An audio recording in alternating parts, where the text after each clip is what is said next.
Uzumaki Naruto sat unusually still at his seat in the Kanehagakure Shinobi Academy, quietly listening to his instructor's lesson. Yumino Irika forced himself to keep his eyes on the boy, making sure that he was not planning some type of prank. On a normal day, the young student would not be paying attention to any of the lectures in the academy.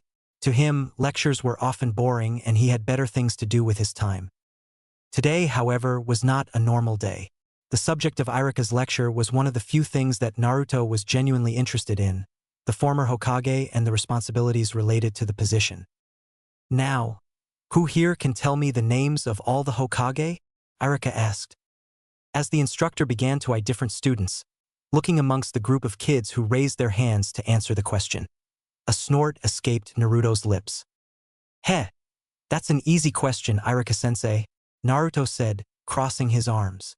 The Shodai Hokage was Senju Hashirama and his brother, Senju Tobirama, was the Naidame. The old man is the Sandame and the Yondame was Namikaze Minato. Naruto, you're supposed to wait until I call on you to answer a question. Don't just talk like that unless you have permission, Irika shouted, crossing his arms, which caused Naruto to stick his tongue out in defiance. A second passed before the Chunin dropped the serious look on his face and smiled at his student, nodding his head. However, you are correct. Although you should give Sandame-sama the proper respect he deserves and call him by his real name, Sarutobi Hiruzen, instead of old man, you are right. Those are the names of the Hokage. Naruto rubbed the back of his head, beaming at his teacher's praise. Wow! Naruto actually knew an answer to something, Ino said with a chuckle. It's the end of the world. Our village must be getting invaded or something, Kiba exclaimed loudly. The class laughed in response to the Inuzuka's joke, which caused Naruto to cross his arms, the grin on his face dropping almost immediately. Hey, I know I don't get the best grades here, but if there's one subject I know, it's the Hokage, damn it, he shouted. I have to know about my predecessors after all. All right, no fooling around, everyone. We got more to get into with the lesson, Irika shouted loudly. The academy students quieted down, looking sheepishly at their instructor. The Chunin's eyes wandered the classroom, making sure that all students had settled down, before he started to continue. Anyway, as you all heard, those are the names of our former leaders. Some of their clan names might be names you heard, if you remember what we've talked about in our history classes. Irika stated, bringing his hand to his chin. Senju Hashirama and his clan helped found Konoha, after all. And the Sarutobi clan was also instrumental in helping establish our village in the early days after the Warring Clans period. So basically, the Hokage are all from famous historical ninja clans, huh? One of the students, a brown-haired boy with glasses, said with a frown. So does that mean you have to have the right family history to be a successful ninja? That's not necessarily true, Ken, Irika said, frowning at the question. Being from a shinobi clan does help. Yes, but dash. The Yondame wasn't from a clan. Naruto spoke up, interrupting his instructor. Namikaze Minato's parents were just normal civilians. Yet he ended up becoming the Hokage. Naruto, what did I say about interrupting and speaking out of turn? Irika shouted. Ah! Naruto sunk back into his chair, rubbing the back of his head as he laughed quietly. Why you may need to repeat that lesson again, Irika-sensei. Wasn't the Namikaze clan a shinobi clan though? Kiba asked, turning in his desk to face Naruto. Didn't we just learn something about a Namakuni clan or something a few days ago? You're thinking of Nami no Kuni, and that's a country, not a shinobi clan. Sakura noted, frowning. Geez, Naruto even knew that and you didn't. You sure you aren't the dead last of the class, Kiba? Who asked you? Kiba snorted in response. Irika grit his teeth as his class busted into another round of laughter.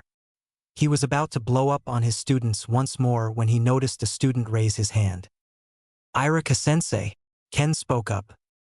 The class almost in unison stopped laughing, giving the normally quiet student a chance to speak. A sigh of contentment escaped Irika, enjoying the silence once again, as he acknowledged his student. Yes. I'm just curious. But since the Yondaime was basically a nobody until he started his shinobi career, do you think any of us stand a chance of becoming Hokage? Ken asked. It would be really cool to know that I could become the Hokage or say that I graduated from the same class as the Hokage. Off-topic question. Iruka bit his lip, resisting the urge to ignore the question. But still, if this class is going to get off-topic with jokes, might as well let it get off-topic in a way that could do everyone some good.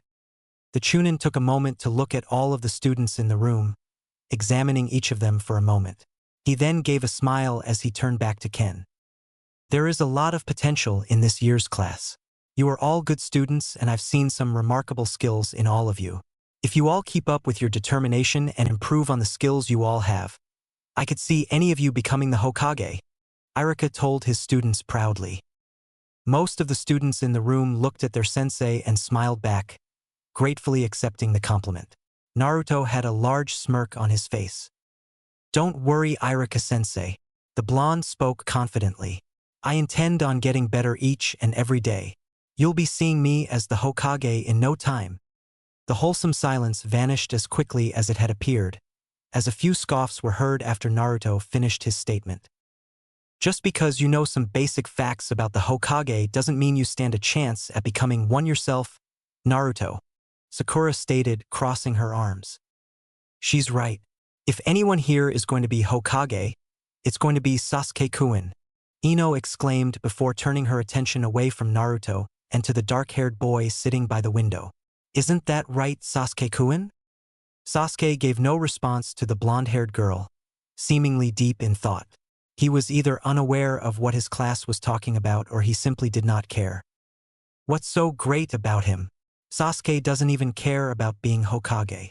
Naruto grumbled, crossing his arms. He's nothing special anyway.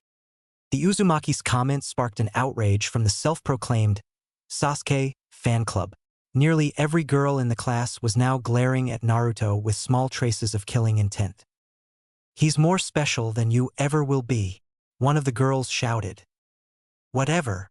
Naruto rolled his eyes, biting his tongue to avoid speaking more of his thoughts aloud. There's no point in arguing more about this. They're not gonna listen to me and I got no one here who will back me up. Might as well shut up and let them finish defending their precious Sasuke.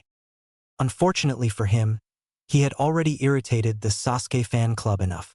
The room continued to get louder, with each girl vocalizing their opinions on Naruto and their support of Sasuke for Hokage.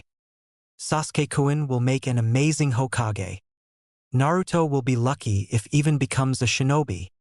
Why does he even think he has a chance to be Hokage anyway? As if that would ever happen. Hey, enough! Iruka shouted again at his class, who ignored their instructor once again. Ugh! They're all so loud, Shikamaru grumbled to himself. This increase in noise ended up disturbing the Nara, who had been trying to drown out the noise of his fellow classmates so he could fall asleep. With a loud yawn, he started to look around the room and at the girls in the class in irritation. You should seriously stop trying, Naruto. Sasuke will be Hokage in no time, and he will be the greatest Hokage this village has ever had, Ino said proudly, a pink blush on her cheeks as she stared at the Uchiha. Naruto continued to grit his teeth at each and every response he received. He was about to finally respond and snap until a voice spoke up before he could. This is so troublesome. Can you people just admit that Naruto can become the Hokage already so I can go back to sleep? Shikamaru groaned, laying his head down on his desk, trying to fall asleep once again. You're all so damn loud. The classroom became quiet for a moment. All of the students turned their attention to the Nara. Even Naruto looked at the boy with shock in his eyes. You can't be serious, Shikamaru, Ino shouted, rolling her eyes. You seriously think that an idiot like Naruto can become the Hokage? Sure he can. Why wouldn't he be able to? The boy replied with a yawn. What? Does he really mean it?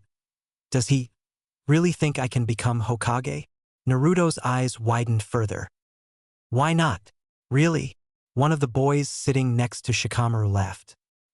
He's the dead last in our class, Shikamaru. He's nowhere near strong enough to become Hokage. Ugh, they're not gonna shut up. Might as well argue back, I guess. The sooner I get this over with, the sooner I can maybe get to sleep. Shikamaru grumbled before finally pulling his head up from his desk and turning his attention to the boy sitting next to him. Of course, he's not strong enough to be Hokage right now. None of us are. Not him, not you, not me, and not Sasuke. We're just academy students. Wait until we are shinobi and he gets the chance to truly train and get stronger. He'll probably surprise you. Shikamaru mumbled with a yawn. It's at least possible. I can see it happening. You see him being Hokage? Over more competent ninjas like Sasuke-kun? Sakura asked, her eyes wide in disbelief. Shikamaru, you can't honestly believe that, can you? I do, the Nara replied.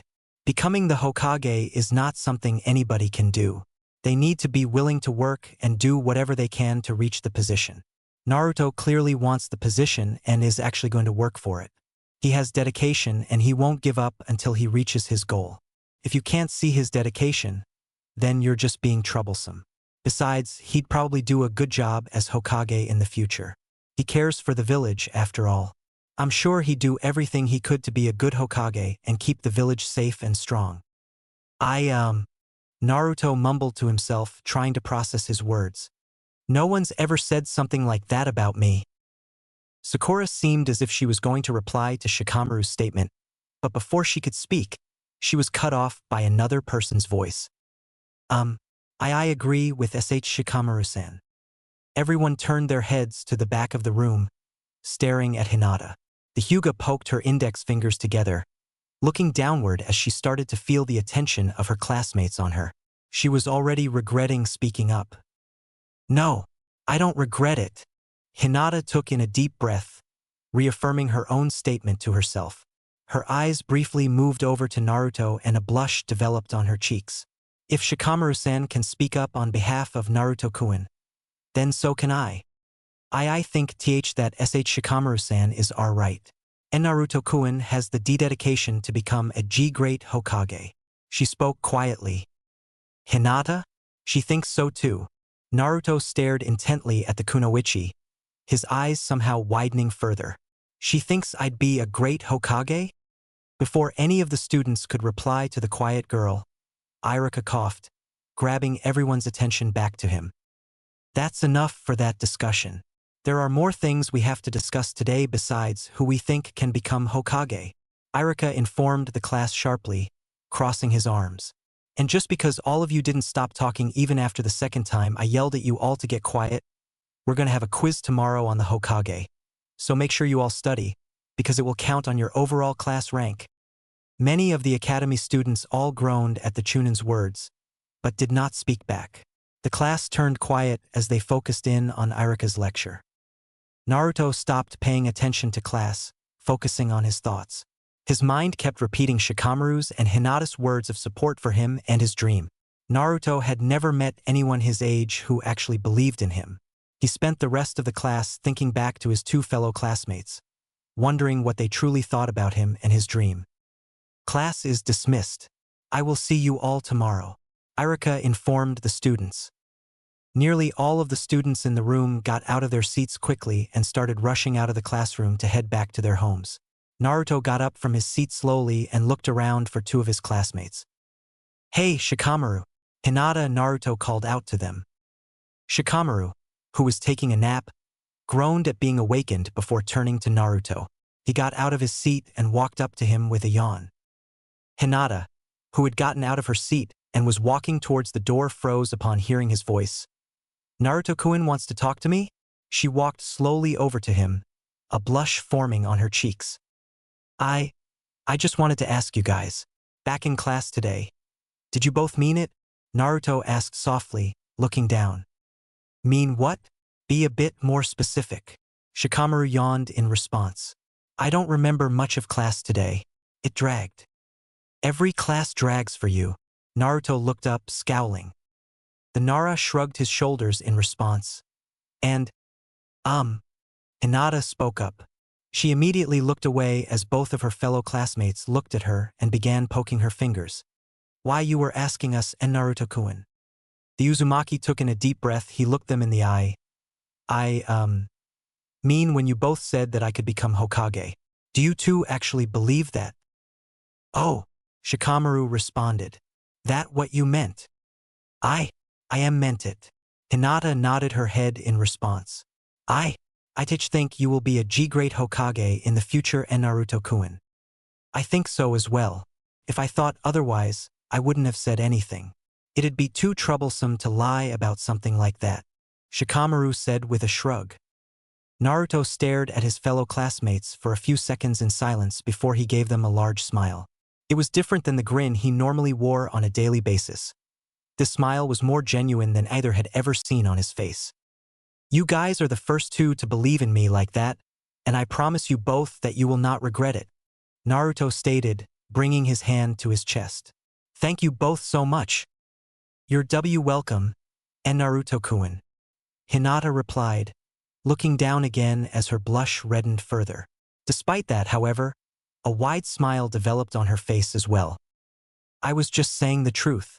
You don't have to thank me for it, Shikamaru replied, a smirk on his face.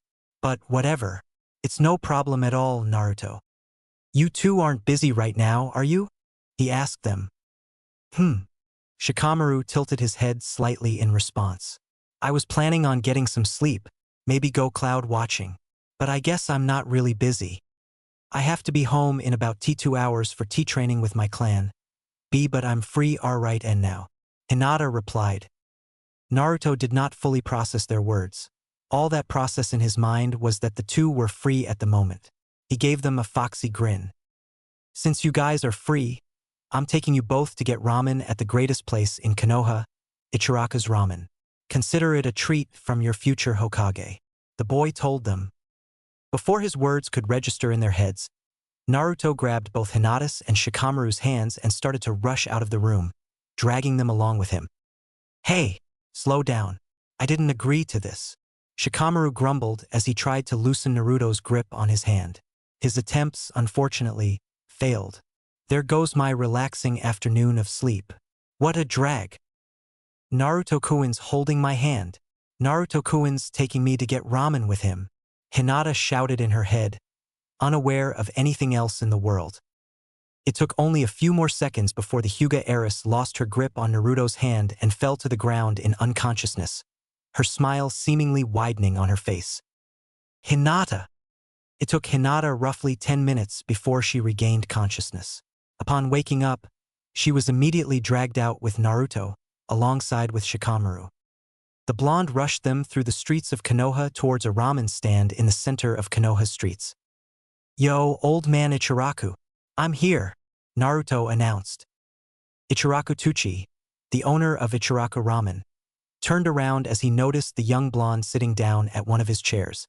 A chuckle escaped his lips as he approached the boy, bowing his head. Good afternoon, Naruto. Long day at the academy? He asked. Yeah, it was kinda long, but it's no big deal. He shrugged in response before gesturing to his right. Hey, old man. Meet Hinata and Shikamaru. Hinata and Shikamaru. Meet old man Ichiraku. And his daughter Ayam. Naruto then blinked as he looked around in the stand. Where's Ayam? She has the day off. I can't overwork my daughter too much, Tuchi said, his chuckling getting louder. He then turned his head towards Naruto's classmates, who were standing off to the side. Hinata and Shikamaru? Welcome. Any friends of Naruto are welcome here. Please, have a seat. Oh, okay. Hinata nodded her head quickly as she took the seat next to Naruto. It's a pleasure to meet Yu Ichiraku-san. Shikamaru shrugged his shoulders as he walked over to the seat next to Hinata's, nodding his head at the ramen chef. I assume you want your usual miso ramen, am I right, Naruto? Tuchi asked. The blonde nodded his head, which caused the chef to turn his attention to the other two academy students. And for you too? Don't really have ramen much, so I don't know. I'll just order what Naruto-kun ordered, if that's okay, Hinata said, bowing her head slightly. Shikamaru brought his hand to his chin as he tried to think. Damn, it's been a while since I've had ramen. I guess Shio ramen? You make that here, right? I make all types of ramen, Shikamaru-san, Tucci laughed again as he nodded his head. So 2 bowls of miso and 1 shio. Coming right up. As the ramen chef turned around to start working on the ramen, Naruto turned his head to face his 2 classmates, looking at them in surprise. Wait, you 2 don't eat much ramen? Really? He blinked in response. He stayed quiet for a moment, trying to process their words. Why? I usually eat with MICL clan and my father's not a big fan of ramen, Hinata admitted, frowning. Whenever I go out and get my own food, I usually get something sweet. I'm sorta in the same boat. Normally eat with my parents. Mom doesn't cook ramen. Shikamaru shrugged his shoulders in response. Although I sometimes go out for barbecue with Choji whenever he wants to. Humph. Naruto crossed his arms. Ramen is way better than sweets or barbecue. A smirk developed on Shikamaru's face as he shook his head. I dare you to look Choji in the eye the next time you see him and say that. Deal. Naruto nodded his head, grinning back at the boy. His eyes then moved from Shikamaru to Hinata, then back to the Nara as he started to rub the back of his head. So, what do you all do for fun? Fun. Hinata blinked in response. I sleep. Shikamaru spoke, getting more comfortable in his chair. The hell? Naruto rolled his eyes. Then what do you do when you're awake? Try to sleep, the Nara replied, smirking once again. That's lame. The blonde frowned in response. He then turned his head towards Hinata. Well, what about you? Literally anything can be more exciting than that. In my free tea time I usually TR train. I also press flowers and read and dash. Press flowers. Naruto tilted his head. What's that? BB basically preserving flowers in a B-book. Or T2 make art. Hinata elaborated, a small smile developing on her lips. My mother showed me how to do so. Ah, that's cool. The Uzumaki nodded his head in understanding. So do you grow your own flowers then? Like do you garden? 'Cause I garden and that'd be super cool. I don't. Hinata shook her head. I use flowers from my clan's garden. Oh, that's cool. Naruto nodded his head again, smiling. Hey, would you want to use something from my garden to plant? The Uzumaki's eyes widened for a brief second as he started to rub the back of his head. I mean, I don't actually have anything with flowers, 'cause I normally just grow green plants and stuff, but I can try growing some flower-blooming plants if you'd be interested. I. Hinata's cheeks darkened, turning a bright red color. She managed to nod her head, however, as a large smile developed on her lips. I'll love T2. Heh, awesome. Then I'll grow something then. Naruto smiled back. He then quickly turned his head back to Shikamaru. See? That's something cool to do for fun, Shikamaru dash. The rest of Naruto's sentence faded as he noticed that the Nara was laying his head down at the counter, snoring peacefully to himself. Both Naruto and Hinata blinked at the sight of their classmate before a scowl developed on Naruto's face as he poked the boy's forehead, causing him to wince and open his eyes. Hey, what do you think you're doing? He asked. Sleeping, you know, what I said I like to do for fun. Shikamaru grumbled in reply as he closed his eyes. Just wake me up when the ramen gets here. Oi! Naruto shouted, poking Shikamaru's forehead again. Hinata giggled to herself as she watched Naruto continue to pester Shikamaru. It's been a while since I've seen Naruto bring anyone with him, and they seem like they're having fun. Tucci thought to himself as he continued preparing their ramen. Good.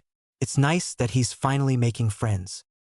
With a chuckle to himself, Tucci focused on preparing the ramen bowls for Naruto and his classmates. Something in the back of his head told him this would not be the last time he saw the 3 of them together at his stand. Sarutobi Hiruzen, the Sandaime Hokage, smiled to himself as he stared into the crystal ball in his office. His crystal ball reflected an image of Naruto sitting at his favorite ramen stand, Ichiraku's, with 2 kids from his class in the academy. The Sandaime recognized both of them as Hyuga Hinata and Nara Shikamaru, the heiress and heir of their respective clans. The aged Hokage often checked up on Naruto in his crystal ball to make sure he was doing okay and that nothing bad was happening to him. Seeing the blonde boy sitting with two kids, his own age, having fun and laughing made Hiruzen feel a great joy in his heart. Naruto, it's great to see you have friends your own age now. It's good to see people accepting you, Sarutobi commented to himself. Seeing that Naruto was okay, Sarutobi deactivated his jutsu and the crystal ball stopped reflecting the image of the academy students. Even with the image gone from the ball, the Sandaime couldn't help but see it in his head. Those three, I have a feeling they will become something big. Something the shinobi world will remember, Sarutobi thought to himself. Every legend has a beginning.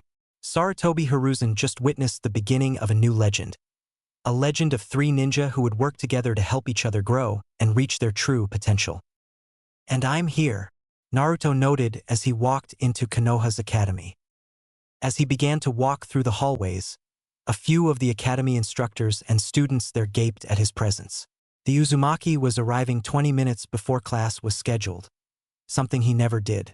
It would be considered lucky if he actually showed up to class in time. He usually arrived 10 minutes late, barreling down the door and delivering some insincere apology to Irika. Arriving early was something nobody had ever seen happen before. It was so unusual that a few of the students and instructors that were already there gave the boy confused looks upon seeing him. Today was different, however. It was the first time in months that Naruto was looking forward to class, if for no other reason than to see and talk with his new friends. Friends. We are friends now, right? He questioned. He recalled Hinata and Shikamaru defending his dream to the other students. He remembered talking to them after class and having lunch with them at Ichiraku's. A smile developed on his face as he nodded to himself, answering his own question. Yep, I think we are all friends now. Upon entering the classroom, Naruto looked around the classroom to see if he could spot either Shikamaru or Hinata. While Shikamaru was nowhere to be seen yet, he found Hinata in her usual spot at a table in the back. Naruto's smile widened into a grin as he walked up to her. Hey Hinata, he called out to her. What's up? The Hyuga turned her attention toward him, her eyes widening in surprise at his appearance. A blush developed on her cheeks as she smiled at him, bowing her head slightly. Hello Naruto-kun, she greeted. Why you're here earlier than usual? You usually show up later. Naruto shrugged his shoulders. Just felt like showing up early today. Anyway, how are you doing? Mind if I sit next to you? Naruto-kun wants to sit next to me? Next to me. Hinata's blush darkened in color as her mind started to race faster and faster. Why yes, of course, she said aloud. Naruto smiled in response as he sat down in the chair next to her. To answer why your question, I'm doing good, the Hyuga heiress noted, poking her fingers together. Thank you by the way, F for the R ramen. Don't thank me, Naruto said as he started to chuckle. I need to thank you and Shikamaru. I had a ton of fun yesterday with you guys. I did too, Hinata replied, smiling as well. She had a great time with Naruto and Shikamaru. It had been a long time since went out with anyone outside of her family to a restaurant. That alone made the experience exciting to her. In addition, the ramen tasted good, the ramen chef Tucci was sweet, and she enjoyed talking and spending time with Naruto and Shikamaru. The two were fun to talk to and it was nice getting to know both of her classmates better. Especially Naruto-kun. Her blush somehow deepened further as she stared at her blonde classmate. Hyuga Hinata had a great time yesterday. You know, we should head over to Ichiraku's again sometime, Naruto said. It would be a lot of fun. Hinata nodded her head in agreement. We should. I'll go find out later if Shikamaru can go sometime soon. But even if he can't anytime soon, we should just head out, he said with a laugh. Hinata's eyes widened at the mental image of her and Naruto at the ramen stand by themselves. Naruto-kun and I eating ramen together? Alone? No Shikamaru? Like a date. She repeated the word in her head multiple times. Her already deeply toned blush seemed to redden even further as she envisioned their date. Naruto tilted his head, finally noticing the color of her cheeks. You're getting really red, Hinata. Redder than usual. Are you feeling sick or something? The blonde put his hand on the girl's head to check for a temperature. This, along with the proximity to her crush and the thoughts currently running through her head, proved too much for the girl. Hinata fell into unconsciousness right then and there, her head hitting her desk hard. "Hinata!" Naruto called out to her, getting out of his seat and getting closer to her, trying to see if she was okay. As Naruto began to shake Hinata's body, trying to wake her up, Shikamaru walked into the classroom. He immediately turned his attention towards Naruto and Hinata and chuckled to himself. "Naruto, you are really troublesome. If she wakes up and sees you doing that, she will just pass out again," he said as he walked closer to them. "What's that supposed to mean?" Naruto asked, his eyes narrowed. For a brief second, Shikamaru entertained the idea of informing Naruto that his classmate had a crush on him. However, that thought immediately left his mind as he shrugged his shoulders and walked over to the same desk and took a seat next to Naruto. "Meh, I don't feel like explaining. Just don't worry about her. She'll wake up soon," he said, yawning. "If you say." Naruto sighed in response, finally letting go of Hinata's body and letting her sit in her chair. He then turned his attention fully to Shikamaru. "How are you?" "Tired," he replied. "You were tired yesterday," Naruto exclaimed. "It's almost like being tired is something that can occur more than once." Who would have thought?" Shikamaru said with a chuckle. "Humph." Naruto crossed her arms, frowning. "Well, screw you too." Shikamaru chuckled in response as he laid his head down. "Other than being tired, though, I'm good." "You?" "Doing good," Naruto replied, his frown turning back into a smile. "Thanks again for coming out yesterday to get ramen with Hinata and me. Well, you didn't give me much of a choice, but I had fun, so thanks for dragging me," Shikamaru admitted. "Heh." Naruto rubbed the brim of his nose, his smile turning more mischievous. "Well, based on what you said you do for fun, I'm gonna have to drag you to more things. I need to keep you active and doing things, you know? Or you could ask and I'll probably say yes," Shikamaru noted. Naruto's eye lit up. "Oh, so that means dash. All right, everyone. It's time for class to start." Naruto blinked in response. He looked around and noticed that, while he had been talking with Hinata and Shikamaru, the classroom filled up with the other students. In addition, Mizuki, one of the academy instructors, walked in and began to start the lecture for the day. Naruto's eyes proceeded to move to Hinata and frowned. He then leaned closer to Shikamaru. "Hinata still hasn't woken up. She's not gonna get in trouble, is she?" he asked. "Good point." Shikamaru yawned. "I'll fall asleep too, so she won't get in trouble alone." Before Naruto could even reply to Shikamaru's comment, the Nara was already snoring lightly to himself. Naruto blinked, processing what just happened, before turning away from his friend and focusing on Mizuki. "There's something wrong with him," Naruto sighed to himself as he attempted to focus on the lecture for the day. Unfortunately for Naruto, Mizuki's lecture on the fundamentals of Genjutsu was boring and long, causing him to quickly lose interest in the subject. He proceeded to pull out a piece of paper and began working on something of much more value to him, a new prank. Imagine paint bombs that go off in Irika-sensei's face. That's not a bad idea, but the question is, how do I go about it? Naruto rubbed his chin in thought. Probably could ask old man Hokage to make a scroll for me with paint sealed in it. But how do I get Irika-sensei to read it? Maybe dash. Irk. Naruto turned his attention to his right. Hinata was pulled her head from the table and was currently looking around the classroom, gauging what was going on. "Hey, you're awake," Naruto whispered to her, grinning.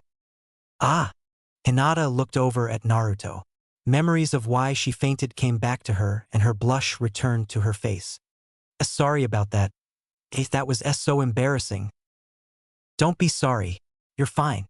At least you woke up, unlike lazy ass over there," Naruto replied, pointing to his left to Shikamaru. Hinata giggled in response. The two then became quiet as Hinata started to pay attention to Mizuki's lecture, while Naruto returned to brainstorming his next big prank.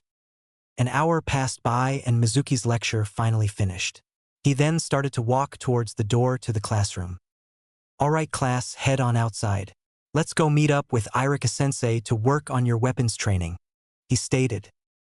The students at the academy all nodded at their teacher's words before getting up and starting to walk out.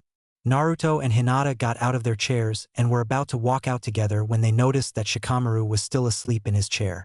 Naruto rolled his eyes and immediately shook the Nara's body, waking him up instantly. Oi, you're going to be late for weapons training. Hurry up, Naruto told him. You woke me up for weapons training? Ugh, Shikamaru grumbled, stretching as he let out a yawn. Weapons training is always the same as it is every day. It's too much work and way too troublesome. Everything's too troublesome for you, Naruto said. Exactly, he replied simply with a yawn. Shikamaru-kun, you are really should hurry. We wouldn't want to get Mizuki-sensei or Irika-sensei mad, Hinata told him. With a loud, dramatic sigh, Shikamaru finally pulled himself out of his chair and followed Naruto and Hinata out of the classroom. The three were the only students in their class in the hallway. Everyone else had already made it outside. As the trio finally approached the door to the training ground outside, the door opened up, revealing Mizuki. Ah, Mizuki-sensei. Hinata looked downward, avoiding the academy instructor's gaze, and began poking her fingers. Sorry for taking a while. Mizuki's eyes moved from Hinata to Shikamaru to Naruto. A frown developed on his face as he shook his head. Naruto, I understand you find most of the lectures in the academy boring, but please don't stall Hinata or Shikamaru, he said. Just because you don't take the class seriously does not mean you should encourage that behavior in other students. If you're late again to lessons, we might have to start punishing you, you know? Naruto sighed in response before shrugging his shoulders. Yeah, my bad. Whatever. Huh. Hinata blinked in response, looking up at Mizuki in surprise. And Naruto-kun wasn't stalling us. That was me, actually, Shikamaru admitted. I didn't want to go to the troublesome lesson, so I stayed sleeping. They stayed back to wake me up, so it's my bad they're late. Sorry. Shikamaru knew he was going to get a lecture for sleeping in class again, but it would be less troublesome than Naruto taking the blame for something he did not do. Ah, Mizuki nodded his head. He then turned to the door. Well, you all get out there. Irika-sensei already started the lecture. Both Hinata and Shikamaru looked at Mizuki in surprise. Naruto received a lecture for stalling them, but when Shikamaru took responsibility, he received no comment whatsoever. Naruto, meanwhile, shrugged his shoulders and walked out the door. Come on, guys! Don't want Irika-sensei yelling at us too. See coming, Hinata said with a frown, following behind. Shikamaru sighed, following silently.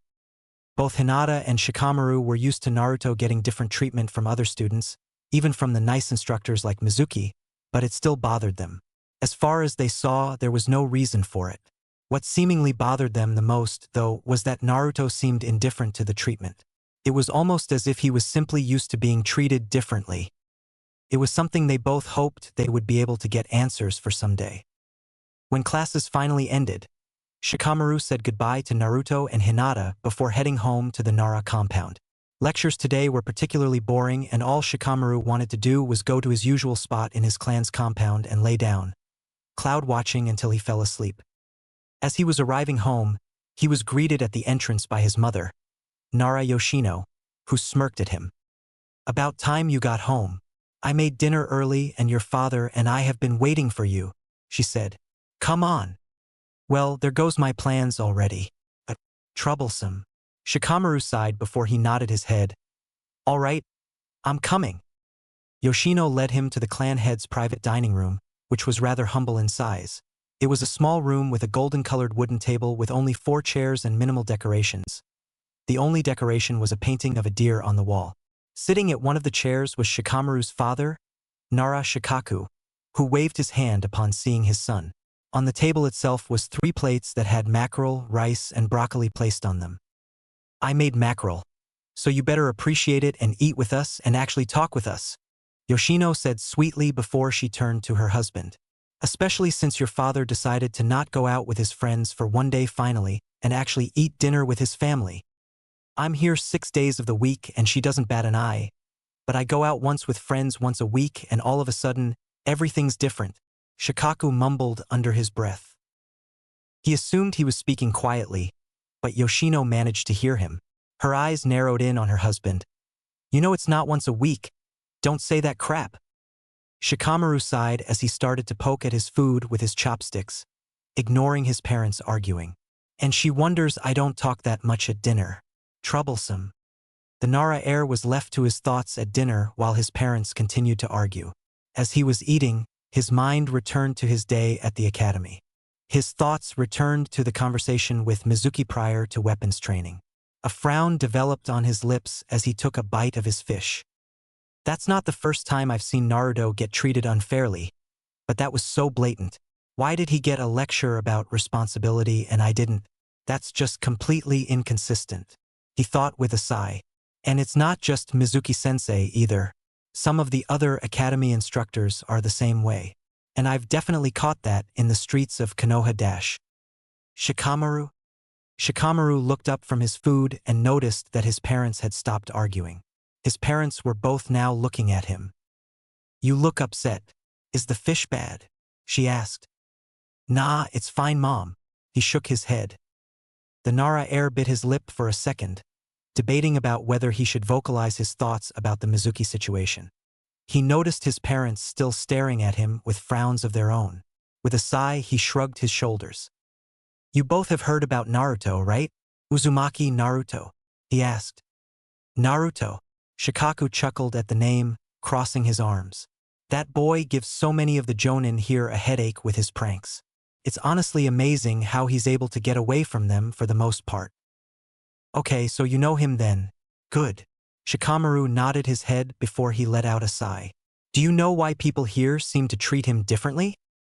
Both Shikaku and Yoshino stared at each other for a second. Shikamaru noticed the slight tension that developed in his parents, causing his eyebrows to raise. Before he could comment on it, however, his mother turned to face him. What do you mean? Something happened today? Yoshino asked. Well, Naruto got in trouble for distracting myself and another classmate of ours and making us late for class, Shikamaru said. Except he didn't. I actually got both of them late because they had to wake me up dash. Nara Shikamaru, you're still sleeping in class? Even after the last time we talked about this. Yoshino's eyes narrowed in on her son. You're about to be a genin. You can't be behaving like this for too much longer. Whatever. Shikamaru shrugged his shoulders. Anyway, I confessed that I was the reason that Naruto and Hinata were late for class, but Mizuki-sensei did not care when it was my fault. He lectured Naruto and threatened to punish him again. But when I was responsible, he did not seem to mind. He crossed his arms. So, I was wanting to know, do either of you know anything about why Naruto gets more inconsistent treatment from the other instructors? Naruto, the village is sensitive to him, probably cause of his pranks, Shikaku said, frowning. But it's not fair. I only know him in passing, but he's a sweet kid. Sandaime-sama adores him. Yeah, he's pretty cool, Shikamaru admitted. He took me and Hinata out for lunch yesterday. He's kinda annoying, but he's a nice guy. You went to lunch with him? Yoshino's eyes widened. And who is this Hinata girl? I did, Shikamaru said, shrugging his shoulders again. And she's Hyuga Hinata. Naruto dragged both of us to some ramen stand called Ichiraku's, 'cause we said he could maybe become Hokage one day. And why are we just hearing about this now? Yoshino asked, frowning once again. Shikamaru, I'm your mother. Am I not important enough to hear about my son's social life? I mean, all of this just happened. I really just became friends with them yesterday, Shikamaru answered, rolling his eyes. And dash. Friends. Yoshino repeated the word, her eyes widening. Now you have to tell me about them. What are they like? Do you like them? Her eyes then narrowed. And I hope just because you met some new people that you aren't going to stop being friends with Choji-kun. You haven't talked about him much either. This is why I don't bring up things, Shikamaru sighed. His mother narrowed her eyes even further, which caused him to sigh. Naruto's really loud and social and Hinata's very shy, but both are easy to talk to and cool. and they're both not troublesome. And of course I'm still friends with Choji. But he and his family are currently at a wedding in some civilian village in Hainokuni. He's not even here, so why would I be talking about him right now? He rolled his eyes. You should remember that. Are you insinuating something about my memory? His mother shouted. Shikaku laughed to himself as he took a drink from a bottle of sake before speaking. Quit while you're ahead, Shikamaru. You should know now not to fight with your mom. Troublesome, Shikamaru grumbled as he turned his attention back to his food. The table turned quiet as the family started to focus back on their food.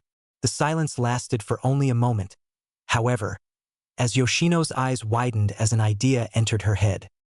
You know, Shikamaru, I'd like to meet your new friends. You should invite them over, she declared. Her son rolled his eyes. Why? Why shouldn't I? I'm your mother. I need to be involved in my son's life. I should be able to meet his friends. The Nara mother huffed at her son's words. And why not? Kids your age should like having friends over. And do what though? Shikamaru asked. I normally just cloud watch here. I doubt Naruto or Hinata will find that particularly exciting. Well, why don't we have a training session? His mother offered. Your father can arrange a training session for you all. The Nara clan head, upon hearing his wife's words, immediately chalked on his sake. When he stopped coughing and regained his composure, he turned his attention to his wife. And what if I were to say I already had plans for tomorrow? He asked her.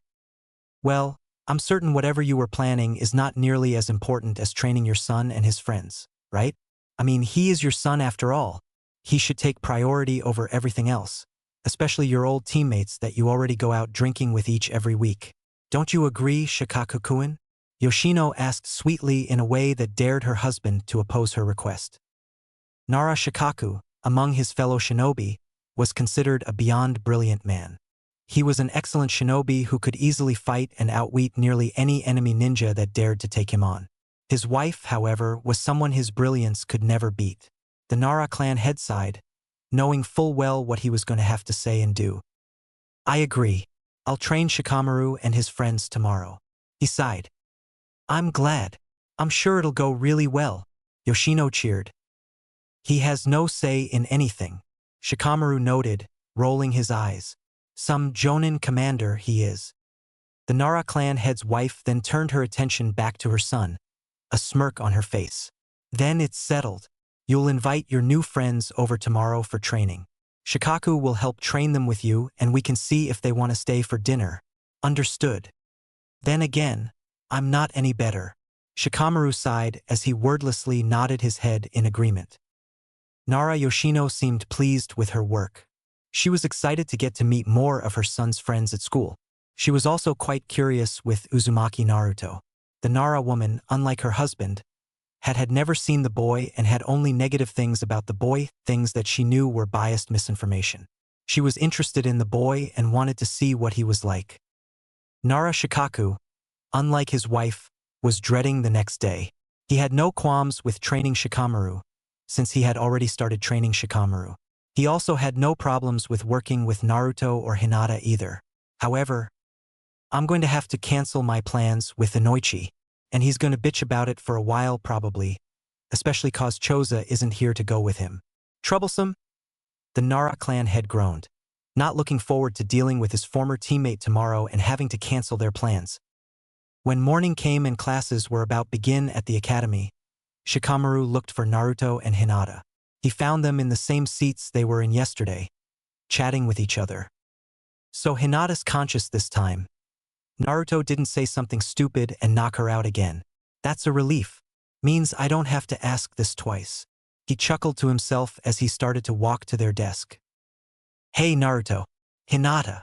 Shikamaru called out as he took the other seat next to Naruto. Yo, Shikamaru. Naruto greeted, grinning. What's up? Okay. I know this is last minute and stuff so you both can say no, but my mom invited you both to come over to my clan's compound for some training after class. Shikamaru told them with a sigh. No pressure or anything, of course. I'm game. I got nothing to do today. What kind of training? And what time? Naruto asked, his grin growing. I don't know. My dad's going to oversee the training, but he never said what he was going to work on. As for what time, well, sometime after classes. Shikamaru told him with a yawn. Maybe 2 hours after class? Works for me. Naruto nodded his head, giving the Nara thumbs up. I'd love to hang out anyway. Training just sounds awesome to me. The Nara heir gave the blonde a smirk back before he turned his attention to the Hyuga heiress. The girl was looking down on the ground, poking her index fingers together. I need T to ask my father if I C can come. He usually likes T to train after C class. So I'll need T to see if it's okay, Hinata said, frowning. Sorry. How about we all meet up in front of my clan's compound house in 2 hours after classes end? Shikamaru suggested to them both. He then turned his head directly at Hinata. If you don't show, we will just assume your father said no. Again, no pressure or anything. Okay, she replied. Fine with me. Hope you can come as well, Hinata, Naruto told her, which caused her to blush. I'm really excited though. I can't wait to see what your dad has planned for us. Mom may make us dinner after too, Shikamaru noted with a shrug. Just letting you know. Sweet, Naruto exclaimed, grinning. Class began shortly after, but Naruto did not even bother trying to listen. He was way too excited for his plans after class. When classes ended, Hinata told her friends farewell before she hurried off to her clan's compound, hoping to convince her father to let her attend the training session with her friends. Hyuga Hayashi sat at a desk in his study, reading reports on an incident that had occurred within his clan. As the clan head, Hayashi had many responsibilities and duties he needed to perform. As such, he needed to keep up to date on everything going on within the clan to prevent any problems from developing. The incident was a father in the branch clan was refusing to allow his son be marked with the caged bird seal. The issue would have to be dealt with soon. If the father continued his protests, the elders are going to get on me soon if I don't enforce the seal. Hayashi sighed, bringing his hands to his head. I understand his concerns though. I need to have another conversation with him. Father. The Hyuga clan head looked up. He noticed the door to his office opening. He immediately composed himself, setting the report to the side, as his eldest daughter walked into the room. Hinata, her father greeted, nodding his head at her. Is there something you want to discuss? Father. She started, trying to get out the request she wanted to ask her father. I was asked about, Hinata, we have talked about this before. Please work on your stuttering. Hayashi's eyes narrowed on the girl. It is unbecoming for a Hyuga of the main house. Hinata looked downward, away from her father. She took a deep breath, working up some resolve, before speaking again. I was invited to attend a training session with the Nara clan. I request permission to accept the invitation. Hinata told her father as confidently as possible. Her voice was little more than a whisper, but she managed to get out her words with minimal stuttering. Hayashi's eyebrows rose after hearing his daughter's request. May I ask what kind of training would you be working with? He asked. I am not for certain. I was invited by Shikamaru-san in class today and he never specified. He did say that his father would be overseeing the tea training. Hinata answered. I see. Hayashi responded as he closed his eyes momentarily. So Shikaku will be in charge of this training. The Hyuga clan head made a note in his head. Hayashi, although displeased by his personality, had a great deal of respect for Shikaku. The Nara clan head was known throughout Konoha for his intelligence and skills as a shinobi. He wasn't Konoha's Jonin commander for nothing. Hayashi couldn't help but feel curious about how Shikaku trained with his clan and heir. Hayashi's eyes wandered over to his daughter, who was looking at her father nervously. The elder Hyuga repressed his desire to sigh. Although he hated to admit it, as it injured his pride, Hinata was a disappointment to him. The girl was not making too much progress in her daily training at the Hyuga compound with him. Any progress she makes is overshadowed by the skills of her cousin, Niji. Even her younger sister, Hanabi, was showing more progress in the clan's gentle fist art. Hayashi was at a loss on what to do with his eldest daughter. If she couldn't find a way to improve her skills, she would soon be replaced as the heiress of the clan. Perhaps training with Shikaku would be beneficial for her. Maybe he could show her something to help. Hayashi thought, thinking back to the request his daughter made. He turned his head back to his daughter, who was still nervously waiting for his response. Clearly my style alone is not helping her make progress. Perhaps this would be beneficial for her. Very well. I will allow you to attend this training with the Nara clan, he informed his daughter. Hinata's eyes widened at his approval. I expect you to not be a burden to Shikaku-san and the others at his training. Hinata looked downward at her father's final words, but she still smiled at obtaining his approval. I won't, father, she told him. If that's all you had to ask me, then you are dismissed, the Hyuga clan head stated. Hinata nodded in response. She bowed her head and left her father's study, getting ready for training. Hayashi turned back to his report and his work as if the conversation had never happened. 2 hours had passed quickly. Hinata rushed over to the Nara clan compound. As she arrived at the entrance, she noticed Naruto and Shikamaru were already there.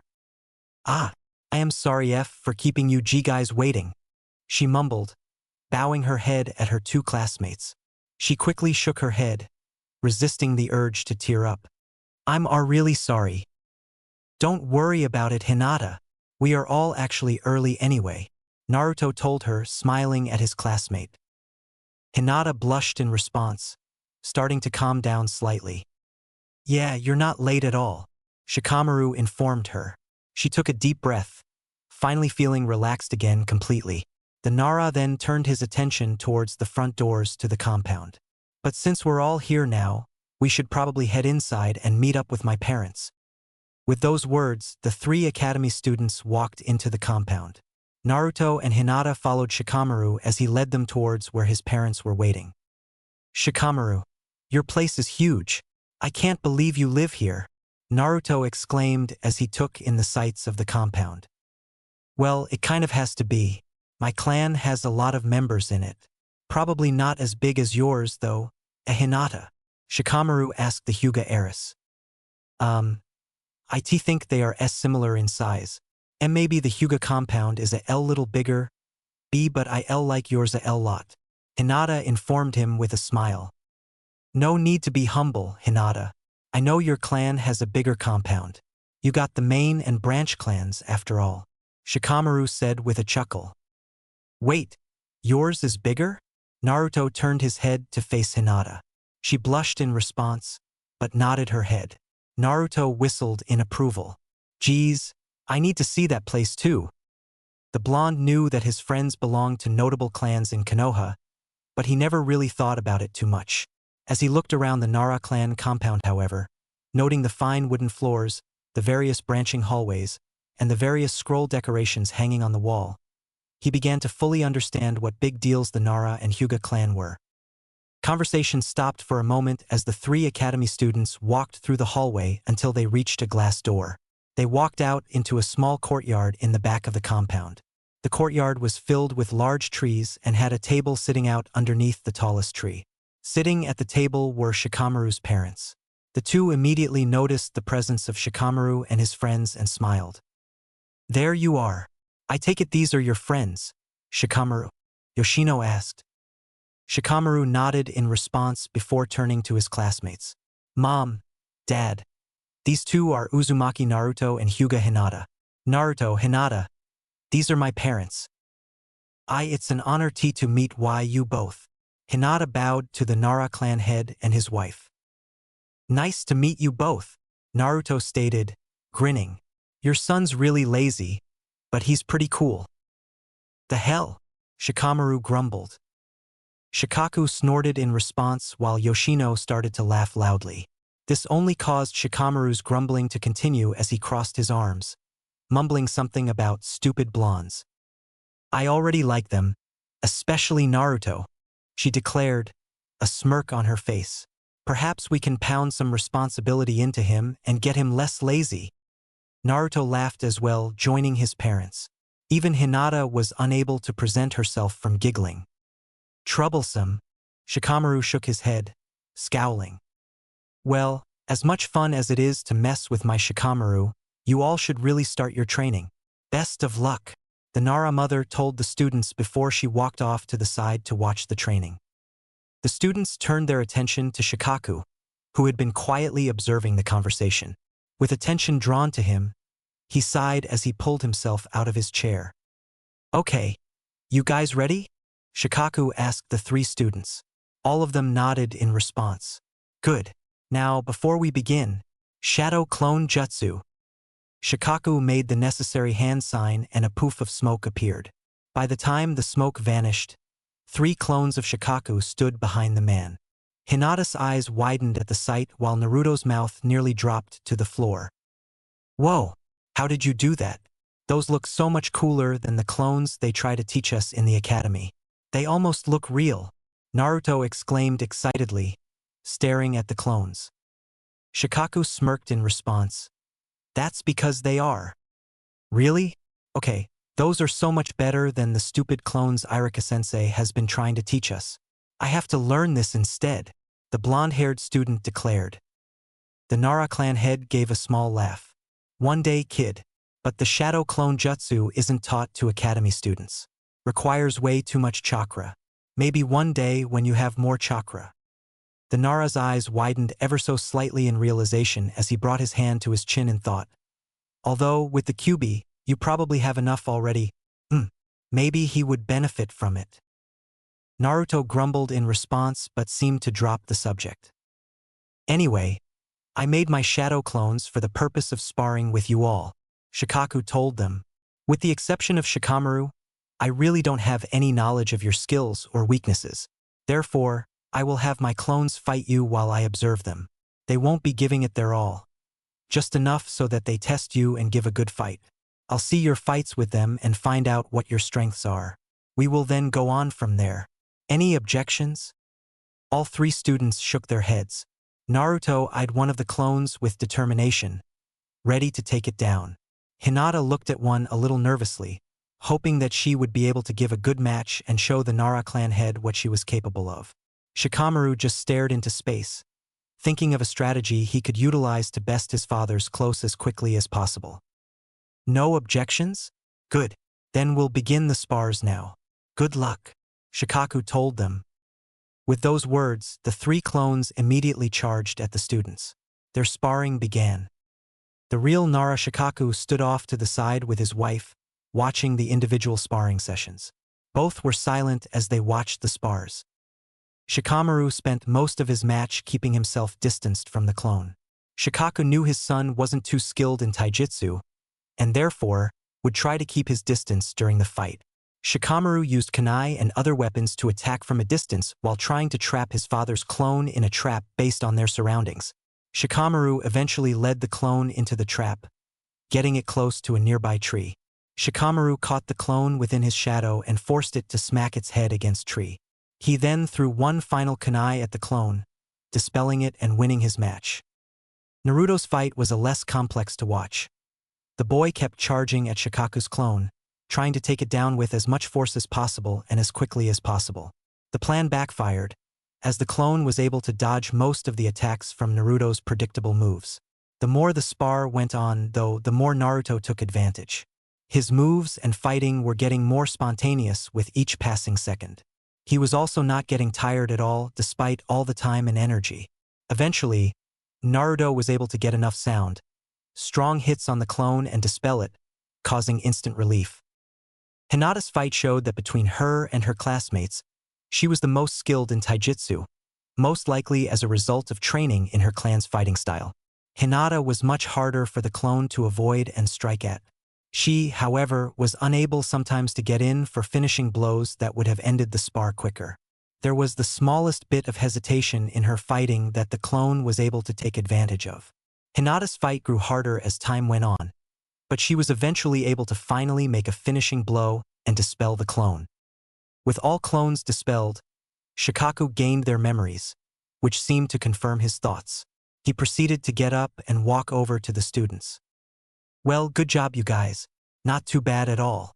Granted, my clones weren't fighting with nearly any of the power they could have, but I was just trying to analyze where you all were at in terms of skill, and I think I got a good idea now. The Nara clan head informed them. Shikaku first turned his head to his son. Shikamaru, we've discussed this before in previous spars. You are clearly resourceful and intelligent on the battlefield.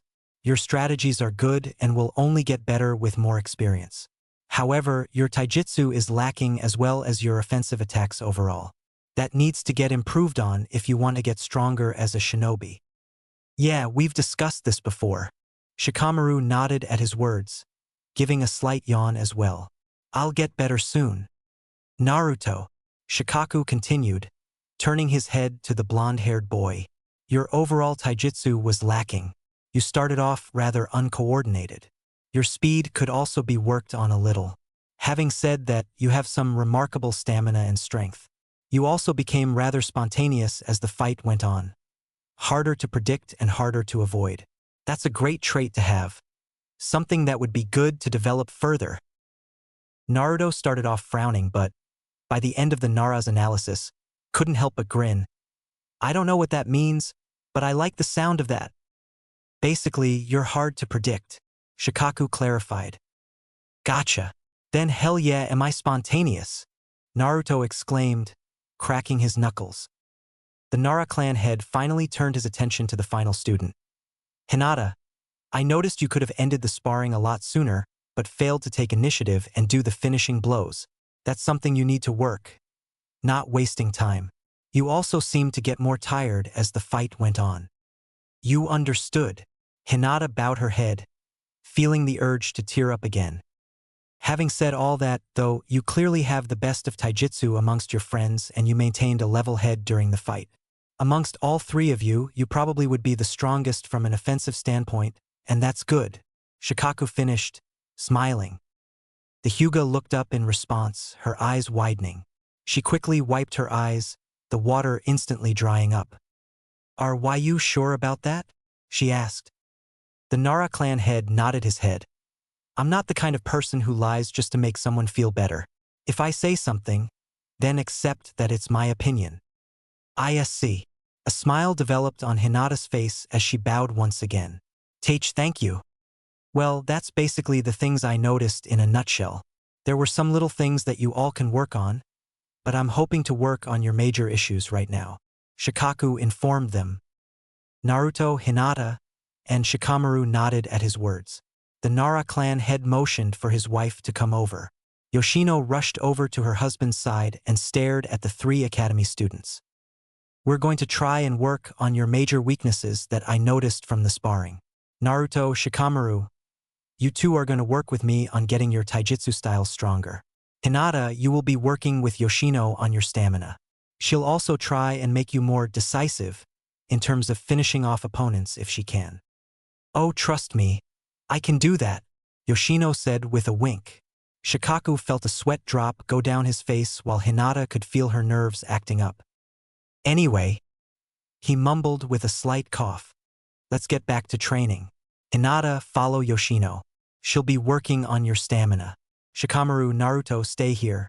I'll work on getting your taijutsu stances and styles better.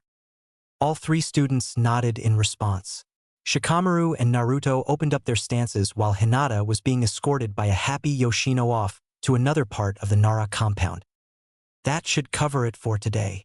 Shikaku noted with a yawn as he noticed the sun starting to come down. Naruto and Shikamaru gave no response except their heavy breathing. Shikaku spent their time working on taijutsu nonstop. Both boys, even Naruto, were tired and ready for a break. You all about finished too? Yoshino called out. The Nara matriarch was coming back to the courtyard with an equally tired Hinata. The Hyuga heiress was also covered in bruises and looked like she was about to pass out. Oh yeah, and the boys here are exhausted. Shikaku noted with a smirk. See, your training went just as well though. I think I did a good job today. Wouldn't you say, Hinata-chan? Yoshino asked the girl with a wink. The indigo-haired girl only nodded slightly in response, too tired to give a full nod. The Nara woman then turned her attention to Naruto as well as Hinata. I hope you both had a good time and that training helped. We are actually about to start eating soon, if you both would like to stay for dinner as well. I'm sure you are both hungry after that hard work. Naruto seemed to get significantly less tired at the mention of food.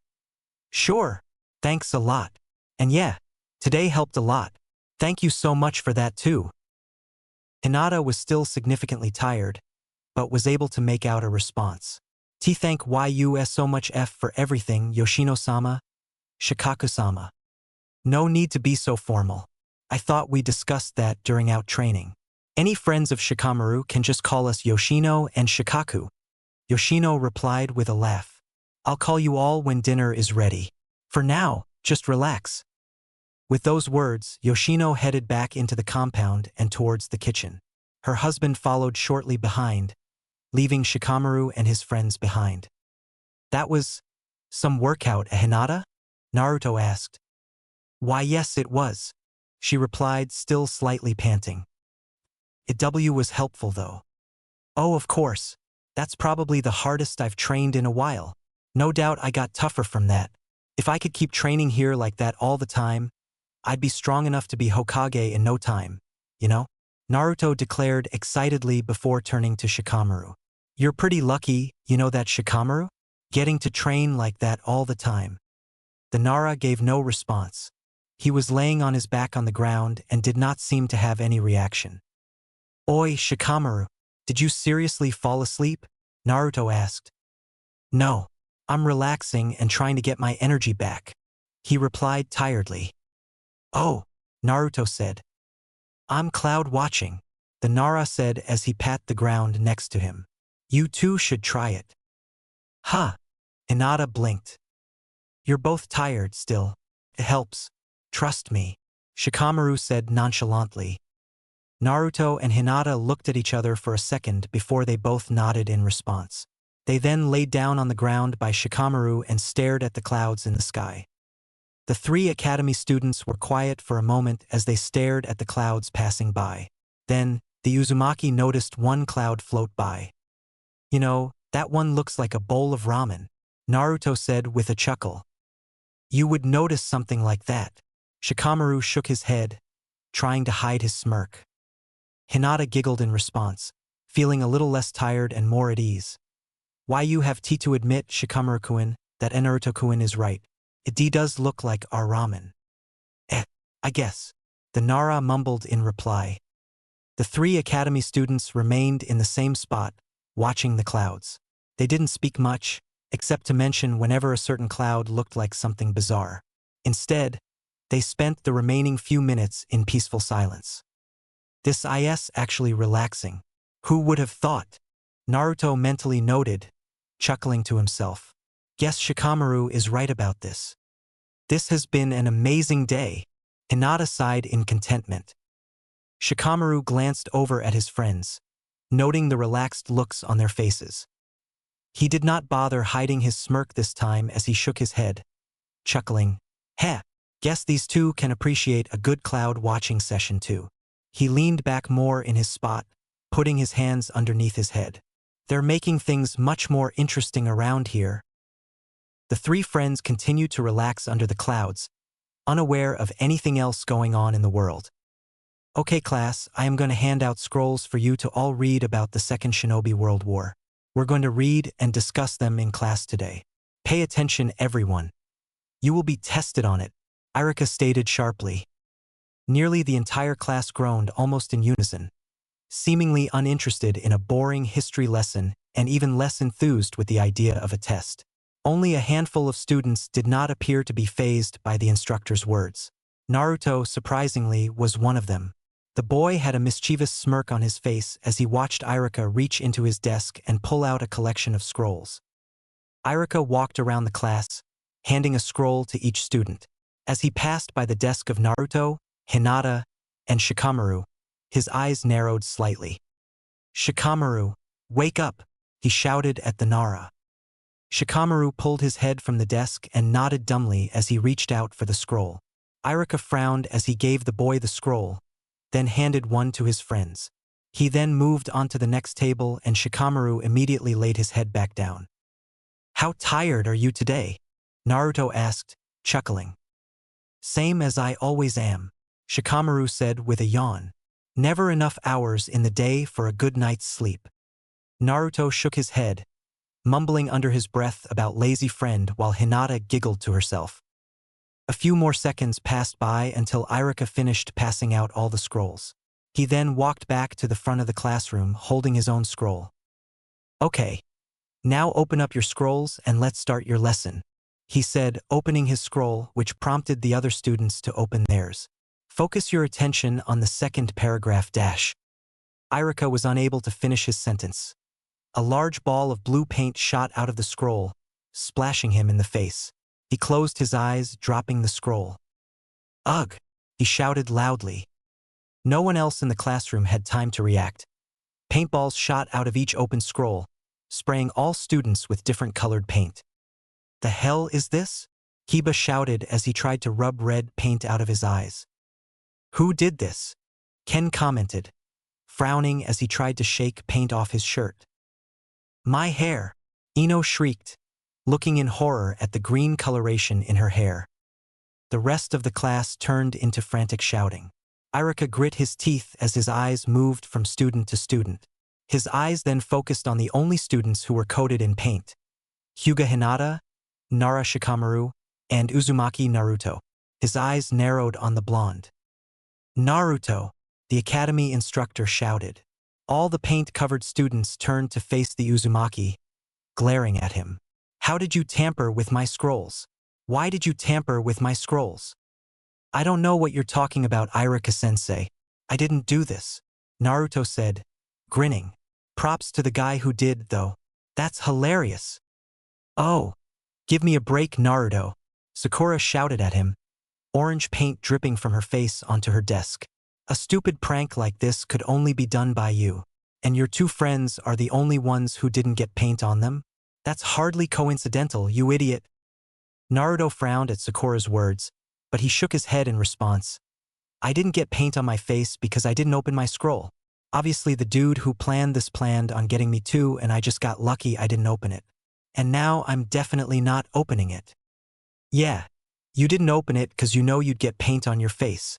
Ino rolled her eyes.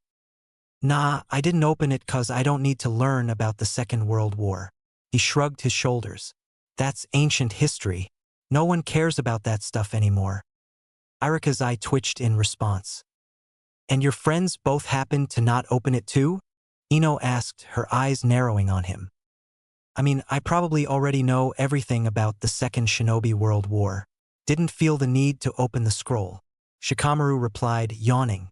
No point to bother. Jay just was being slow today. By the tea time I started to open it, I saw P-paint hit you all. So I didn't want to risk opening my scroll. Hinata said, frowning as she poked her fingers. Please don't use me to blame Naruto-kun. I'm so sorry I didn't open it fast enough. Ino frowned in response. Hinata, no one's blaming you dash. Naruto, can you prove you didn't do this? Iruka questioned, his eyes still narrowed at the blonde. Can you prove I did? 'Cause I didn't, so you can't. Naruto retorted. I would have been a victim too if I opened my scroll, you know? Then do it, Iruka said. Prove your innocence. Nah, I'm not getting myself wet with paint. The blonde scoffed. You prove it. Fine. The academy instructor sighed as he walked up to Naruto's desk and grabbed the scroll. This will be the proof. Iruka, in his anger, forgot he passed out the scrolls. In this moment, he expected a blank scroll. Instead, he was met with another ball of paint that smacked him in the face, painting his already blue face a lighter shade of blue. Naruto, he roared. Well, there's your proof, Naruto declared, grinning triumphantly. Class continued from there, with Iruka drawing attention back to the subject at hand. Still, the instructor continued to keep his eye on Naruto suspiciously. While he technically had no proof, he was still suspicious. He could not shake the feeling that it was his fault. When class ended, Naruto brought Shikamaru and Hinata to Ichiraku's once more in order to celebrate. Oh man, old man Ichiraku. You should have seen the looks on their faces, Naruto said, grinning. There was paint everywhere and I just know it's going to take a long time to get everything cleaned up. Everyone was so angry, But they couldn't prove it was me, so I got away with it. Good work then. I am the daughter of Tucci said, chuckling. I'm impressed you were able to pull something like that off. I mean, you had to pull a fast one on your academy instructor too. Well, in order to pull it off right, I did need some help, he admitted, elbowing both Hinata and Shikamaru. Hinata looked down slightly, blushing in response while Shikamaru simply waved his hand in acknowledgement of his guilt. Shikamaru-san. Hinata-san. Tucci gasped dramatically, bringing his hands to his face in fake shock. You both helped? Is Naruto that much a bad influence on you too? Bad influence? Hey! Naruto frowned. He's not. A giggle escaped Hinata's lips. We just offered T to help. And Naruto-kun managed to get to the reading scrolls yesterday, and I just had one of my C-clansmen's seal P paint in them.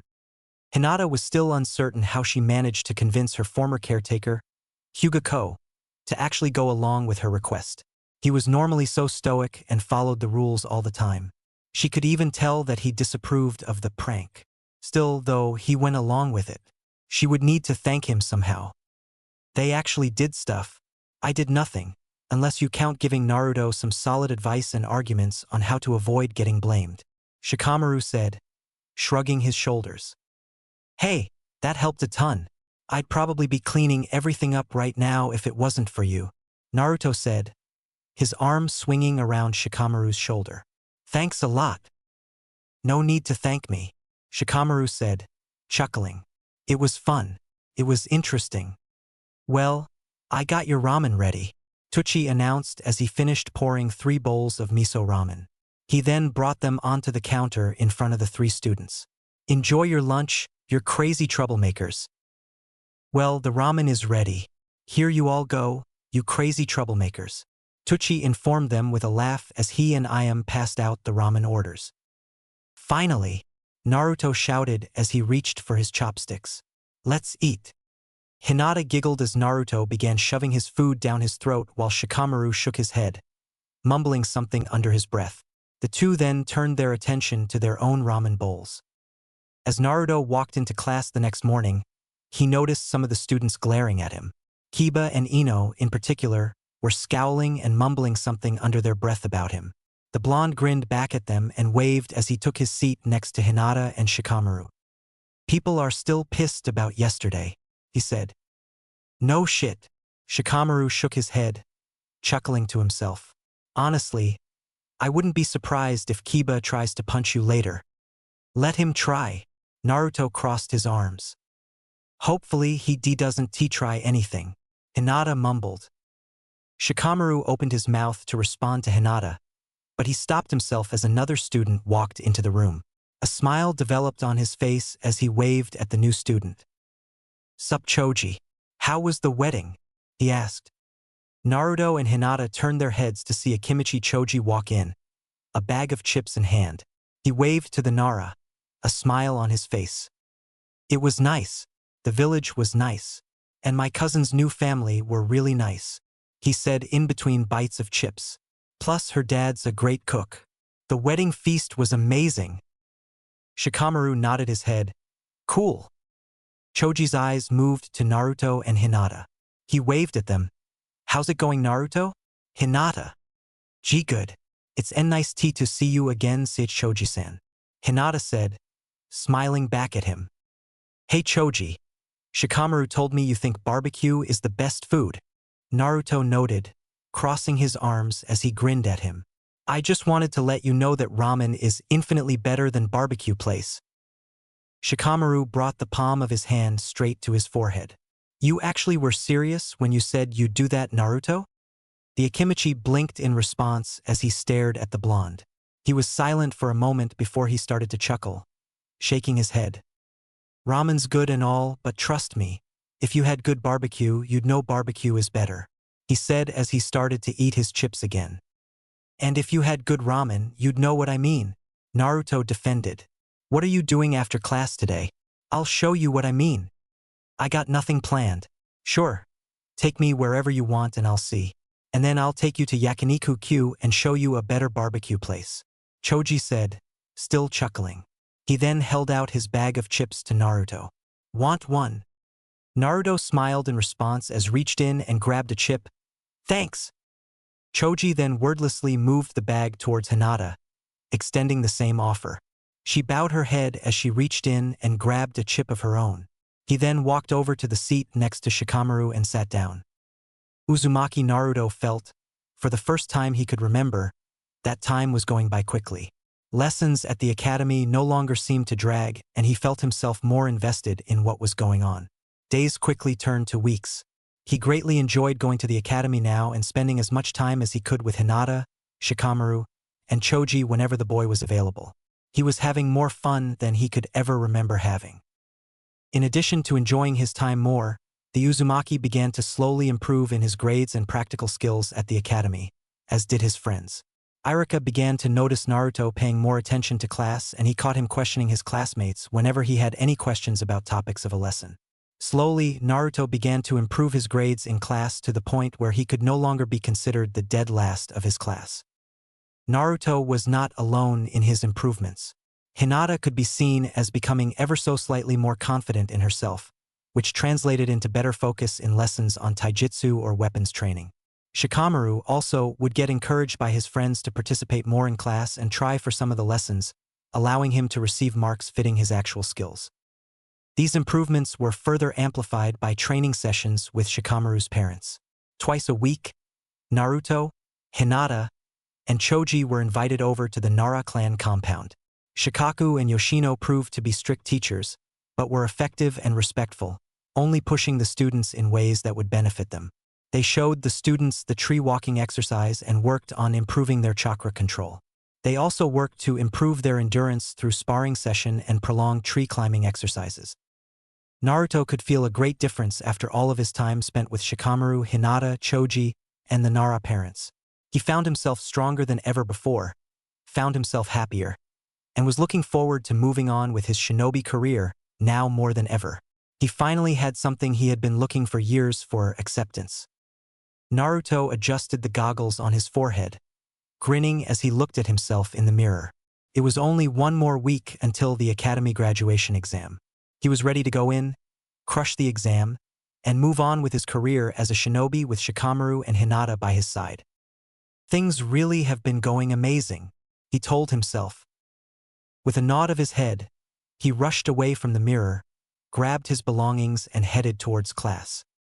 All right, everyone, let's begin our review of the material that will be featured in the graduation exam. Iruka spoke as students stared to quiet down. We have only 1 week left before the exam, so it is important that you all take this seriously. I'd hate to see even one of you fail because you slacked off at the last second. Hear that, Shikamaru? Naruto questioned, elbowing his friend. He's calling you out. He can get in line, the Nara mumbled, rolling his eyes. It's weird to think it's almost over, huh? Choji noted, eating from another bag of chips. Pretty soon we'll all be ninja. I know, right? Naruto grinned in response. It's so cool.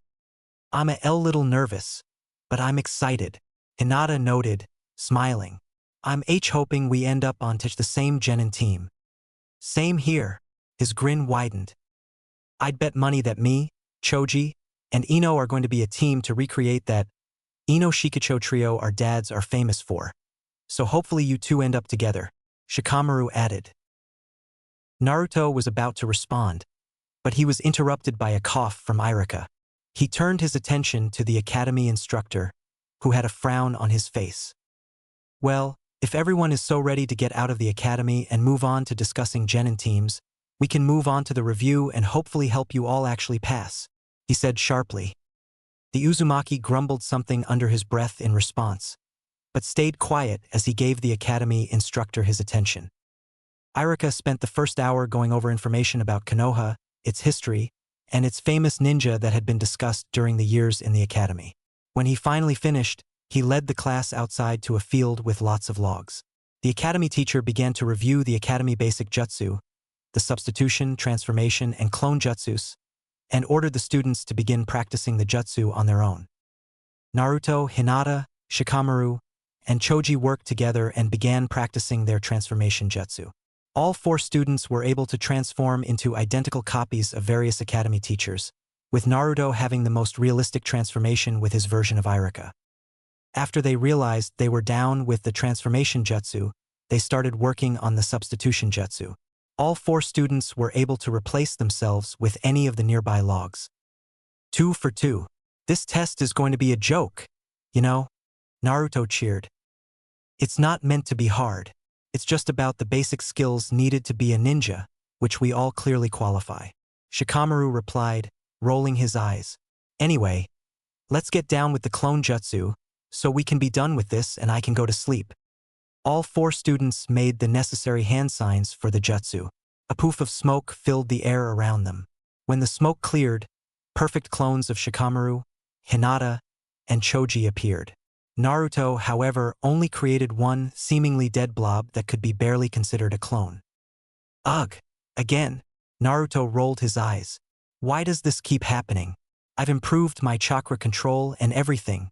Why can't I make even one stupid clone? Maybe you're not using enough chakra? Choji asked. That can't be it. Naruto shook his head. I feel like I'm already using a lot. We can always see, Shikamaru said as he turned to Hinata. Hinata, can't you check with your Byakugan? See if Naruto needs to use more chakra. Ah! The Hyuga nodded her head in understanding as she made hand signs and activated her clan's dojutsu. Naruto-kun, see, could you try the C-clone jutsu once more please? Naruto nodded his head and made the necessary hand sign. Hinata gasped as she watched him channel his chakra. A poof of smoke filled the air and, when dissipated, revealed a similar pathetic-looking clone on the ground. And Naruto-kun, that was so much chakra. Way too much. She shook her head. The amount of chakra he used for such a simple jutsu seemingly overwhelmed her. Why you're going to need to use a whole lot less? Naruto raised an eyebrow at her in confusion, but nodded his head as he wordlessly made the hand sign again. He channeled chakra once more, making sure to limit the amount of chakra used. Upon completing his jutsu, he created another dead-looking clone on the ground. What gives? He grumbled. Hinata frowned. Still too much. Oh come on. I was hardly using any that time. Naruto shouted in frustration as he made the hand signs. Clone jutsu. Once again, another dead-looking clone appeared on the ground. He rolled his eyes as he made another attempt. He continued to try making clones until Iruka spoke up, informing all the students that it was time for weapons training. With an annoyed sigh, Naruto walked forward ahead of his friends, trying to get weapons training over with as quick as he could so he could get back to practice. Hinata, Shikamaru, and Choji all looked at him, confused expressions on their faces. It doesn't make sense, though. Most people have problems getting enough chakra. How is that his problem is that he uses too much? Choji wondered. And Naruto-kun has one of the largest sage chakra supplies I've ever seen. Hinata admitted, shaking her head. It's even larger than my father's chakra supply. That's unreal. Choji whistled in approval. That's going to make him an amazing ninja later, though. He's never going to have problems with chakra exhaustion. Yeah, but it's a problem right now. A troublesome problem. Shikamaru mumbled. The Nara knew that, due to technicalities, Naruto could fail the test if he was unable to produce a single clone, which caused him to scowl. That would be idiotic to fail him for that. Punishing him for a large chakra supply? When that's actively going to help him as a ninja. Hey, Dad. Shikaku sighed. He had only just gotten him from a long day of work with paperwork for the Shinobi Council and a late meeting with the Sandaime. He wanted a few minutes alone in his compound's private cellar to drink sake and de-stress. Not even a minute had passed by and his alone time had already been disturbed as Shikamaru ran into the cellar. Yes, he grumbled as he sat his bottle down on a small table. It's a troublesome situation, I know, but I got to ask about it. We were working on the clone jutsu and Hinata, Choji, and I noticed Naruto having problems with it. Was wondering if you knew anything that could help him out, since it'd be a pain if he couldn't graduate because of such a stupid problem. Shikamaru said, sighing. Shikaku had an idea what his son was referring to, but needed confirmation Well, what kind of problems are we talking about? Chakra, Shikamaru answered. Hinata checked with his Byakugan. Naruto's got a huge chakra reserve and is seemingly incapable of using the little amount of chakra needed for the jutsu. The Kyuubi's chakra is probably to blame for that. Shikaku noted, shaking his head. Most people have issues with too little chakra. This kid's issue is the exact opposite. That'll help him out later, but right now that's a pain. I know Yoshino and I have helped him out with his chakra control. This kid is getting better at it, but if he's made no improvements with the jutsu yet, he probably never will be able to create a standard clone. The man's eyes widened as a solution occurred to him. Wait, he probably can't ever do standard clones, but what about a different type of clone? Shikamaru, invite your friends over for a training session tomorrow. Don't worry about Naruto. I got an idea that'll help him out, he told his son. All right, I can do that. Shikamaru nodded his head. With his concern addressed, Shikamaru walked off, heading to his usual cloud-watching spot. Shikaku remained in his seat, still thinking about Naruto and his issue with clones. If this were anyone else, I'd be worried to show them how to do shadow clones. But Naruto should be fine. He's got enough stamina and chakra to pull it off. Troublesome kid. Shikaku noted. Chuckling, he picked up his bottle of sake and started to drink once again. The next day came quickly. Shikamaru brought Naruto and Hinata to his clan's compound after class and walked to the courtyard. Both Shikaku and Yoshino were standing in the courtyard, their eyes on the three students. Choji didn't feel like coming today? Yoshino asked. Yeah, he wasn't feeling too good in class today and went home. We stopped by the Akimichi compound on the way here to check on him, and he said he was getting sick. Shikamaru said, frowning. His mother frowned. That's not good at all. I'm going to stop by and see what's wrong with him after training. Later, though, we got training to do, Shikaku stated, getting everyone's attention. Today, Yoshino will be working on improving your chakra control further. Yoshino's sadness went away in seconds and was replaced with a sadistic grin on her face. She instinctively reached for a blunted kunai and pointed it at the group of academy students, who all instinctively backed away. What do you intend on doing with those, Mom? Shikamaru asked. If you all are quick on your feet, you won't have to find out, she replied, her grin widening. Hinata turned to look at her classmate. Shikamaru-kun, your mother is terrifying. As if reading her mind, Shikamaru shook his head. At least you don't have to live with her. The Nara clan head chuckled before he continued to speak. Anyway, she'll work on chakra control today for about an hour. I'll tell you what we will do when you are done and recovered. His eyes then moved over to Naruto. However, Naruto, can I borrow you for a little bit before you join your friends with chakra control training? Ha! Naruto blinked in response, pointing to himself, before he shrugged his shoulders. Sure? Why not? Then join up when done. Anyway, Hinata, Shikamaru, follow me, Yoshino shouted excitedly as she walked towards some of the large trees in the back of the compound, reaching for a second dulled kunai.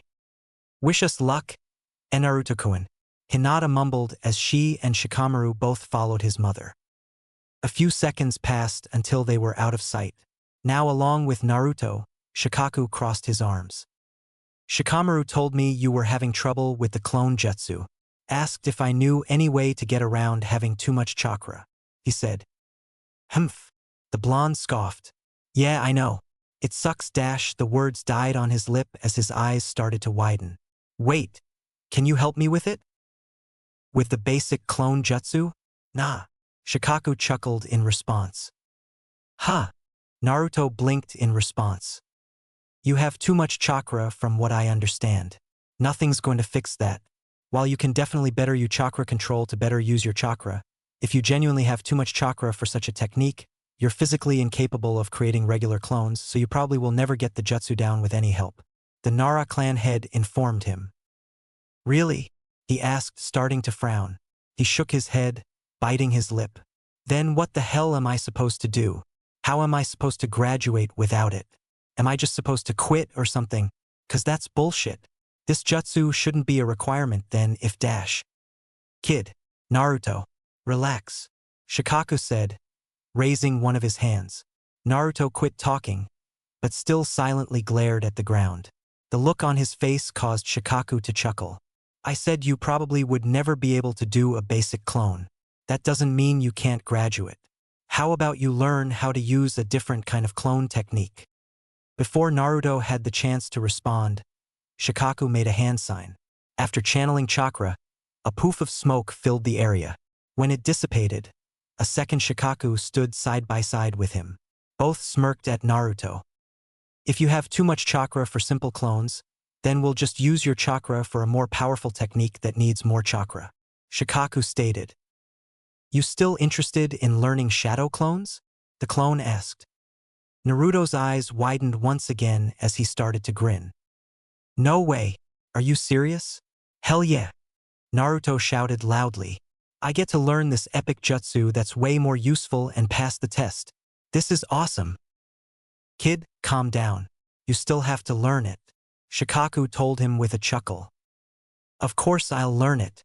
I'm way too awesome not to learn it, the Uzumaki replied. This earned a snort of laughter from the Nara clan head. I swear, no kid should get me to laugh this much. Uzumaki Naruto, you have way too much energy and excitement. You are troublesome, but in a good way. Well, if you're so awesome, then you best be ready. I can promise you it won't be easy, Shikaku noted. I'm going to show you how to do the jutsu one more time. Watch carefully. We'll then work on your execution. Naruto calmed himself down and nodded at the man's words. All right, let's do this. Shikaku in turn made the hand sign for the jutsu. An hour had passed by since the training began. Naruto was standing with tired, wobbling legs as he panted heavily. You need to take a break soon? Get yourself more energized, Shikaku asked Naruto. Might do you some good dash. No, I got this, Naruto replied, still breathing heavily. Just give me a moment. As Naruto brought his hands together into the same hand sign, Yoshino walked back to the courtyard. Shikamaru and Hinata followed behind, both panting heavily with bruises on their bodies. How did your training go? Shikaku asked his wife. They're getting better. They lasted a long time on the trees and were able to avoid most of the kunai I threw at them. I was impressed, Yoshino said, grinning. I think next session I'll use actual kunai. Maybe the fear of getting hit and a real wound will incentivize them more dash. Mom, I kinda would like it if Naruto and Hinata actually wanted to come over here again. So please don't, Shikamaru pleaded, scowling. You're so strict with your tea training, Hinata noted. Who tea taught you? My sensei was a no-nonsense woman, someone who would not tolerate any slacking off. Which was good, because it helped shape me and my team into the amazing shinobi we are, Yoshino declared, flexing slightly as she chuckled. She then turned her attention to Shikaku. How's your session with Naruto-kun? Is he still working on it? Shadow clone jutsu, Naruto shouted as a poof of smoke filled the air only to reveal nothing. He's making a ton of progress, but it's gonna take a little bit more time. Maybe another day of training, Shikaku admitted, rubbing the back of his head. Understandably, since the jutsu is advanced. That's not going to stop me though, Naruto stated as he brought his hands back to the same hand sign. Shadow clone jutsu. Another poof of smoke filled the area around Naruto. As the smoke dissipated, another Naruto appeared.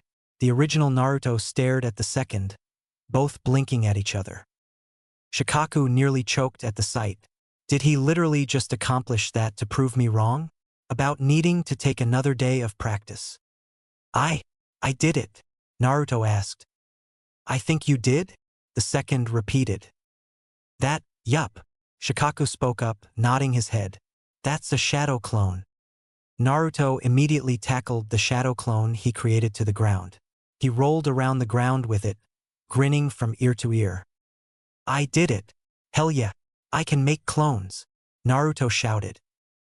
Hell yeah. We did it. One step closer to being Hokage, the clone shouted back. Hinata giggled at her friend's excitement while Shikamaru had a smirk on his own face. The two ran over to the blonde and pulled him up from the ground away from his clone. Impressive. Very impressive, Shikamaru said. Why, you're amazing, Naruto-kun, Hinata said, a pink blush developing on her cheeks.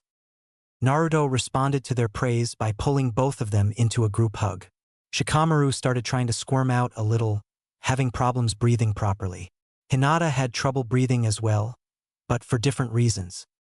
Naruto-kun is hugging me. He's hugging me. Don't faint, don't faint, don't faint, don't faint. Hinata repeated the mantra in her head as her face turned scarlet. Not again, not again, not again, not again. Air. Give me air. Please. Shikamaru mentally pleaded. Eventually the boy let go. Shikamaru immediately started to gasp overdramatically as he caught his breath. I saw what must have a god, calling me to the afterlife, he mumbled in a daze. Ah, screw you, Shikamaru. I didn't hug you that tight. Naruto rolled his eyes. Hinata still seemed to be in some dreamy daze, but was inwardly cheering herself for not fainting from her crush's embrace. Well, from what I understand, you all deserve a break for a little bit. I know Naruto probably does at least. Shikaka spoke, getting the attention of all the students again. Take about 20 or 30-minute break and head back here. We'll work on improving your resistances to genjutsu when you are back. The three shinobi nodded their heads in unison before they walked off together, heading towards a tree. Shikamaru immediately collapsed upon arriving, which caused Naruto to roll his eyes and Hinata to giggle in response. The two then joined the Nara clan heir on the ground as they laid down, staring up at the clouds. Just what we needed. More cloud watchers, Yoshino noted, rolling her eyes. Our son's a bad influence. Perhaps, Shikaku chucked in response. But that might not be a thing, and they are rubbing off on him as well. That's true. I like that they are and wished they would rub off on him more. Maybe that would get rid of his laziness. The Nara woman told her husband with a smirk of her own.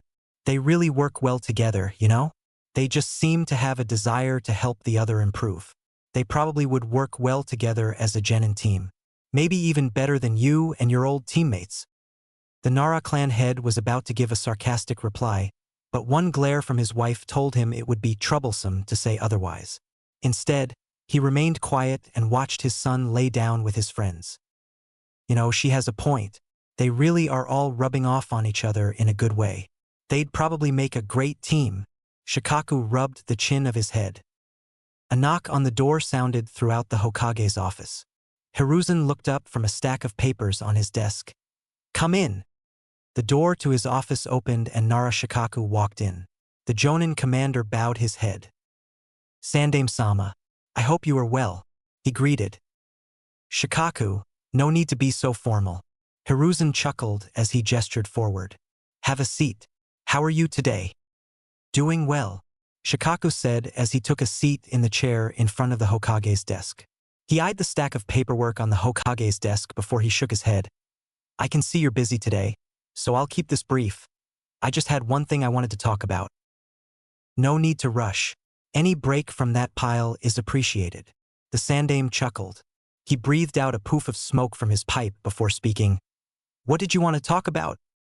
It's about the academy graduation, Shikaku said, bringing his together. More specifically, the genin team assignments. What about them? Hiruzen asked. I already made arrangements to assign your son with Ino and Choji. I figure that'll be pleasing to you, Choza, and Inoichi. Shikaku shook his head. That's actually what I was going to bring up. I was going to request that Shikamaru get placed on a team with Uzumaki Naruto and Hyuga Hinata. Hiruzen's eyes widened in response. He breathed out another cloud of smoke before his eyes narrowed on the Nara clan head. A lot of care was put into team assignments, Shikaku. Is there a reason you wish to make such a request? He asked. I do not know if you were aware of this, Sandame-sama, but Yoshino and I have been training them alongside Shikamaru these past couple of weeks. And I have to say, I think the kids have a good chemistry together. And they complement one another. Shikaku answered. I think they'd make a rather effective genin team. As would Shikamaru, Ino, and Choji, Hiruzen mentioned. Shikaku nodded his head. Theoretically, yes, but I also think that's partially me, Choza, and Inoichi pushing for that trio to be made again. The Sandame's eyebrow raised slightly. I mean, the three of us want to remake another Ino Shikacho, like our team was, and that's why we've been pushing it, the Jonin commander admitted. But I'll confess that I don't think the chemistry is like ours. While Shikamaru and Choji are friends, they don't appear to get along with Ino much, or at least Ino and Shikamaru don't get along. He shrugged his shoulders, which I'll acknowledge that being on a team with each other would probably improve their working relationship, but it's nothing like what Shikamaru already has with Naruto and Hinata. I mean, I play relationships into account when assigning teams, but I don't try and simply put friends together based solely on teamwork. Hiruzen said, his eyes narrowing further on Shikaku. You know that as well. There's more to your request, is there?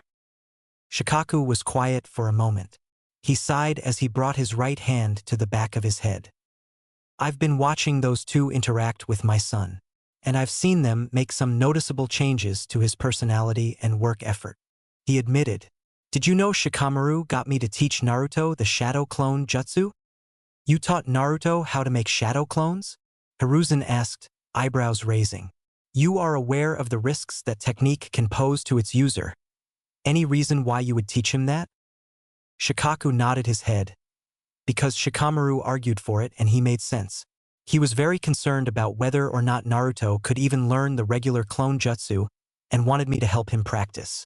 A chuckle escaped his lips. Shikamaru's a pretty sympathetic person, but it's been quite a bit since I've seen him try and help someone like that, and Naruto and Hinata are pushing him as well, making him work harder in training and not just rest the entire time. Hiruzen stared at Shikaku, processing his information. The two were quiet for a few seconds before Shikaku cleared his throat and pulled himself out of the chair. That's all I wanted to discuss. I've seen those two make some good improvements with my son that Yoshino and I are impressed with, and I think he can help them just the same. And I think it'd be a waste to not pair them together and see exactly how much stronger they can grow together. He stated. It's close to the deadline, so I do not know if I can easily change my team plans, Shikaku. Hiruzen admitted with a sigh. However, I will consider it. That's all I ask, the Jonin commander said, nodding his head as he turned around. Thank you for your time, Sandame-sama. As Shikaku walked out of the office, Hiruzen turned his attention to a clock in the room. It's about time for the academy exam to begin, he noted to himself. He then turned his head back to the piles of paperwork and sighed. Great, more to think about. That would just be more work. The Sandame returned to his work, but in the back of his head, he kept hearing Shikaku's words. Something told him that today was going to be a long day. Yumino Irika glanced at the clock in his classroom, reading 9 o'clock. He then turned his attention towards the students sitting down at their desks. Everyone was quiet. It was a rare moment to not have at least a single student making some type of noise, but today was not a normal day. It was the day of their graduation exam. It was comforting to the academy instructor to see that every student at least understood the seriousness of this date and exam. Ahem. He cleared his throat, drawing attention towards himself. The graduation exam will be divided into 3 parts. The first part is a written exam based on the information that I, and the other academy instructors, have taught you over the years of basic shinobi theory and history. The second is a test on your efficiency with weapons. The final test will be an exhibition of the 3 required jutsu: substitution, transformation, and clone jutsu. Does anyone have any questions? Everyone remained quiet. Irika waited a few more seconds before nodding his head in understanding. Then let's not waste any time, shall we? Irika said as he reached into desk and pulled out a collection of papers. For the written exam, you are required to answer at least 70% of the questions correct. You will have 1 hour. As Irika began to pass out the papers, Naruto turned his head to the table behind him, facing both Shikamaru and Choji. The two nodded their heads at him and Shikamaru gave him a thumbs up, which Naruto quickly returned. He then turned his attention to Hinata, who was sitting in the chair to his left. Good luck, Hinata, he whispered, a large grin on his face. Why you as well, Naruto-kun? she whispered back with a smile of her own. A few more seconds passed as Irika finished passing out the papers. The Chunin moved back to the desk at the front of the room and turned his attention to all the students. His eyes then focused on Naruto, who was staring intently at one of the first questions. You don't need to get 100%, Naruto. Just do your best, Irika told himself. As if on cue with his thoughts, Naruto penciled down an answer and moved on to the next question. A smirk developed on Irika's face. You got it this time. Naruto was practically beaming as he made his way back into the academy classroom. The class had just finished the second exam and he shown excellency with both kunai and shuriken, impressing the exam proctor. The first exam admittedly could have gone better, but he knew that he passed it. Combined with the rush of adrenaline from the second exam, he was now more confident than ever that he was finally going to become a shinobi. It is now time for the third and final test. Please, come follow me out of the room and over to the examination area when I call your name. After you finish, whether you pass or fail, you will be asked to leave the building. You can wait for friends outside if you must, Mizuki announced. He then looked down at his papers for a brief moment before looking back to the students. First up is Aburame Shino. Shino nodded his head before getting out of his chair and walking forward, following Mizuki out of the room. Just one more exam, then we can go home and sleep, Shikamaru said with a yawn as he laid his head down. Hell no. We're celebrating when we get out, Naruto stated, grinning. We're gonna have a victory bowl at Ichiraku's ramen. That sounds good, but I won't be able to go, Choji admitted. It's tradition for when an Akimichi graduates from the Shinobi Academy and becomes a genin to have a celebratory feast, so I have to go to that. A dreamy sigh escaped his lips as he almost started to drool. Both my mom and dad are cooking for it, so I can't wait to taste it. That sounds like so much fun, Hinata said, smiling. Her eyes dropped slightly as she brought her hands together, her voice dropping to a whisper. I wish my family did something like that. Naruto turned to the Hyuga. Did you say something, Hinata? A blush developed on her cheek as she shook her head. And no, nothing important dash. Akimichi Choji, Mizuki called out as he came back into the room. Hinata yelped, having been interrupted. Everyone then turned their head towards Choji. Really? That fast? Did Shino already finish? Naruto asked. Probably. Shino's good and he doesn't waste time. He probably did it in near record time. Shikamaru shrugged his shoulders. He then turned his head to his childhood best friend and gave him a thumbs up. You really don't need it, but good luck, Choji. The Uzumaki gave the same thumb-ups to him. Yeah, good luck, Choji. Do your best, Hinata added, looking back up to him. The Akimichi smiled as he stood up from his chair. Thanks, guys. Good luck as well. Choji left the room and all remained quiet.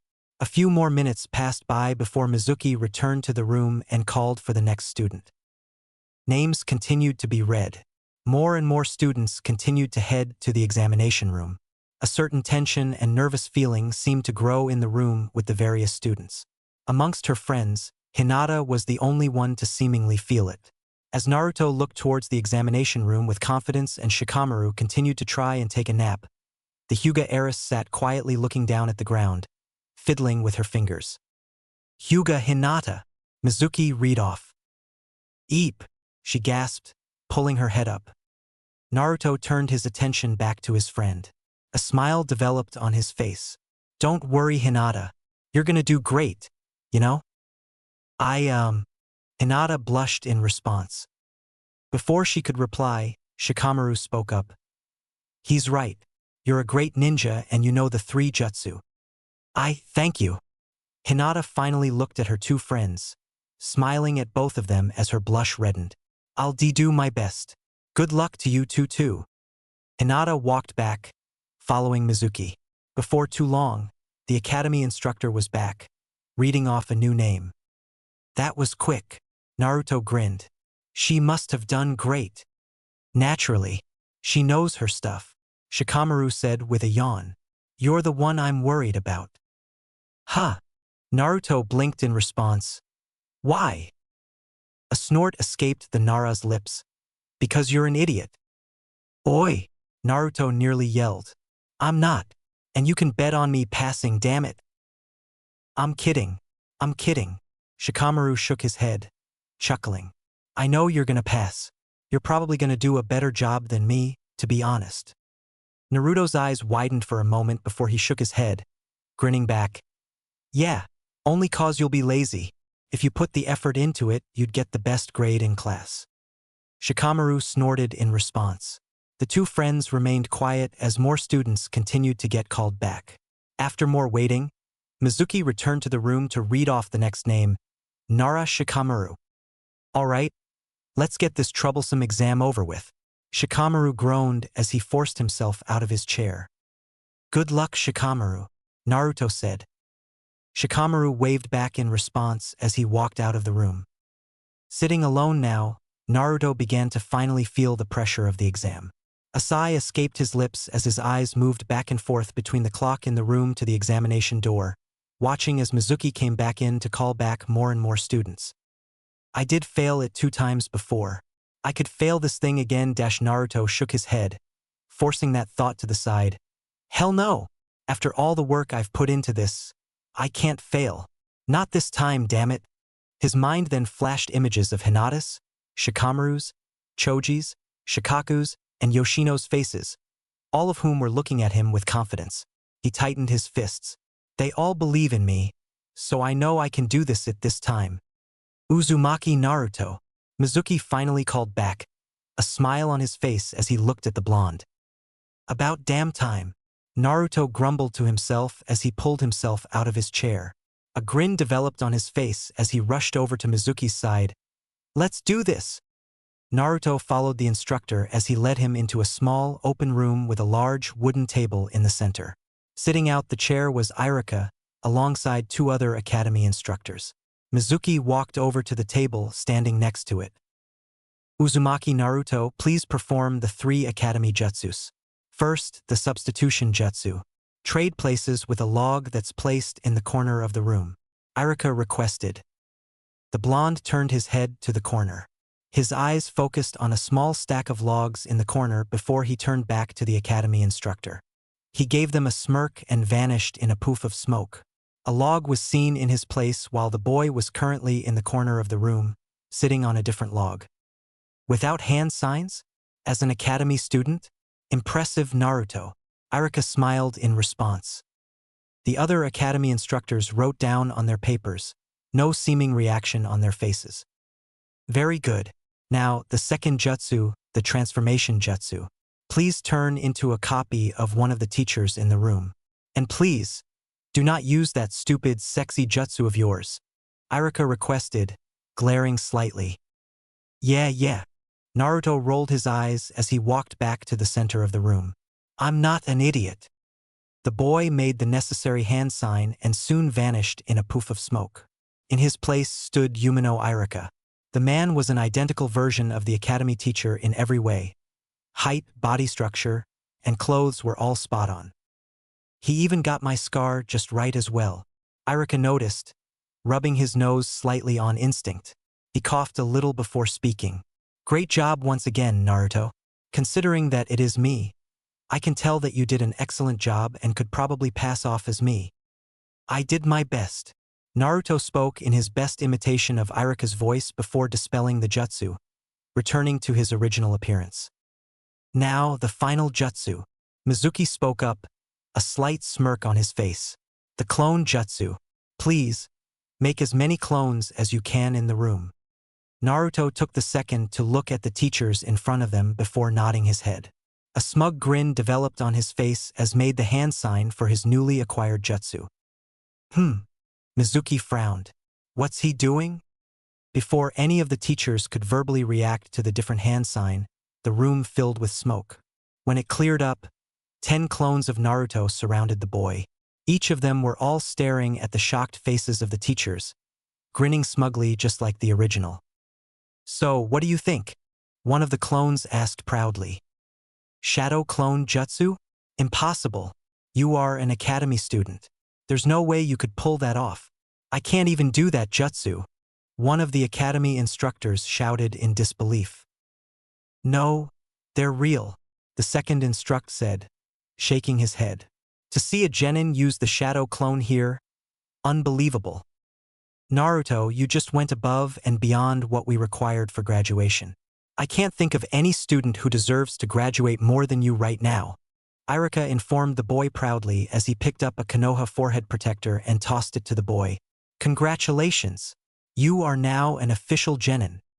Naruto caught it and did not waste any second putting it on his head, replacing his goggles with the forehead protector. He ran his hand over the forehead protector, his finger tracing the Konoha insignia. Tears developed in his eyes as he looked back at the academy instructors. I'm finally a ninja. Thank you all. Just watch me. You'll see me become the greatest ninja Konoha has ever seen, Naruto declared. Iruka grinned as he watched Naruto rush out of the room. Naruto, I'll treat you to ramen when you're free. You finally did it. I'm so proud of you. Mizuki, likewise, watched Naruto leave the room with a look of disbelief on his face. He took in a deep breath, resisting the urge to shout. I knew he was improving, but he should never have been able to pass. He can't produce a single clone. But no, he had to learn the shadow clone jutsu somehow. Mizuki mentally snarled. He took in another deep breath as he tried to calm himself down. So what if he passed? That doesn't ruin my plans. It just means I have to change them a little. It doesn't matter though. In the end, I will get my scroll. Mizuki, I believe there's one final student waiting. Let her know it's her turn. Iruka requested.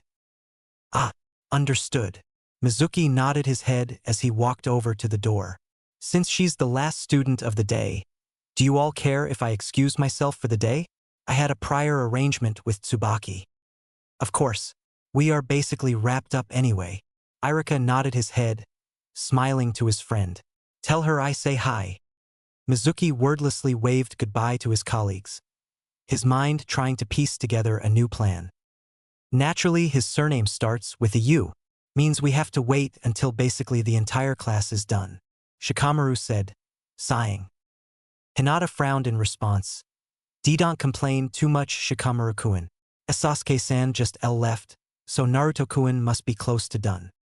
The two friends stood outside the academy entrance, waiting as patiently as they could for Naruto to finish his exam. Both were wearing their new Konoha forehead protectors, Hinata around her neck and Shikamaru tied around his left arm. The majority of the students had long gone, having left with family, friends, or on their own accord. Even Choji had left, as just as the Akimichi had mentioned. His mother and father had met him to pick him up and bring him to his graduation feast. Only a few students were still there, waiting for their family to come and meet with them.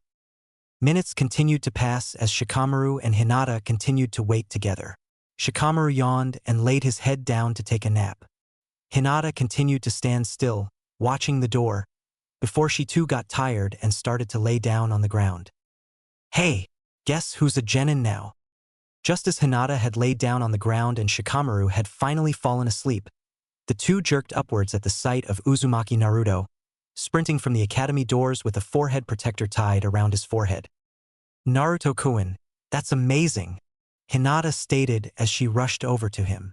A grin developed on her face as she stared at his forehead protector. I'm so proud of you. Ugh, just when I was finally sleeping, Shikamaru mumbled, rubbing his eyes as he walked over to his friend.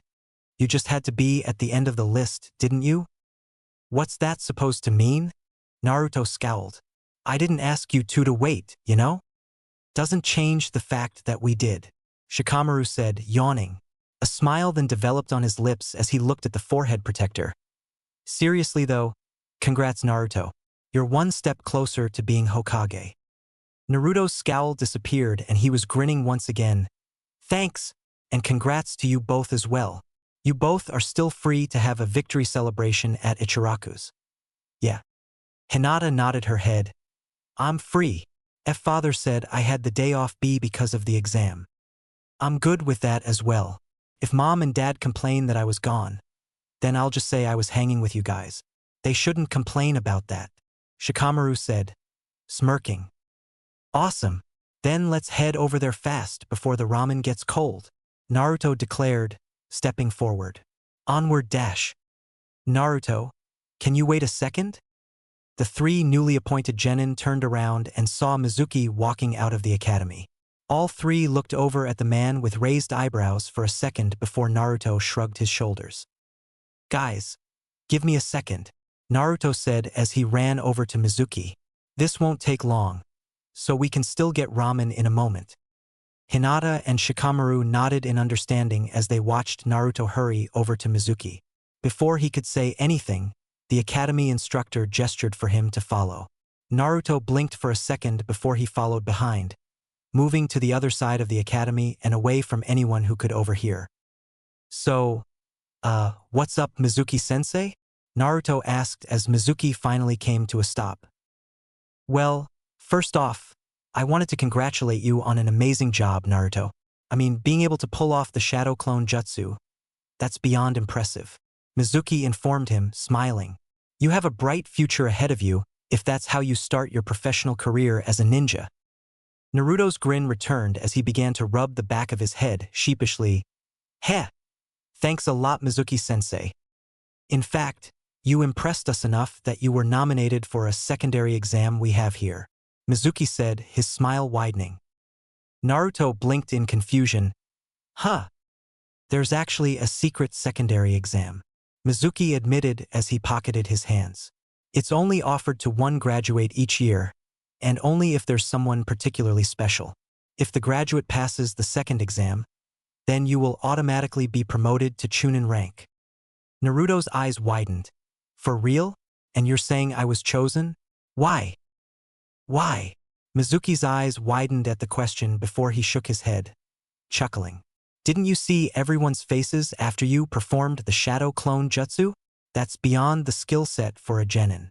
You showed that you are a genius to be able to accomplish that. It was between you and Uchiha Sasuke, but we all agreed you deserve the honor this year." "Oh," Naruto shook his head, trying to process everything. "Well then, what's the second exam?" "Well, you actually have to agree to participate in it before we can make it official. It's actually like a small test in of itself," Mizuki admitted, rubbing the back of his head. "It's like how you don't always get to pick your missions. When the Hokage has work for you, you must do it. Likewise with this exam, once you commit, you can't back down. You understand?" Naruto nodded his head, a look of disbelief on his face. Mizuki noted the widened eyes and the surprise present, causing him to chuckle. A single good jutsu changes nothing. He's still the same idiot he's always been. The Chunin resisted the urge to grin. Everything is still going to go according to plan. It doesn't make sense. There was even a question on the written exam today. The only two ways to get promoted to Chunin is through the Chunin exam or through field promotion. The academy doesn't have the authority for this. Plus, why the hell would the teachers vote for me for this thing? They hate me. There's no way they'd pick me over Sasuke. Naruto wondered, shaking his head. His eyes narrowed in on Mizuki. Something's fishy about all of this. What are you trying to do here, Mizuki-sensei? "Naruto, are you okay?" Mizuki asked. The question pulled Naruto away from his thoughts and back to reality. He laughed in response, forcing a grin onto his face. "Yeah, I'm fine. Just thinking about how I'm gonna pass this thing," Naruto stated, gripping his fists tightly. "I'm ready for this next exam. I already just became a genin and I can't wait to be a chunin already. If Mizuki-sensei is really up to something, then I need to know what he's doing. And if accepting his stupid exam is the only way to find out, then I'll do it," Naruto inwardly noted. Mizuki's smile turned into a grin that almost seemed maniacal. "So you'll take it? Excellent," he stated excitedly.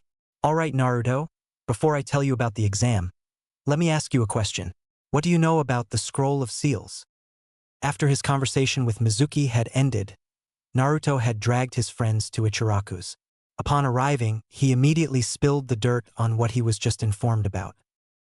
"Mizuki-sensei wants you to steal the Scroll of Seals from the Hokage's office for a secret exam to become a chunin?" Shikamaru asked Naruto. Naruto nodded his head, which elicited a sigh from the Nara. "What a pain. That sounds completely fake."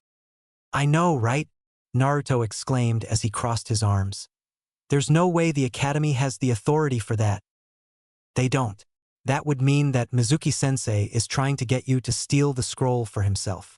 Hinata said, frowning. But why? He was our sensei for years and he is a loyal Konoha shinobi. Why would he try to steal it? Shikamaru shrugged his shoulders. Guess he's not that loyal. He then turned his head to Naruto. So what are you going to do about this? At this moment, Tucci came forward and delivered 3 bowls of ramen for the new graduates. Naruto immediately started to dig into his bowl rapidly. Hinata giggled in response while Shikamaru proceeded to shake his head. Only when the Uzumaki was finished did he continue to speak again. Well, I plan on telling Old Man Hokage about it. After that, I plan on taking down Mizuki personally, he admitted, a scowl developing on his face. He thought he could trick me into stealing the scroll for him, so I feel like I should be the one to take him down dash. But Naruto-kun, that would be dangerous. Hinata spoke up, her frown deepening. Why you shouldn't go alone? She's right. Mizuki's a chunin. You may be a ninja now, but on paper, he should be able to defeat you easily if you fought on your own. Shikamaru added. Naruto rubbed the back of his head, his scowl shifting into a frown. I guess I could ask the old man if he has anyone willing to assist me, but I personally want to take down the guy, so hopefully they won't interfere too much. Why not let us help? The Hyuga asked. Naruto blinked, staring blankly at Hinata. Hinata blushed a little at having her crush's attention so focused directly on her. She tried to speak, but no words came out. She then looked downward, her ramen bowl seeming more interesting than ever before. Why do you want to help out, Hinata? You said it yourself. It's going to be dangerous, Naruto asked. After his question, she pulled her eyes away from her food and looked up at him. She took a deep breath before she looked at him with determination present in her eyes. Mizuki-sensei may be a chunin and stronger than us individually, but if we all fought him together, we could take him out ourselves. We would just need to use teamwork, she answered. She then clapped her hands together. Please, Naruto-kun, don't fight him on your own. We can help you. Naruto continued to stare at his friend in surprise for a few seconds, which only caused her to frown. After 30 seconds passed, Naruto stopped staring and smiled widely at her. Thank you, Hinata. Sure, you can tag along. We can take down him together with no problem, he told her. Hinata smiled back in response, her blush getting a little darker. Naruto, you realize she said we, right? That would also include me as well, Shikamaru pointed out, finally speaking up as he put his bowl of ramen to the side. Naruto turned to the Nara and smirked at him. You've been quiet for a bit, so didn't know if you were listening to us. Sure it's not too troublesome for you, Shikamaru? Naruto asked. Shikamaru snorted in response. I mean, this whole situation is troublesome, but Hinata's right.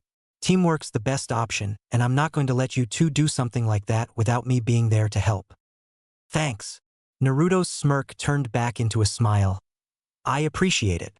And you're both right. Teamwork's the best option. And together, we're going to kick his ass and personally drag Mizuki-sensei's ass right back to the old man. Speaking of the Hokage, we should really discuss this with him first though, like you said originally, the Nara noted. The blonde genin nodded. Yeah. Well, we can't waste any time. We have to hurry and talk with him, 'cause it's going to get closer to time for me to meet up with that lying sensei.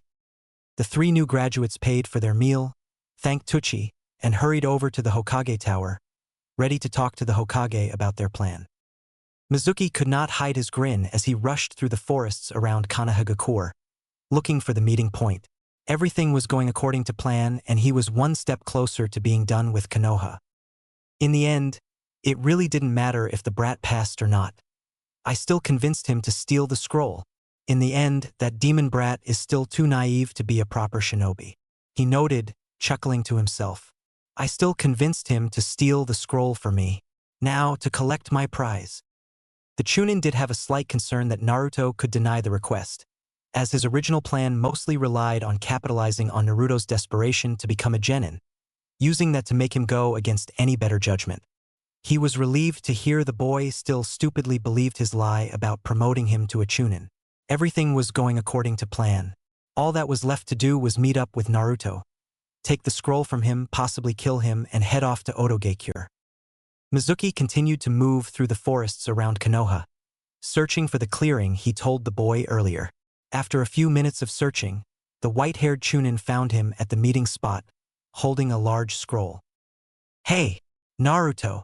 Mizuki shouted to him as he jumped down into the clearing. Naruto tensed up in response. "You really did it, you got the scroll. I knew you would be able to do it." "Heh, what can I say? I'm going to be Hokage after all, Databeo. And now I'm one step closer to getting there," Naruto informed with a large grin. "That is true, and you're going to make a great Hokage." Mizuki chuckled as he held out his hand. "Now hand over the scroll to me. I can test you on one of the jutsus then." The Uzumaki shook his head, his grin widening further. "No need for that, sensei. Watch this. Shadow clone jutsu." 3 shadow clones appeared in a poof of smoke standing right behind Naruto.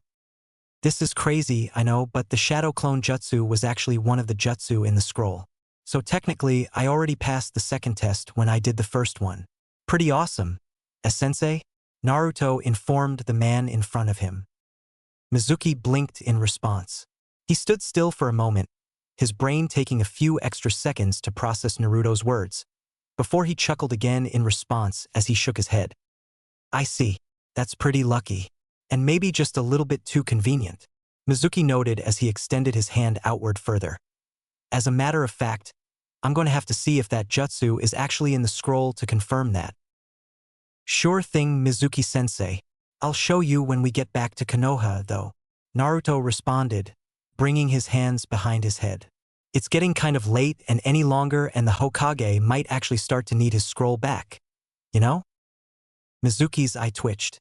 He took in a deep breath, trying to think of an appropriate response to the boy's statement.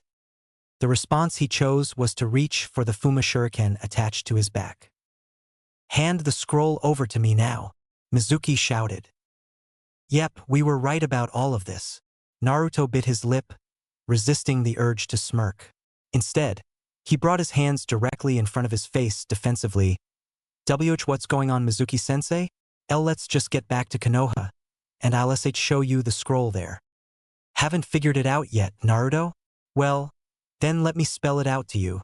There is no Chunin graduation exam," Mizuki shouted, spinning the shuriken in his hand in a clockwise fashion. "What you did was help me steal the scroll, and now you're going to hand it over, or else you're going to die right here." Before Naruto could even reply to his threat, Mizuki chucked the shuriken forward, causing it to fly directly at Naruto's body.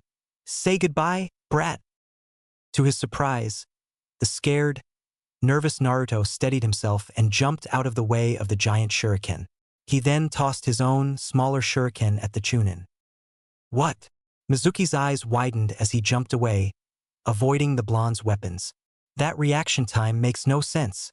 He should have been too shocked and scared to react. What the hell?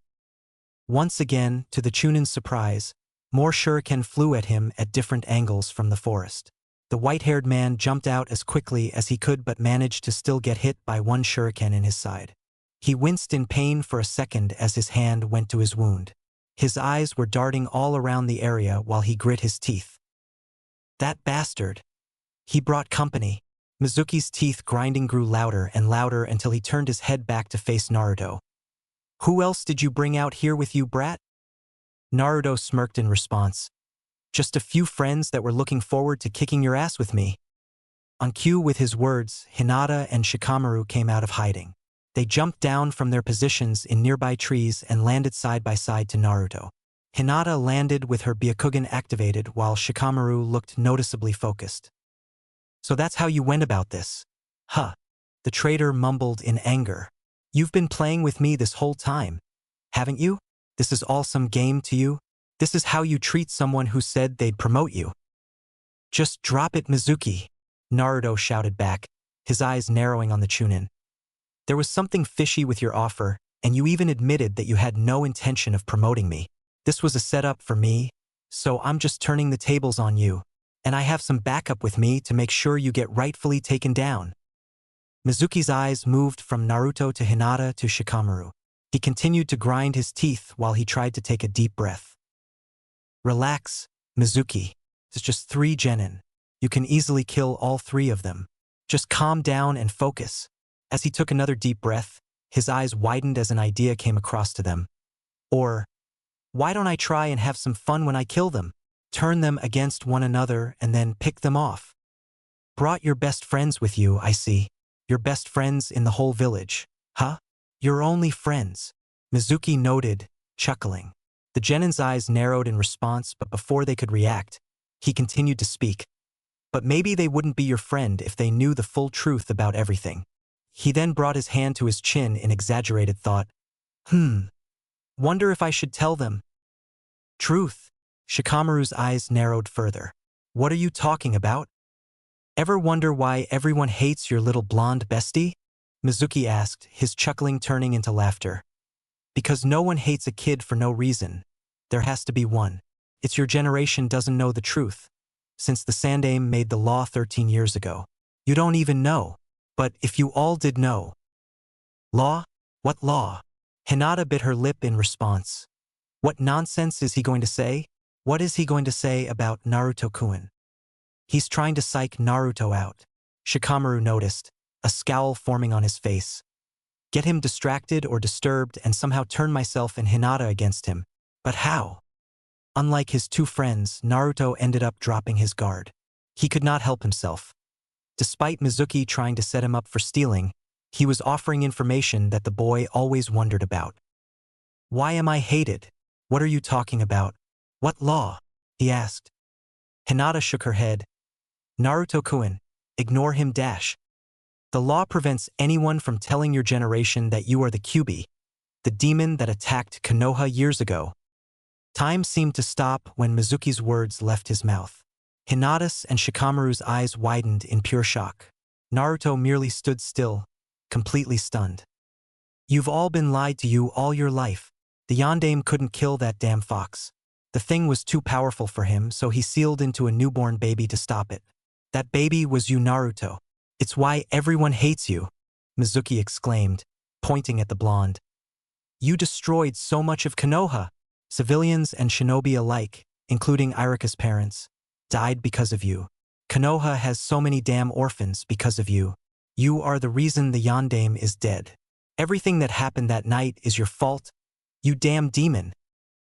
Naruto continued to stand frozen in time, still in complete shock. He has to be lying. That can't be. Naruto bit down on his lip, shaking his head frantically. But some of that, it would make sense. Why so many of them stare at me with so much hatred. Why they've always hated me. But why? It's not some lie. It makes sense. It matches everything. Everything makes sense. Shikamaru realized, his eyes widening as he turned to face Naruto. It explains his freakishly large stamina. It helps explains Naruto-kun's insane amount of chakra. Hinata realized as she turned to stare at the blonde. Why he gets singled out by the teachers and glared at. Why he grew up alone. Why he is so hated. The 2 kids reached the same conclusion. The 2 kids turned their heads toward Naruto and stared at him for a second. Any fear or ill feelings that could have been within the 2 were completely eliminated the second they looked at him. Naruto-kun, you were treated so badly by the people around you and you had to deal with the fox within you, and you still wanted to be Hokage? You still wanted to fight and defend these people? To earn their respect? Naruto-kun, you are truly amazing. Hinata felt new feelings for her crush. She felt even more pride in him, more awe by his kindness and strength, and something more. Something she didn't know how to describe. He should hate everyone in Konoha for everything they've done to him. And he doesn't. As a matter of fact, he actually wants to change their minds. Naruto, you are one of a kind. Shikamaru noted with a slight smirk. Naruto didn't take the news in any way like his friends. The boy continued to stand completely still. They really do deserve to hate me. Everything's my fault. I'm just a monster. He reached his conclusion. Now that the truth is out, I'm sure you all won't mind when I remove this monster from the world. Good night, demon. Mizuki shouted as he took his second Fuma Shuriken and tossed it at Naruto. The Uzumaki boy continued to stand still in shock as he stared at the oncoming shuriken. Naruto-kun, Hinata called out. Move, damn it! Shikamaru shouted as he made a hand sign. Shadow Possession Jutsu. Shikamaru's shadow rushed for Naruto's body. As quickly as it connected, Shikamaru ran to his right, forcing the Uzumaki to move as well. Naruto's eyes widened as Shikamaru forced him away from the Fuma Shuriken just in time. His eyes widened further as Hinata jumped in front of them, pulling out a kunai. What are you guys doing? Naruto asked, biting his lip. Before they could respond, Mizuki began to shout. Why are you helping him? Didn't you hear me? He's the damn demon who nearly destroyed the village. He killed so many Nara and Hyuga. The Chunin's voice grew louder and louder. You should both hate him. Why are you protecting a demon? You said the demon was sealed within him. That doesn't make him a demon, only a container at most. He's not the Kyuubi, Shikamaru stated sharply. Shikamaru. Naruto looked over to his lazy friend in awe. You really think that? If anything, he's a hero to the village, Hinata shouted, causing Naruto to turn towards her. He keeps the demon locked within him. Naruto-kun is the furthest thing from the Kyuubi. He's our savior who keeps it from attacking us. Hinata. Naruto's eyes started to redden slightly as tears started to form. I thank you. You and Shikamaru, you have to be right. So naive. Mizuki snorted. Don't think too much into this. He's the demon, and it would be wise to get away from him before you get hurt while I kill him. Immediately, Naruto turned his attention back towards Mizuki, a scowl on his face as he made a hand sign. Don't you fucking dare, he growled in response. I won't allow you touch them. Hinata and Shikamaru looked back to Naruto and gave a warm smile towards him. They then turned back to Mizuki, ready to strike. TCH, whatever. You're all dead. Mizuki roared as he tossed smaller shuriken at the academy graduates. Mizuki blinked when he saw what exactly his shuriken hit, though. Instead of the 3 individual genin, the shuriken made contact with the 3 shadow clones Naruto made earlier. In seconds, all 3 clones disappeared in a poof of smoke. All 3 genin were nowhere to be seen. They used substitution with the clones the demon made earlier, back when he was showing me the scroll. He noted. The academy instructor inside him was actually a little impressed with the skilled use of the jutsu and the quick, unnoticeable exchange. That did not change the fact that he was also extremely pissed. It's pointless to hide, brats, 'cause I'm going to find and kill you all, he shouted. Mizuki made the necessary hand signs before turning his attention to the forest around him. Fire style, Phoenix Fire Jutsu. The Chunin breathed out a barrage of fireballs into the forest. Nearby trees caught on fire. Some trees were completely burnt in seconds while others collapsed from the damage. Mizuki watched as he cleared the area around him, looking for the first sign of one of the genin. Within seconds, a group of 20 Naruto clones shot out and charged directly at the Chunin. More shadow clones? Is it seriously all you can do? You're screwed, demon brat. The traitor taunted as he dropped into his personal taijutsu stance. All Naruto clones attempted to assault the Chunin at once. He immediately went on the defensive, blocking them to the best of his abilities.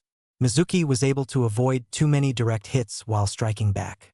He was able to destroy 6 of the clones after a few blows. The Konoha traitor noticed that one of the clones was not disappearing. It would keep getting up after each hit and would charge back, ready to strike with its palms. Guess that's the original demon. Weird fighting style for him, but whatever. It's not helping him any. The assault by the clones continued. As time passed, Mizuki was getting more physically tired. He started to take a few more hits than usual from the clones, including the Naruto that was striking him with his palms. Despite his weakening state, Mizuki was able to bring down the number of clones to 6. It was at this point that the Chunin noticed something very wrong with himself. What is happening to my chakra? Why can't I use it? I haven't used any since my fire jutsu. The demon shouldn't be able to do this. Mizuki groaned on the inside. He was getting slightly nervous at this new development.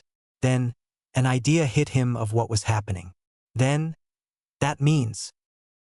Before Mizuki could continue his train of thought, he found himself completely immobilized. He couldn't move no matter how hard he tried or struggled. Caught you. The Chunin found his head turning around on its own accord. He saw his shadow mixed with the shadow of one of the Naruto clones. At this moment, the clone dropped its transformation, revealing a smirking Shikamaru. You, the traitor hissed. Didn't notice me, did you? Or Hinata, I'm guessing, the Nara asked as he turned his head, forcing Mizuki to turn his head as well. They were now facing the Naruto that Mizuki originally thought was the original. This Naruto dropped the transformation and revealed itself as Hinata.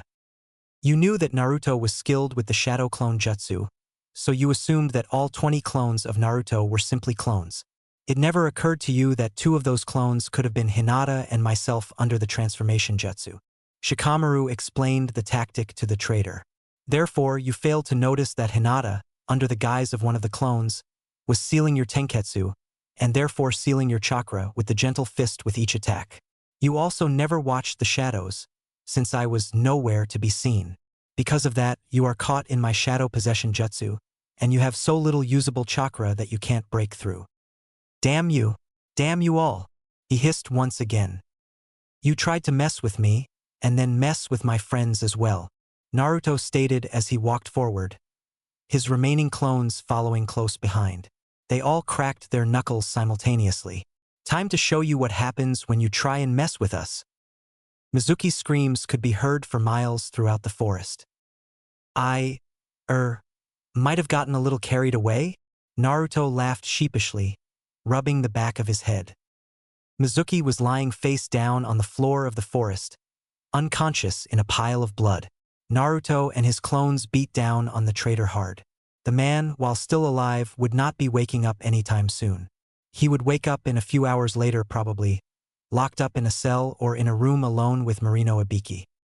If Mizuki was conscious, he would be praying for the former. You might have, but he deserved it, Shikamaru shrugged in response. Right?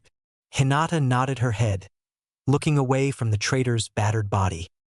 Silence filled the air for a moment as Hinata and Shikamaru stared at their friend, who seemed as if he was trying to come up with some words.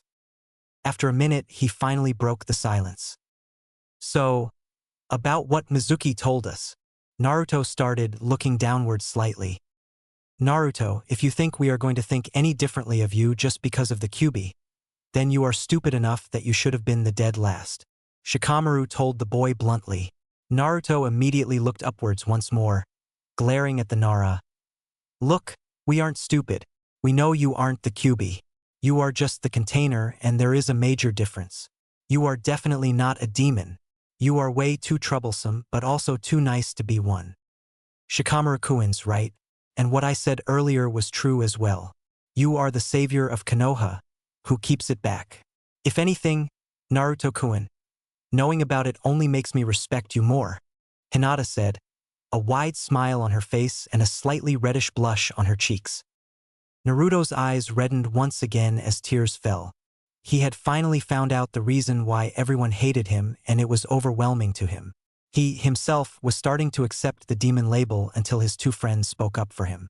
Just like before during that lecture, his fears of being rejected by them were gone. Naruto almost did not care if he ever earned the respect of the village or not right now.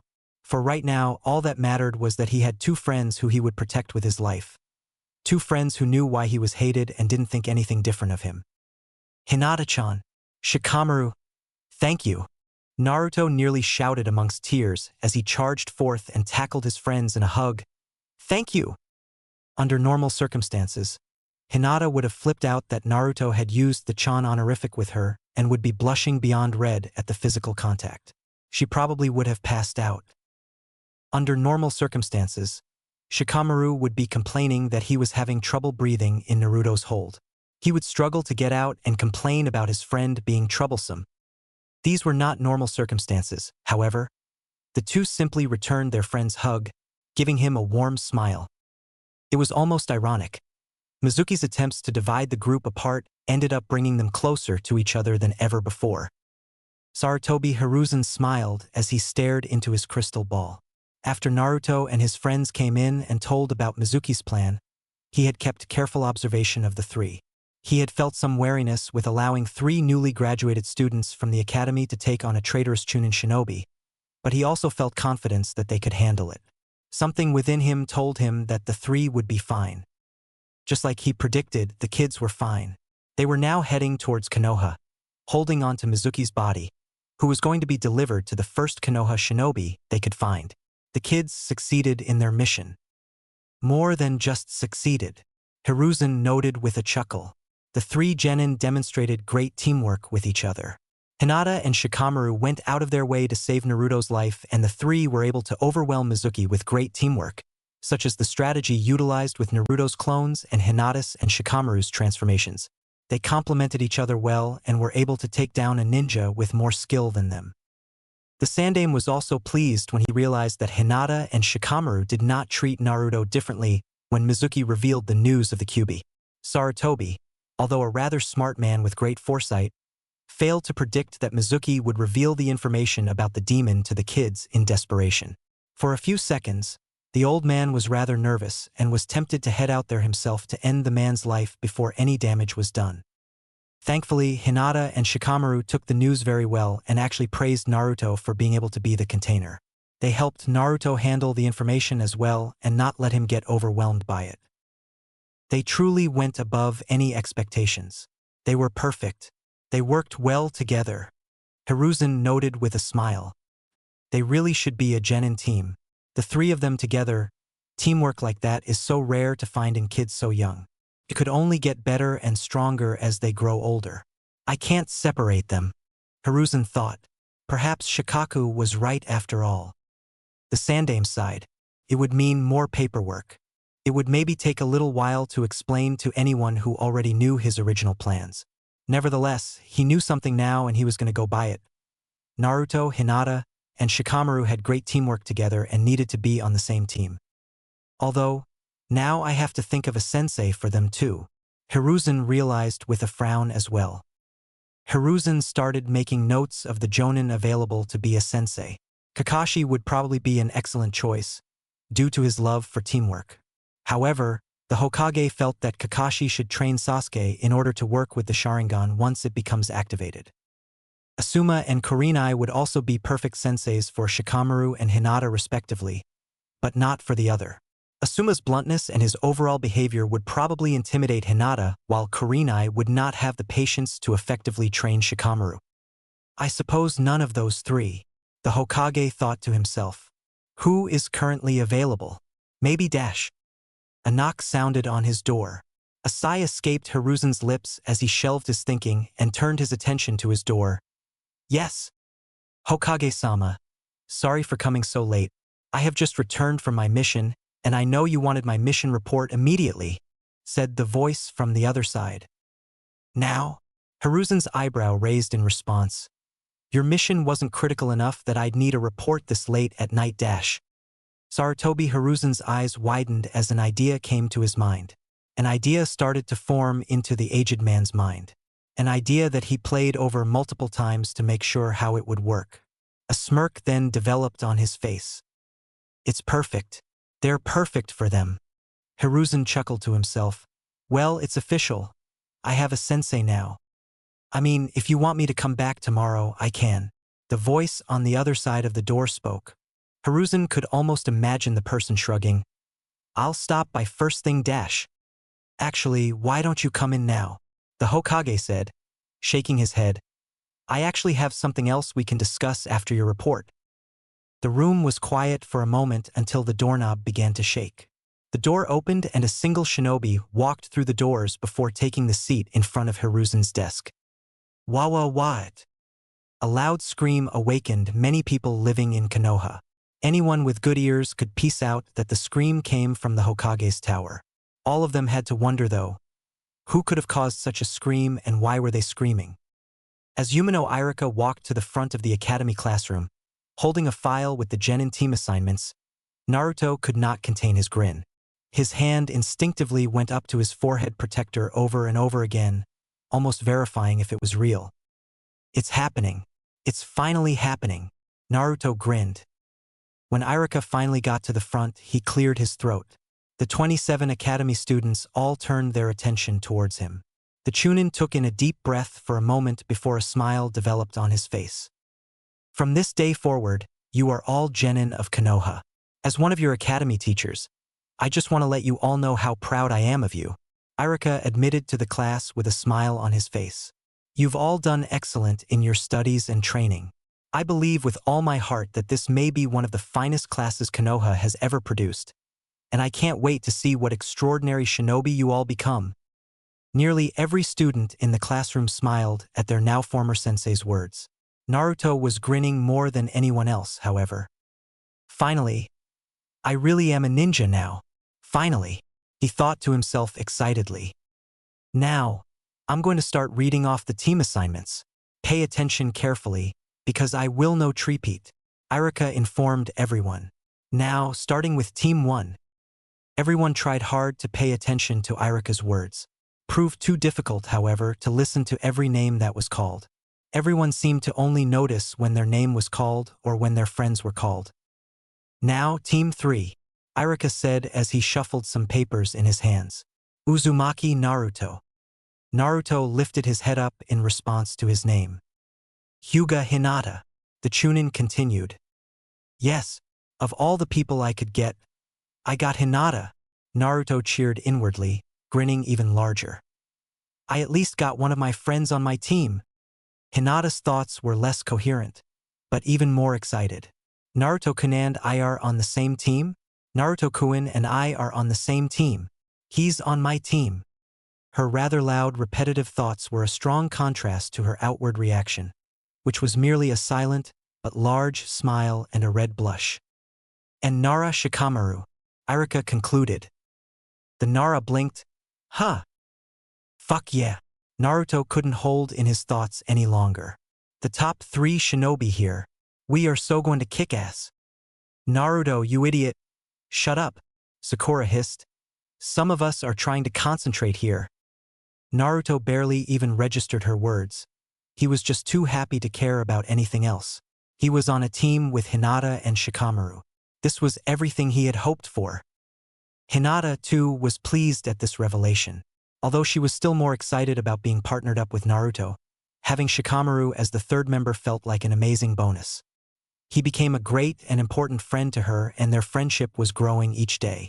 If nothing else, she knew that their third member would be something she could interact well with, and not be someone who would put neither herself nor Naruto down. I could have sworn they would have put me on a team with Choji and Ino. Our parents' teamwork was legendary, and I know my dad and Ino's dad at the very least mentioned talking to the Hokage about this. What prompted this? Shikamaru brought his right hand to his chin in thought. Maybe the incident with Mizuki? Maybe we impressed him and he felt we should stay a team? That's Dash. His thoughts came to a halt as he felt an arm around his neck. He blinked as he turned to face Naruto, who had gotten out of his seat and gone over to hug his friend. Hey, you excited too, huh? He asked. We're gonna be the most badass team of all time, you know? I mean Dash. Naruto. Iruka's shout interrupted Shikamaru. For the last time, please sit down and remain quiet. Naruto grumbled to himself as he went back to his chair.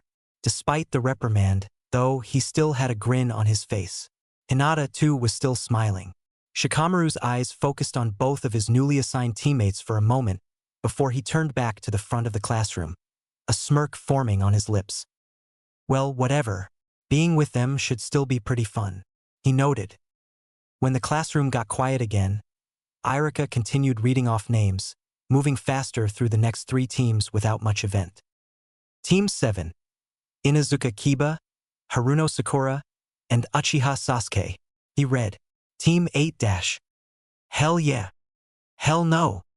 Sakura's and Ino's simultaneous shouts caused everyone to turn their attention towards them. Sasuke's eye twitched momentarily in response to the noise, but that was his only noticeable reaction to the team assignment. You got to be fucking kidding me. I got to work with that jackass. Kiba groaned as he placed his head on his desk. And Sakura would be fine by herself, but with Sasuke? This sucks. Akamaru whined in sympathy as the Ninken jumped off his spot on Kiba's hoodie onto the desk and gave his partner a gentle lick to his face. The tension began to ease in the Inuzuka's body language, but he still laid down, unable to look up. After another lecture from Irika about interrupting him, resulting in a sheepish look from Sakura and a deep scowl from Ino, the classroom quieted down as Irika went to the end of his list. And finally, Team 10, Yamanaka Ino, Akimichi Choji, and Aburame Shino, he stated. Not only do I get separated from Sasuke-kun, but you're putting me with Food Boy and Bug Boy too? Ino once again shouted. That's not fair. Stop shouting. You haven't been dismissed yet. Irika, for the third time, shouted, his eyes twitching so badly that they threatened to escape his head entirely. This time, Ino had the decency to look a little bashful about her outburst. The Yamanaka huffed to herself, turning to look outside the classroom window. That's got to be rough, Shikamaru mumbled as he turned to face Choji. Choji gave his friend a sad smile. I'm not going to lie, a little jealous of you all. Hinata's smile immediately faded as she bowed her head. I'm sorry, Choji-kun. Yeah, same. I really wish we could have just been a four-man squad. Naruto noted, rubbing the back of his head as a frown crept onto his face as well. You all don't need to be sorry, the Akimichi said with a sigh. He was quiet for a moment as he reached into his bag of chips and pulled out a handful. After quickly eating them, a small smile developed on his lips. You know, I don't know Shino very well, so maybe he's good to be with. And while Ino says things like that, well, our dads are best friends, so maybe we'll get closer. I'm sure they'll be good tea to work with. Hinata nodded her head in agreement. Yeah, at least Shino should be. He's supposed to be super smart, right? Naruto noted before he turned to look at Shikamaru. Almost as smart as you, right? The Nara shrugged his shoulders in response before he focused on his best friend. You want to meet up after all of this? Cloud watching or something? Discuss how the team things go, he asked. Choji's smile widened a little bit more as he nodded his head in agreement, which in turn caused Shikamaru to smirk back, the two now formally affirming that their friendship will not end here. A few more moments passed while Irika waited for the class to fully quiet down. With the Chunin now calmed down from his previous shouting sessions, a small smile developed on his lips as he turned to address the graduates. Now that you all know your teams, you are free to take an hour break for lunch. You will come back here to meet up with your Jonin sensei, in which case you will be under their care, he noted. So, for the last time, coming from me at least, you all are dismissed. Don't leave just yet, you little brats. Just as the students were all about to leave the room, they were stopped by a rather loud, powerful voice that was seemingly being amplified via chakra. Before anyone could ask about who was speaking, a black banner flew through one of the academy windows. When the banner reached the center of the room, a figure jumped out from behind it and threw kunai at its edges, pinning it to both the floor and the ceiling. The entire banner could now be seen, and the words, "the sexiest and strongest sensei in all of Konoha," were visible to all. Now standing directly in front of the banner was a purple-haired woman who tied her hair up in a spiky ponytail. She was wearing a large tan coat over mesh armor that did little to hide her figure and an orange skirt. She wore a pair of shin guards and also had a pendant worn around her neck.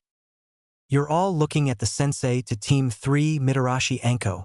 The woman introduced herself to everyone, a large, almost insane grin on her face. Now, Uzumaki Naruto, Hyuga Hinata, and Nara Shikamaru, we will begin our meeting and discuss protocol. Let's go. The room fell into silence.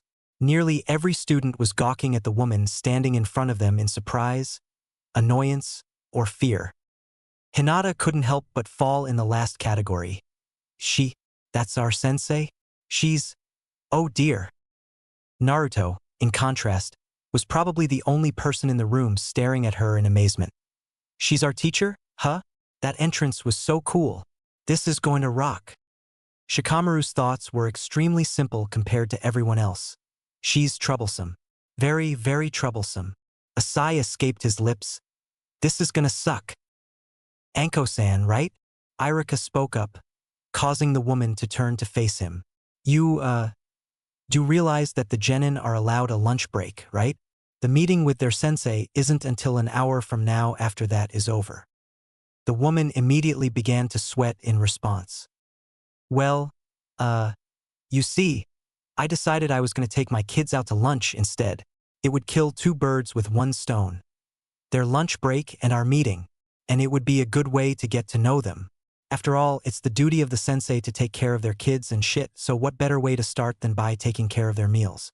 Am I right? She asked with a laugh as she rubbed the back of her head sheepishly. Right? This only caused Shikamaru to sigh again. Oh God. And she's just like Naruto. Very well. Irika mumbled before clearing his throat. All right then. Team 3, you'll report to your Jonin-sensei directly. The rest of you, be back here in 1 hour.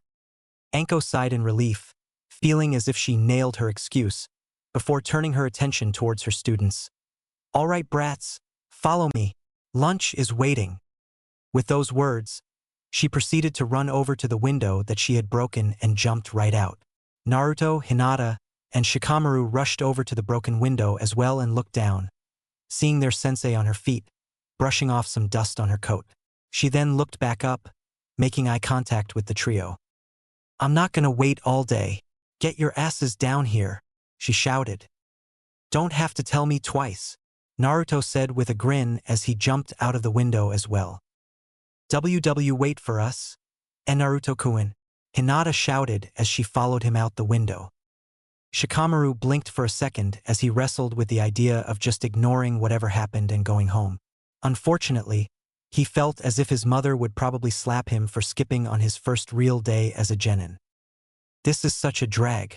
It's way too early for this shit, he grumbled as he finally followed his teammates and jumped out the window. Wait, this is supposed to be lunch? Naruto nearly shouted. Once the trio of genin had caught up to their sensei, Mitarashi Anko dragged them over to a food stand of her choosing, a sweets and dango shop called Dangoya. Shortly after arriving and getting seats, the three genin quickly realized there was nothing but desserts on the menu. The worker took Anko's order and the genin, all feeling out of their depth, simply placed the same order as her. I actually haven't ever had dango before, Hinata admitted. Same, but like, it's just a treat, isn't it? It's not supposed to be a meal or anything, Naruto stated, crossing his arms. Sensei, why take us somewhere like this for lunch? The prices also weren't really cheap either, so this can't be a money thing, Shikamaru added, rolling his eyes slightly. So what gives? I love how this place just smells like dango all day. Anko sighed in contentment, not even registering her students' complaints. A sensei? Hinata asked. I think the menu's a little bigger too. I have to try some of newer options too. A little bit of drool began to come out of the side her lips. God, I hate when missions take me away from here, but the first order after coming back is just so worth it dash. Hey, sensei, Naruto shouted.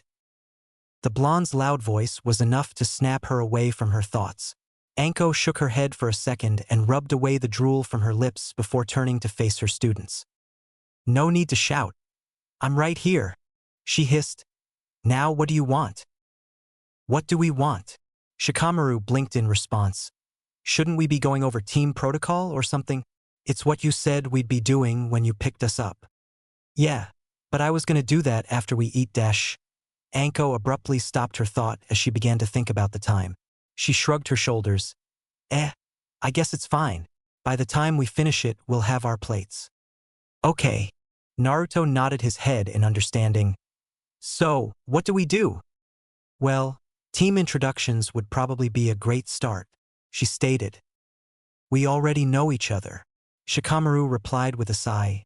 Very well, I might add. Yeah. And I don't know shit about you all other than what Irika would tell me. The purple-haired woman rolled her eyes. Introduce yourselves to me then. Tell me about yourselves. What do you want to know as sensei? Hinata asked. Anko immediately brought her hands together and stared into Hinata's eyes. Your life story, every detail. Don't lie to me about anything in it. I hate liars. Eep. The Hyuga shuddered in response, nearly falling out of her seat. Ha! Ha ha ha ha! Anko immediately started to laugh in response as she shook her head. Nah, I'm fucking with you. Just tell me the basics. Name, things you like and dislike, hobbies, dreams. The general icebreaker shit. She finally stopped laughing and, while her gaze softened, she still remained focused on the girl. How about you go first? Okay.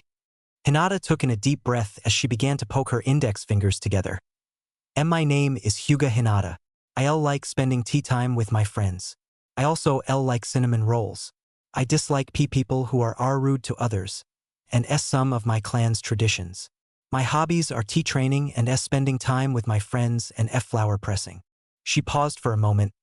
My dream? Well, I guess I wouldn't mind having a family one day. She began to blush heavily as she took a glance towards Naruto's direction, who seemingly did not notice. She took in another deep breath before she turned her head away and the blush began to fade. But before that, I want to be a strong clan head and ninja tea that can fix the problems in the Hyuga clan. Yup, that report was right. She's got a crush on the QB boy. Cute. Anko chuckled to herself. But wants to change things in her clan, huh? She's definitely not a strong-willed type of person, so that's a pretty challenging and remarkable girl for her. Well, thanks a lot, Stutters-chan, Anko said, smiling. Hinata blinked in response. Stutters-chan? You were stuttering really badly, so that's what I'm gonna call you from now on until you fix that, she explained, her smile not faltering. Fix it. Hinata's eyes widened. Hey, don't make fun of Hinata-chan. She's just probably intimidated by how weird you are, Naruto shouted at the woman defending his friend. Be quiet, Whiskers. Anko rolled her eyes. If you want to talk so much, why don't you introduce yourself? Whiskers. Naruto repeated the name with a scowl. Don't you know our names? I do, but I like giving nicknames, especially to little bratty genin who don't follow orders, she replied with a smirk. So, your turn, Whiskers. His scowl deepened for a moment before he sighed. My name's Uzumaki Naruto. I like spending time with my friends, training with the Nara clan, and learning new jutsu. I also like ramen, especially miso ramen. I hate the time it takes for ramen to cool down and arrogant bastards who think they are better than everyone else like that bastard Sasuke. Naruto said, my hobbies are training, pranking people, and gardening. And my dream is to become the greatest Hokage. That way I can earn the people's respect in this village and not be looked down on like I'm something else. Earn the people's respect, huh? That's probably going to be difficult, Anko noted, resisting the urge to frown. But I guess there's no harm in dreaming big, and this kid's clearly got high aspirations. Hokage, huh? Well, nice to meet you officially, Whiskers, she stated. Naruto's eye twitched in response, but before he could shout back, she turned her attention to the last student. And now you. Shikamaru's only response was to sigh. Anko looked at him for nearly a minute, waiting for him to say anything, before he finally rolled his eyes and began to speak. Name's Nara Shikamaru, he said. I like being with my friends and doing things that don't require much effort. I don't like doing most things and things I find troublesome. Hobbies are cloud watching, stargazing, playing shogi, and sleeping. My dream is to become an average ninja and have a wife that's neither pretty nor ugly and have 2 kids, a daughter and a son. I'll retire when my children become successful shinobi of their own and live the rest of my days playing shogi and watching clouds until the day I die, before my wife. All Anko could do was blink in response. She stayed in silent thought for nearly 2 minutes, processing her feelings on that answer, before she decided to simply glare at the boy. Lazy ass, she said. The Nara blinked in response. What? You complained about doing this intro for me, you hate doing things with effort, and you seem to have gone out of your way to have the most basic dream imaginable, because thinking of something more interesting would have required work. Wouldn't it? She scoffed. You're a lazy ass, thus you are now lazy ass. Immediately, all of Naruto's and Hinata's bad feelings about their own nicknames went away. The Uzumaki was laughing extremely loudly and nearly fell out of his seat at the cart. Hinata, meanwhile, was trying her hardest to contain her own laughter to not offend Shikamaru. Unfortunately, she couldn't fully contain it, and a single giggle escaped her lips. What a pain. Shikamaru scowled. All of you. Well, regardless of that, thanks for sharing. Now, since you all introduced yourselves, it's only fair I do the same. Listen well, brats. Anko started as she brought her right hand to her chest. I'm Mitarashi Anko. I'm a Tokubetsu Jonin and serve as the second in command in the Torture and Investigation Department. I like dango, tea, sake, traveling, training, and working at the tea department. I dislike spicy foods and I hate people who take things too seriously. A scowl then formed on her face. I also hate a certain snake I've met in my life. Her students immediately blinked in response. The moment snake escaped Anko's words, a large amount of killing intent began to leak out of her body, paralyzing them. A few seconds passed by in the painful silence before the killing intent dropped and their sensei's mood went back to normal. My hobbies include hosting tea ceremonies, training my ass off, and torturing detainees, she said. And my dream, well, I have 3 actually. First is to kill that snake I mentioned. Second is to make sure I can keep my friends safe and protected. And third is just simply enjoy life. That, I agree, Hinata said with a smile, focusing on the end of her sensei's speech. I also want to keep my friends safe. If your hobby is training your ass off, then we'll get along just fine, Anko-sensei, Naruto added, a grin forming on his face. Are we all just going to gloss over the killing intent from a moment ago? Shikamaru asked, looking at his teammates with a confused look. Also the fact that she said torturing was a hobby of hers? Well, now that we know each other, let's get straight to the business part, the purple-haired woman stated. And we're just going to ignore all of that. Cool. The Nara sighed. Anyway, let's just get the worst part over with this. You 3 technically aren't genin, Anko said. What? That makes no sense, Naruto shouted. We passed the stupid test, so that makes us genin. Anko snorted in response. That test is bullshit. It's like a pre-test to make sure you guys are good enough to be genin. Basically, tomorrow you all have to take another test that has a 33% pass rate. Fail and get sent back to the academy. Are you serious? Hinata asked. Dead serious, the Tokubetsu Jonin replied. The 3 genin all grew silent as their own thoughts began to race. Shikamaru was groaning about the thought of another test. Hinata was worried about failing and disappointing her father, and Naruto was scared of not being able to become a genin. Anko seemed completely oblivious to her students' frustrations. As soon as she informed them of the second test, the attendant finally came back with their plates of dango. Immediately, her drool returned as she grabbed the first serving of dango on her own plate. Food's here. Yes, she shouted in joy as the plates were put on the table. Let's leave the test discussion until after we finish lunch. The purple-haired woman did not wait for her students to respond and began scarfing down her dango. The 3 students all blinked in response before they all quietly reached for their own portions, their minds too focused on her earlier words to properly communicate. When lunch was over, Anko told the students to meet her at Training Ground 17 tomorrow at 8 o'clock for their second exam. After that, she left for the Konoha Tea Department to get to some assigned work. A couple of screaming victims later, she hurried over to a nearby bar alongside her friend and boss, Marino Ibiki. The 2 did not speak until they placed their order and continued to remain quiet until the first round of drinks came out. Both immediately reached for their newly brought cups of beer and chugged the entire thing. They then sighed in relief as the bartender knowingly took the empty cups and proceeded to get their next drinks. God, I needed that, Anko mumbled to herself. One of those days, Ibiki asked. Yup, she sighed, relaxing further into her seat. You too. Today was easy. Too easy, he said. It is obviously in Konoha's best interest for us to gather our information easily, but I need someone who is more of challenge to break. What about that new prisoner? Mizuki, wasn't it? Anko asked. Was he boring to work with? To be determined. He's apparently still unconscious. The medics believe he'll wake up soon and I'll get to work on him, but it's probably going to be another few days. Ibiki sighed. Incidentally, I was told that the reason he's currently knocked out is thanks to the group of brats you have. I heard that too. Enko shrugged her shoulders. The bartender came back over, this time bringing an ornate blue bottle of sake and 2 shot glasses. Enko's eyebrows raised as Ibiki reached for the sake glass and began to pour into her cup first. Thought we were doing another beer round, she noted. What's the occasion? 'Cause that bottle looks way too expensive for just a casual round of drinks. You're forgetting I make more than you, Ibiki reminded. Enko raised her middle finger in response, earning a scoff from the man as he finished pouring her drink and moved on to his own cup.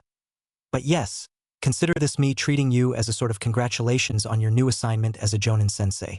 I know your availability to work in tea is going to change drastically, so I wanted to treat you at least once to something more high grade than usual. My, how considerate. Enko snorted in response as she picked up her shot glass. She held it out from her eyes focused on the liquid. Course, that's all I assuming I end up passing these brats. They took down a Chunin-ranked shinobi on their own before officially becoming genin. Ibiki reminded as he finished his pour. They're going to pass. Enko hummed for a second as she took her first sip of the cup. You know, no matter how good they supposedly are, I'm the one who decides if they pass.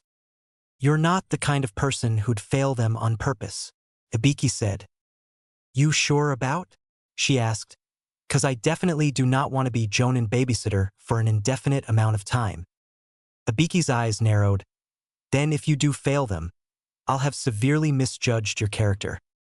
Enko's only response was to finish her drink, opting to chug the remaining sake in her cup.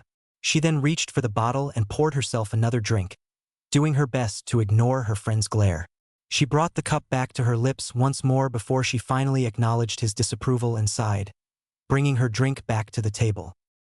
Look, I'm sure they're great kids, the sweetest kids, the ones with the most potential. They'll do great work in a few years. Whatever. She crossed her arms. Just why does it got to be me assigned to them? Seriously, why me? Enko bit down on her lip, hard at thought, as she recalled her conversation with the Hokage where he told her that team he chose for her was one that could only flourish under her guidance. Every counterargument went over his head. The fact that she's not good with kids did not matter. The fact that she was only a Tokubetsu Jonin and not a regular Jonin? She wouldn't be the first, according to him. The fact that she did not have the time or motivation to just wait around babysitting Genin for years.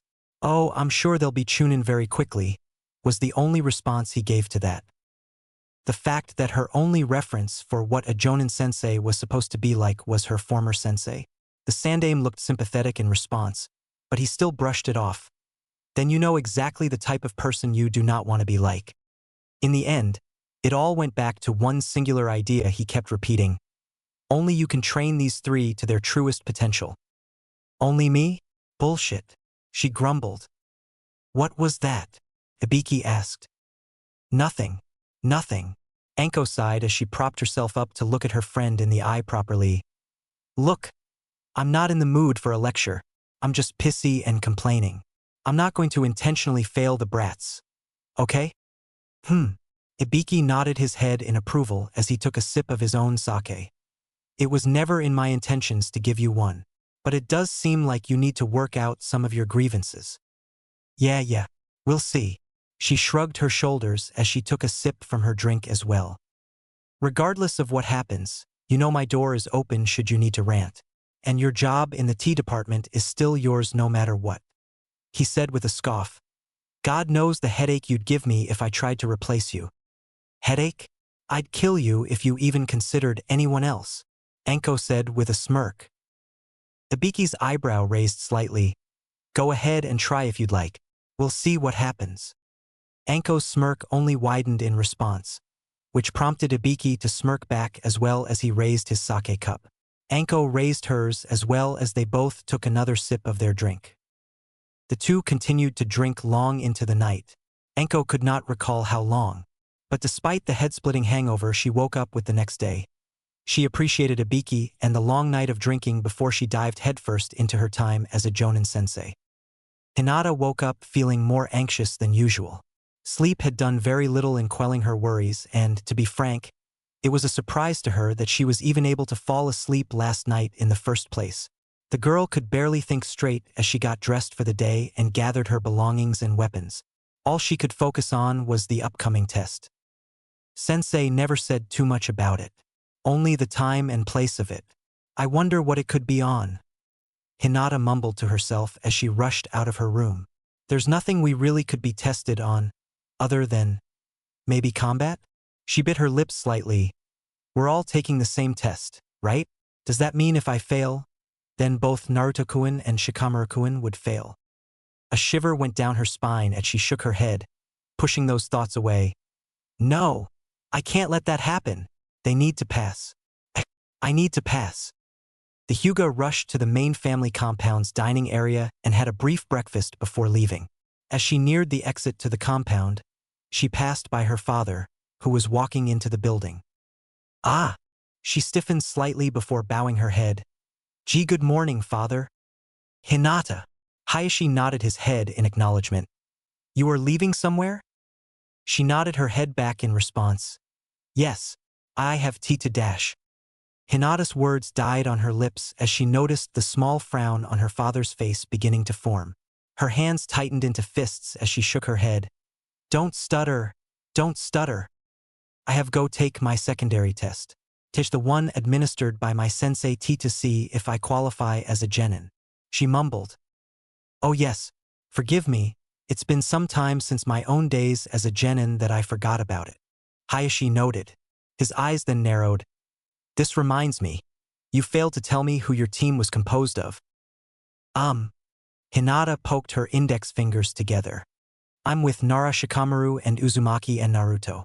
Our sensei is Amaterasu Anko. Hayashi's eyebrow rose in response. A random grouping. I was aware she was training with those boys these past few weeks, but are their skill sets compatible? I was under the impression she was supposed to be under Yuhi Kurinai's tutelage in a tracking team. He then frowned again.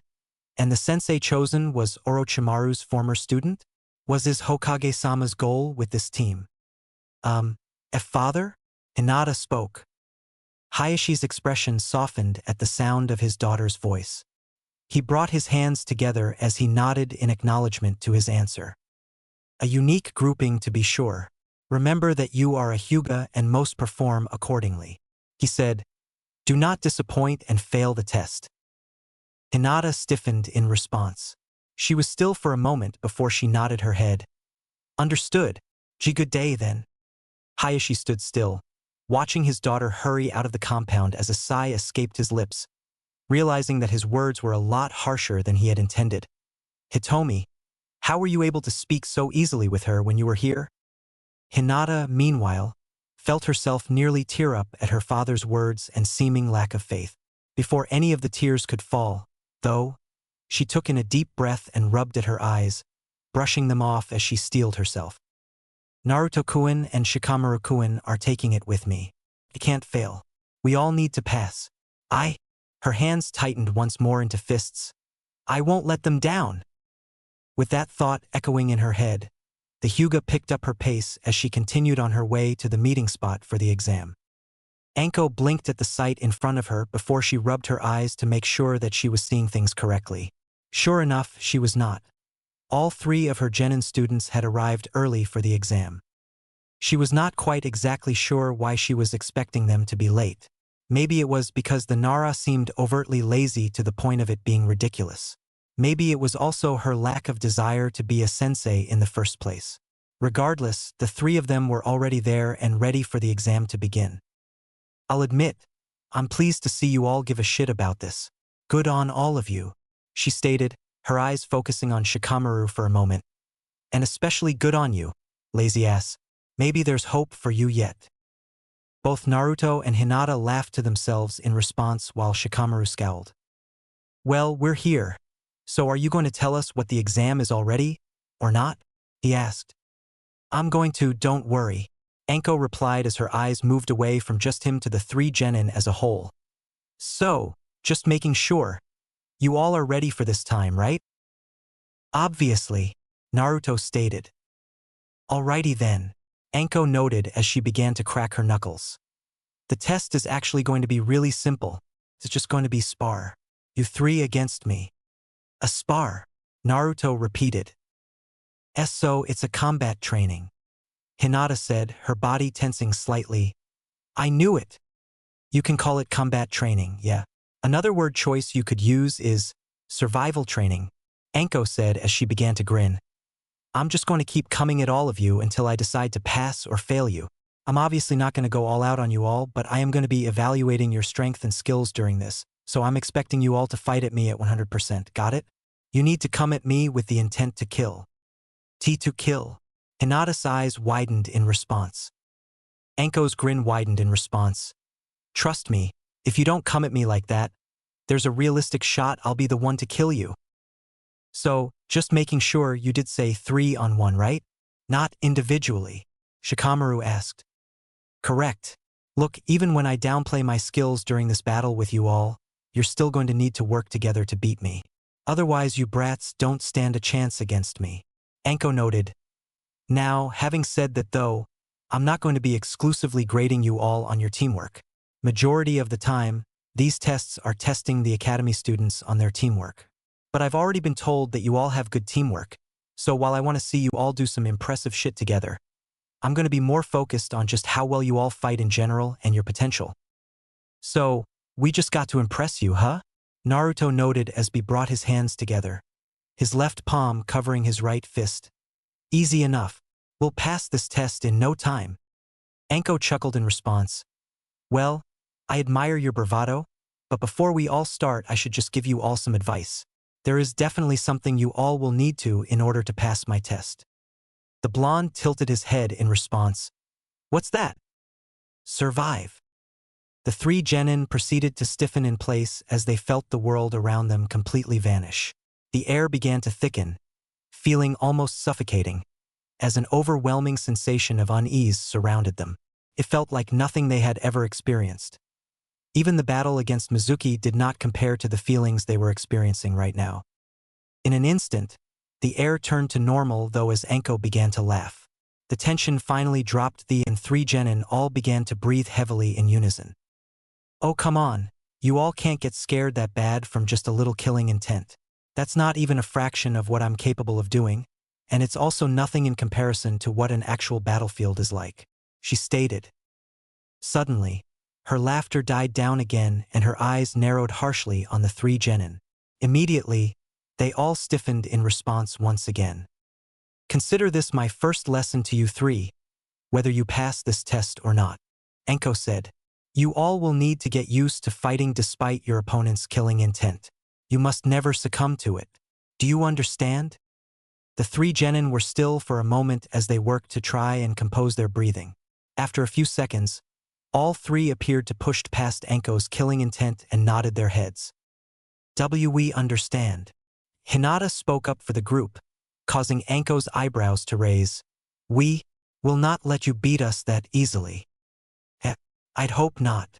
A smirk developed on her face as the Tokubetsu Jonin as she brought her right hand to her mouth. So, one last time. You brats ready? This time, Naruto spoke up for the group as he took a step forward. Bring it! Good. Very good. Anko's smirk widened into a grin as she bit at her thumb, causing it to bleed. She then started doing hand signs. Then let's get this over with. Your true graduation exam starts now. Anko immediately slammed her hand down on the ground, causing it to erupt in smoke. All three genin pulled out a kunai and stared attentively, waiting for their sensei's first move. When the smoke cleared, to their surprise, Anko was no longer in sight. In her place, a giant camouflage-colored snake was curled up. The second it saw the three genin, it hissed and attacked. The giant snake moved faster than the genin could react. It slammed its large tail straight into the stomachs of each genin, sending them backwards and knocking the breath out of them. Damn! That hurt, Naruto hissed in response as he pulled himself up. Well, what were you expecting? We're going up against a jonin after all, Shikamaru said, still out of breath, as he pulled himself up. He kept his eyes on the approaching snake. "We need to be careful," Hinata added, joining her teammates. The snake, seeing that the kids were starting to recover, struck again with its massive tail. This time, however, the genin had the chance to react and disappeared in poofs of smoke, being replaced by logs with the substitution jutsu. They then moved further into the surrounding forest around the training ground, creating distance between them and the snake. As the group placed distance between them and the snake, Hinata brought her hands together and activated her Byakugan. A frown developed on her face.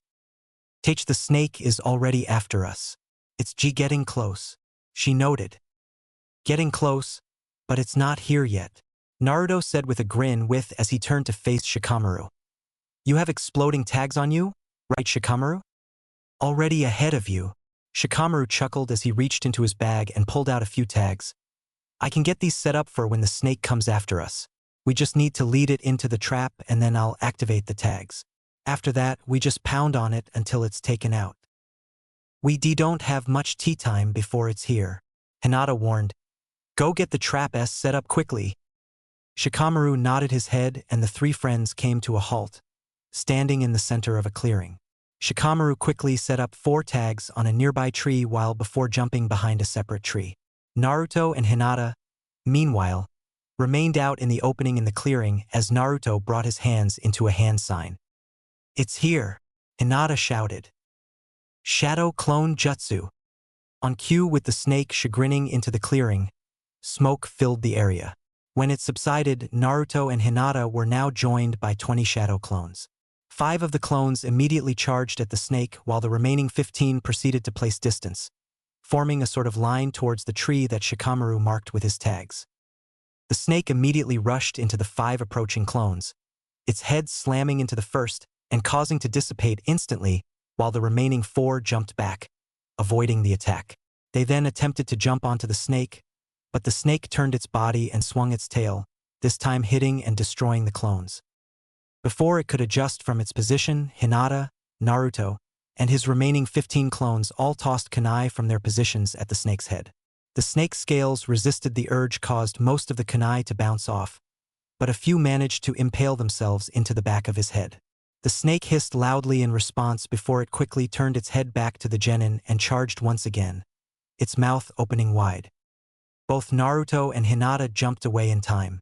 Naruto's clones attempted to do the same, but 7 of the clones were unable to get away and were subsequently eaten. The snake then turned again to face its prey, but the remainder of the clones quickly jumped back at the snake, each kicking it in its body. The snake hissed loudly as it quickly lifted its body up and slammed it down, crushing the remaining clones and causing them to dissipate. Hinata then jumped towards it, her Byakugan flaring as she landed a palm strike on the snake's stomach. The force of her targeted strike caused the snake to growl back as it was pushed back. As it was moved, though, it slammed its tail back, which collided with Hinata's stomach and sent her flying into a nearby tree. Hinata groaned as she tried to pull herself up from the attack, her back and legs feeling extremely sore. As she steadied herself, her eyes focused on the snake and its new position. More accurately, she noticed how close it was to the marked tree. A smile developed on her face as she raised her hand upwards. "Now, Shikamaru-kun," she shouted. On cue with her shout, the Nara made the necessary hang sign and the tags were ignited. In an instant, the snake was blasted by the force of 4 separate exploding tags. The snake was sent flying backwards further into the forest, crashing into multiple trees before becoming crushed under the debris of wood and branches. The snake hissed in pain as it tried to pull itself, but the pain proved too much. As it continued to try and pull itself out, Naruto proceeded to toss a few more kunai at the snake to take it down for good. The kunai all connected with its tail, causing the snake to hiss even louder before it finally gave up and disappeared in another poof of smoke. "Hell yeah!" Naruto shouted as he raised a fist into the air. "We beat her summon!" Hinata couldn't help but smile, feeling accomplished from the fight. She pulled herself up from the ground as both she and Shikamaru walked over to the grinning friend. Not bad, brats." All three students immediately tensed up as they turned their heads towards tree around the clearing. Anko sat on top of one of the branches, laying down with her hands behind her head. That guy wasn't a particularly strong, and I did tell him to take it easy on you. Still, other than just a few quick licks, you really beat down on the poor guy bad enough that he's probably gonna bitch about it to me sometime. Anko said with a chuckle. How long have you been there? Hinata asked, her hands trembling slightly. I didn't even see you with my Byakugan? Didn't see me or didn't notice me? 'Cause I've been here the whole time. The Tokubetsu Jonin replied with a shrug, which caused Hinata's eyes to widen. Then again, I was suppressing my chakra a decent bit, and you were probably more focused on the snake. Suppose it makes sense. The Hyuga bit her lip in response. So you've been watching us the whole time. Whatever, it should be you down here testing us and not some summons you have. Naruto noted with a snort. Anko's eye twitched in response, but before she could respond, he continued to speak. So, how'd we do? Impressed you yet? Hardly, she said, yawning. I just said the snake was going easy on you. Why would that be enough? A tick mark grew on Naruto's face as he took out another kunai and tossed at his sensei. Well, then let's see how impressed you are with this. Naruto had expected the woman to block the kunai or dodge it. What he did not expect was her to take the hit. The kunai landed directly in her head. Anko fell off the tree lifelessly, before disappearing in smoke. Ha! Naruto blinked in response before his hands tightened into fists. Was that a shadow clone? Makes sense she would know it. It's a Jonin-level jutsu, after all. Shikamaru noted. Ack! Hinata gasped, her Byakugan pulsating as she now noticed a large chakra presence incoming. She's here! Where? Naruto asked.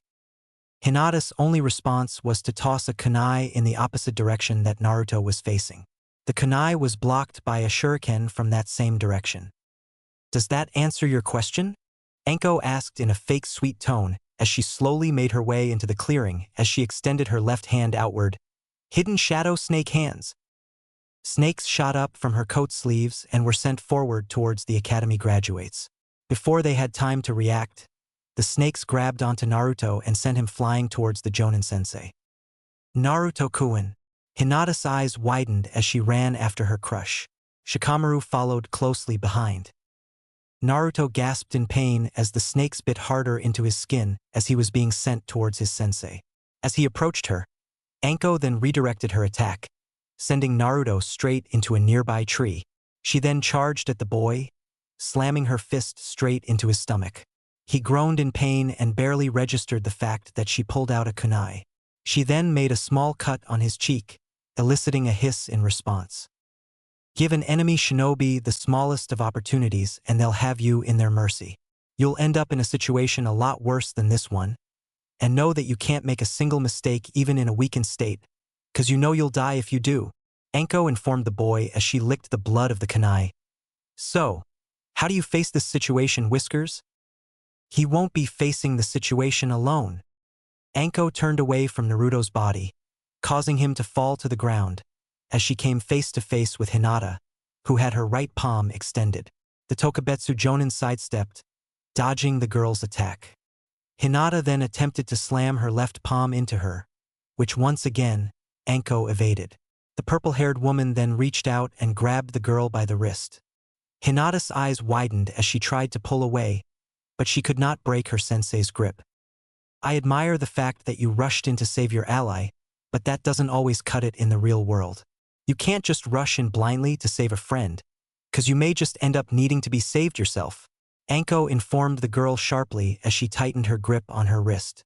Hinata's eyes widened and an involuntary shout escaped her lips as her knees began to buckle. You need to be more careful next time or else you'll both be dead. I was a sensei. Hinata managed to spit out. USH should be more careful yourself. Anko was about to reply but was cut off when she lost all feeling in her body. Suddenly, her grip on Hinata's wrist loosened until the girl was finally freed. Anko then felt her body turning until she was able to see the body of Shikamaru, whose shadow was now connected to her own. Hey sensei, he replied.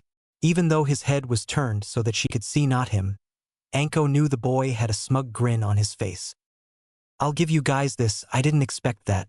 I wasn't really expecting you to actually try and trap me in your shadow while Stutter's-chan was attacking me. Didn't know you could make the effort. Anko admitted, slightly teasing the boy in her praise. Her tone of voice then took a slightly mischievous and sadistic twist. But you do know that I have enough chakra that I can easily break from your control, right? And something tells me that unlike Whiskers and Stutter's-chan, if I try and fight you head-on, you'll stay down after your beatdown. I'm aware. However, I didn't really intend on trapping you for too long. Only to stall you, Shikamaru told her, his grin still on his face. Stall? What? Anko immediately broke Shikamaru's hold on her through overpowering it with her chakra. She was about to start preparing for an attack, but she was too late. Naruto immediately pounced on her. He slammed her body down hard to the ground and delivered a punch to the face. Anko hissed in pain slightly, but Naruto's only response was to bring a kunai to her neck, the edge of the blade touching her skin. Give the enemy any opportunity and they'll have you at their mercy. Isn't that right, sensei? Naruto asked her, taunting her with the words she used on him. So, the two others were really just distracting me so that he could recover and actually land a pretty damn good hit on me. Not too bad. I see the Mizuki thing wasn't just dumb luck. They work well together and could do some serious damage if trained more. Anko noted. That's right, Whiskers. However, I did ask how you would respond to that situation, didn't I? Well, this is how I would. She replied aloud before disappearing in a poof of smoke, replaced by a log. Heh, I figured as much, Naruto mumbled with a smirk. He turned to Shikamaru, who was grinning in response back as he made a hand sign. Anko was sitting in a nearby tree branch after she used the substitution jutsu. She was watching the three kids, wondering exactly what they were doing. Why are they just standing still? Shouldn't they be flustered or shit, trying to prepare for an attack? Or maybe hunting me? Why are they just standing still? Anko thought in confusion, still watching her students. She was finally about to give up wondering and just charge at them when she noticed Shikamaru make a hand sign. All of a sudden, she noticed a noise coming from her coat's pocket. She reached in and pulled a kunai out. A kunai with an explosive tag on it. The explosive tag was in the process of activating. Ah, so when Whiskers was recovering while Stutter's-chan attacked me, he got an explosive tag from Lazy Ass. He then put it on a kunai and slipped into my pocket when he had me on the ground. Clever son of a bitch, Anko thought, impressed. And I didn't even think they'd be capable of sneaking something like this by me. Anko quickly tossed the kunai before it could explode, but she was a little too slow in her getaway. When the explosion went off, she still managed to get hit by the blast, burning a part of her coat. That's another hit they got on me. I may not be giving near my full strength at all on them, but that's damn impressive. Even when going easy, I should still be too much of a match for most genin. They really will end up being something special if someone puts some time into them, she noted. A chill ran down her spine as the thought echoed in her head. I'm that someone. I really am gonna have to pass them. The Tokubetsu Jonin soon reappeared in front of the three kids. Naruto and Hinata, still recovering from her attacks on them, tensed up at the sight of her. Shikamaru, meanwhile, pulled out a kunai and took up position in front of them, prepared to lead for this next phase. We're ready for whatever else you have planned, Shikamaru said. Is that a challenge? Anko snorted in response. Believe me, I haven't even shown a fraction of what I can do. After finishing her sentence, Anko glared at the three academy graduates, releasing the same amount of killing intent that she had at the beginning of the test. The same amount that had kept the three frozen in place for a moment. This time, however, none of the three appeared to be phrased. They were all still in position, waiting for her to make her move. A few more seconds passed by before Anko finally released the killing intent. A chuckle escaped her lips as she brought both her hands to the back of her head. But yeah, anything else at this point would be a waste of time. You all did a lot better than I expected, to be honest. And I guess I'm not so petty to fail a couple of talented brats like you just 'cause I want to, Anko stated. So yeah, you all pass. Hell yeah, Naruto shouted. Filled with adrenaline, The boy seemed to momentarily forget any exhaustion or injuries from his fight and started to jump up and down, unable to stand still. His excitement was so infectious that even Hinata appeared to be jumping in place in excitement. Shikamaru, while calmer than his other two friends, was still equally as proud as he grinned at the news. From now on, Team 3 is official. You all are officially genin in the eyes of the village, but more importantly, you're my team, Anko stated. And because of that, that means it's my responsibility to whip you all into shape. So you three better be prepared, because I'm going to make you all the greatest damn shinobi this village has ever seen.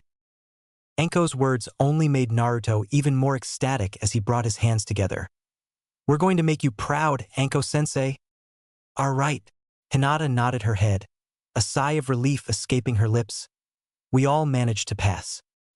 I didn't end up letting them down. Thank goodness. We're excited to be here, together, Shikamaru added. Their mood was infectious enough that Anko, despite her own previous misgivings, was now grinning in pride for the three. She quickly shook her head as she turned away from the kids. Anyway, the test was going to be our only assignment today, so consider yourselves dismissed. This training ground is going to be our designated meeting spot, so report back here tomorrow at 8 o'clock again. Then we'll get into our routine from there. She stated, job well done, guys. Go celebrate or some shit. Naruto, Hinata, and Shikamaru all bowed in response, thanked their sensei, and left together. Anko assumed they most likely were going to go celebrate together, but it did not really matter what. It was not her concern what her students did during their off time. My students, huh? Anko's mind repeated the word choice, a sigh escaping her lips. Admittedly, this level of anxiousness was something she was not particularly used to, and she did not like it. A part of her was concerned if it was even the right choice for her to make. After all, what could she really accomplish as a Jonin sensei? Guess I gotta figure it out as I go. Maybe the Hokage can give me some ideas if I bother him. After all, he's the one who did dump the responsibility onto me, she told herself with a chuckle. She stood still for a moment as she began to envision what exactly she would be able to do for her students. But before she could let her thoughts develop, she felt a familiar presence nearby. She turned to one of the nearby trees and looked up towards its branches. Well, my brats are all gone. You can come out and stop hiding, Anko stated with a smirk on her face. On cue with her words, a woman with long black hair and red eyes jumped out of the tree. She wore a white and red tight-fitting armor that resembled a blouse and had bandages over her hands. The woman greeted Anko with a wave and walked up to her. She responded back with a wave of her own. You've been there for a while, Kurenai. Don't you have your own kids to fail? Should you really be wasting too much time with me? The Tokubetsu Jonin asked with a laugh. Already did. The woman, Kurenai, sighed. I had a team already planned out that I had assumed was going to pass, but then Hokage-sama felt the need to change up my request. Instead, I got a different team of kids that should never have passed the Academy's initial graduation test, let alone the true one. Well, we all know the Academy's standards aren't shit. That's why they have the second test anyway. Anko replied with a snort. You'd think they'd try and just make the Academy's test more difficult, but whatever. True. Perhaps a discussion to have with Hokage-sama and the Academy directors for another day. Kurenai noted. A small smirk then formed on her face. You know, I really am surprised that you passed your team. It feels odd for you. Yeah. Anko admitted.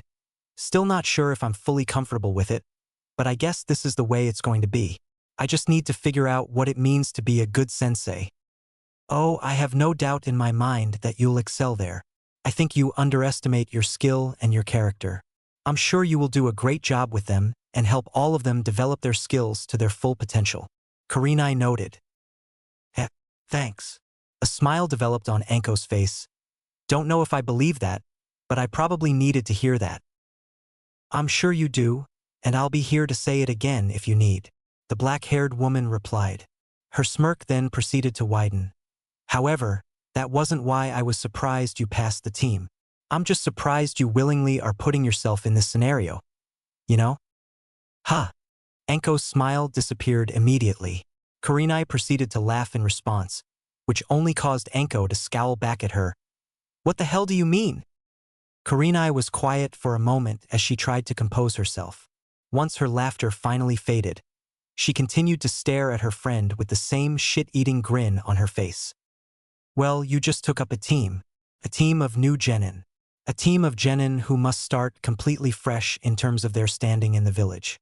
So, hope you have fun doing D-rank missions for a while. Kurenai informed her friend cheerfully before making a hand sign and disappearing with a flicker. Enko blinked. She blinked twice. Memories started to fill her mind. Horrible memories from her time as a genin. All those hours. Those boring hours. The painting, the babysitting, the grocery shopping. The cat. That damn cat. Enko's mind replayed various mental images of menial tasks around the image. The image of her chasing after a cat replayed multiple times. Wait. That cat's still alive, isn't it? It's still here. It was too much for the Tokubetsu Jonin. She lost her balance and fell to the ground, her eyes still filled with shock. No more meaningful missions. Less time for torture. No more fun. More lame chores. More hours of boredom. More time with that damn cat. Enko fumed within her head. Damn it. This is the last time I take up a fucking genin team. Naruto was grinning as he ran down the streets towards Training Ground 17. Today was his first day of training. Today would also be the day of his first mission. The blonde truly felt like a shinobi and he was happy about it. This is it. This is where my journey to become Hokage truly begins, Databeo. He mentally declared to himself as he left the houses of Konoha and was reaching the outer areas where the training grounds were. It didn't take long for the Uzumaki to find the training grounds. The boy was cutting it close on time, however, which explained why his other two teammates and his sensei were already present. Last one here? I expected more from the future Hokage. Enko taunted the boy. Naruto's eyes narrowed on her. You be quiet, Enko-sensei. I'm on time, Databeo. Lighten up, boy. Just a joke. For a prankster, you take things too seriously. The woman laughed in response. Naruto didn't say anything in response. He only slightly frowned as he made his way over to his two friends. He greeted both of them with a high five before he turned back to his sensei. It was at this time that Naruto noticed that the woman had a large, plain brown bag that she was carrying on her back. Well, we are all here, why not we just start now? He asked. Why not? We are only 2 minutes ahead of schedule anyway. The snake summoner shrugged before beginning her explanation. Okay, just giving you all a heads up. This is how our daily schedules will work. We start each day with a warm-up, which could take anywhere from 20 minutes to an hour depending on my mood. After that, then I'll work on some group training work. This may include teamwork, chakra control, jutsus, weapons, etc. Really anything you all can be trained on as a team. Finally, after that, I'll make 2 shadow clones and then I or my clones will work directly one-on-one with each of you on specialized training. When that's all done, we will go to the Hokage's tower and see if there are any missions available. Is all of that understood? Yes, sensei, all 3 genin replied. Alright, now before the warm-up and before I forget, take one of these. Enko informed her students as she gave them each a slip of paper. And what are these for, sensei? Naruto asked as he stared at his paper. Well, whiskers. These chakra papers are for finding out your natural element. She responded with a smirk. Naruto's look of confusion morphed into one of excitement. Thanks to his last-minute paying attention to Irika's lessons, he remembered the discussion on nature affinities. He knew exactly what they were and he was excited. Just a heads up, I won't really be teaching you brats nature manipulation just yet, Enko informed them, but I still want to do this for 2 reasons. For one, I can have it for a reference for later on.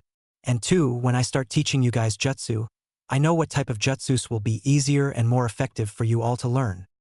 The Tokubetsu Jonin pulls out her own chakra paper and applies her chakra into. The paper immediately lights itself on fire and starts to burn. Whoa! Naruto gasps, staring wide-eyed at the fire. Pretty cool, huh? The purple-haired woman asks as she crushes the paper in her hand, putting out the fire. If it wasn't obvious, the burning and fire means I am a fire type. Naturally. But enough about me. This about you brats. Now, put some chakra into your papers and let's find out your affinities. The three genin nodded and followed their sensei's request. Hinata was the first to have her paper react. Her paper was soaked, causing water to drip down the girl's hand. Water element. Nice, Enko informed her. Probably the most flexible and versatile element of all five. Great offense and defense, and it's good with short and long range. You've got a lot of things you can do with it, especially if you actually get good with it. Yep. You got a pretty damn good element. Are really? Hinata asked, a smile growing on her face. She seemed proud to hear she had an element that could be useful in multiple areas. Enko nodded, then turned her attention over to Naruto. His chakra paper was split in half. Wind element, huh? Very rare in Konoha. You're like, what, the second one we got? Enko noted. Nevertheless, great element. Single greatest attacking element in close and mid-range and also great for support techniques. Very useful element indeed. Heh, awesome. Naruto cheered loudly. Enko didn't pay too much attention to his screaming. Instead, she was currently gaping at the sight of the Nara boy. The paper he was currently holding had lit on fire. Really? Really? Enko mumbled in disbelief. Of all three of you, lazy ass is the only one with my natural affinity? Really? Troublesome. Shikamaru simply stated as he stopped applying chakra and ended the fire. I'll just stick with my clan's shadow techniques. Oh no you don't, boy. If you have a fire affinity, I'll be working on that thing. Who knows? Maybe I'll get you to be more active or something, the Tokubetsu Jonin informed him. She was now sporting a grin at how training with Shikamaru's fire affinity will go. The Nara was starting to grow nervous. Ahem. Anyway, yeah, I just wanted to get that in for a reference for later, Enko stated, getting everyone's attention. Anyway, let's get to work with warm-ups. Let's begin. Yes, Anko-sensei, the three genins said in unison as they faced their sensei, ready to do any warm-up she had planned. What started off as a harmless, normal warm-up turned into a training session from hell for the genin. Naruto, Hinata, and Shikamaru laid on the ground, tired and panting while Enko stood above them, frowning. Ah, come on brats, it wasn't that bad, she replied. Not that bad? You call doing 100 sit-ups, 100 push-ups, and 50 laps around the training field not that bad? Naruto asked incredulously. That's also not mentioning the kunai you would throw at us whenever we stopped for a few seconds, or the times where you forced us to start over because of some troublesome reason. Shikamaru added, glaring at the woman in front of him. She's worse than my mom. Good lord. This is a pain. Seriously, it isn't bad. You should see what Guy does to his genin squad. Enko responded nonchalantly. Despite all of his rude remarks towards her, Hinata felt deep sympathy for her cousin, Niji. If Enko's words about his sensei were true, what could honestly be worse than this? Anyway, that concludes your warm-up for today, the Tokubetsu Jonin told them with a smile. The three genin took this time to get up. Now on to group training. Today's focus, chakra control. Damn it, this is going to be just like with mom, but worse. Again. Shikamaru groaned in his head. Naruto and Hinata were experiencing similar thoughts with Yoshino in mind. Now, just curious, do you guys know how to climb trees with only your feet? The sensei asked. The genin nodded in response. Oh, I see. I take you to practice water walking, but there's no water here. Guess I'll have to do that later. For now, I'll just work on improving your tree walking. The snake summoner led the genin members of Team 3 towards the forest near the training grounds. She stood in front of 3 trees in particular. Okay, brats, today's lesson plan is this. Climb up the trees and get to the branches. Then keep walking underneath the branches and hold your positions there, Enko ordered. Huh? That's it? Naruto asked. We'll see. She shrugged in response. Anyway, the day's going on. Get a move on. With those words, the 3 genin rushed up their tree as quickly as they could. They all got on the underside of the top branch on their trees and stood there. Heh, this won't be that bad. Naruto told his two friends with a laugh. He had no clue how wrong he was. Once again, all three genin were laying on the ground by their trees in exhaustion. This time, chakra exhaustion was added with their physical exhaustion. Anko had decided that they weren't being challenged enough, so she ordered them to hop from tree branch to tree branch in the forest while underneath the tree. This was naturally harder to do than being above the tree and required even more chakra control and balance. Anko would also, once again, throw kunai at her students when they showed signs of tiredness to urge them to keep moving and training. Come on, brats. Get up. We need to do individual training now. Anko reminded them with a smile. The three genin got up once again, this time more slowly. You're a sadist. You know that? Shikamaru informed her with a deep breath. Yup, the woman responded. Jay, just give a few minutes to relax please, Anko-sensei. Hinata requested. The Tokubetsu Jonin sighed. Fine, fine.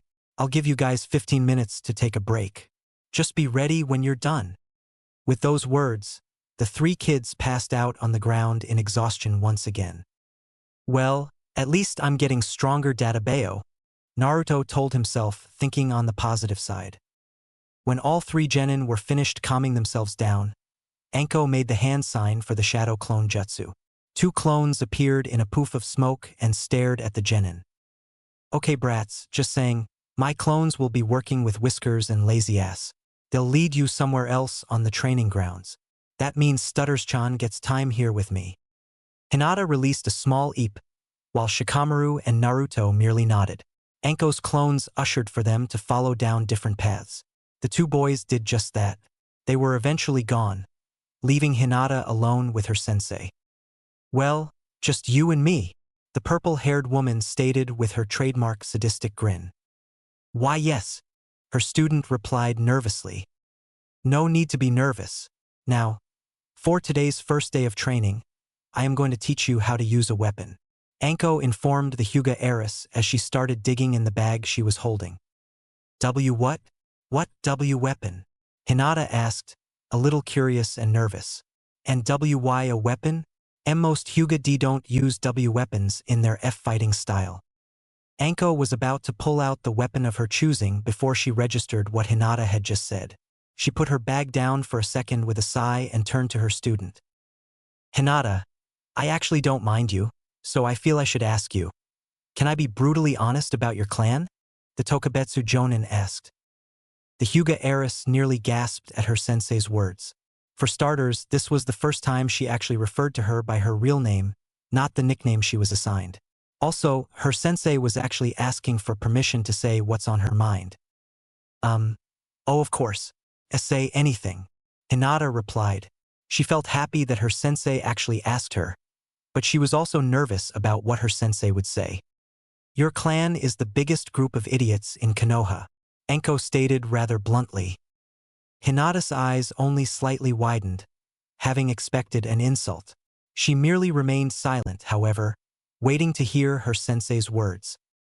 You see, you guys possess the Byakugan, a jujitsu that allows you 360-degree vision in addition to see through walls and see people's chakra.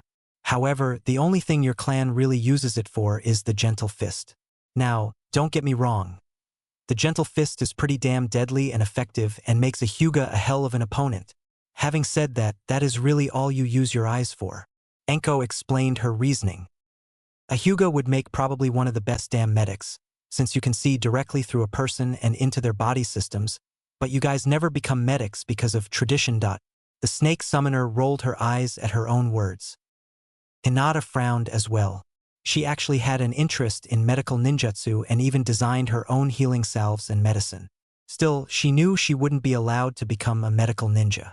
It would be considered impractical, a waste of time, and disgraceful to her clan. There's also another thing your clan fails to use your eyes for: long-range attacks. Anko continued in her rant. You guys have such great vision that you could see enemy shinobi coming from far distances. And yet, you are all close to mid-range fighters only? Yeah. Just no. Anko finally ended up going back to her bag and pulling out the weapon she was getting earlier. Hinata's eyes wandered to it and gasped at what she saw. Her sensei was holding a bow and arrow set. Yeah, I decided that you should capitalize on what your eyes can do. So, I'm going to work with you on developing your long-range skills. I'll teach you some jutsus later on when you can learn them. For now, though, let's work on developing your archery, she declared, handing over the bow and arrows to the Hyuga. Hinata held the wooden bow in her hands tightly. She instinctively moved her hand back and forth down its limbs, trying to get a feel for her weapon. The Hyuga then had another thought come into her head. Be a Kugan, she shouted, activating her jujitsu. Her vision expanded greatly, showing her everything around her due to her eyes' range. For the first time in a while, though, Hinata noticed just how far she could see with her eyes. I'd say I can see about a little more than a kilometer. I can see faraway trees with fruit that I could shoot down. I know if there was a ninja there, I could see them and would be able to fire at them, Hinata thought excitedly. And I can even increase my vision with more practice. So you just how deadly you could be, don't you? Enko asked her student. Get you some practice, and you could make yourself Konoha's single greatest long-distance fighter. And if somehow an enemy survived past your assaults from a distance, you'd have the gentle fist for when they get too close. Hinata felt determination rush through her body. She immediately took out an arrow and placed it on the arrow rest as she started to aim at a faraway apple in a tree. Anko saw this determination and her grin grew even larger. Now, I may not be good with a bow, but I have some scrolls and I know the basics. So, Stutters-chan, let's work on your skill with a bow, the Tokubetsu Jonin declared. Naruto was led by one of the Anko clones to a separate area of the training ground. They were near the edge and were surrounded by nearby trees with targets on them. Are we done walking? Can we begin now, Anko-sensei? Naruto asked in a bored tone. Can it whiskers? But yes, we are done. This'll do. The Anko clone replied as she came to a stop. Awesome. Then what do you have to teach me? Huh? The blonde questioned, getting up in his sensei's face. Whoa, back up there, brat. The purple-haired woman ordered with a sigh. Anyway, because of your large chakra supply, it's safe to say you're the ninjutsu type of shinobi. So, we're working on teaching you some wind-style ninjutsu. Naruto proceeded to jump up and down in place, excitement running through him. Hell yeah, time to learn some kick-ass ninjutsu, he declared. Simmer down, kid. We aren't teaching you that good of ninjutsu yet. You got to learn and work your way up through practice. Anyway, I have a jutsu I think you might could learn now, the clone informed him. The Tokubetsu Jonin stepped forward and made a 5 hand signs. After her last one, she took in a deep breath and faced a target. Futon, great breakthrough. The clone then released a gust of wind that blasted forwards. It cut into the nearby trees in front of her and obliterated the targets on them. Naruto stared in awe at the work of the ninjutsu. The blast of wind actually knocked him back a little bit and he could see just how much damage the jutsu did to the trees and the targets. He was very impressed and excited. That's the great breakthrough. It's C rank and primarily a short to mid-range offensive type. As you can see, it packs a pretty good punch. The Anko clone noted, impressed by her work. It can be made better with practice though, especially if the user actually is a wind type. Naruto's eyes gleamed at that. Hell yeah, I'll make that jutsu mine databao. Anko-sensei, can you show me the hand signs again? The boy asked, clearly ready and excited. After watching Anko make the hand signs one more time, Naruto turned to face the same trees that his sensei was in front. He made the same 5 hand signs before taking a deep breath himself. Futon, great breakthrough. Naruto released his breath and tried to release the wind. No wind shot forward, however. A tiny breeze of wind could be felt, but Naruto couldn't tell if that was cause of his jutsu or not. Anko's sweat dropped. To be honest, I was expecting him to fail it the first time cause of putting too much uncontrolled chakra. How the hell did he fail to create it? Damn it, the boy complained. Whatever, I'll get it down this databao. The Anko clone continued to watch Naruto practice the jutsu, ready to give any hints she could to help him learn. Naruto continued to practice, dead set on learning this jutsu. Shikamaru couldn't help but feel suspicious and slightly nervous as the Anko clone took him to his separate part of the training ground. Every few seconds, the clone would turn its head and stare at Shikamaru as if he was prey. The look would then go away as the purple-haired woman would pay attention to what way she was going. That didn't stop her from still looking at him like that though. The boy continued to watch with her suspicion. Finally, Anko stopped walking when they reached a small area in the training ground. Their location was a simple wide-open field with nothing present. No trees, no practice dummies, nothing. It was in this area that Anko immediately charged at Shikamaru, readying her fist to punch him. The young Nara's eyes widened as he barely managed to get out of the way in time. He then put distance between him and the clone as fast as he could. "Anko-sensei, what are you doing?" he asked, his voice a little shaky from being caught off guard. "Training you," she replied as she charged at him again, this time going faster. Shikamaru was unable to avoid this blow. He took the fist straight in his face and fell to the ground in pain. He got up as quickly as he could and glared at his sensei as he made more distance. "You should have seriously been able to dodge that," Anko pointed out. "What's the point of this?" the Nara grumbled in response as he got into position to fight off another blow. Sure enough, the clone charged at him again. The boy was able to block this hit and began to engage his sensei's clone in a fight. "Well, basically, I noticed something about you, lazy ass. Your reflexes and physical strength suck," the purple-haired woman told him bluntly as she attempted to deliver a kick at him. She made contact and knocked him down after a strike to his stomach. "I noticed that in the test yesterday you didn't get involved really in the physical fighting, just all the planning and strategy. And according to the academy tests, you have one of the worst taijutsus. So, until we can work on your weaknesses and improve them, you're going to be stuck fighting me each day." Shikamaru groaned as he got himself up, both in pain and annoyance. He had heard the complaints about his taijutsu already too many times, from the academy teachers and his parents. This was nothing new to him. He couldn't help but get annoyed at his sensei's training.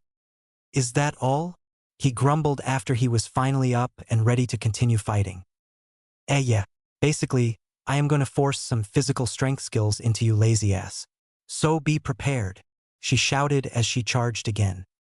Shikamaru sighed, mumbling something about pains in the ass before he got into position to fight off his sensei. After an hour of individual training, Anko ended the sessions and closed training for the day. All three genin seemed to be excited about this concept.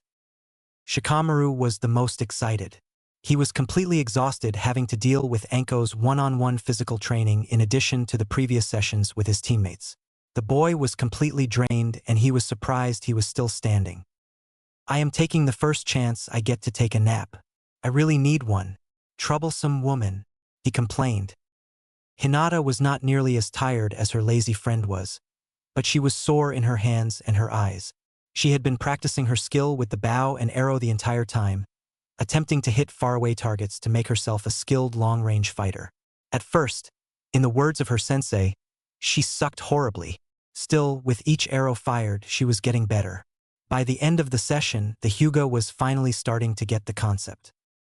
"If I can get it down perfectly, that'll make me even better of a ninja. It'll make me stronger for my team, for Naruto-kun," she mentally thought, creating more determination to learn to use the bow. Naruto was the least tired in the group. His endurance and stamina was finally starting to kick in, and he was able to spend his entire time practicing his jutsu. After many failed attempts from using too much or too little chakra, Naruto finally was able to create a slightly strong gust of wind with the great breakthrough. Now, he only needed to perfect it and make it a stronger jutsu. "I just need to work on it. More practice. Then I'll move on to the next," Naruto thought excitedly. "Well, I guess that's it for training. I'll admit, I was hard on you guys, but you all are doing a damn good job," Anko told them with a smile. All three genin, even Shikamaru, felt joy at their sensei's words. "Anyway, now it's mission time," Anko told them with a sigh. "Yes, finally. First mission Databao," Naruto cheered loudly. "Hopefully the mission won't upset Naruto-kun," Hinata thought to herself. She remembered Irika's lesson on mission ranks and knew they were going to get a D rank. She knew it would be too easy for Naruto, and she was worried for his reaction. Damn it! I really wanted to get some rest, Shikamaru groaned. Well, let's go and get this over with, Anko mumbled with a sigh, leading the way for her genin squad to the Hokage Tower. Please don't be too easy. Please don't be too easy. The young Uzumaki had many expectations for his first mission. He had wondered what great mission would he be able to say was his first. An assassination mission of a dangerous criminal? Protecting royalty from S-class invaders? Infiltration to learn enemy secrets? Naruto had many expectations and ideas for his first mission. None of them involved pulling weeds. Are you kidding me? Naruto screamed in complaint as he pulled up another weed. Hey, shut up, brat. Wasn't it you who said that gardening was one of his favorite hobbies? Anko sneered in response as she helped pick up weeds with her team. Yeah, but that's different. I like picking out the plants, watering them, and watching them grow. I don't like picking weeds, though. I hate weeds. The blonde roared as he picked up another weed. Hinata couldn't help but giggle at her crush's rather comedic frustration, but she completely sympathized. She liked growing plants and pressing flowers, so she knew how evil weeds were. She was not enjoying this mission just as much as he was. Shikamaru didn't even register his friend's comments. He was currently using his friend's loudness as a cover for him to take a break and try and nap. Despite snapping at the boy, Anko completely understood the boy's disappointment and complaining. She couldn't believe just how boring this mission was. It was worse than she remembered. How many more missions till I can request a C rank? Please, come soon, Anko thought in desperation as she picked up another weed herself. Days passed since the first day of training. The 4 members of Team 3 eventually fell into routine with the hard work of their first day. Each day, they would meet up at the training ground and begin the training exactly like they did earlier. After training was complete, they would perform a D-rank mission from the Hokage before being dismissed for the day. Anko couldn't help but notice that her genin were indeed getting stronger. Physically, the warm-ups were helping them get tougher and get them more stamina. Their chakra control as a whole was also improving. The Tokubetsu Jonin took them out to practice water walking during their first week, and after a few days, the 3 were able to get to the hang of it. Shikamaru was probably showing the biggest signs of development. The boy had went through the most rigid physical program under Anko. Although he was still a lazy ass, the boy had indeed improved to Anko's standards. He was getting tougher and his reflexes had improved. His taijutsu was actually getting to the point of being decent to his sensei. When he reached this level, his one-on-one fights with Anko stopped and she spent her time working on his specialty: tactics and planning. Hinata also grew in her skill set. After days of practice, the girl had picked up a real talent for archery. She grew to really like her bow and arrow set and carried it around with her in a black backpack at all times. The girl's training was making her very good at fighting in long range and was also improving her vision's distance with constant use of the Byakugan. Naruto had spent most of his time in his practice sessions working on the Great Breakthrough. Even after he got the jutsu down, he wanted to make it stronger and perfect it. After a few sessions, the boy had managed to get a gust of wind strong enough to knock down multiple trees at once. Even his clones could now perform the jutsu with some ease. The boy was growing very excited and confident in his abilities with jutsu. Team 3 Sensei noticed the growth and development in all 3 of her students. She couldn't help but feel some pride in their progress. She recognized in the test that the 3 would be great shinobi, but she never realized to what extent. If they keep this up, they'll be something of legend of someday. That'll make me legendary too, as I taught them, Anko mentally noted with a laugh. She continued to watch over their progress and assist in their training in any way she could. Over time, being a sensei seemed easier and more natural to her.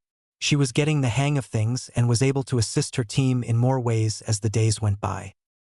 Days soon turned to weeks. Team 3 continued to grow in strength and skill. Their development continued to be more apparent as time went by. Still, the squad had been stuck doing D-rank missions since their beginning. All 3 members, even Shikamaru and Hinata, would agree that they were ready for a higher-level mission.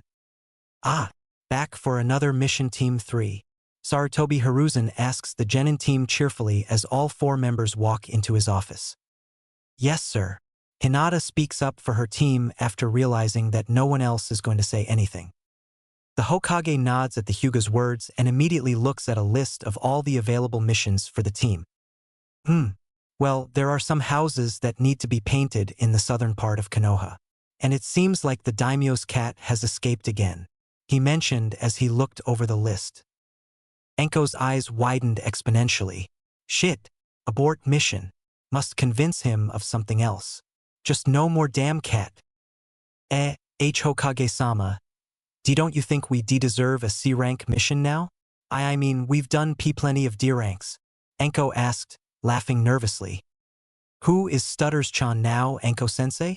Naruto asked, teasing his sensei for the sudden stuttering. Hinata giggled in response. But she's right. Come on, old man. Give us a C-rank mission already. A C-rank? The Hokage asked. Do you think your team can handle one?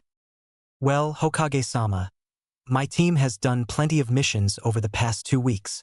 They've completed more than enough D ranks necessary to request one, and I can say that from watching them, they're tough. They could handle one. Enko informed him. Her nerves seemed to go away and she felt more confident that she could get a C-rank mission allowed. The Hokage seemed to nod in understanding. He took out another list of missions and started to look at it, to see if there was an appropriate mission to assign to Team 3. Enko crossed her fingers while the Hokage searched. I think I found one, he declared as he pointed to one. He then started digging through a scroll with the mission contents in more detail. Enko and Naruto began cheering loudly at the Hokage's words. Yes, no cat, she screamed excitedly.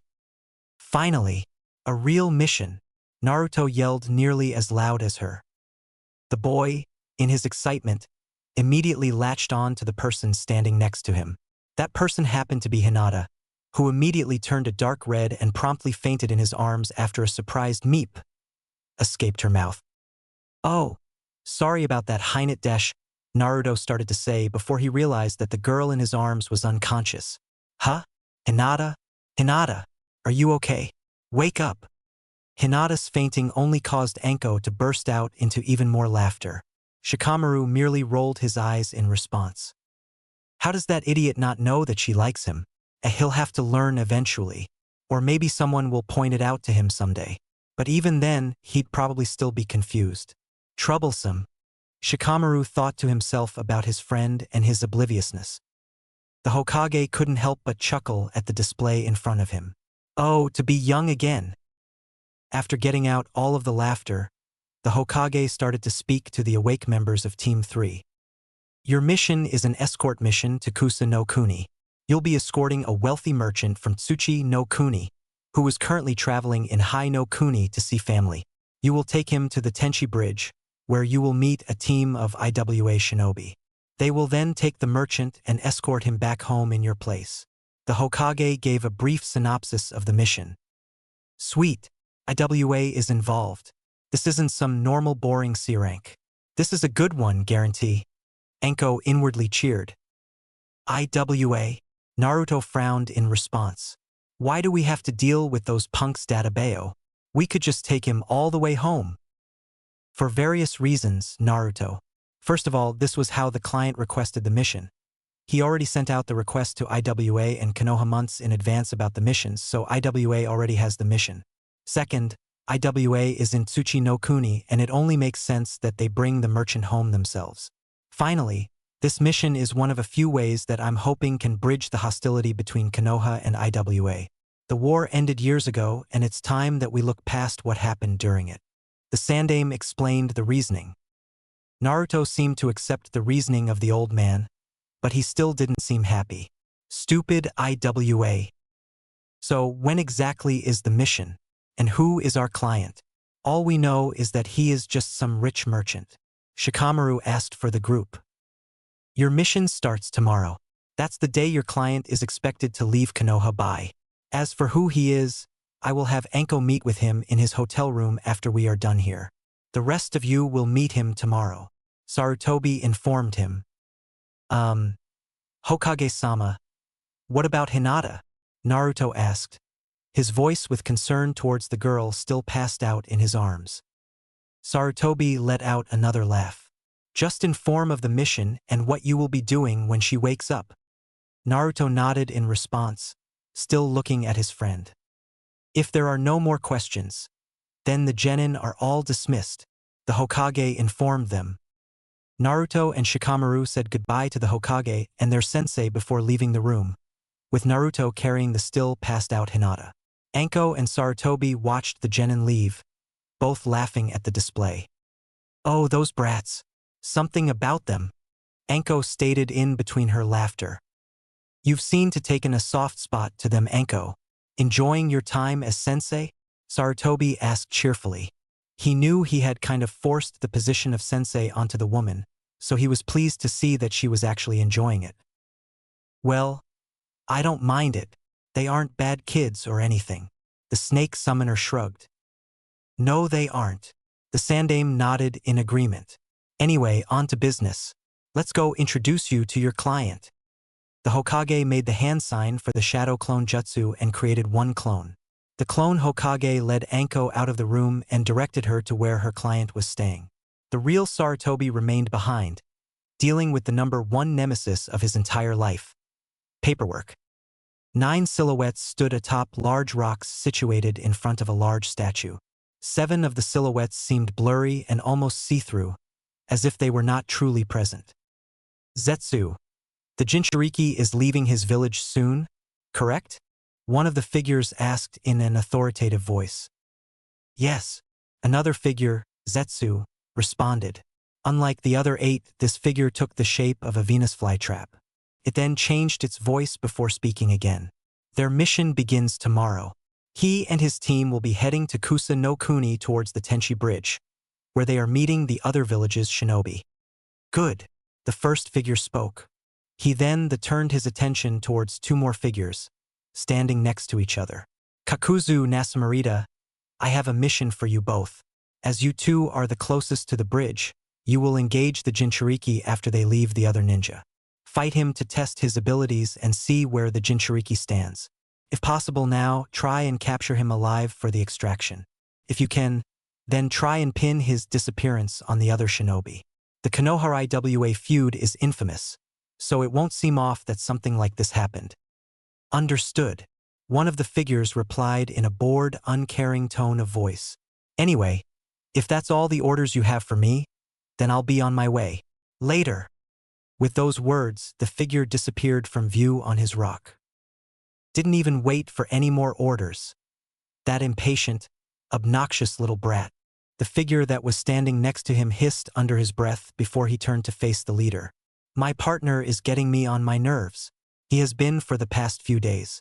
Expect me to need a new partner, as I will probably kill him very soon and turn him in for the bounty Kumo has on his head if he keeps pissing me off with his impatience. That'll be the third one, Kakuzu, Zetsu replied nonchalantly. We can look into that for you, Kakuzu, but for now, just work with him and complete your mission.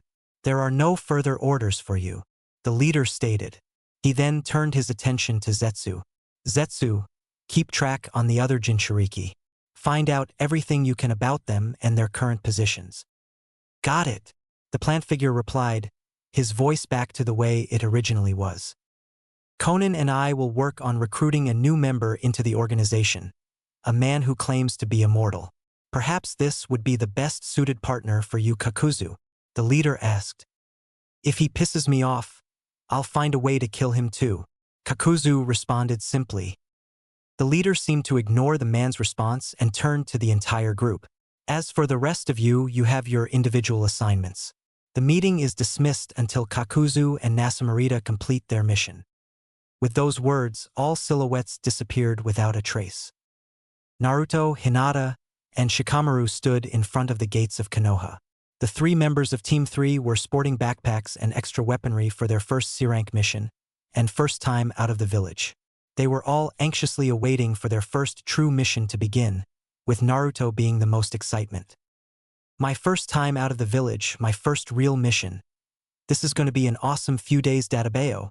The boy cheered inwardly, almost jumping up and down in place due to excitement. This excitement soon changed to irritation after a few minutes passed. Their sensei and client were nowhere to be found.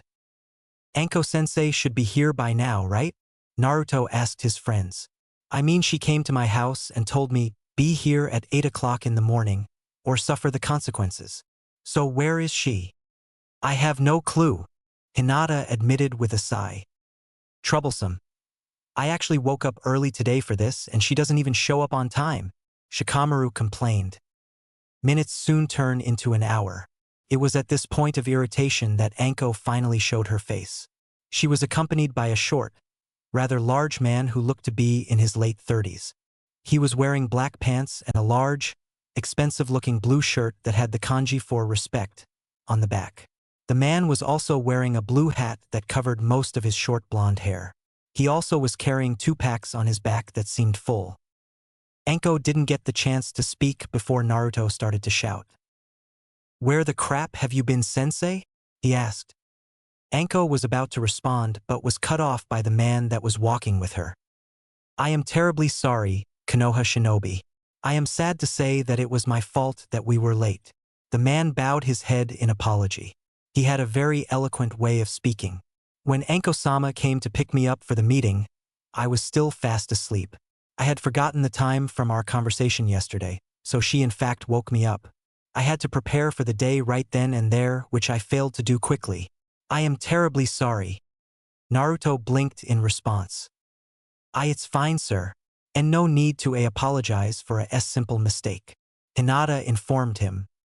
Yeah, no problem at all. I understand," Naruto informed the man with a smile. Truth be told, that sounded like something he would do. Granted, he wouldn't say it so wordy, but the point still remains. "I'm jealous," Shikamaru noted, upset he didn't have the luck of oversleeping. Mitarashi Anko cleared her voice, getting everyone's attention. "Well, brats, you just heard the man. That's why we are late leaving," she stated rather bluntly, irritation evident, before pointing towards the man next to her. "Anyway, this is our client, Yen. In case you all forgot, he is a merchant from Tsuchi no Kuni, and it is our job to escort him to the Tenchi Bridge and deliver him to Iwa Shinobi, who will escort him home." "It is a pleasure to meet you all," Yen spoke up, interrupting the purple-haired woman again.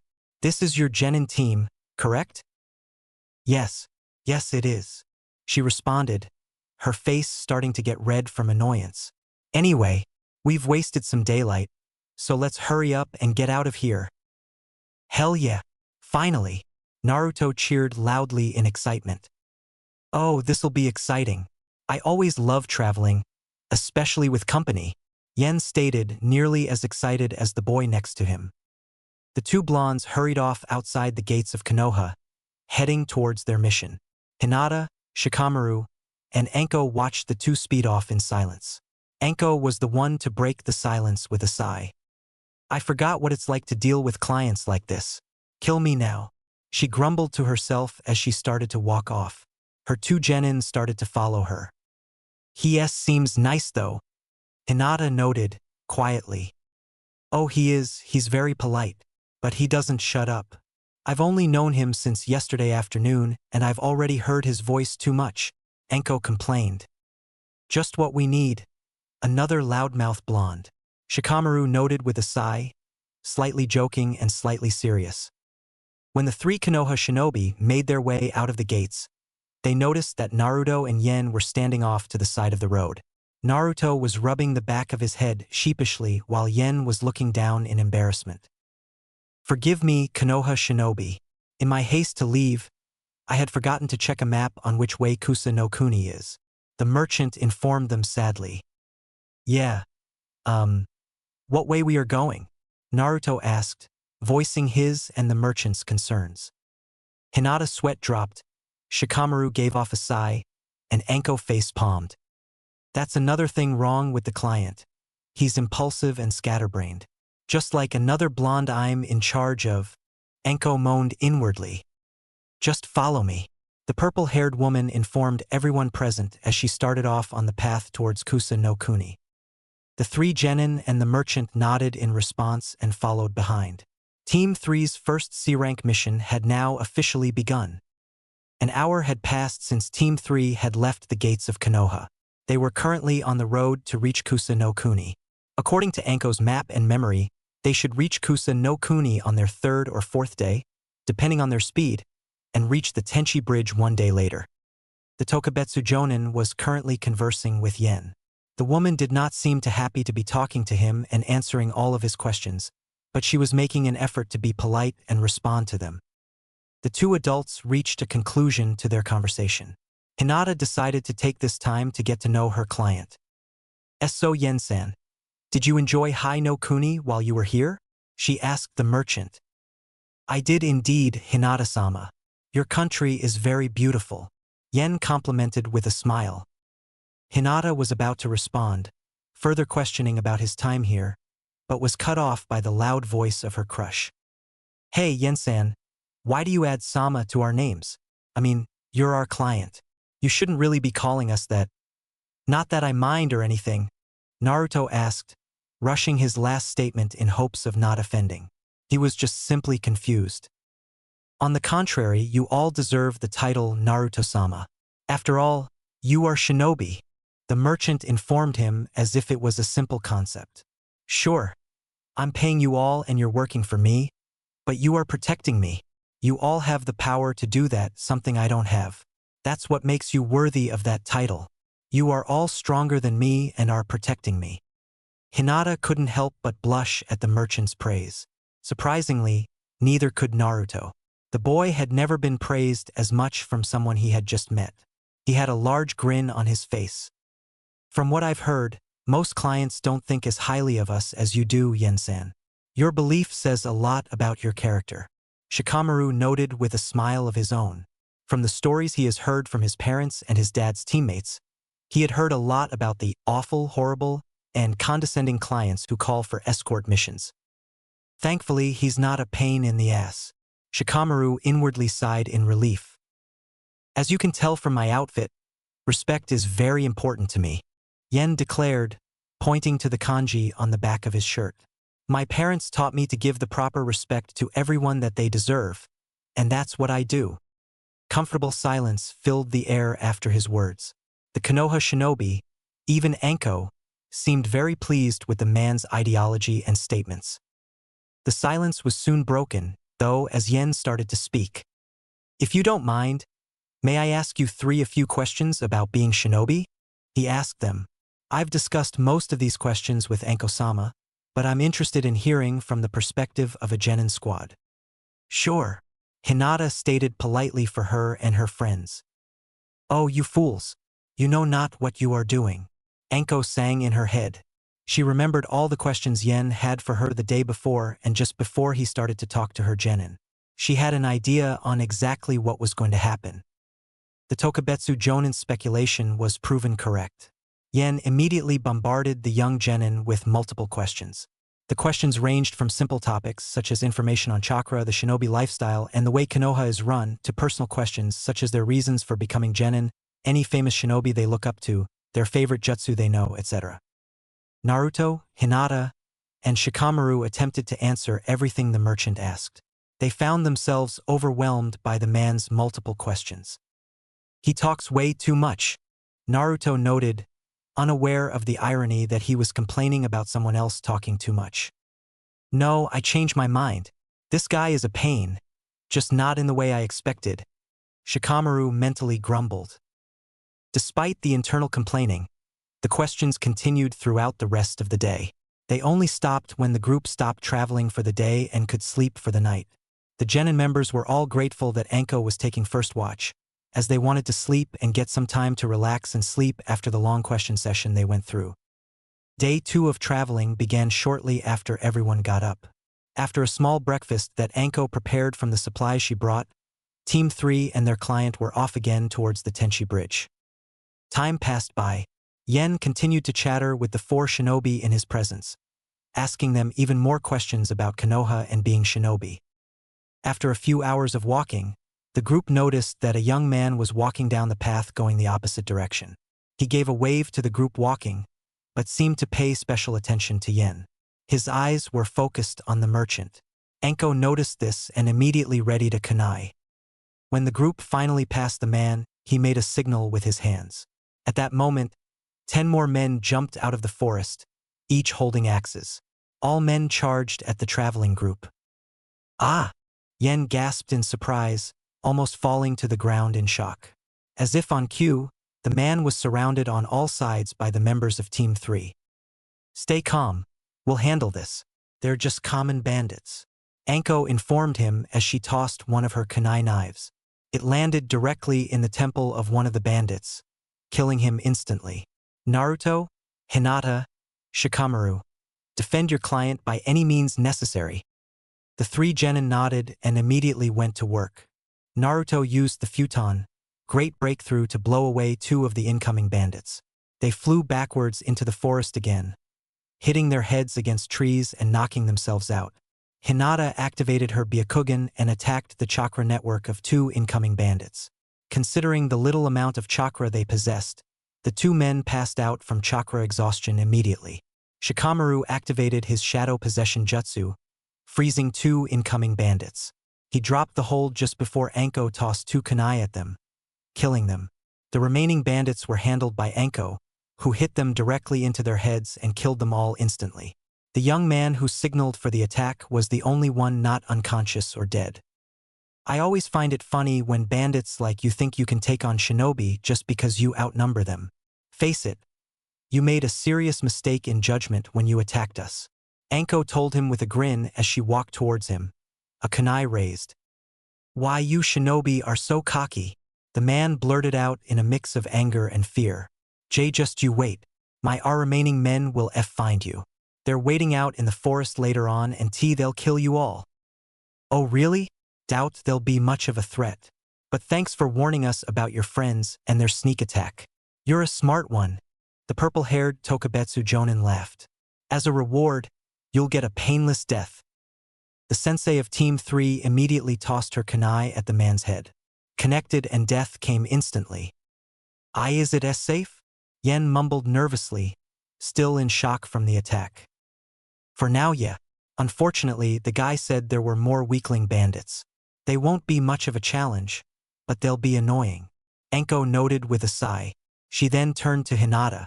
Do you think you can spot them from here? Hinata focused her vision further along the path they were heading. As she looked further, she saw 3 bandits hiding in trees a little less than a kilometer away. If you can see them, mind taking them out for me? The woman asked. The Hyuga heiress nodded as she took out her bow and arrow set from her backpack. She readied an arrow, aimed, and fired. The arrow hit one of the bandits straight in the neck. The man, who was sitting in a tree, gasped in pain and fell off of it in shock. His head hit the ground hard, killing him. The other 2 bandits looked at the sight in shock and immediately fled, in fear of dying as well. There were 3 bandits. I fired an arrow and killed one. The other 2 fled immediately after. Hinata reported to her sensei. Oh, thank you. Thank you all so much. I knew there was a reason I needed to request shinobi company. You all saved my life. Yen informed them gratefully. Hinata was about to smile back when the reality of what just happened occurred to her. The girl had just fired an arrow and killed a man. She had just killed someone. She had just made her first kill. Anko, Shikamaru, and Naruto accepted the praise and smiled in response. Hinata, however, started to shake in response. She remained quiet as she started to stare at the ground. Hinata? Hinata-chan, are you okay? Naruto asked. Hinata didn't say anything. She just continued to stare downward.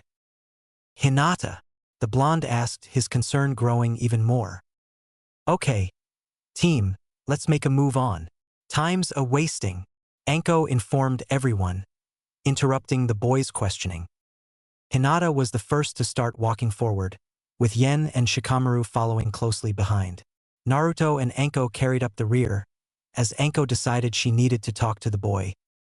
Naruto, I know you care for her, but let her be for a little bit, she told him. Huh? Why? She's not feeling good at all. She needs some help, Naruto informed her, irritated that his sensei didn't want him to help his friend. Naruto, I know what's wrong with her. I've seen that face before. Hell, I remember when I had it. She just made her first kill. Anko explained with sad, understanding look on her face. Taking a life for the first time is never easy. She's probably beginning to have a lot of mental and emotional pain. Well, what can we do to help? Naruto asks, feeling even more concerned for Hinata. Nothing for now, the Tokubetsu Jonin stated sharply. Don't force the issue on her and make her talk when she's not ready for it. It'll just hurt her more. Let her try and come to grips on her own. The most effective thing you can do is give her the space she needs for now and, when she decides she wants to talk, to be her friend and talk to her. Naruto stood in silence for a while, thinking about the situation. He had yet to make his own first kill, so he didn't fully understand what exactly Hinata was feeling. He could only imagine the feeling. He wanted to help his friend out badly, but he couldn't think of an exact way to do that. Fine, I'll wait for her to talk about it. The boy sighed. In the meantime, I'll try and think of a way to help or something to say, and I'll just be her friend. Whatever I can do to help her feel better. The purple-haired woman gave a sincere smile at her student's words. She'll probably talk to you soon. You mean a lot to her. Just be her friend. With those words, the conversation was dropped. Naruto and Anko hurried up to the group traveling with them. Silence filled the group. Even Yen wasn't talking. Everyone remained in their own thoughts. Naruto especially spent his time thinking. I'll figure out what to say. Hinata, I'll help you, he mentally promised to his distraught friend. After a few more hours, the group set up camp again. Anko had the first watch as her students slept until their turn. Or tried to sleep. Hinata stayed up all night until her turn, just staring blankly into space. And Naruto-kun? Naruto woke up from his sleep with a loud yawn. He brushed off his tiredness as quickly as he could and turned to look at the source of his wake-up call, Hinata. It's your turn to do watch, the girl informed him quietly. Naruto noticed Hinata revert back to her excessive stuttering and frowned. He wanted to do something to help her, but he remembered his sensei's words from earlier. Okay, thanks Hinata-chan. He told her politely as he got up from his sleeping bag and started to look around for any possible threats. The Uzumaki genin continued his watch for a few minutes until he noticed that Hinata had never laid back down asleep. She remained standing, just staring at him, as if she was debating something within her head. Naruto realized something then and there. Does she want to talk? The boy made the hand signs for his shadow clones, who started to perform his duties of keeping watch. He then walked over to his friend. Hinata-chan, he asked quietly. And Naruto-kun, she responded back hesitantly. You okay, Hinata-chan? What you still doing up? He asked. Naruto felt he needed to make sure she really did want to talk. He really didn't want to hurt her or make her feel worse than she already did.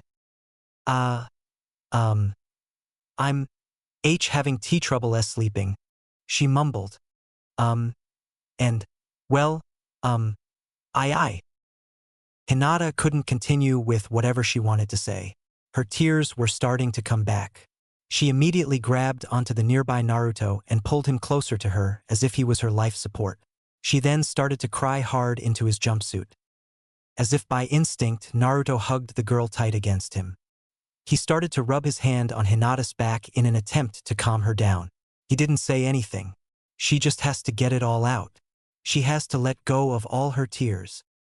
The two stayed in that position with no sounds made except for Hinata's crying. After about 20 to 30 minutes, Hinata started to calm down and stopped crying. Sorry. For that. Hinata apologized. Don't apologize for anything, Hinata. You can talk to me. You shouldn't be afraid to show your emotions to me, Naruto informed her, still rubbing her back. If anyone should be sorry, then it's me. I'm sorry about what happened. Don't be. The girl sniffed. Shouldn't be either. We're ninja. This is what we do. It's just. Hinata, although we are ninja, we are also human. It's only natural to feel this way about. Yeah, Naruto replied. He didn't want to outright mention the word killing. It's just. That man had a family. He had a life. And I ended it. Hinata continued to sniffle, tears starting to form again. Hinata, that man would have tried to kill Yen. He has a family too and a life. You helped keep our client alive, the blonde stated. He moved his hand away from her back and wiped away some of the tears away. You helped save a life. Hinata's sniffling died down. The girl still looked troubled though. Naruto gave it a little more thought before he spoke again. We are ninja. We may have to kill people in our line of duty, but we do so to protect others. Could be clients, civilians, our teammates, even each other. We fight to protect everyone around us, he stated sincerely, giving off a smile. Hinata, you were strong. You stepped up and helped protect our client. You are a true ninja and someone I'm glad to call my teammate and friend. The Hyuga heiress's troubled look seemed to completely vanish. She looked over at her crush in complete awe at everything he had just told her. Naruto-kun, you never cease to amaze me. You really are a one-of-a-kind. She thought to herself, a blush starting to form on her face again. A smile soon joined that blush as she brushed any remaining tears. Naruto-kun, thank you. Thank you for everything. I don't know what I would do without you. The girl told him. Her tone of voice was much more relaxed and much more happy. It's no problem at all, Hinata. I know you'd do the same for me, and I have no idea what I would do without you. Naruto replied back with a grin. He gave her one last squeeze before he let go from the hug. Hinata significantly reddened, finally noticing that she had been hugging Naruto for quite some time now. She was about to say something, but her words died when she found herself yawning. Heh, looks like you're tired, Naruto pointed out with a more playful smile. Yeah, I am. Sleep would be nice, Hinata thought tiredly. Get some sleep, Hinata-chan. I'll see you tomorrow, okay? The blonde told her. Okay, Hinata replied. She then, pushed to action by instinct, walked over to her crush and gave him a hug. Good night, Naruto-kun. Thank you so much for everything. You really helped me feel better. The girl then went back to her sleeping bag, leaving a slightly blushing blonde behind. Naruto eventually shook off the blush, gained a large smile on his face, and went back to his watch duties with his clones. He was relieved that his friend was feeling better and back to normal again. Hinata herself laid down within her sleeping bag. For the first time in the past few hours, she was smiling. She found it rather easy to sleep. 3 more days passed by. They had finally reached Kusa-no-Kuni, but were no done with their mission. The group continued to travel on the road. Their journey didn't end until they reached a medium-sized arch bridge that crossed a giant ravine. There's the Tenchi Bridge, Enko told the group excitedly. You ninja are truly extraordinary. Thank you so much for your assistance. Yen praised the Konoha shinobi happily. It's no problem at all. Hinata bowed in acceptance. She then took a close look at the bridge herself and saw figures standing in front of the bridge. We aren't alone. There are a few other people there at the bridge. Most likely the IWA team, Shikamaru noted. Naruto groaned at this realization. The moment was finally here. They were about to meet the team from IWA. They were about to meet the group of ninja that were enemies to Konoha. Shinobi from the village that fought and killed many Konoha ninja in the Third Great Shinobi World War.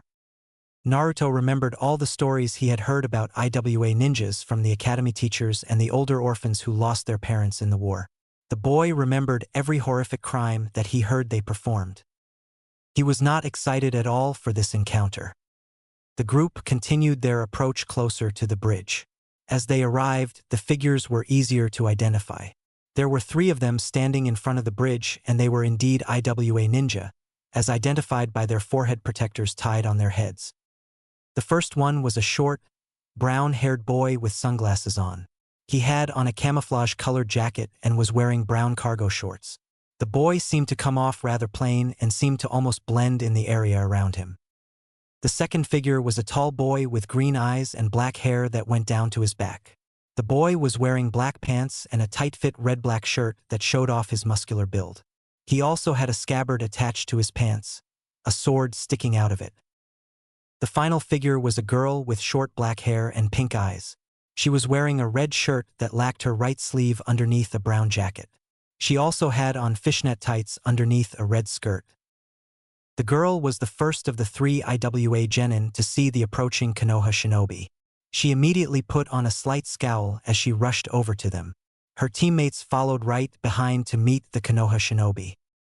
"About time you guys got here. We've been waiting for a while," she informed them, her scowl turning more into a frown as she thought about how long she was there. "Well, sorry, we had to make sure we got our client here safe. Since that's the point of the mission," Naruto pointed out to her, giving her a scowl of her own. "Of course it is. We know that, you idiot," she replied. "However, you obviously didn't do that good of a job if you ended up taking this long to get here. Kuratsuchi, save your breath." The Konoha Baka probably thought they were making good time. The sunglasses-wearing IWA ninja informed her with a laugh. "What did you say, punk?" Naruto shouted, turning his attention to the boy who just spoke. Roto was just saying the truth. Konoha shinobi. The sword-carrying ninja informed him, emphasizing the words, Konoha shinobi, as if it was venom. "Naruto, calm down. Don't start anything," Shikamaru informed his friend sharply before he snapped at the IWA ninjas anymore. Naruto fumed inwardly, glaring at the IWA genin. He had many things he wanted to say to these 3, but he knew that saying any more could maybe ruin the mission. This would ruin any chances of this mission creating peace between Konoha and IWA. Listen to him, he seems like the smart one in the bunch. Not that it means anything truly special to be smart in Konoha. The sword-carrying IWA ninja told Naruto. "While I don't mind a little joking, the Konoha ninja is right. That means you shouldn't antagonize them either, Risho," Kuratsuchi informed him sharply. Silence seemed to fill the area. The 2 IWA male genin, Roto and Risho, were glaring at the Konoha genin. Naruto was glaring back. Kuratsuchi and Shikamaru were looking annoyed by the situation. Hinata and Yen were standing off to the side awkwardly. The Hyuga heiress and the Tsuchi no Kuni merchant were trying to think of something they could do to diffuse the tension. The ice was broken by Anko, who decided she didn't like the awkward silence. "Name's Mitarashi Anko, and this is my genin squad. We were assigned the mission of delivering the merchant, Yen, to an IWA team. I need to clarify that you guys are the team we are handing Yen off to. Do you guys have the scroll?" she asked as she pulled out the mission scroll, containing Yen's request of escort. "The name's Kuratsuchi. I'm a genin of IWA. These are my teammates, Kurigane Risho and Yawamushi Roto. We are the genin team assigned to pick up Yen." Kuratsuchi greeted the Tokubetsu Jonin. "As for the scroll, our sensei has it," Roto informed her, slightly nervous. He seemed to be trying to show more respect to a Konoha sensei, considering she was probably tougher than him. "Well, where is your sensei?" Naruto asked slightly out of curiosity. "He has more important duties than dealing with you worthless Konoha shinobi," Risho answered sharply. "Risho, what did I just say?" Kuratsuchi informed him sharply. "Worthless? Who are you calling worthless? IWA scum," Naruto fired back. He was starting to get fed up with the remarks and was very close to reacting against his better judgment if they continued. Naruto soon found himself face to face with the sharp glare of the IWA female. Kuratsuchi was now in front of him with cold eyes focused on him. "IWA scum?" she hissed. "I'll keep my fellow teammates in line, but you should keep yourself quiet as well. Don't ever speak that way about my village." "Wait!" Kuratsuchi started to study the blonde more closely as she was now in his face. "He looks just like the Yondaime Hokage. Is he? No. Why is she staring at me like that? Am I some meat to her or something?" Naruto wondered, his scowl getting even larger. "Damn it, things aren't going good," Anko cursed, looking at the situation. "I can feel the tension between them. We can't have any conflict happen. I have to do something." The snake summoner was about to intervene and try and quell the tension when she was stopped. A new figure jumped in between Naruto and Kuratsuchi, pushing them both back away from each. The new figure was a man wearing red-plated armor that covered nearly his entire body. A furnace was attached to the back of his armor and appeared to be letting out steam each second. Over his armor, he was wearing a black GI and had on black gloves over his hands. There was cloth that covered his mouth and the side of his head, and he was also wearing a red straw hat. Anko gasped at the sight of the man. Wait, he's the Jonin sensei? Well, fuck. I didn't even know he was still an IWA ninja. Kuratsuchi, Risho, Roto, I thought you would not antagonize the Konoha shinobi. We wouldn't want to do anything to displease Tsuchikage-sama. Would we? The man asked his students. His voice was notably cold and distant. And no, and not at all as sensei. Roto stammered nervously, bowing his head in shame. He was actually starting to shake under his sensei's hard stare. No, Kuratsuchi simply replied. She looked saddened as she stared into her sensei's eyes. Eventually, she turned over to the Konoha shinobi and bowed. I shouldn't have let my temper got the best of me. Forgive me. Naruto was taken aback by this. He found himself unconsciously doing the same thing. It's fine. I was out of line myself. Sorry. The blonde then turned his attention over to the armor-wearing IWA ninja. Naruto was staring at him in complete surprise. The man managed to push him and Kuratsuchi away from each other without them even realizing he was approaching. His very presence also seemed to create fear in his students. Just how strong can this guy be? But that wasn't all the Konoha Jinchuriki noticed. He also noticed the man's light brown eyes. In a way, they reminded him a little of his own. Only his were more hardened, cold, and distant. Still, he saw the same pain and loneliness in them. The man noticed Naruto's gaze and stared back. He broke the silence after a few more seconds of staring. Anyway, allow me to introduce myself. I am the IWA Jonin in charge of these genin. My name is Han. The man informed everyone. Omake, teach me that jutsu. Day 3 of traveling was unusually quiet for the group. Unlike the previous 2 days, Yen was not chatting with the Konoha shinobi. He seemed deep in thought while on the road. After an hour of silence from the client, the members of Team 3 started to feel uncomfortable. They were starting to wonder if there was something upsetting the man. Anko, surprisingly, was the one to finally address the issue. Hey Yen-san, are you okay? She asked her client with concern in her voice. Oh, I'm fine. No need to worry. Just thinking about something. Yen dismissed her worries with a smile. Actually, may I ask a question? All of Anko's concern went away and was replaced with a feeling of dread. The sensei nodded hesitantly in response.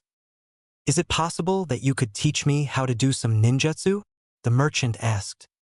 Anko's eyes widened in response. Her genin who were listening were equally surprised. Nobody had expected this request from their client. They started at their client, waiting for him to elaborate. I was thinking about it since the attack yesterday. If it weren't for you all, I would be dead. So, I was thinking, I should learn how to perform ninjutsu, so that way I can defend myself if I need to, Yen explained. A mental image appeared inside the merchant's head. He saw himself as a skinner, more muscular man with a forehead protector on that had the symbol for Rio on it. He pictured himself surrounded by bandits, who were about to strike at him with knives. The yen he pictured jumped up before they could attack and made necessary hand signs. He then unleashed a massive blast of wind that blew all the bandits away to unknown territory far away. Yen laughed excitedly at the mental image. I guess it's possible. I mean, anyone can become a ninja with training after all. Anko shrugged. But, well, Hinata, how much chakra does he have? Hinata activated her Byakugan and stared at Yen for a while. She then frowned, not looking forward to explaining her discovery. Well, he does have some chakra. But he has a really small amount. And not enough to do most ninjutsu. Hinata said quietly. Her stutter worsened, knowing that Yen was not going to like her answer. The merchant frowned in response. But aren't there ways to improve one's chakra capacity? That's what I understood from our previous conversations. Maybe you all could help me work on chakra exercises. I could then teach myself various jutsu. Well, I guess. Why not? Anko mumbled, not really looking forward to the idea. Ooh, I know a jutsu he can learn, Naruto stated excitedly. I have a jutsu doesn't take any chakra at all really, and it would take down anybody that tried to attack Databeo. Really? You know a low chakra style jutsu? Enko asked incredulously. What one? Why haven't you used it before or said anything about it? Well, Whiskers, show it to us. Oh God. I think I know what it is. Shikamaru groaned inwardly. He had a feeling he knew exactly what jutsu his friend was going to show. Naruto smirked at his sensei's request and made a hand sign. Transform. Smoke then appeared, covering his body. Transformation? Really? I know it doesn't take much chakra. But that's lame, Enko complained mentally. The smoke dispersed itself. Naruto was no longer in sight. In his place, a fully nude woman stood there, posing in a provocative manner. A few smoke clouds remained, covering her assets, but that didn't change the fact that they could see everything else. I knew it, Shikamaru grumbled as he tried to fight his nosebleed. Naruto-kun. Hinata frowned and blushed in embarrassment at her crush's antics. He may have been her hero, inspiration, and crush, but that did not mean she had to like this jutsu of his. Why do you know this? Enko and Yen made no comments. They merely stared in surprise. Enko broke from her stupor first and immediately smacked Naruto across the head. The impact Naruto's transformation away. He groaned in pain, which only got louder when Enko smacked him again. First time was for using such a stupid jutsu. Why the hell do you know that shit? The second time was for using such a jutsu in front of our client. Enko shouted. Ah! Naruto grumbled in pain. Enko then turned her attention to Shikamaru, who she smacked across the head as well. Ah! He hissed, grabbing his head. What the hell did I do? Nosebleed. You stared for too long and enjoyed what you saw. The Tokubetsu Jonin deadpanned. She then smacked him a second time.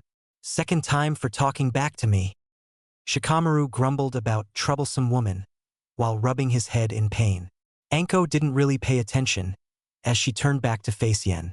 I'm terribly sorry for my student's jutsu. It was completely inappropriate and I hope that it doesn't change your view on us and Konoha. Yen still had a surprised face on. A minute after Enko's apology, his face shifted to a more neutral face. Naruto-sama, he began. His face then shifted into a perverted grin. You've given me more reason to want to learn ninjutsu. Enko blinked in surprise. Part of the reason she was upset with Naruto was because she was afraid his jutsu would make Konoha look inappropriate to their client. To see such a reaction surprised her, but not in a good way. The woman started to scowl and smacked the client across the head as well. He grabbed his head in pain as well, joining the other two males. Perverts. All of you, she snapped. You know, we are taking a small 5-minute break. Heal your pain or whatever. I don't care. Just you guys don't bother me right now. Hinata, you come with me though. Why? The Hyuga questioned. Because I can at least tolerate your presence right now. Now hurry up and follow me, her sensei responded. Hinata nodded hesitantly before following her sensei into the woods. Enko continued to storm off for a second, still very irritated at the jutsu and the other guy's reaction. However, there was a small thought running through her mind. She would never in a million years admit to it, but she couldn't help but think it. You know, I have to admit it, Whiskers did make a pretty sexy chick. I wonder what the guy version of that would like? Anyway, allow me to introduce myself. I am the IWA Jonin in charge of these genin. My name is Han. Introductions were made quickly for the new figure, Han. The Konoha shinobi noticed that the man didn't seem to really care about their names, but they continued to introduce themselves. He waited patiently for them to finish before he started to speak. Well, with that taken care of, let's get down to business, Han declared as he pulled out a scroll and showed it to the group. As you can see, we are the team assigned to escort the merchant, Yen, back to his home. Yes, I can see. Enko nodded. The woman, usually joking around and relaxed, was uncharacteristically serious and uneasy when speaking to the IWA Jonin. Our mission was to ensure our client's safety while we deliver him to you and your team. We can hand him over to your care, now, and complete the mission. Naruto liked the sound of that. First C rank done databeo. That's one step closer to Hokage. Other than his general excitement, he was also excited to leave the presence of the IWA shinobi. He would miss Yen, but he'd be glad to get away from IWA. Before you leave, though, I would like to make a request to you and your team. Han spoke up again. Naruto's happiness faded away, replaced with confusion. His teammates looked at the man with similar confusion, wondering what the armor-clad shinobi could be wanting to request. Noticing their stares, he pointed to the sky. The sun was starting to set and it was starting to get darker. It's going to be night soon, and it would be unwise to travel late at night in the dark. Dangers lurk around, and when you are escorting someone, you want to make sure the client is always protected. We are going to camp here, and I would like to request you all help in looking after Yen-san for this one night. After all, he is your client as well. Han informed the group. His words caused an immediate negative reaction. No way, Roto exclaimed angrily. Surely you are joking, Han-sensei. We can't stay with Konoha shinobi. Risho shouted, just as angry as his teammate. Naruto was about to shout back and defend his village, but his words died on his tongue as Han started to speak again. I don't joke around. Are you two questioning my authority? He asked the two male genin, turning his eyes towards them. His normal bitter, bored tone of voice picked up a hint of annoyance. Roto flinched under his sensei's gaze and shook his head nervously. Risho, however, didn't appear to be affected by his sensei's questioning. No, I feel you are being rational as always, sensei. However, they are Konoha. We can't trust them to watch over the merchant for longer than they have to. I also wouldn't put it past them to kill him now and then pin the blame on us, he explained loudly. Between the 4 IWA ninja, I wonder which one hates Konoha most. Shikamaru thought sarcastically as he rolled his eyes. Risho, be quiet, Han ordered. The sword-wielding boy seemed to finally accept his sensei's words. He remained quiet, only silently glaring at the Konoha ninja. Han turned his head and faced Kuratsuchi, giving her a look that asked her if she had any complaints. The kunoichi shook her head. Well, my team has no complaints with this arrangement. Is this fine with you? He asked Anko. Yes, it is. It makes sense after all, and we would like to make sure Yen is okay, Anko stated. She then turned her attention to her students. This is okay with you guys, right? Hinata nodded in affirmation. Shikamaru sighed before doing the same. It does, sensei, Naruto answered begrudgingly for himself. Then it's decided. Good, Han noted in an uncaring tone, as if he truly didn't care that his proposal was just accepted. We've already set up camp, so you can all stay with us. We will lead you there. Let's go. With those words, the Jonin started to walk into the nearby forest, not even waiting for the group to follow him. Silence filled the air as the ninja watched him leave until Koritsuchi cleared her throat to grab everyone's attention.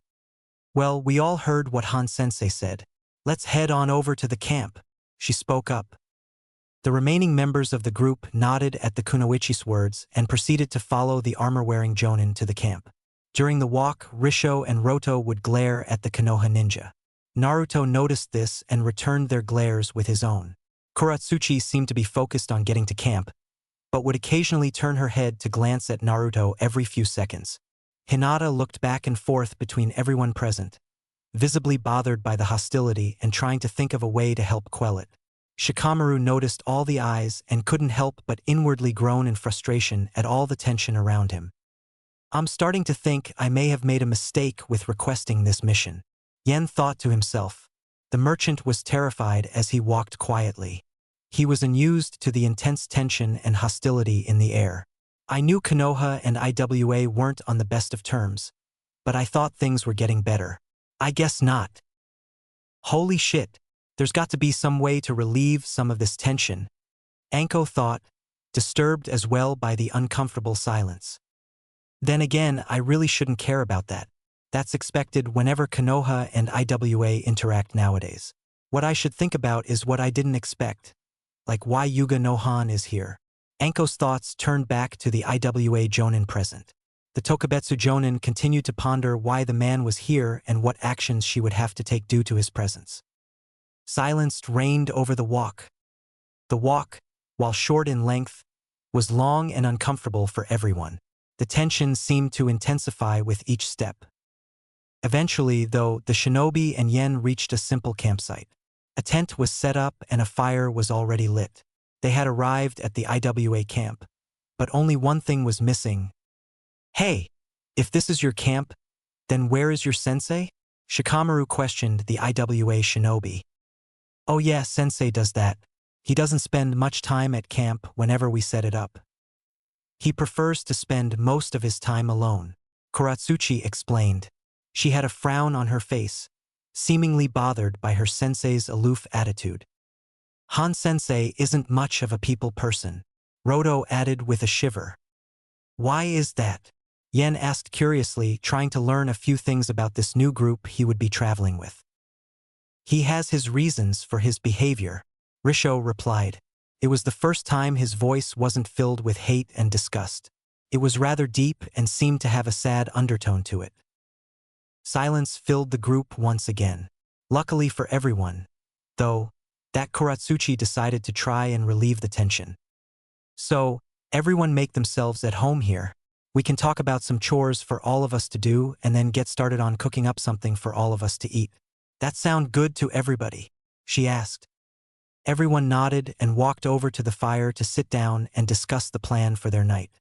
As they walked over, Risho noticed something about the Konoha shinobi. "Not that I overly care, but where's your sensei?" he asked them.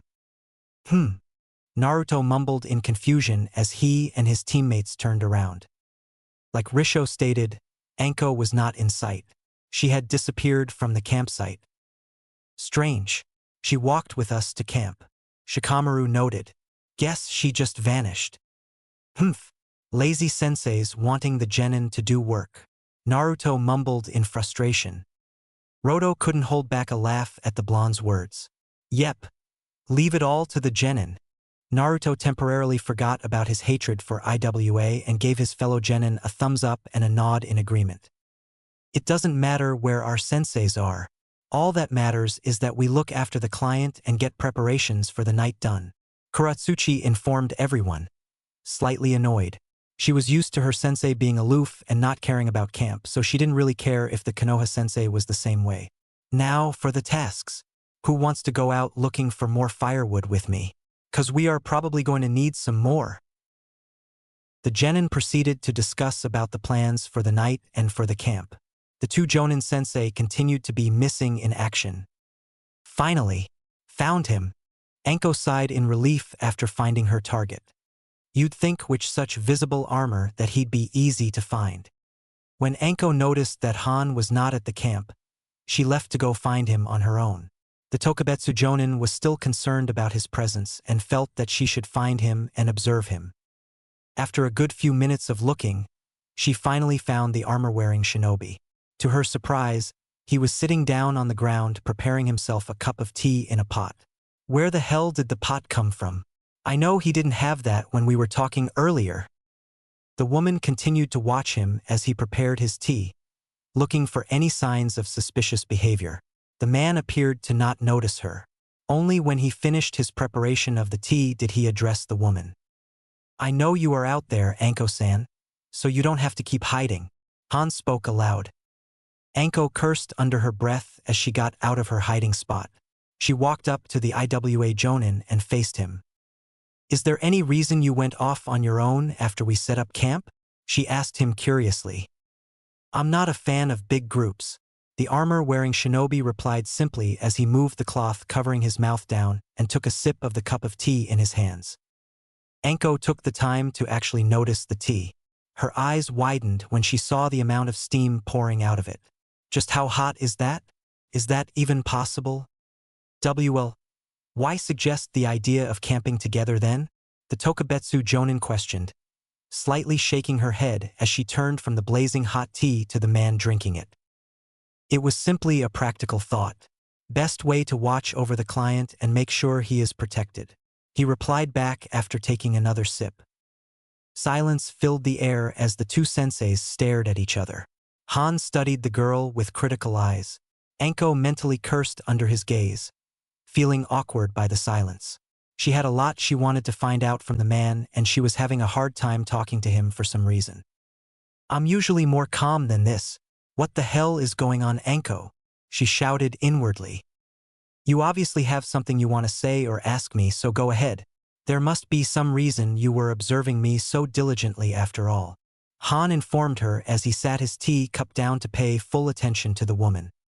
"I was just curious about things. That's all," Anko informed him, finally picking up some nerve.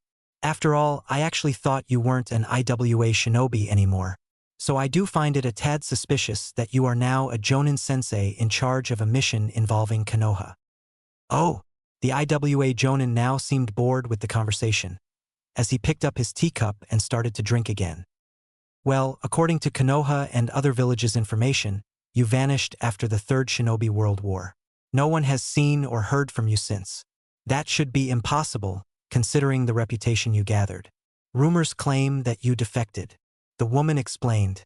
"The suspicions I feel are justified."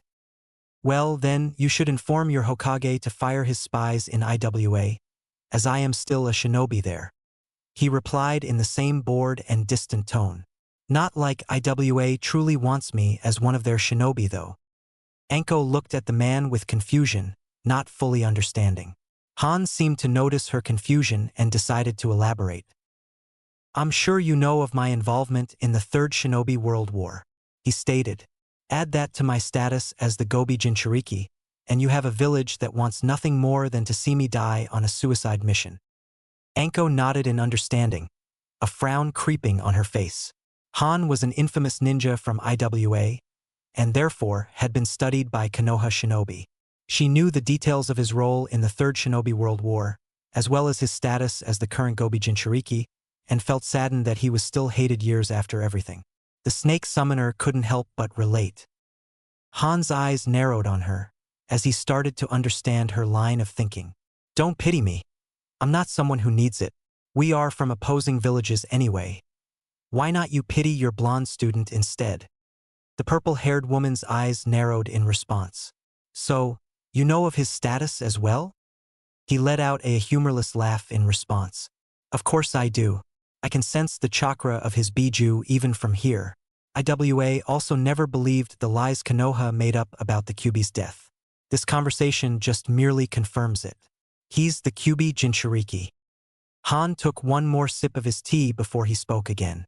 "Even if we factored all of that out, I can see the loneliness in his eyes. His eyes are filled with the same depression and mistreatment that all Jinchuriki possess." The armor-wearing shinobi's voice took a slight change. Disappointment was evident in it. "From what I heard of your village, I thought Konoha would treat its Jinchuriki better. But I guess I shouldn't have expected anything different. You humans are too ignorant to see the difference from a beast and its container." "You're human too. And so is he," Anko informed him, confused about the man's words. "No, I am a Jinchuriki, not an ignorant human nor a demon, like your kind calls us," he told her sharply. "What of the boy? I wonder if he sees himself as a demon because of your village. While not everyone likes the kid, he's not hated by all. I trust him, as does his teammates, and he's special to us." "He's no demon, and he certainly doesn't see himself as one," Anko stated sharply. She didn't like the direction this conversation was going and wanted to put into it. "Really? Don't worry, it'll come. He's young. He's naive. He'll learn how this world works soon enough," Han replied just as sharply. "And you'll do nothing to help him.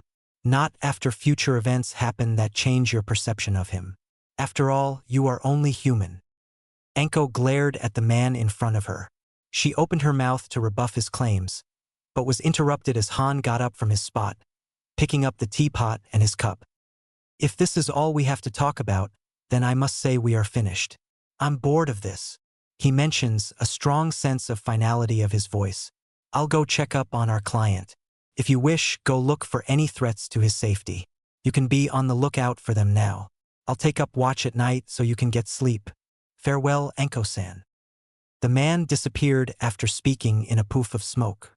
Anko stared blankly at where the man was before she started to scowl. Well, that conversation could have gone better, she huffed to herself. Well, whatever. He doesn't seem like he'll be a threat to this mission. He also shouldn't be too much of an issue, since he seems to have no hatred for Konoha, just humanity in general. Although that itself does bother me. He really hates people. Anko noted in her head. She inwardly shivered, remembering his cold, bored, distant tone of voice. And then I don't like where he was going with that Naruto part. Anko shook her head, clearing her thoughts. She decided it would be a good idea to do as Han suggested and search for any nearby enemies and maybe place some traps. The woman began her mission to ensure Yen's safety. Yet, in the back of her head, she couldn't help but still think of Han's words. I really hope he and Naruto don't really talk much. The genin of Konoha and IWA drafted a plan on activities for the camp. Hinata and Risho were to wait back at camp and watch over and protect Yen. Naruto and Roto were sent off into the forest to a nearby lake and see if they could catch any fish. Shikamaru and Kuratsuchi decided to go into the forest and collect more firewood for the fire. The two genin were currently scanning the forest ground, looking for good wood to burn. Sorry about my teammates, by the way. Kuratsuchi apologized while she and Shikamaru were starting their search. They are kind of unruly when Konoha is ever brought up. Shikamaru raised his eyebrows at her sudden apology. Don't worry about it. I'm sorry about my blonde friend as well. While we are talking about it, though, why do you not hate us as much? It seems the rest of your team wants nothing more than for all of us to die. Oh, trust me. I'm not overly fond of Konoha myself. I won't deny it. Having said that, I don't have anything against you guys, and I also realize that you guys are helping out with the mission. Kuratsuchi explained.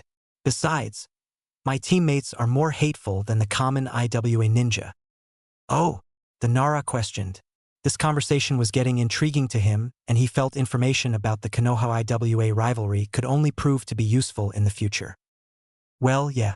Roto comes from a civilian family, and they are the most hateful towards anything Konoha of all the people in IWA.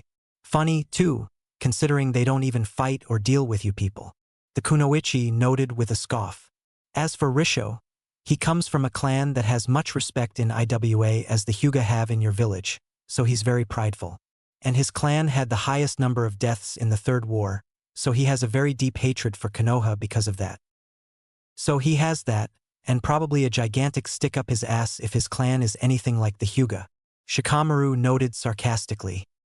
That too, Kuratsuchi agreed, actually laughing a little. Shikamaru couldn't help but notice the girl's laugh, but shrugged off the thoughts before they developed. Anyway, mind if I ask about the blonde, Naruto, right?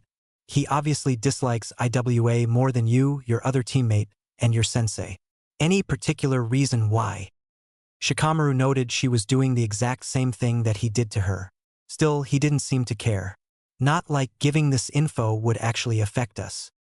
Naruto grew up an orphan, and the orphanage doesn't promote the best image of IWA at all. After all, a good portion of kids in Konoha were orphaned in the last war by IWA alone. Naruto's really sensitive about family, so the fact that your village orphaned the most Konoha kids doesn't sit well with him. That and the fact that he has more pride in Konoha than most ninja.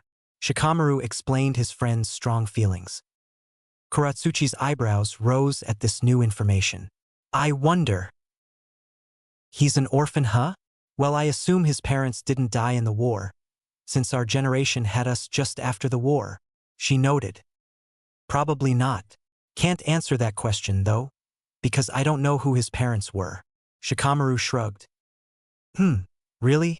She asked. If he was his child, I'd assume he'd be celebrated as a son of a hero. The fact his parents are unknown probably proves that he isn't his son. Still, he looks too much like him. Kuratsuchi proceeded to stop in their search for firewood and stand still in deep thought. Shikamaru noticed this and studied the kunoichi. After a few seconds, the boy felt himself get worried. Why would she be thinking hard about a comment like that? So Naruto's an orphan who doesn't know his parents. So, what relevance does that piece of info have? The Nara failed to see how this warranted major thought, so he started to get worried that somehow the information was something he should have kept quiet. I don't know why she's thinking about it so hard, but I have to get her distracted. So, why don't you tell me about yourself? He asked suddenly. The pink-eyed girl looked at the boy in surprise, having been interrupted from her thoughts. Me? Why? What do you want to know?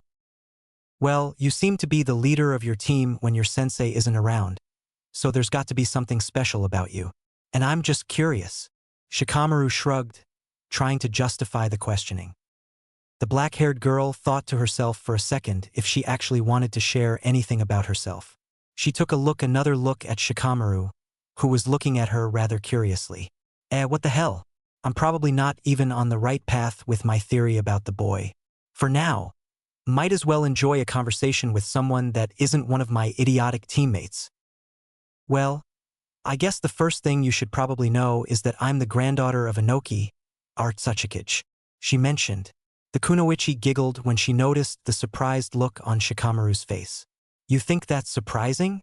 Just you wait, 'cause I'll be the Tsuchikage soon myself.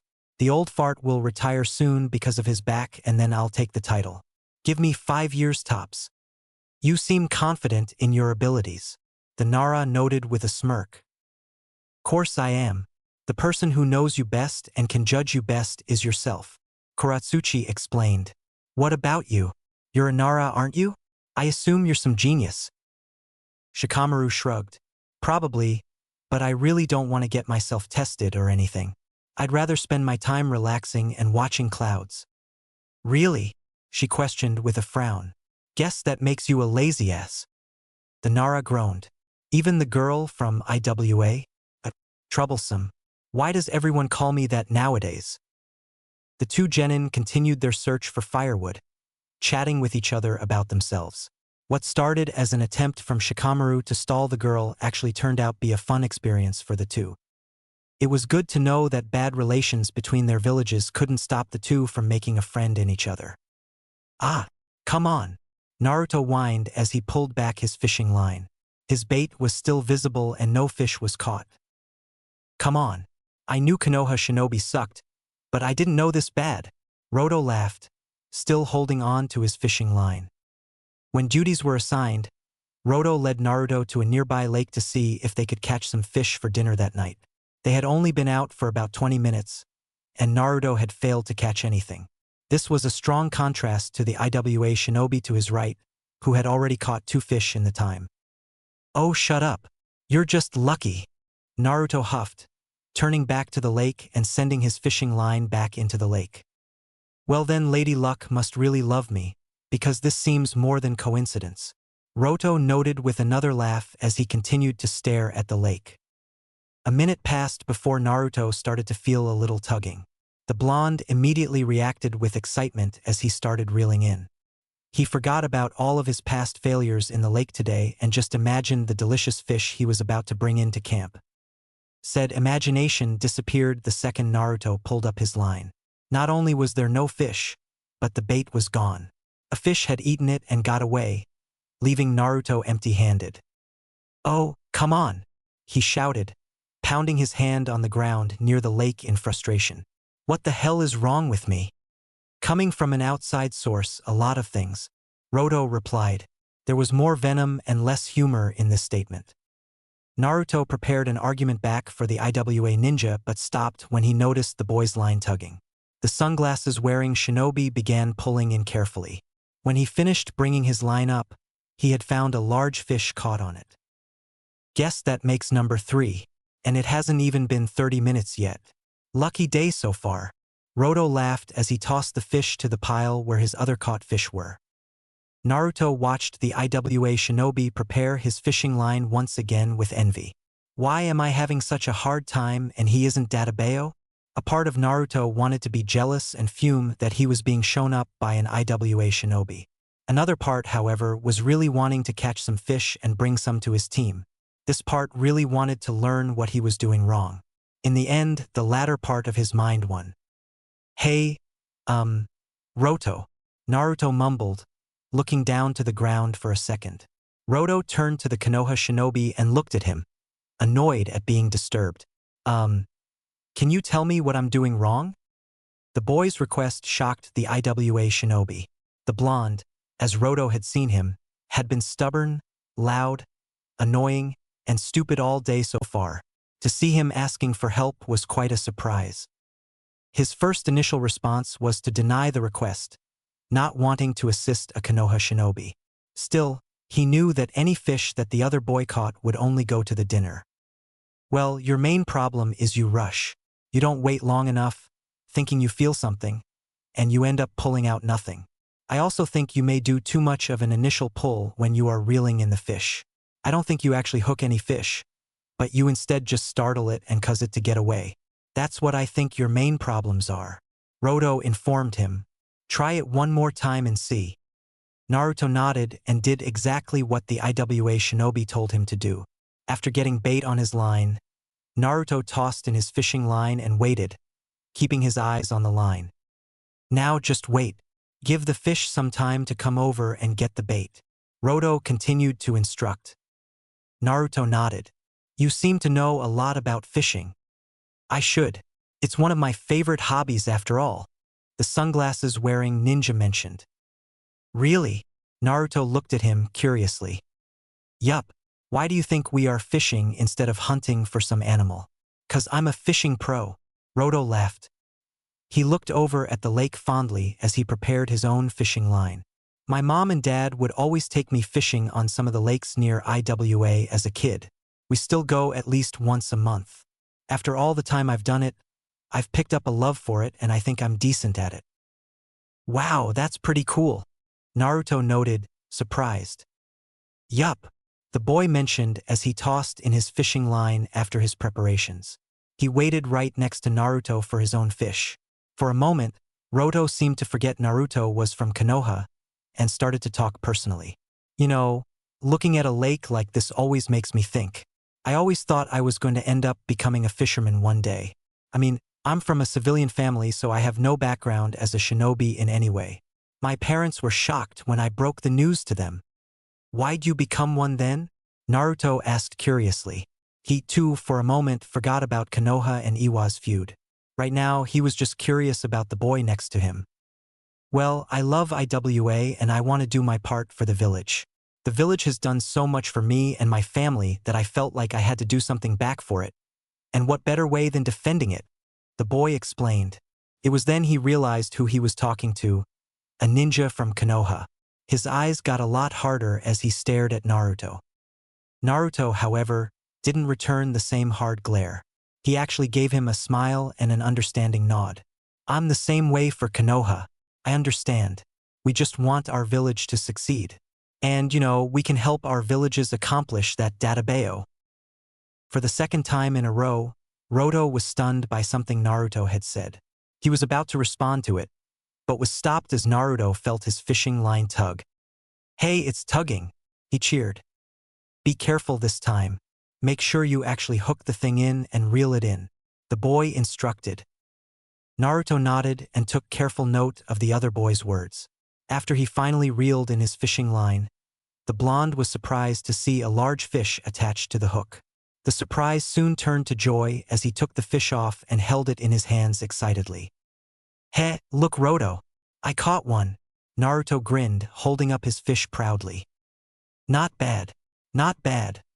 For a Konoha shinobi, he mumbled sarcastically.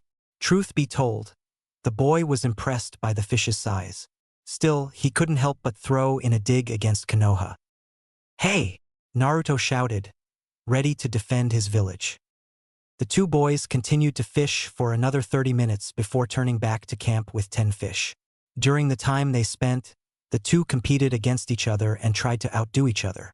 They would make sarcastic and rude comments about each other and the other's village, but the venom in their comments seemed to have vanished. It was all in play and good fun this time. The two boys, perhaps, were on their way to putting the rivalry between Konoha and IWA to the side. Hinata had always been shy and introverted. In recent days she had been getting more talkative and open with the people around her, mostly thanks to Naruto, Shikamaru, and Anko, but she was still rather quiet.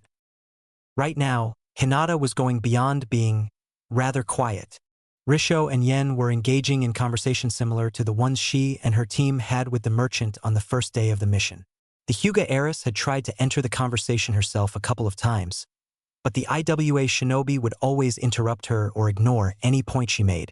He was actively ignoring her and trying to keep Yen away from talking with her. "So, Risho-sama, why don't you tell me a little about your clan? I think I've heard the name before," Yen asked, trying to learn as much as he could about the IWA shinobi he would be traveling with. Risho's eyes seemed to have lit up with pride as he started to speak. "I come from the Kurigane clan, one of the 3 elite clans of Iwagakure. My clan is held in high regard by all shinobi thanks to our Kekiai Genkai, the Iron Release. Our abilities have made members of my clan the main force of Iwa's shinobi forces." Hinata sighed as she listened in. Risho continued to go on and on about his clan and how special and elite they were. He went into great detail on the clan head and the well-known members of the clan, and answering questions that Yen hadn't even asked. All of this was told in a very prideful tone of voice. The sad part to Hinata, however, was that this wasn't the first time she dealt with someone like this. "He reminds me of some of the other main branch members in my clan," the Hyuga heiress realized with a groan. "I seriously hope I don't sound like this whenever someone asks me about my clan. You know, your clan reminds me of the Hyuga clan that Hinata's from. They sound just as powerful and respected." Yen noted to himself, pleased with the comparison. This conversation was proving to be very enlightening to the merchant, as he was starting to be able to make connections and comparisons between the shinobi villages. Risho wasn't as thrilled with this comparison. He scoffed loudly before continuing. "Please, the Hyuga hold no candle to the might of the Kurigane clan. We are an elite that surpasses any clan from other villages, especially ones from Konoha of all places." The lavender-haired heiress stiffened at his words. In addition to all the excess pride and arrogance, Risho was very keen on saying things to insult Konoha, and by proxy, her. He had no idea that he could be offending her, or if he did, he didn't care. Yen would often try and say something polite about Konoha to balance off his hate, but Risho would just shut down whatever he would say. The conversation would then continue, getting even more awkward for Hinata. "Please, Naruto, Shikamaru, Anko-sensei, get over here," she pleaded, hoping to have someone to either talk or to help alleviate the awkwardness. Hinata's wishes weren't granted for another 20 minutes. Shikamaru and Kuratsuchi came back, holding a couple of logs and chatting amiably. Naruto and Roto also came back around the same time, carrying back the fish they caught. Relief spread over the girl as she was able to converse amongst her friends and not have to listen to Risho talk. After a few minutes, Roto started to prepare and cook the fish. The ninja and Yen watched, each one staring hungrily at the cooking fish. "Looks pretty damn tasty, doesn't it?" a voice notes with the same hunger. Everyone nearly jumps up in surprise as they turn to face the voice. They see Anko standing around grinning as if she had been there the entire time. Naruto wasn't having any of that. "Where the hell were you, Anko-sensei? And you better damn well not think you are getting any of the fish," Naruto shouted at her angrily. "You better believe I am. I'm your sensei, so I order you," she replies with a scoff. "As for where I was scanning the nearby area for any enemy ninja or thugs. You all will be pleased to know that there was a group of bandits around near the edge of the forest waiting for nighttime. So I killed them and set up traps for any other possible intruders. That a good enough explanation for where I was?" Anko's students gulped at her words. Anko had no problem talking about killing, which sometimes actually bothered the younger, more innocent ninja. Hinata, who still remembered the feeling of taking a life, shuddered the most among the 3. Nevertheless, the 3 didn't say anything about their discomfort. They just listened to their sensei's words and left it at that. After a few more minutes, the fish was finished cooking. Everyone immediately started to dig into the food. In the middle of the dinner, however, Hinata felt like she had to address something. Where is Hansan? Shouldn't he be eating W with us?" she stuttered out nervously to the IWA ninja. Kuratsuchi frowned in response. "He spends all of this time by himself. He'll only come back when it's time to sleep, in which case he will take watch for any possible enemy that could attack at night. Otherwise, you won't see him here. He pretty much hates interacting with people." "That's an understatement," Anko noted bitterly in her head. No conversation carried from that point. The shinobi and Yen ate the rest of their fish in silence. By the time they had finished, night was coming around and a figure could be seen walking towards camp. As it got closer, it revealed itself to be Han. Han-sama, there you are. Yen cheered at the sight of the Iwa Jonin. Where were you all this time? Resting. After all, I am going to be the one to stay up and keep watch. Han replied simply as he turned his head to the genin. It's late. You should all be getting sleep. The man spoke with a demanding tone. None of the genin were up to the task of denying his request. The 6 of them, plus Yen, all bid everyone good night before going off to their sleeping bags. Han then turned his attention to Enko. You should sleep as well. It's a long ways to Konoha after all. Han informed her. PSH, I'm fine. I can stay up with you, or even take your place. I already was scanning for enemies earlier anyway, Enko informed him. No, I'll be the one to stay awake. I admit that I got some rest since the time of our last conversation. Now it is your turn. Go to sleep, Han ordered, staring intently at the woman. Enko may have been a stubborn woman, but even she knew a battle that she wasn't going to win. With a heavy sigh, she went over to her own sleeping bag and prepared for sleep. 30 minutes passed before she, and the others, fell asleep. Han continued to stay up alone, just the way he wanted it. Hours had passed and it was now deep into the night. All the shinobi minus Han were asleep in their sleeping bags in the camp, with one other exception. Bathroom. Naruto grumbled tiredly as he got up from his sleeping bag. The blonde walked in a sleep daze away from camp to do his business. After he had finished, the boy walked back with full intention of going back to sleep. Good evening, Naruto-san. Having trouble sleeping? Naruto's eyes shot wide open in surprise as he started to scan the area for the voice that scared him. It took him a few seconds to find the source of his voice. Han, who was sitting on the ground by the fire with a cup of tea in his hands. Hey Han. Naruto sputtered nervously. No, I'm not. I just woke up and had to take a piss. The Iwa Jonin raised his eyebrows in response to his words. I see. After a little while, Naruto got over the initial shock of running into the man and was now curious about him. The elusive Iwa Jonin had kept to himself the entire time at camp, only coming back at night to take over watch for the ninja and sending them to bed. This was the first time Naruto would actually have the opportunity to speak to the man, and for some reason he really wanted to. Screw sleep. I'm probably not going to get this opportunity again, Naruto concluded as he turned to face Han and spark up some conversation. So how's the watch going? Any enemies found? I have a clone patrolling the area and set up multiple traps in addition to the ones your sensei set up. Needless to say, no, I have not found any, Han answered as he took a sip of tea.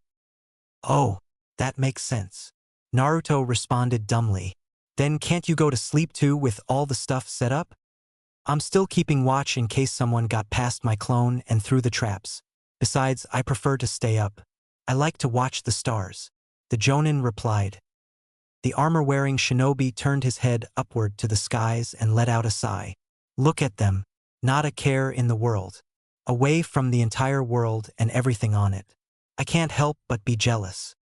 That's like a depressing version of Shikamaru's thoughts, Naruto noted in shock. So, out of curiosity, how does Konoha treat you? How are they with the fox? Han asked nonchalantly. Naruto immediately stiffened. How the hell does he know about that? The older ninja noticed his surprise and fright, so he decided to explain. Relax. I merely sense his chakra from you. I'm a Jinchuriki as well, so I mean you no harm. Naruto's surprise turned to confusion. Jinchuriki? He repeated the word. A demon container, Han replied. Naruto's eyes widened exponentially, realizing what he meant. Just as you are the container of the Kyuubi, I am the container of the Gobi, or the five-tailed dolphin horse. We are both Jinchuriki. Everything started to click in Naruto's head. The loneliness in his eyes that matched his own. The strong desire Naruto had to speak to him. It all made sense now. You are just like me, Naruto mumbled in realization. There are people in the world just like me. Correct. There are 9 of us somewhere in the shinobi world, 1 for each of the tailed beasts. We are what both humans and demons refer to as Jinchuriki. So, then you too. You also had the same kind of life too? Alone? Hated? Judged? Naruto asked quietly, repeating some of the feelings he felt growing up in Konoha. Yes, an orphan whose parents died long ago, chosen to become the container of the Gobi. I grew up surrounded by the same prejudice and scorn that you were. All Jinchuriki, as long as their secret is known, have. Han mentioned. His normal tone of voice switched to a softer, more saddened tone. Naruto actually gave a smile as he faced Han. Well, the feelings got better over time. That's one good thing at least. Still, it feels weird to finally meet someone who understands. Someone who actually is just like me. Yes, you are correct. It is nice to be around others like us. Humans can't understand us. They never try to after all. The Jonin stated bitterly. Naruto noticed venom in Han's words. The way he said human was equivalent to how Risho and Roto would say Konoha, or how Naruto himself would say IWA. There was deep venom in his words, which took the boy by surprise. Is being a Jinchuriki why your students say you aren't a people person? Naruto questioned, wanting to know why there was such venom in that one word. Han scoffed at his words. Yes, that is correct. What's the point of being around humans? They are hateful, disgusting creatures who look down upon anything that's not like them. They are even against their own kind, such as how our villages hate each other.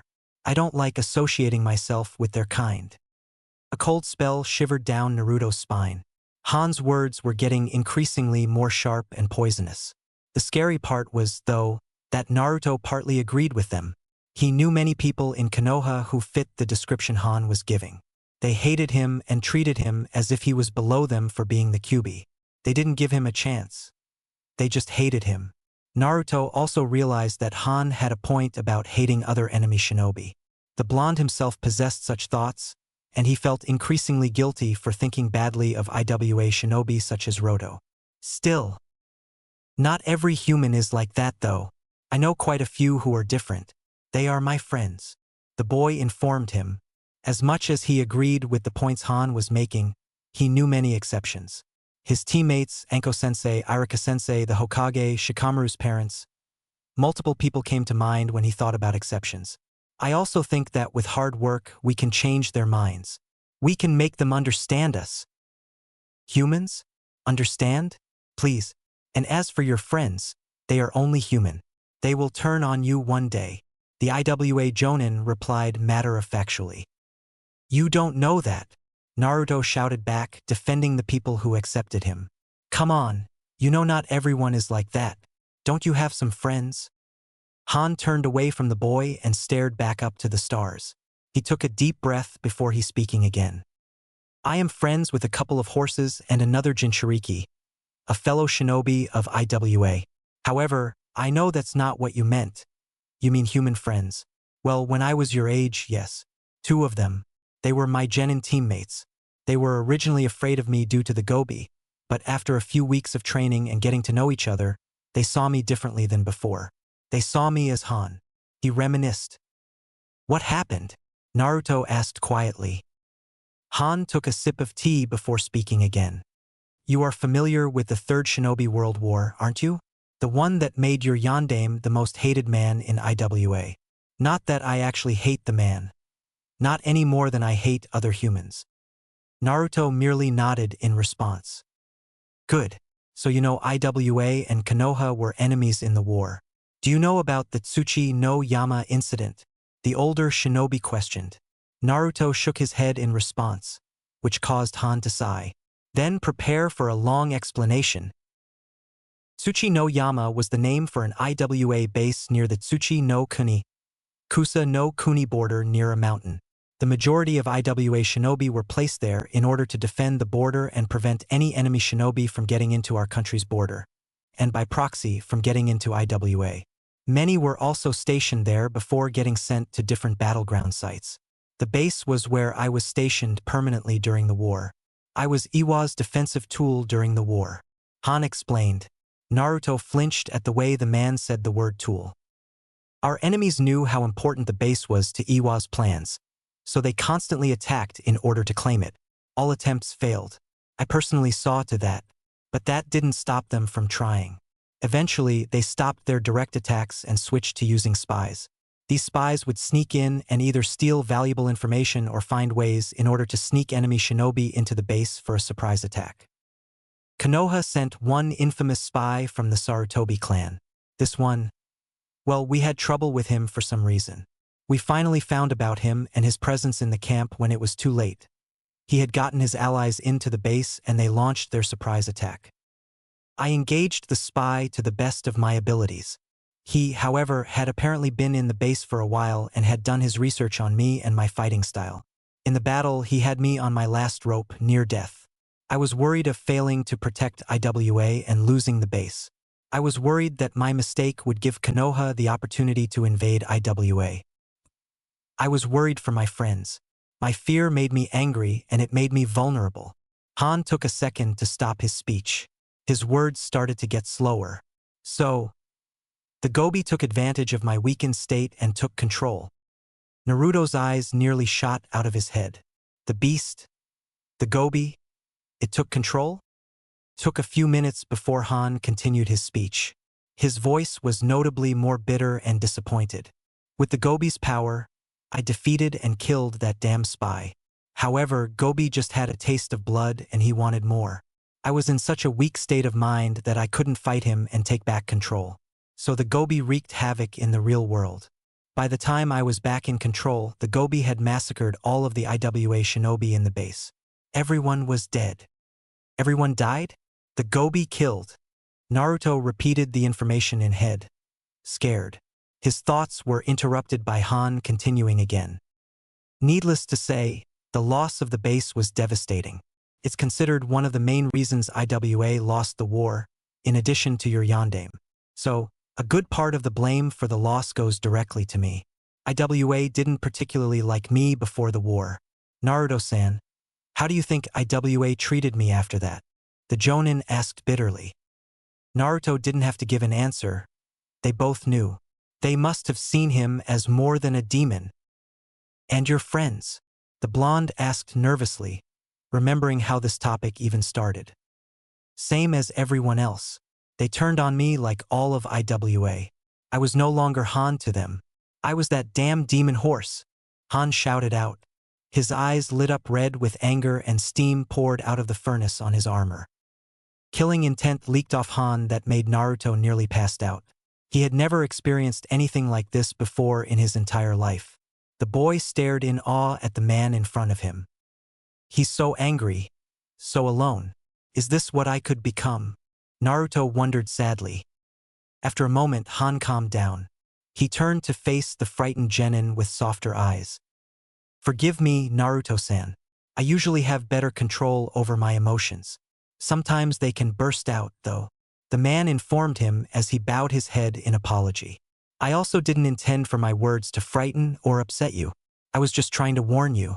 It's very possible that in a moment of weakness, the Kyuubi could take over your body and the people around you, even your friends, will judge and hate you. I'm just warning you to be careful of the fox and take care of yourself. I trust my friends, Naruto said quietly, as if trying to convince himself. For your sake, I hope they can be trusted.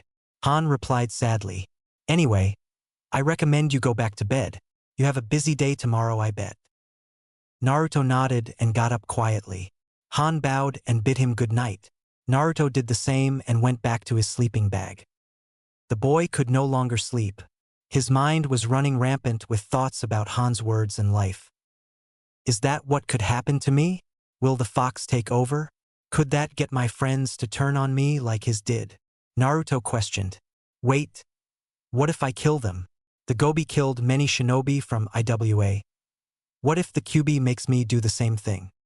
Naruto remained awake for at least an hour, dealing with his internal thoughts. By the time he was able to fall asleep, he was plagued by nightmares of the future. Away from the camp, on the other side of Tenchi Bridge, 2 men dressed in black cloaks with red clouds on them had set up a camp of their own. Despite how late at night it was, the 2 men were wide awake. The first man was a tall, muscular man with tan skin.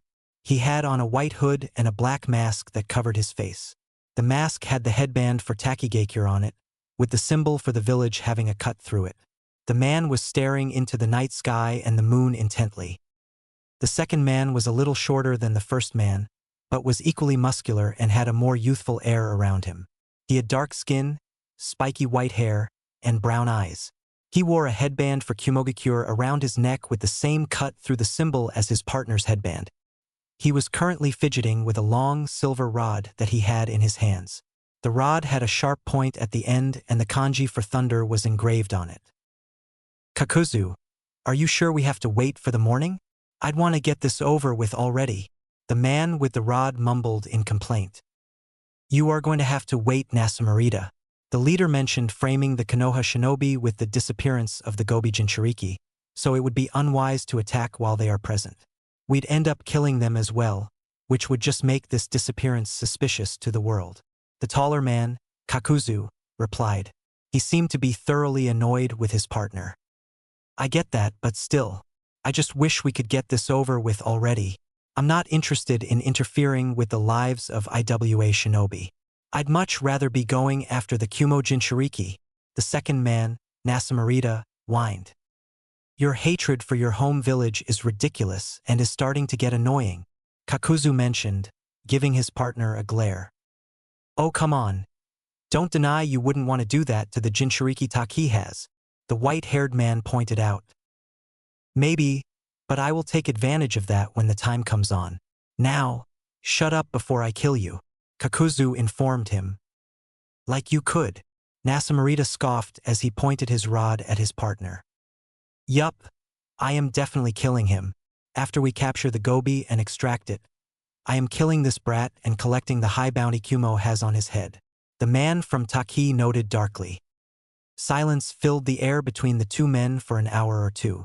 Both men remained awake, however, waiting for the first opportunity to strike once Konoha and IWA separated. So, the plan the same one we discussed earlier, right? Nasamurita asked his partner. The younger man had a more serious and darker tone to his voice. Correct. I gathered detailed information from my confidants in IWA and I've learned some things about Han.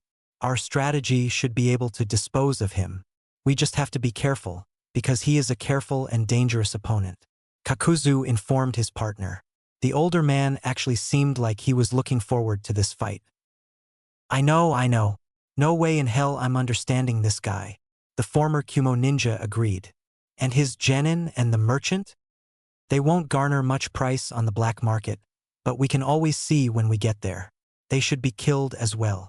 His partner replied. Understood. Nasamurita, after speaking, raised his rod up into the sky and pointed it directly at the moon. The man's face picked up a sadistic grin as he stared intently at the moon. You know, I take it back what I said earlier about not caring about this. I'm excited. After tomorrow, we're one step closer to peace. We're closer to our control, he said excitedly. We are one step closer to achieving Akatsuki's goal, he exclaimed, emphasizing each word and getting louder. Soon, the younger man burst into laughter at whatever mental image was going on his head. Bipolar idiot. First he was whining, then rational, and now he's raving about peace. Kakuzu sighed in annoyance. He was having no second thoughts about his plan to murder his partner. Still, he couldn't deny his partner's words. Tomorrow was going to be the day where everything changed. Tomorrow was the dawn of Akatsuki. When morning came, all shinobi went to work gathering their belongings and preparing for their journey back. Both teams from Konoha and IWA were about to make a long journey, and they wanted to hurry on their way to make sure they got back home quickly. About an hour had passed before both groups were ready to leave. Both sets of shinobi and yen were standing right in front of the Tenchi Bridge, ready to part ways. Han and Anko took out the scrolls with the mission details and traded them, giving each other proof that they had met up. It would also function as proof that Konoha completed their part of the mission. I thank you all for your assistance in helping watch over Yen for the night. Han told the Konoha shinobi as he gave them a slight bow. It was no problem. Glad we could help out. Anko replied with a bow of her own. Her students did the same. Help? How? Not like we actually had a battle that required help. Risho scoffed. The boy received an elbow and a glare from Kuratsuchi, which kept him quiet for the rest of the time. Anko-sama, Naruto-sama, Hinata-sama, Shikamaru-sama. Yen started to speak out, directing his speech to all the Konoha shinobi. I would like to thank you all so very much for your protection. I would have most likely died by myself on the way here, and you all were such a joy to talk to. Thank you all so much for taking your time to guard me, and I hope to see you all at some point in the future. The merchant then gave a polite bow to them. Don't sweat it, Yen. We'll meet up again one day, Naruto said with a laugh. For now though, just get home safely. We'll make sure that happens, Roto replied with a smirk. Ahem. Han cleared his throat. He seemed both bored and annoyed. It is probably time we head back. It's a long way for both of us, so we should all start back. Right? Enko agreed. Best of luck then on the road. Later. Same to you, Kuratsuchi replied for her team. The groups proceeded to head their opposite ways. The IWA team headed across the bridge on their way to Yen's home in Tsuchi no Kuni. Team 3 of Konoha headed back the way they came back to their village. Neither team were aware of the events that were about to happen. The IWA shinobi and Yen crossed the Tenchi Bridge and continued walking down the path back to Tsuchi no Kuni.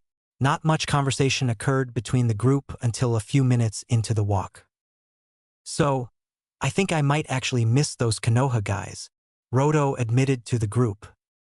Kuratsuchi looked at the boy in surprise.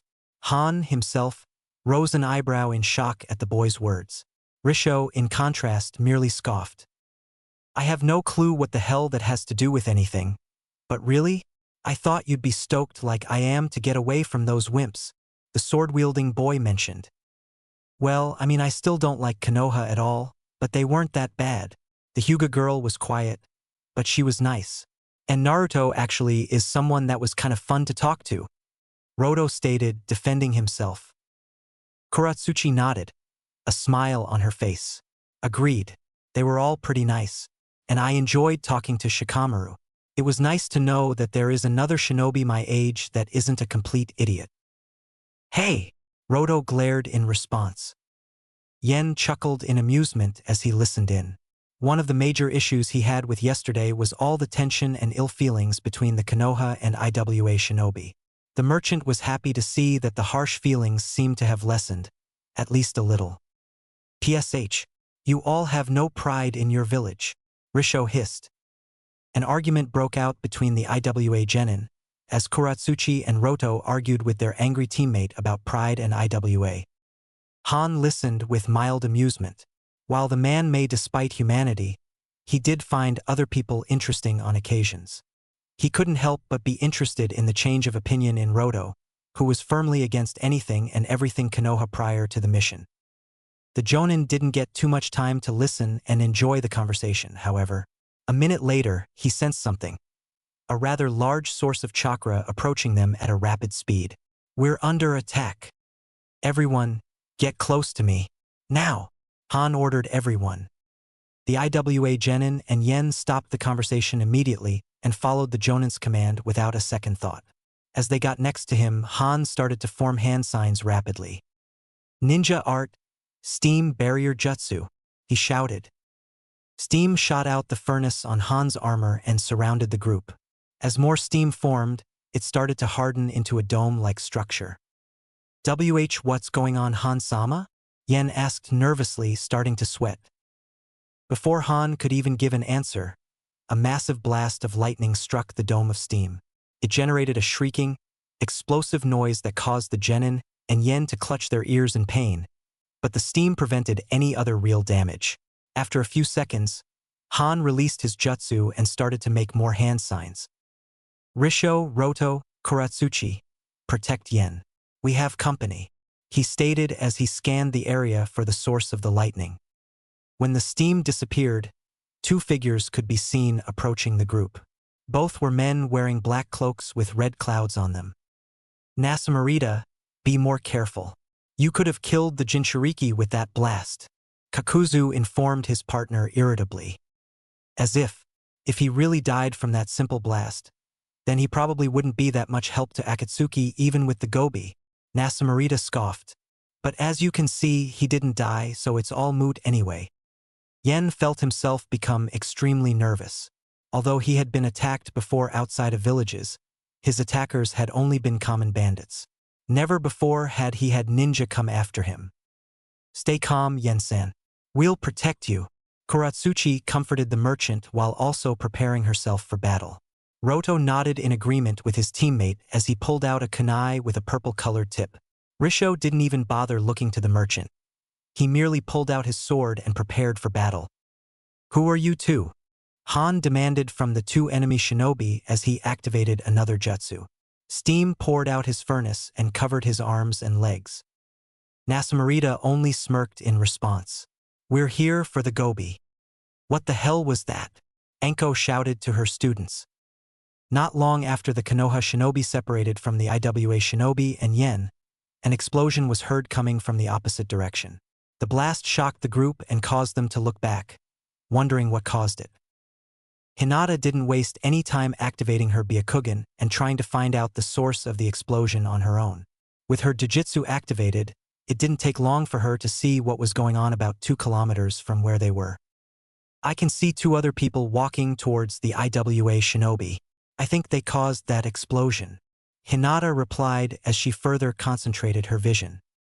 After another second of concentration, the Hyuga heir gasped at what she was seeing. I see lots of chakra being released from Hansan. The other men also have large chakra supplies around them as well.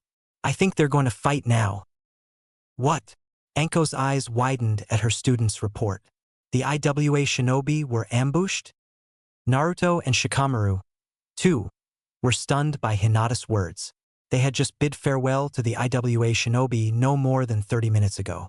Now they were being attacked by foreign shinobi? So they're being attacked. What do we do then, sensei? Do we go back and help, or do we just keep going? Shikamaru asked his sensei as he stared in the direction where the explosion came from. At the mention of help, Naruto's face grew more determined and focused as if he was mentally preparing himself for battle. Well, our mission is done, and we aren't necessarily required to help the Iwa shinobi. Anko informed them that, and they probably don't need our help. If any of the rumors about Han are true, he should destroy those attackers in a few seconds tops. She mentally added before speaking again. Still, I'm kind of curious why shinobi would be going after them. Are they after Yen or just attacking for the hell of it? I wouldn't mind staying in the area for a little bit and seeing how the battle goes. Maybe make a decision later based on that. Her 3 students nodded as they headed back towards the bridge and to where the battle was going to be. They made sure to stay far enough that they wouldn't get involved right away. Hinata still had her Byakugan activated and was watching the area intently, ready to relay any information she saw. Han, be careful, Naruto inwardly thought as he waited for more information on the situation. The gobi? Yen asked nervously, confused at the words of the 2 strangers. The Iwa genin stiffened when they heard what the men were after. Han, however, only rose his eyebrows in response. You are after me then? He asked. His voice sounded almost amused. And if I were to refuse to go with you too? Refusing isn't an option. Kakuzu spoke up, cracking his knuckles. Very well then. Han noted as he got into a position to sprint towards them. It's been a long time since I've sensed such large amounts of chakra. Perhaps you two could amuse me. More than amuse. Nasamurita smirked as he reached into his cloak and pulled out his lightning rod. Yen babbled to himself in fear. He could see what was going to happen. Kuratsuchi, Risho, Roto, protect Yen. I will deal with these 2. Han informed his students. The trio nodded in understanding as they surrounded Yen and readied themselves to fight if needed. Nasamurita pointed the sharp end of his lightning rod at Han. The Iwa Jonin didn't waste another second. He charged directly at the 2 attackers with great speed. In mere milliseconds, Han was right in front of them with steam surrounding his arms and legs. The armor-clad shinobi delivered a roundhouse kick that struck Nasamurita right in the side. The former Kumo ninja was sent flying in Kakuzu's direction, but the older man was able to get out of the way just in time. Nasamurita, instead of hitting him, just landed face first into the ground. What speed! Yen gasped in awe as he stared in amazement at Han. Heh, that's our sensei, Kuratsuchi noted, a proud smile on her face. That's his signature fighting style. He uses the steam that he generates from the furnace on his armor to increase the force in his attacks. The steam that surrounds him helps him move at faster speeds and hit harder than pretty much any shinobi. Nasamurita pulled himself off the ground quickly and turned to the IWA Jonin with narrowed eyes. Damn, you are fast, he noted, pleased. This'll be fun. Take this seriously, brat, Kakuzu ordered as he pointed his right hand towards the Jinchuriki. We are going against not only a Jinchuriki, but a shinobi with a great deal of experience. Fight with appropriate focus. Black threads on Kakuzu's hand started to untangle. The hand charged forward towards the Jinchuriki. Han moved out of the way in time and charged forward at the former Taki ninja. Kakuzu raised his left hand and released the same threads within it. When Han appeared in front of the older shinobi, he launched his fist. It made direct contact with his face, knocking him back a little. He actually made a hit on Sensei? Kuratsuchi gasped in response. Han Sensei. Nasamurita, get rid of those brats. Make sure they don't interfere with our capture of the Gobi, Kakuzu ordered as he moved his hands to surround the IWA Jonin. Heh, that'll be easy. They probably won't stand a chance against one of my clones. The former Kumo ninja replied as he put a hand into his robe. He pulled out a smaller lightning rod. He then tossed the second rod into the air and made a hand sign. Lightning style. Lightning clone jutsu. Lightning elemental chakra surrounded the rod. In a few moments, the lightning spread out around the rod and formed the shape of a human. The lightning then disappeared after creating an identical clone of Nasamurita. A lighting style-based clone? Roto mumbled in surprise. I didn't even know such a jutsu was possible. How can lightning take a physical form like that? Very simple, actually. All it really needed was a medium to base its shape around. The former Kumo ninja replied nonchalantly before he turned his head back on the genin and faced the jonin that Kakuzu was dealing with. The lightning clone landed on its feet on the ground, a large grin on its face. It turned to face the genin and Yen and charged at them. Ah! Yen screamed in fear. The merchant's body started to shake. Calm down, Yen-san.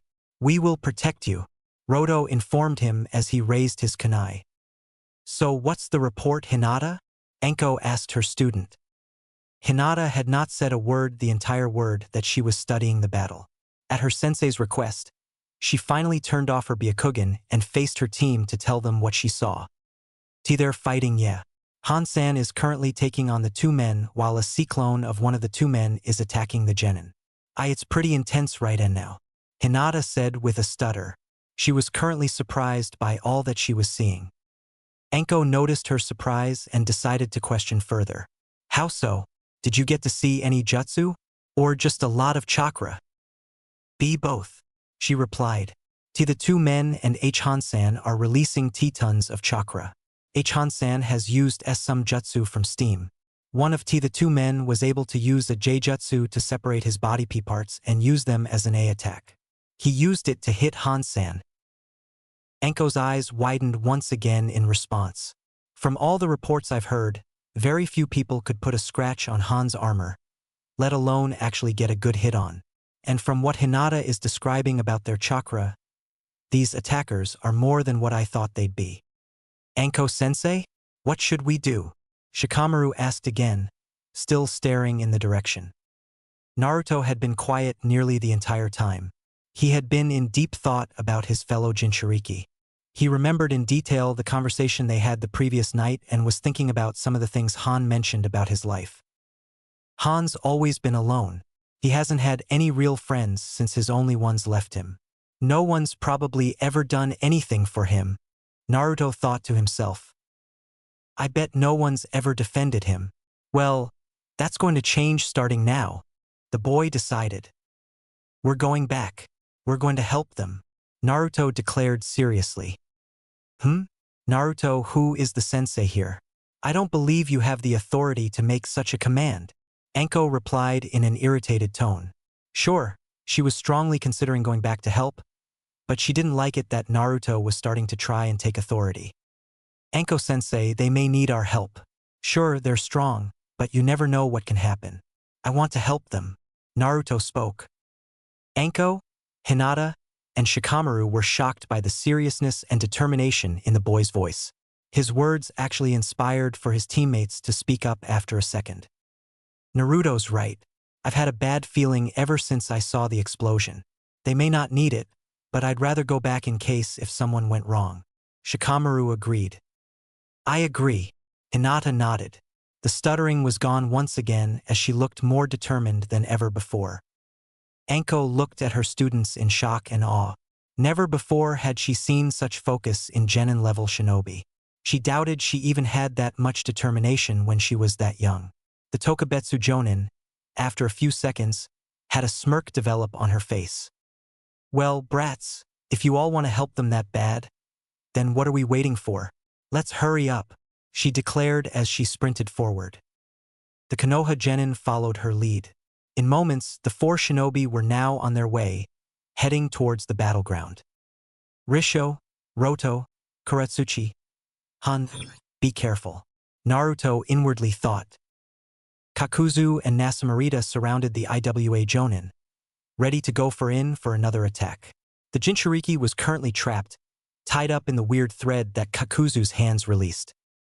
Han appeared to be struggling to get free from the grasp, causing his two opponents to approach with their guards slightly lowered. As they got closer, Han smirked underneath the cloth over his face. Ninja art, steam cannon jutsu, he shouted inwardly. Steam rapidly sprayed out of the furnace on his armor once again. Instead of forming a barrier, however, it shot forward in a straight single blast at the two Akatsuki members. The two shinobi barely had enough time to dodge. Han then took the time to move his steam-covered arms and break free from the thread trapping. The Jonin then charged forward towards Kakuzu, preparing his fist to strike the man. Lightning style, lightning ball jutsu, Nasamurita shouted as he pointed his lightning rod at the IWA Jonin. Lightning chakra surrounded the point of the rod and formed into a large ball of pure lightning. The ball of lightning was sent flying towards the two shinobi and managed to hit Han's fist, causing a mini explosion. Han and Kakuzu backed up immediately, away from each other. Han then turned his attention to the former Kumo shinobi. Out of curiosity, is there any particular reason you are using a lightning rod for your jutsu? Can you not produce lightning without it? Nasamurita shook his head.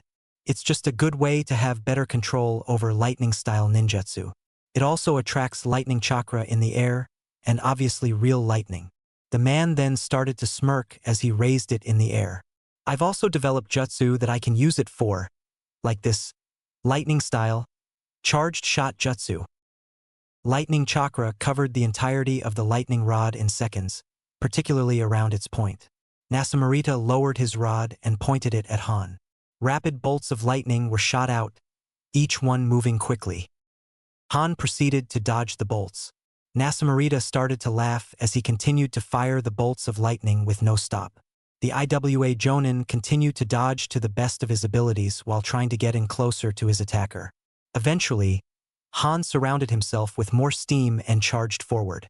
He was able to get in before Nasamurita could release another bolt of lightning.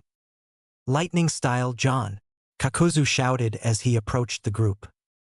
Han was once again interrupted from landing a hit on his opponent. Kakuzu launched a straight beam of lightning from his hands that moved forward towards the Jinchuriki. Han was forced to end his attack early and get out of the way, which gave Nasamurita enough time to fire enough charged bolt of lightning at him.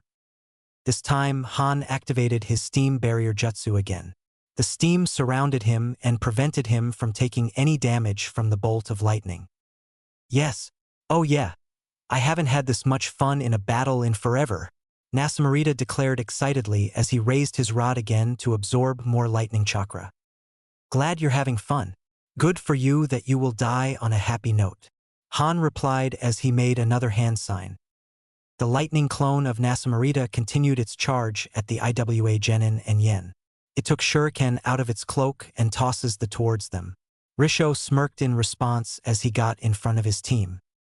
As the shuriken got closer to the group, the boy raised his left hand. The shuriken stopped moving and remained motionless in air. Using weapons like shuriken against me, a member of the Kurigane clan? Big mistake. Feel the power of the iron release. Risho shouted as he moved his hand forward. The shuriken turned direction and flew towards the clone at a faster speed. It dodged the shuriken barely before it started to charge again. Risho charged forward as well, gripping his sword tightly in his right hand. The IWA Genin slashed at the clone. Once again, the clone was able to dodge barely. The edge of the sword's blade rested near the clone's side. Risho smirked in response as he made a hand sign with his left hand. Iron style. Length increase, he stated. The sword's blade extended forward at a fast pace, increasing its length. The blade pierced the clone straight through its chest. It gasped in pain before disappearing in a poof of smoke. A log was in its place. Substitution, Risho mumbled as he started to look around. The clone jumped out of a nearby tree and held out a lightning rod of its own. Lightning chakra collected on its edge and formed into a ball. The clone launched its own lightning ball jutsu towards the boy. Before he could react, Kuratsuchi jumped in front of him. Lave style. Quicklime jutsu, she shouted as she took in a deep breath. After her breath, Kuratsuchi breathed out quicklime from her mouth. The corrosive gas flew in front of the lightning ball and caused an explosion in the air, canceling out both techniques. The kunoichi proceeded to run towards the clone after making the hand signs and breathing in. She released the same jutsu again, this time aiming for the clone. The Nasamurita clone attempted to dodge but was burned slightly near its leg. The clone fell to the ground and started to move slower. It was in this state that Roto decided to attack. The boy immediately chucked multiple kunai with purple tips at the lightning clone. The clone used its lightning rod to block the kunai as it charged at the boy. Ninja art, poison darts jutsu, he shouted as he took a deep breath in. Roto started to spit out poison shaped like sharp darts at the clone. The clone proceeded to dodge them, only barely dodging at certain points. Ugh, if we can get a good hit on it, then we get it dispelled. That way we can go help Han-sensei, Roto noted as he prepared to launch more darts. Risho and Kuratsuchi agreed with his sentiments. The three genin were working hard to land one truly good hit on the clone in order to get away and help their sensei. Lightning style. Lightning ball jutsu. Ninja art. Steam cannon jutsu. Nasamurita and Han released their jutsu at the same time. The Akatsuki members' lightning ball charged straight forward at the Jinchuriki steam blast. The two attacks collided and cancelled each other out. Kakuzu took this time to get in close to the Jinchuriki. He attempted to land a solid punch on the man, but his fist was by the IWA Jonin. Han made sure to have a tight grip as he readied his other hand for a punch of his own. Before he could land the hit, however, Kakuzu undid the thread in his other hand and hit the man straight in the face. Han backed up in pain for a second. This gave Kakuzu an opening as he made the tiger hand sign. Lightning style John, he shouted. Nasamurita saw his partner make the sign and proceeded to point his lightning rod at the Jonin as well. Lightning style. Charged shot jutsu, the former Kumo ninja shouted as well. Two incoming blasts of lightning were released simultaneously from different directions. Both jutsu managed to collide on the stunned Han, causing him to get electrocuted. The Jonin screamed in pain. Hey! Got him! Nasamurita smirked. The two Akatsuki members watched the Jonin suffer in pain until he started to fade away. Han started to evaporate until there was no sign of him anywhere. What the hell was that? A steam clone or something? The former Kumo ninja groaned as he started to scan the area for Han. This Jinchuriki is even more skilled than I thought. To make a clone and replace himself without either Nasamurita and I noticing. He's definitely an experienced and seasoned fighter like the reports claimed. Kakuzu noted as he started scanning for Han as well. Still, I've had experience myself. And I think it's time I finally took advantage of that weakness he had dash. Kakuzu never got to continue his train of thought. Han jumped from the trees and attacked the man with a single steam punch.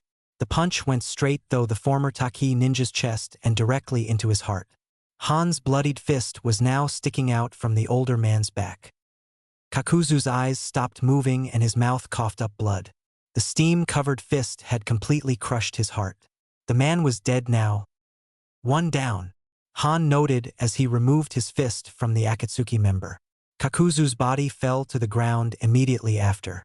The Jinchuriki then turned his attention to the other ninja. One more to go. Nasamurita blinked in surprise. His eyes moved to his partner for a second before he started to laugh. Who said to be careful, Kakuzu? Looks like I ended up being more careful than you. Pathetic human. Disregarding your comrade's death and treating it as if nothing happened. Han shook his head, both in disgust and anger. I think I am actually going to enjoy killing you. Han charged forward toward the former Kumo ninja. Nasamurita dodged just in time before suffering the same attack that Kakuzu suffered. The Jinchuriki continued to try and land a single hit on the Akatsuki member. Nasamurita continued to dodge to the best of his abilities, knowing that one hit to the heart would be all it would take to kill him. Han was so focused on striking at the man in front of him that he failed to notice Kakuzu's body moving. Lava style. Quicklime jutsu. Kuratsuchi released another blast of quicklime straight at the Nasamurita clone. The clone proceeded to dodge the attack, this time not even taking a small hit. Damn it! This thing is taunting us. Kuratsuchi hissed as she made hand signs for her jutsu again. Her hand signs were interrupted when the clone jumped in front of her and gave the kunoichi a kick to the stomach, sending her flying to a nearby tree. She was caught by Roto before she was made contact with it. The boy's face was staring straight at the clone. He proceeded to spit out his poison darts.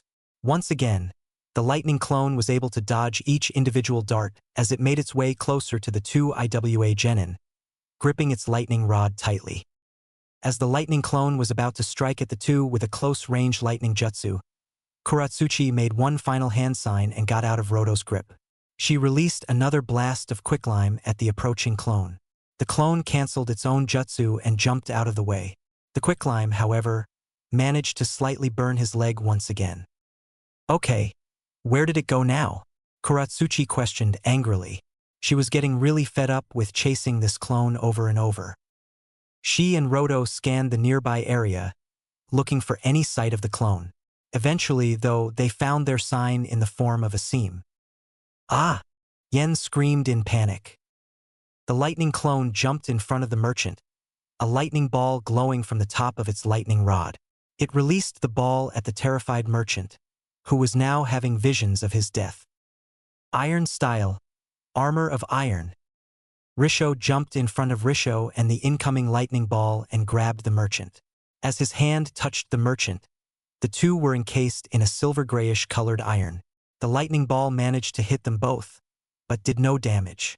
Risho released his jutsu and the armor faded away, leaving him and Yen completely unharmed without even a single scratch. I recall this match was between just you and us, the Iwa shinobi. Don't get our client involved. Risho snapped at him as he pointed his sword at the clone. The young man charged directly at the clone, ready to cut it in half. Just one hit.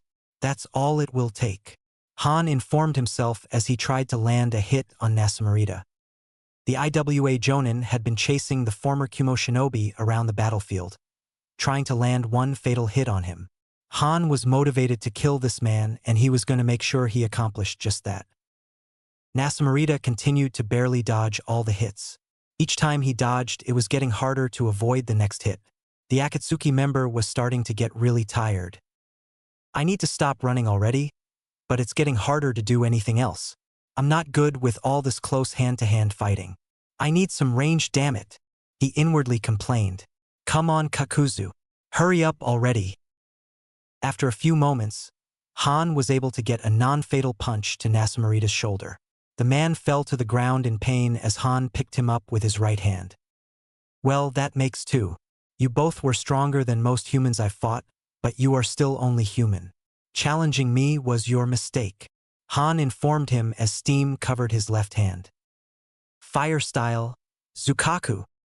A small fireball was launched and headed rapidly towards Han. The Jinchuriki had no time to react. The fireball hit the back of his armor and erupted into a firestorm that covered every inch of his armor's backside. The fire was able to scorch the furnace on his back. Han immediately dropped Nasamurita and fell to the ground, his furnace leaking a combination of smoke and steam. Han struggled to get up as the fire started to fade away. As he looked in the direction where the fireball came, he saw Kakuzu still standing. This time, however, the man looked different.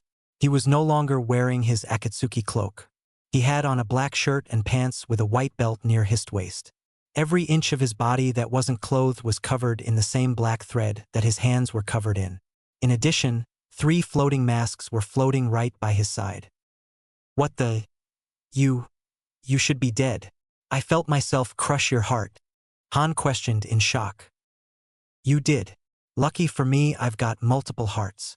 Kakuzu replied nonchalantly as he pointed to the masks floating by his side. Also helps me control various different elemental nature, including fire. You're usually more careful around fire, aren't you? Kakuzu then pointed at Han's furnace, which was still leaking steam and smoke. That steam armor and the furnace are connected to you and are the source of your fighting style. And if that furnace were to overheat, that would complicate things, wouldn't it? Han gave no response as he finally pulled himself off the ground. The hissing sound coming from the furnace and the mix of smoke and steam were the only answers the former Taki shinobi needed. Just as I thought, the older man smirked. Han charged towards the main, steam still covering his body. Although he was still quick, he was moving significantly slower than earlier. He struck at Kakuzu's face, but the older man was able to block the attack with his arm. The two proceeded to fight hand-to-hand, blocking the other's fists while trying to land a hit. As I thought, looks like we are more even now. Earlier, this would be impossible with the steam magnifying the strength of your attacks. But you're overheating, and therefore your attacks are weaker. Kakuzu noted again as he continued to try and hit Han. You talk too much, Han replied as he finally found an opening. The IWA Jonin managed to land a solid hit on the former Taki shinobi.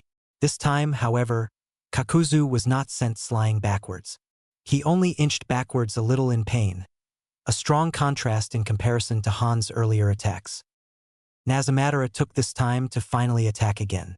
The Akatsuki member released his charge shot Justu at Han, releasing multiple bolts of electricity. Han was able to dodge the first few bolts, but was unable to avoid them all. The Jinchuriki received damage, causing him to kneel down in pain. Fire style, Zukaku, Kakuzu shouted once again. One of Kakuzu's masks launched the same fireball from earlier. The fireball hit Han's furnace, releasing the excess fire once again on his armor. Han fell over once again, his furnace hissing even louder and releasing even more smoke. The man was starting to sweat greatly underneath his armor, in addition to all the pain he was feeling. Damn it, the furnace is overheating way too much. My steam is getting weaker and therefore I'm getting weaker. Han cursed. Guess I have to switch tactics. Damn. Can't believe they are pushing me to this level. Then again, they wanted the Gobi. Oh, I'll give them the Gobi. Nasamurita's lightning clone continued to dodge each and every attempt of Risho's to destroy it. The Kurigane clan genin attempted to cut it down with his sword but missed every strike. Damn it! Stand still for a second, he hissed as he attempted to cut it down one more time. The clone seemed to comply the boy's request. It raised the lightning rod in its hand and it used it to block the sword strike. It was then that Risho started to really study the lightning rod the clone was using. That thing? I think it's made of iron. Risho grinned as he made a singular hand sign. The lightning rod the clone was using started to get weaker and rust. Risho's sword was able to easily cut through it. The boy proceeded to try and get another strike at the clone. The lightning clone proceeded to dodge the attack by jumping over the boy.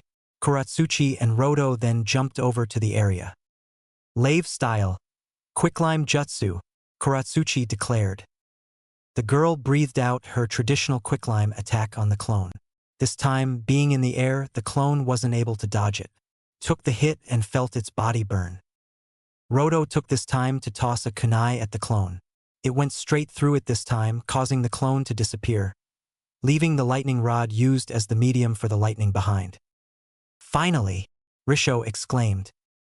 It was at that point that the lightning rod started to light up once again. The lightning that was used to form the clone was still present and surrounding the lightning rod. The stray lightning was sent flying towards the IWA genin. The three shinobi were shocked by the blast and were momentarily stunned. Ugh! They all groaned simultaneously, falling to the ground. That was just stray lightning left over from getting rid of the clone. And it came out, attacked us, and did that much damage. Damn. That guy from Kumo put a lot of chakra into that. Roto noted from his pain. After a few moments of pain, the stunning effect of the electrocution went away and 3 IWA genin were able to move. Okay, that's done with. Come on, we have to help Sensei, Roto stated. The 3 IWA genin turned to face their client. Yen was shaking and hiding behind a nearby tree. Yen-san, are you okay? You didn't get hurt at all during that battle, did you? Roto asked, checking up on the client. And no. One of you always by me when I needed it. Yen stuttered out. Okay. As long as you are fine, Kuratsuchi spoke, relief in her voice. Now, one of us should stick with you while the other two go help Han-sensei. Let's dash. The kunoichi never got to finish her speech as the trio all of a sudden felt a massive wave of chakra pass them. Yen nearly passed out in shock while the genin started to shake. What was that? The merchant questioned nervously. Is Han-sensei releasing the gobi? The students came to the same conclusion. The three turned in the direction of the battlefield where their sensei was, nervous to find out if their answer was correct or not.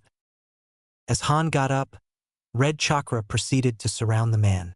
In a few seconds, the Jinchuriki was covered in a cloak of the red chakra, with one chakra tail sticking out of his armor's backside. Ha ha! Looks like he is finally using the gobi's chakra. Nasamurita cheered as he readied his lightning rod. Things are going to get really good now. Damn it, you stupid brat, focus! Kakuzu commanded as he focused on the Jinchuriki, ready for any possible action. Han paid the men no mind for a moment. He breathed in and out, making sure that he was the one in control of his body. After feeling confident that the gobi had zero influence over him, he turned to face his genin students. Kuratsuchi, Risho, Roto, take Yen and leave. This battle has gotten too dangerous for all of your safety, so you four need to get out, Han ordered. The three genin seemed to get out of the shock of seeing Han in his chakra cloak. They each simultaneously shook their heads in disagreement. Han-sensei, we can't do that. We can't let you take them on yourself, Kuratsuchi called out. You are genin and I am your jonin commander. You will do as I say, Han informed them. You need to leave and protect the client. The 3 IWA genin turned to face Yen, looking at him intently. The merchant seemed extremely terrified, more so than earlier due to all the action he had witnessed.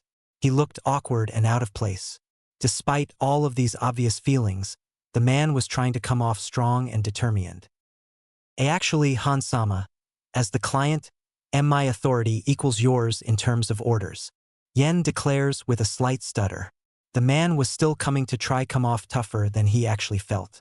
As he continued to speak, however, he started to feel more confident. And I order them to fight with you. I can't, in good conscience, allow you to fight on your own against these villains. I'll put my life on the like you all have, and be unprotected for a while here if it means that they can fight with you. Yen, you dash, the Jinchuriki started. Save it, sensei. It would be dishonorable to leave you, Risho declared as he raised his sword once again. We got your back, Roto added as he raised his kunai again. We aren't abandoning you, Han-sensei, Kuratsuchi stated, making hand signs. Their words surprised Han. His students were disobeying his orders. In order to fight with him and make sure he lives, he was even wearing the chakra cloak of the gobi, but humans were actually willing to put their lives on the line for him? Ah, How touching, Nasamorita noted with a sigh, his lightning rod lighting up at the point. Not like it matters if they stayed or not. They were going to die regardless. Han finally focused his attention back to the Akatsuki members.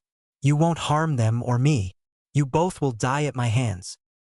PSH. Nasamorita scoffed as he pointed his lightning rod at the genin. You can't stop us. Lightning sty dash. Nasamorita didn't get a chance to finish his sentence as arrows started flying towards him and Kakuzu. His jutsu was interrupted as he, along with his partner, jumped out of the way. Reinforcements? Kakuzu questioned as he started to scan the area for nearby enemies. Four figures jumped out of the trees and landed in front of Han. The IWA shinobi gasped. It was the Konoha shinobi. You guys, Roto mumbled in surprise. Looks like Konoha is interfering too. I didn't plan on this, Kakuzu grumbled. Doesn't matter. They'll die as well, his partner replied. We were going to frame them with the disappearance though. This makes things complicated, the former Taki shinobi reminded him. Whatever. Doesn't matter. Nasamorita shrugged as he took a hard look at the new Konoha shinobi. His eyes seemed to focus on Hinata in particular, however.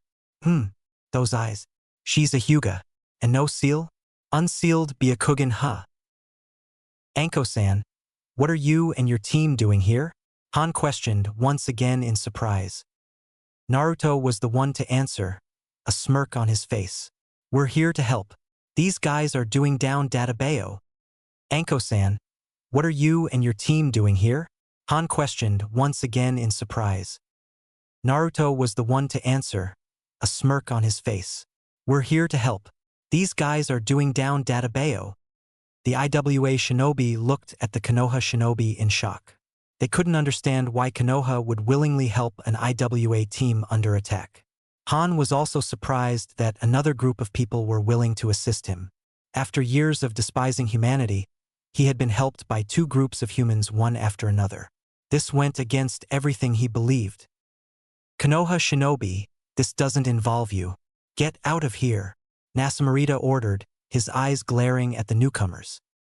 The Konoha shinobi turned their attention to the two men in front of them. Naruto was once again the first to answer. Like hell we are going.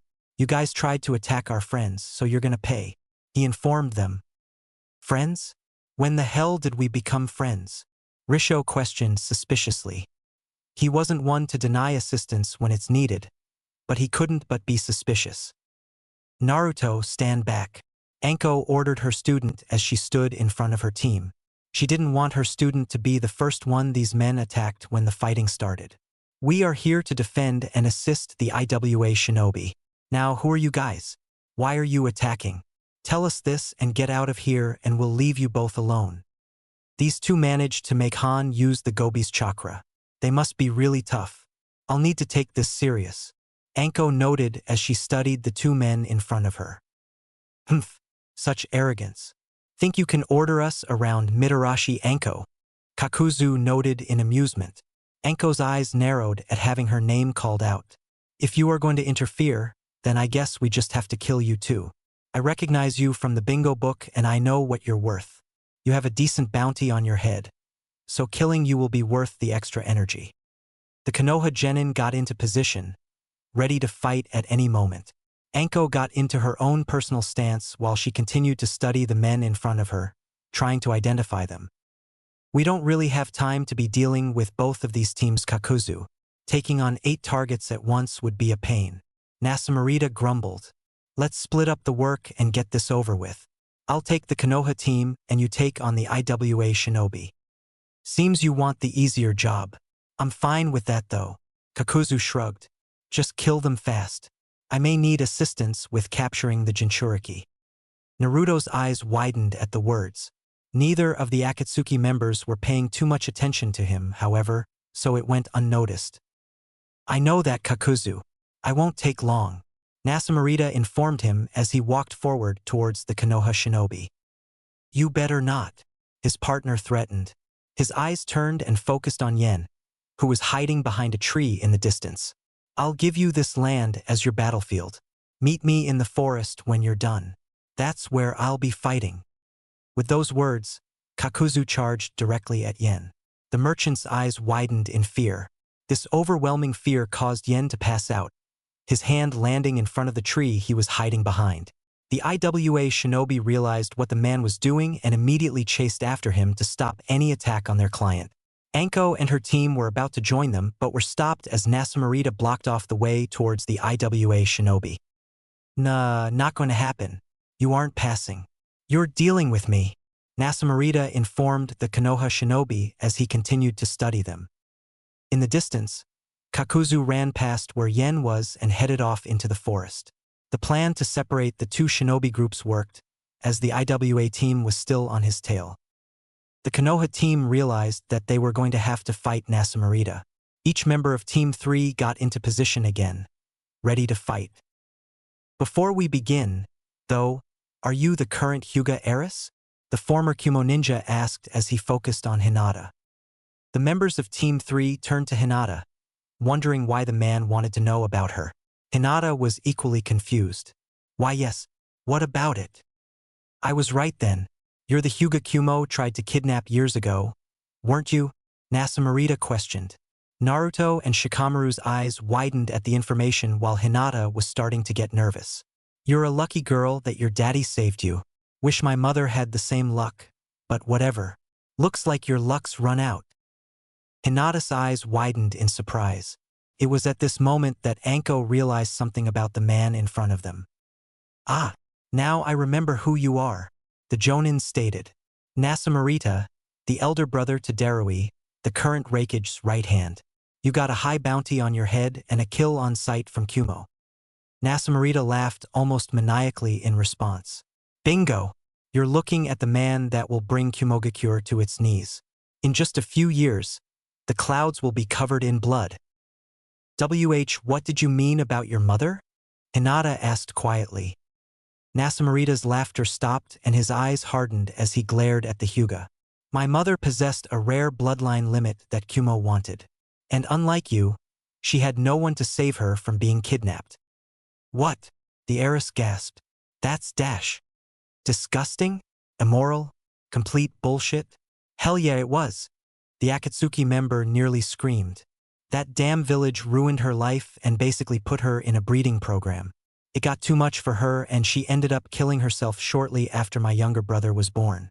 Darui was too young to really understand what was happening. But I knew. I saw it. I saw her body hanging from the ceiling in our damn apartment." Nasamurita's voice continued to get louder with each sentence as his rage increased. "It's all Kumo's fault, but they will pay. First with their Jinchuriki, then with their lives. The Akatsuki will ensure that." All of the Konoha genin were surprised at the venom in the man's voice. Hinata, in particular, was terrified. His mother. Could that have been me? If father didn't save me, would I have? Akatsuki? Anko questions. "Anyway, none of that matters. I'm getting way off topic," Nasamurita stated, calming himself down. The former Kumo shinobi undid his robe as he continued to speak.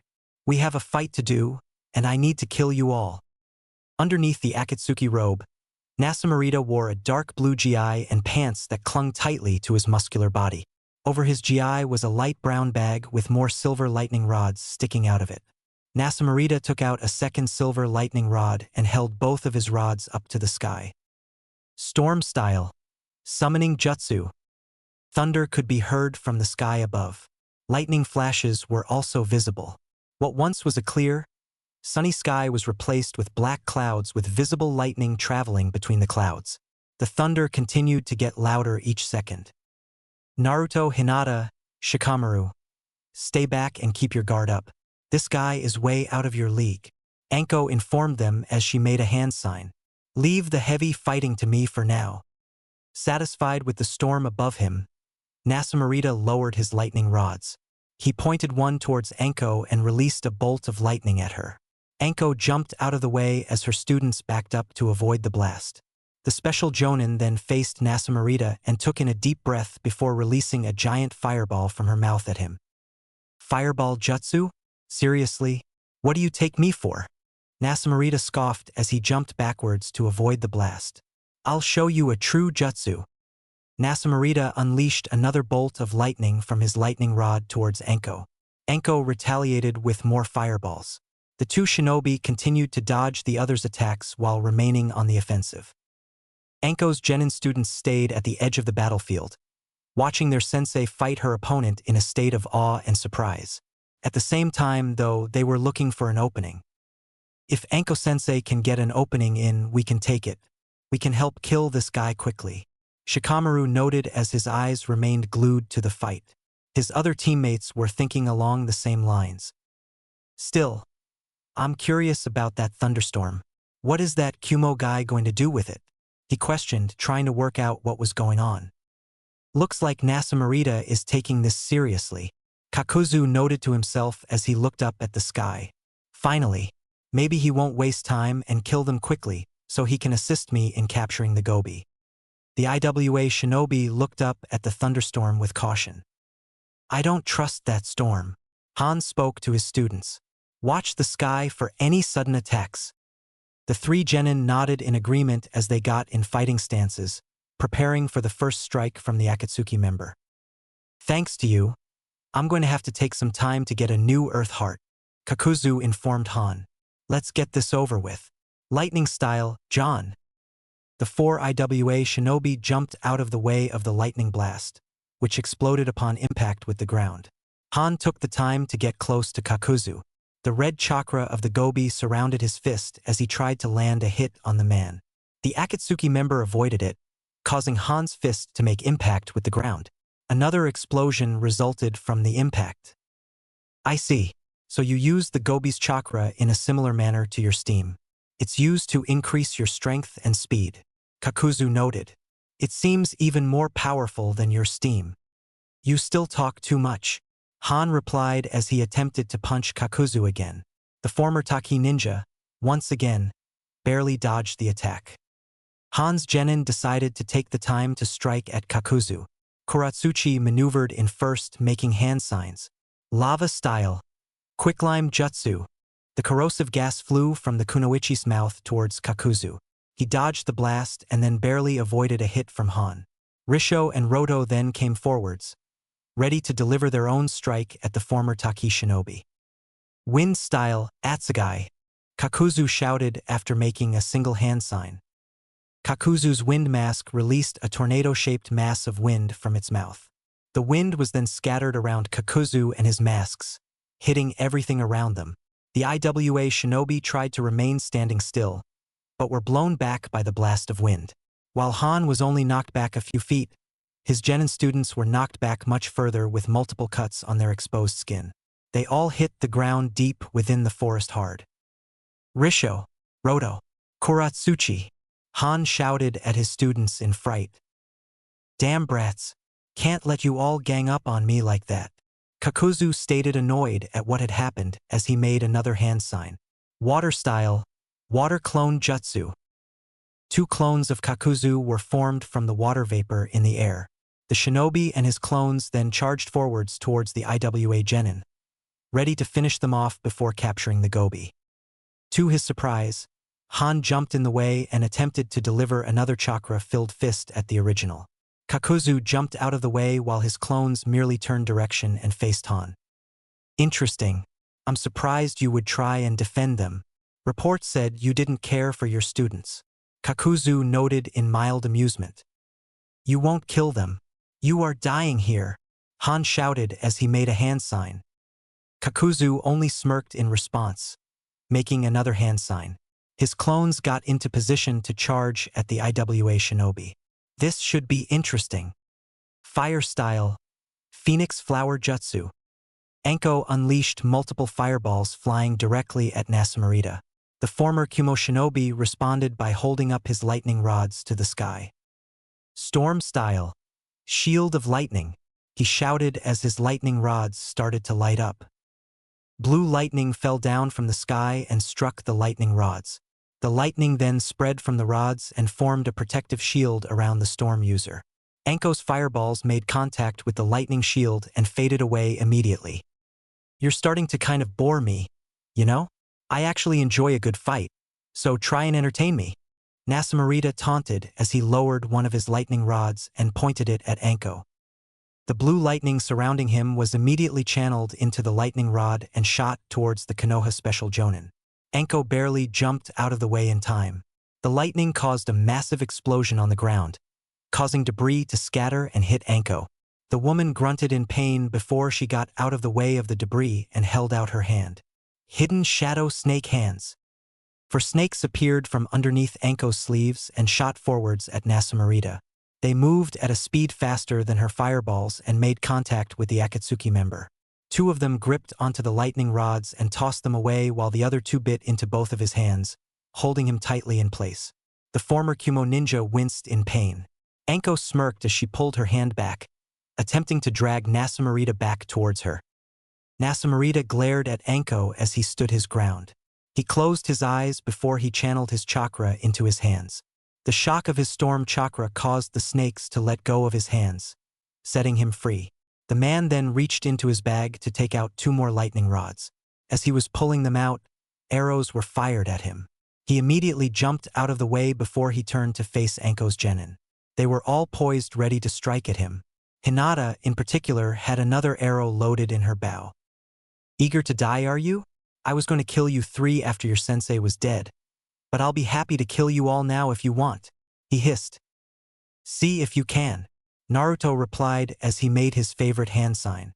Multi-shadow clone jutsu. The three genin were surrounded by 100 Naruto clones. The clones didn't waste a second before charging directly at the Akatsuki member. Naruto, Hinata, and Shikamaru followed closely behind. Shadow clones? Interesting. Maybe you'll be fun after all. Nasamurita smirked as he made a few hand signs. He then pointed his lightning rods at the genin and the clones. Storm style. Laser circus. Multiple beams of blue lightning were released from the lightning rods and went towards the approaching clones. They made direct contact with many clones, causing them to disappear before they could get close. In mere seconds, half of Naruto's clones were destroyed. Hinata fired more arrows at the man while Shikamaru threw kunai that had explosive tags attached to them. When Nasamurita noticed them, he stopped his jutsu to get out of the way from the incoming attacks. This gave Naruto and his remaining the clones the opportunity to get in close to the man. The original and his clones all raised their fists and prepared to beat him down. Nasamurita quickly held his lightning rods up and used his storm style. Shield of lightning. The blue lightning surrounded him before any of the clones landed a successful blow at him. By the time the clones struck, they were attacked by the lightning around him. They were all immediately destroyed. Naruto was sent flying backwards in pain, electricity moving through his body. Shikamaru caught him before he could fly too far back. Nasamurita dropped his lightning shield and channeled his lightning into his lightning rods. He pointed them at the Konoha genin, ready to kill them. Before he could release the lightning, however, Anko got in close and delivered a punch to his face. Nasamurita fell to the ground and accidentally released all of the lightning in a random direction, hitting none of his targets. Anko immediately jumped on top of the Akatsuki member, a smirk on her face. "Careless, aren't you?" Anko taunted as she made hand signs. Fire style, dragon flame jutsu. Anko breathed out fire from her mouth, which made direct contact with the man on the ground. Nasamurita's body was burnt to a crisp before it faded away, leaving nothing but a small lightning rod and blue lightning in its place. The blue lightning then charged at Anko. The special Jonin canceled her jutsu and jumped out of the way as quick as she could. "A clone, huh? Damn it!" She cursed before her eyes wandered the battlefield. "Okay, where are you?" Nasamurita responded by jumping out of a tree near the edge of the forest and released his storm style. Laser circus. All the beams of lightning were aimed at the special Jonin. "Anko-sensei, look out," Naruto said as he got up from his position in Shikamaru's arms and made a hand signs. Wind style. Great breakthrough. Naruto breathed out a strong gust of wind that collided with the multiple beams of lightning, causing most of them to fade away. Anko was then able to avoid the remaining beams and join up with her students. "Looks like you got that jutsu down pretty well. Thanks for the help," Anko praised her student, a smirk on her face. Naruto nodded in acceptance before he focused back on the Akatsuki member. He seems impossible to hit at close range. He always uses that shield technique to block any close attacks. I'm also too far away to actually use my shadow possession on him. Guess we have to keep up the long range, or make an opening so that one of us can get in and strike him hard. Shikamaru informed his team. Hinata nodded in agreement. Shikamaru-kun and I can keep attacking from a distance. Naruto-kun and Enko-sensei may be able to take advantage of any opening we can create and hopefully stop him. That's how we have to handle him, yeah? Enko replied. We're doing good. We just have to keep this up. The Konoha shinobi stopped discussing amongst themselves and prepared to strike again. Hinata prepared her bow while Shikamaru reached for more kunai. Enko and Naruto were ready to get in close and strike. Damn them. Every time I'm about to kill one of them, another one intervenes. This is pissing me off. Why does every Konoha shinobi have to act like a frickin' hero? Nasamurita grumbled in his head. I've wasted way too much chakra already in this fight and earlier. If I actually want to help Kakuzu capture the Gobi, I'm gonna have to kill them now. No more playing around. Let's finish this. Ninja Art, Steam Cannon Jutsu. Fire Style, Zukaku. Han released a beam of steam from his furnace at Kakuzu while Kakuzu's fire mask unleashed a gigantic fireball at the IWA Jonin. The two jutsu collided and created an explosion. As the explosion faded away, the two water clones charged at Han. Han blocked both clones' fists. He then retaliated with a kick that went straight through one of the clones' body. The clone immediately turned back to water. Han then tried to punch and destroy the other clone, but it avoided the attack. It then got behind Han and held him in a chokehold. Before Han could react, Kakuzu made hand signs, causing his fire and wind masks to come forward. The two masks then released fire style, Zukaku and wind style, Atsugai simultaneously. The two jutsu combined and created a massive firestorm that was aimed solely at Han. The IWA Jonin was able to release himself from the clone's chokehold and destroy it before the firestorm could reach him. He then made a hand sign, causing more of the Gobi's chakra to appear around him. The chakra then hardened around him as the firestorm struck him. His new hardened chakra protected him from the attack. By the time the firestorm faded away, Han was still standing in the same place. His chakra turned transparent once again and the man began breathing heavily. His furnace was overheating more and his armor had burn marks on it, but not nearly as many as he should have had. Oh? So you hardened the Gobi's chakra and use it as a second armor to protect yourself from my attack? Very impressive. Kakuzu noted. However, you seem very tired, even more than you were earlier. The technique must have taken a lot out of you. Han gave no reply. His heavy breathing was enough of an answer for Kakuzu. You can't handle much more fighting. It shouldn't take that much before we can capture you, the Akatsuki member stated as he charged at Han again. The Gobi Jinchuriki got into a defensive stance, preparing for Kakuzu's next attack. Before Kakuzu could reach Han, Kuratsuchi rushed forward from the back of the battlefield. She breathed out her lava-style, quicklime jutsu at the man. Kakuzu jumped out of the way of the corrosive gas. Immediately after landing on the ground, he was flanked by both Risho and Roto. Risho stabbed the man's side with his sword, while Roto stabbed him with a kunai with a poisoned tip. Kakuzu winced slightly in pain before he raised his fists, ready to strike down at the IWA Genin. Before he could hit them, Kuratsuchi breathed out another quicklime gas cloud at Kakuzu. The three ninja were forced to jump out of the way, preventing Kakuzu from striking the genin that were at his side. Damn brats, he cursed. It's a shame I have to kill you all now. A few years later, and you all might have been worth a high bounty together. The three IWA genin hurried over to their sensei's side. Are you okay, Han-sensei? Kuratsuchi asked. Yes, I'm fine, Han replied between breaths. You three.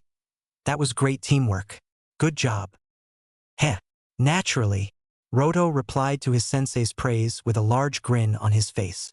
Kuratsuchi had a similar grin on hers. Even Risho couldn't help but smirk in response. Anyway, stay focused you three. We need to finish him off soon. Han stated as he got into a position to charge at Kakuzu. His 3 genin nodded in agreement and got in similar positions. Alright, let's do this, Enko informed her team. Shikamaru, Hinata, you guys get us an opening. Naruto, stay behind me. Be careful, you guys. The 3 genin nodded at their sensei's words before they went with their plan. Hinata and Shikamaru attacked from a distance with their weapons while Enko and Naruto proceeded to get closer. Nasamurita dodged all of the attacks coming his way. After a few seconds, the man jumped backwards and raised his lightning rods upward. Naruto and Enko stopped their movement, waiting to see what the man was going to do before getting any closer. Storm style. Lightning rain, he screamed. The lightning rods lit up once again.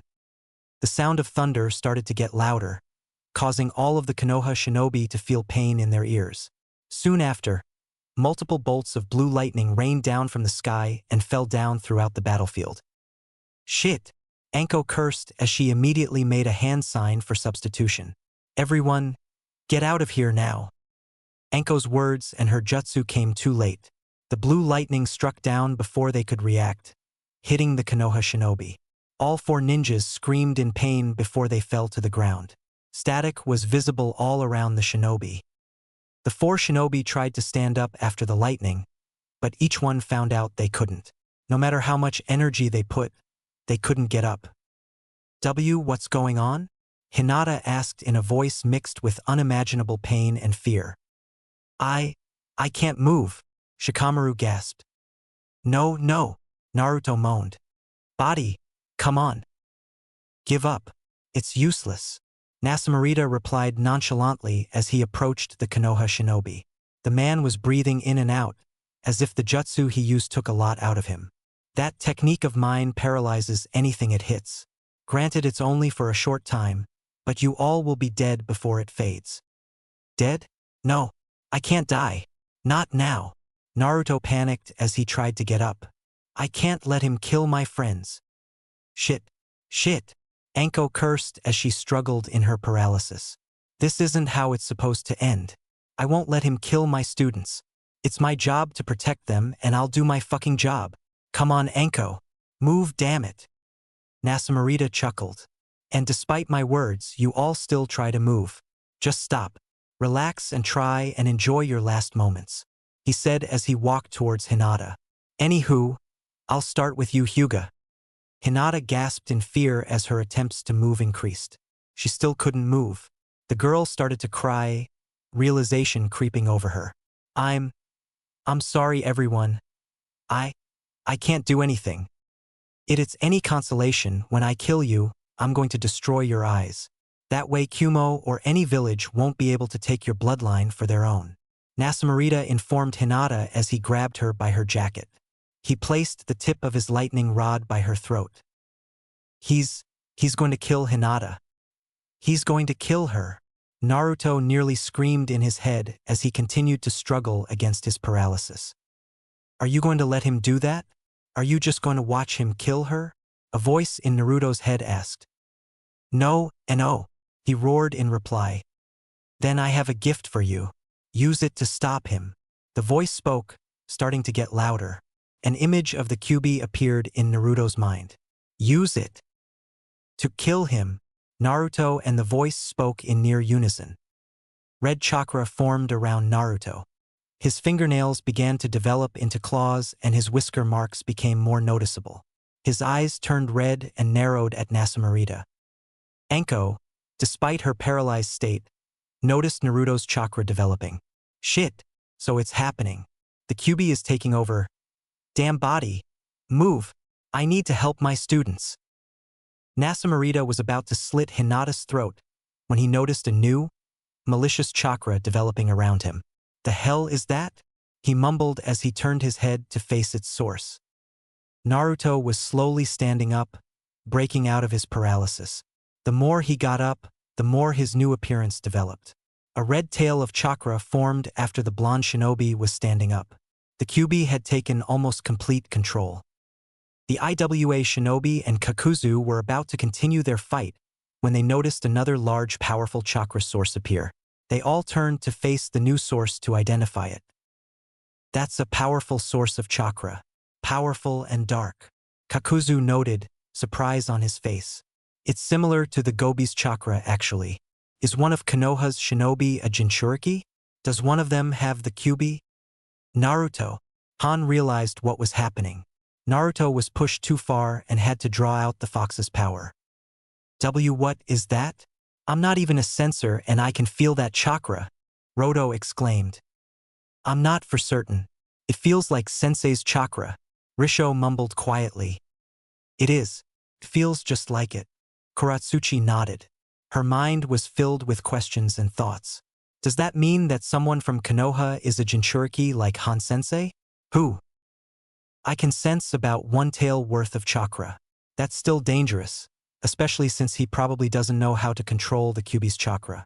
I'm going to have to help him before he destroys everything and everyone here, Han thought. The IWA Jonin made a hand sign, summoning more chakra from the Gobi. Another tail of red chakra appeared next to the first tail. He then got ready to charge at Kakuzu. I have to end this quick. No way. He can't break out of that paralysis. No human can. Nasamurita's eyes widened in shock. And that form, is he Konoha's Jinchuriki? No, it can't be. Zetsu would have informed us if the Kyubi was involved with the mission as well as the Gobi. It can't be. Finally free from the paralysis, Naruto wasted no time in charging at Nasamurita with newfound speed. Nasamurita had no time to react. Naruto was already in front of him. The Jinchuriki delivered a powerful, chakra-filled fist right in the face of the former Kumo ninja. He was sent flying backwards, dropping his lightning rods and Hinata in the process. The girl hit the ground with a loud thump.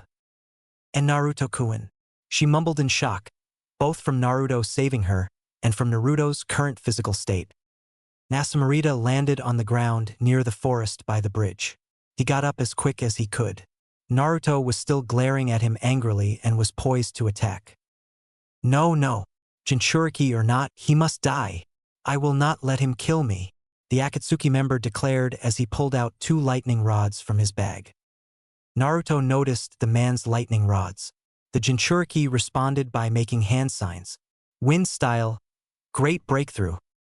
Storm style, shield of lightning. Naruto released a gust of wind from his mouth. The storm in the sky rained down blue lightning that covered Nasamurita in his protective shield. The wind collided head-on with the lightning shield. The 2 jutsu held each other in a standstill, competing to overwhelm the other jutsu. No, my shield should have stopped that wind on impact. He should not have the power to be able to fight back. It must be the demon in him. He must really be a Jinchuriki. Nasamurita noted, fear starting to take over his mind. I've wasted too much chakra in this fight and the fight earlier with the Gobi Jinchuriki, and my jutsu strength is based on my chakra. If this keeps up, then dash. Nasamurita's thoughts were interrupted as the wind overpowered the lightning. The shield faded away, allowing the wind to him, blowing him back further at a great speed. Nasamurita made direct contact with a tree, knocking the breath out of him. 2 kunai knives were then thrown at him, pinning him to the tree. He screamed in pain. Naruto charged forward. Nasamurita closed his eyes, the outcome obvious to him. Shit, Pain-sama. I failed. Please, destroy Kumo for me, he thought. The Kyubi Jinchuriki delivered a powerful punch straight into the Akatsuki member. He was sent straight through the tree he was pinned to and any other tree he made contact with. Nasamurita eventually stopped moving backwards after hitting a large rock formation deep within the forest. The man fell to the ground immediately after impact, dead. With its summoner dead, the thunderstorm in the sky faded away. Han charged at Kakuzu faster than earlier. The Akatsuki member had no time to react. The IWA Jonin delivered a punch straight through his chest, crushing another of Kakuzu's hearts. He coughed up blood. Han then removed his fist and delivered a kick that sent Kakuzu crashing back to a tree, causing him to cough up even more blood. It was after the impact of tree that Kakuzu noted that the thunderstorm was no longer in the sky. This mission just reached its worst possible situation.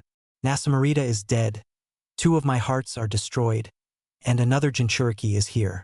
I could maybe salvage the situation with the Gobi and capture him, but I would be killed immediately by the other Jinchuriki. Kakuzu noted as he got up from his position by the tree. He immediately made a hand sign and called his masks back into his body. There's no other choice. I need to retreat. Han noticed what the man was doing and immediately charged again. You're not getting away from me that easily. It was too late. Kakuzu used the Shunshin and got away in time before Han's attack. The Gobi Jinchuriki's fist made contact with the tree and caused it to fall to the ground. Han immediately scanned the area, looking for the Akatsuki member. He's still in the area. I can sense him. I'll hunt him down and kill him before he can get a dash. The man's thought process was interrupted as he felt the chakra source from earlier increase. I'll deal with him later. First things first. I need to help Naruto. Han immediately ran towards the direction of the chakra source. His students, all curious about the chakra, immediately followed behind. That man had a partner. His partner must be out there somewhere. He'll try and kill your friends. He'll try and kill you. You must find him and kill him. Destroy everything in your way until you find him, the Kyuubi told Naruto. Naruto only roared in response, giving his agreement. The boy had no real say in what he was doing. The Kyuubi had taken nearly full control over his body and actions. As Naruto was preparing to go on his hunt, Nasamurita's paralysis started to fade away in his teammates' bodies. Hinata, Shikamaru, and Anko, who had been struggling to get up, were finally able to stand and get moving. The three Konoha shinobi immediately hurried over to Naruto as quickly as they could. The paralysis was still affecting them, however, causing their movements to be slower than usual. The three eventually got over to Naruto and were surprised at the sight of Naruto in his one-tailed form. And Naruto? Shikamaru questioned. Naruto turned his attention to the Konoha shinobi. Despite the Kyuubi's influence, he was still present. Relief appeared in his eyes, knowing that his friends were okay. They are going to get in the way of the hunt. Remove them, Kyuubi ordered. Naruto was about to walk forward and comply with the Kyuubi's demand before he stopped himself. He grabbed onto his head and started shaking it. No, they are my friends, he replied. They are going to be in the way, the fox replied. Naruto, are you okay? Shikamaru asked his friend. Naruto's only response was a loud yell. He was trying to fight back the urges to kill his friends. Shit, shit, shit. Shit. Kyuubi is really taking over. Damn. Why is my body not in top condition? Why can't I do anything for my team? Anko cursed herself. She then took another look at her student. Naruto, you are tough. Fight that damn fox back. Hinata took a slow step forward from her fellow shinobi. Her eyes were filled with even more tears now that she saw Naruto in the anguish he was in. And Naruto-kun, it's over. That man is dead. We are done fighting. Hinata told him as confidently as she could. It's all over. No, it's not. That other man is still alive. She's trying to stop you. Get rid of her, Kyuubi demanded. And no, she's my friend. They're all my friends. I'm not going to kill them, Naruto replied back. As Naruto struggled against the fox's control, Han arrived at the scene. The man wasted no time in hurrying over to Naruto's side. He then grabbed Naruto's head with both of his hands. The two Jinchuriki froze immediately in place. What's going on? Hinata asked nervously as she stared at her crush and the IWA Jonin. Anko and Shikamaru said nothing. They continued to stare at the two Jinchuriki as well. After a few seconds, Han's students hurried over to join the group. They, too, watched both Jinchuriki stand in place. After a few minutes, they finally moved. Han fell to one knee while Naruto passed out on the ground. The tailed beast's chakra faded away from the two, leaving them both without any demonic influence. Naruto/Naruto-kun. Shikamaru and Hinata shouted in unison as they rushed over to their friend as quickly as they could. Anko followed behind, but gave Han a look. What did you do? How did you stop the fox? She asked him. I made a mental link between us and our tailed beasts. Han replied in between breaths. The fox got its first taste of blood in years and was being unruly. Naruto-san and I, convinced the fox to calm down. It took a lot out of us though. Anko nodded in response before she rushed over to her student's side. She sat with Shikamaru and Hinata and watched over Naruto to make sure he was okay. Han watched the Konoha shinobi look after Naruto. He knew they had witnessed him in his one-tailed state, but they didn't care. Not every human is like that though. I know quite a few who are different. They are my friends. They were just focused on him and if he was okay. They saw him not as a demon but for he was. They saw him as Naruto. Naruto-san, looks like you were right. There are humans that see you for who you are. Han realized. Han-sensei, are you okay? Han then turned his head and saw his 3 genin students. Kuratsuchi, Risho, and Roto were staring at him just like the Konoha shinobi were staring at Naruto. They were looking at him with concern for his well-being. I'm fine. I just need rest. Han told them. The Jonin's eyes started to close and a smile appeared on his face. Looks like I may have people just like you, Naruto-san. With that thought, Han passed out from a combination of physical and chakra exhaustion. The battle with Akatsuki was over for now. The Gobi Jinchuriki had time to take a well-deserved rest. The first thing Naruto registered was a bright light. The blonde winced in pain, the light blinding him. Only after a few seconds when the light started to fade did the boy see or feel anything else. Naruto realized he was lying on grass near a campsite located within a forest. To the far left of his peripheral vision, he could see a bridge, revealing to the boy where he was. Guess I'm still in Kusa no Kuni, he noted. The boy then gripped his head for a second. Ugh, my head hurts. How long have I been asleep for? Naruto started to sit up. The boy was now simply sitting in the grass instead of laying down. With his new position, Naruto could now see where he was better. He also was able to see he wasn't the only one in the area. Hinata and Shikamaru were standing by a tree near the boy. The two were engaged in discussion, having not noticed their friend wake up. Shikamaru-kun, she's a nice girl. You should be nicer to her, Hinata informed her friend. She's nice, but troublesome. Shikamaru shrugged in response. I'm nice enough already. But you could try and talk to her more. She's always trying to talk to you, she said. Yeah, to get information about Konoha. She's kind of fun to talk to at times, but I'm not interested in talking about the village every second. He replied. Heh, so Shikamaru's got a thing for Kuratsuchi? Naruto asked, finally making his presence known. Shikamaru and Hinata immediately stopped arguing with each other and faced Naruto. Both of them had a look of shock on their faces before excitement and relief came over them. They then rushed over to his side. Naruto-kun, you're finally awake. Hinata cheered with a loud smile. Naruto returned her smile and got up. Hey, be careful, man. Don't stress your body that much, Shikamaru advised as he bended to help Naruto up further. The blonde just dodged his friend and stood up on his own. No need. I'm fine. I feel perfectly fine, Naruto said before a frown crept on his face. How long have I been knocked out if you guys are that worried for me? About a little more than a day, a new voice stated. The 3 Konoha genin then turned their heads to see both Anko and Han. Han was standing in front of a nearby tree while Anko was sitting on one of the tree's lower branches. Anko-sensei, Han, Naruto greeted with a wave. What's up, Whiskers? Feeling okay? Anything wrong? His sensei questioned. You too, sensei? Naruto sighed. Other than my head hurting a little, I'm fine. You better damn well be. After all that rest, you should be fine for a while, Anko noted with a laugh. Oh ha ha ha. Naruto mimicked his teacher's laugh with a scowl. The scowl disappeared almost immediately when he saw the sleeping bags and the campfire. Are we still by Tenchi Bridge camping out? Correct. Han spoke up. That fight with those men drained everyone involved.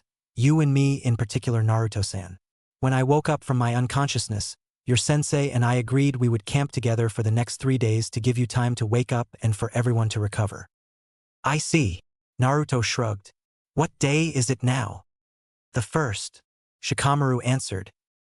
You actually woke up about 3 hours after Han-sama. Hinata added.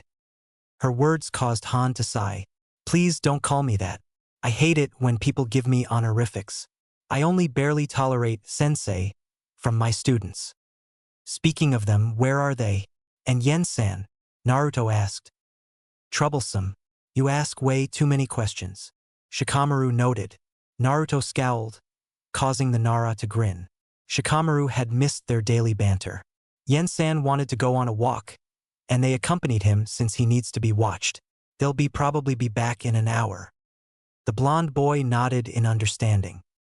Naruto, I know you probably want to talk to Hinata and Shikamaru, but Han and I need to speak to you alone for a little bit. Won't be long, Enko said. Her students noticed that she didn't use their nicknames, meaning that they were going to talk about something serious. Okay, the Konoha Jinchuriki replied before he turned to his friends. Guess I'll catch up with you guys in a second. Be back soon. Okay, have fun, Naruto-kun, Hinata said. Shikamaru only gave a wave in response. With that out of the way, Naruto hurried over to the senseis. They then walked into the forest, ready to converse. So, those guys were attacking because of the Gobi? Naruto asked out of clarification. Both Jonin nodded. They outright informed me. I think they thought they would capture me and didn't bother to hide behind some lie. And they probably would have been able to capture me if you all didn't assist. Even with my students, the man I fought, Kakuzu, was tough. If I had to keep fighting both him and his partner at the same time, they might have been able to overpower me. Han admitted. Naruto let the information sink before he sighed in relief. Good thing we came then, Databeo. And also a good thing we got rid one of them. Yeah, I'm not sure if that last bit matters much. Enko spoke up with a sigh. Before the fight, Nasamurita, the guy we fought, mentioned something called Akatsuki. I think they may be part of a whole organization. They also seemed rather professional when I fought them both. I could tell they were fighting with the intent of knocking me out, not killing me. They had an agenda and seemed to follow it perfectly. I agree with Enko-san. Those men were part of an organization. Han stated. And I think it's safe to say that the other members of this organization are equally strong. Naruto seemed to get nervous about this information. What do you think they want? They outright said they wanted the Gobi. If I had to guess, I'd assume they are targeting Jinchuriki. The IWA Jonin guessed. Silence filled the air after Han's words. It was finally broken a minute after by Naruto. Well, then we just get stronger, he declared. I refuse to be captured by them. I'll keep training so when they come for me I can take them out all by myself, Databeo. That's the plan. Han nodded in agreement. We are targets. We must get stronger and be ready. Not just you guys. Enko interjected. I'm not gonna let some bastards get a hold of my student, or anyone for that matter. We all have to get stronger so we can kick their asses. That's the spirit, sensei, Naruto cheered. The mood seemed to have turned around completely. Oh, I wouldn't cheer if I were you, Whiskers. Training will become 10 times more brutal at least. Trust me when I say that. The Tokubetsu Jonin replied, a sadistic grin developing on her face. Naruto immediately shut up, now afraid of whatever his sensei was planning. Perhaps I could be of assistance as well, Han said. We have 3 days right now. I could teach Naruto-san on how to get better control of the Kyuubi's chakra. Naruto's fear went away and was turned into excitement. The blonde beamed at Han before asking rather quickly, You can do that? Naturally. Us Jinchuriki can draw power from our tailed beasts. I can currently use 2 tails of the Gobi without losing control. Han mentioned, I'm uncertain how far we can get in just 3 days. But I can definitely give you a foundation that will help you get control of the Kyuubi and its chakra. If you both are going to train during these days, then you both better take it easy, Enko nearly ordered. I wasn't going to start any training until we got back to the village. Everyone needs to rest for a while. You two in particular. Take it easy until you both are at 100%. The training I have in mind won't take much out of us. You'll see, Han informed her. Enko simply shrugged in response. Anyway, we have plenty of time. Go say hi to your friends. Then meet up with me out here and we'll begin your training. Come back in an hour. Han told Naruto. The blonde nodded and was about to start running off. But before you go, Naruto turned back to Han and gave him a quizzical look. Yes. Those two friends of yours. Cherish them and never leave them, Han nearly ordered. They never left your side the entire time you were unconscious. They were always within hearing distance if you were to wake at any moment. You made good friends, Naruto-san. I'd make sure you keep them. Naruto looked completely surprised at Han's words. The last time he brought up his friends with the man, he gave a rather cynical speech on how they would turn on him. Now the man was telling him to never leave them. Then it registered what the man said. Hinata and Shikamaru had stayed by his side the entire time he was unconscious. This surprise soon turned into pure happiness and excitement. Don't worry, I never will, Databeo. Meet you back here in an hour. The blonde then ran back in the direction he came from. He waved to Yen and the IWA genin, who were back now, and then immediately rushed to Hinata and Shikamaru. He then crushed both of them in a hug, causing all three to fall to the ground. Shikamaru gasped and Hinata nearly fainted. Anko and Han watched from a distance. Anko burst into laughter at the sight while Han chuckled quietly. You've changed, Han. A hell of a lot. Anko noted between her laughter. I suppose. My opinions on you humans haven't really changed per se. I've just found exceptions. He noted with a smile. In the back of his head, he was thinking of his own students as well as Naruto and his team. An hour passed quickly. Naruto told his friends goodbye again before heading back out, deep into the forest. It didn't take him long to reach the part in the forest where Han and Anko talked to him. Anko was no longer there, but Han was. The IWA Jonin was currently meditating in front of a tree. Once Naruto had arrived, the man opened his eyes and gave the blonde a look. You're punctual. Roto could learn from you, he said with a sigh. Anybody could learn from me, Naruto boasted proudly before he remembered that he was here to learn himself. Anyway, how do we do this? How can I learn to control the Kyuubi? You're interested. Good. Hopefully that means this lesson will stick, because I don't think you'll like it based on your personality. Han noted. Now, Naruto, the key to obtaining control of the Kyuubi's chakra is meditation. Ha! Naruto questioned in both confusion and disappointment. Han sighed. Let me ask you a question. When you summoned the Kyuubi's chakra in the fight, how were you feeling? What emotions were you feeling? Naruto put some serious thought into Han's question. His head was still hurting, affecting his memory a little about the incident. He did remember enough though. He felt completely useless and he saw nothing but red. I was angry, very angry, and I was nervous. Nervous that my friends were going to die. He voiced his thoughts. The IWA Jonin nodded in understanding. You felt strong emotions. These emotions affect you and make it easier for the tailed beast to affect you. Sure, you'll get chakra, but this way results in you becoming little more than a puppet to the beast. Naruto scowled at this. He did remember that clearly. He remembered how the Kyuubi attempted to kill Hinata. He was grateful he regained control of his body, and he was going to do everything in his power to prevent that from ever happening again. Meditation will help you keep your emotions in check and help prevent the Kyuubi from taking advantage of your emotional state. Han explained, interrupting Naruto's thoughts. Also, it will increase your mind and your internal strength. This is the strength you use to draw out the beast's power from within.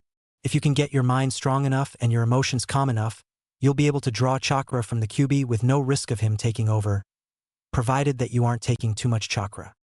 Han then made a hand sign.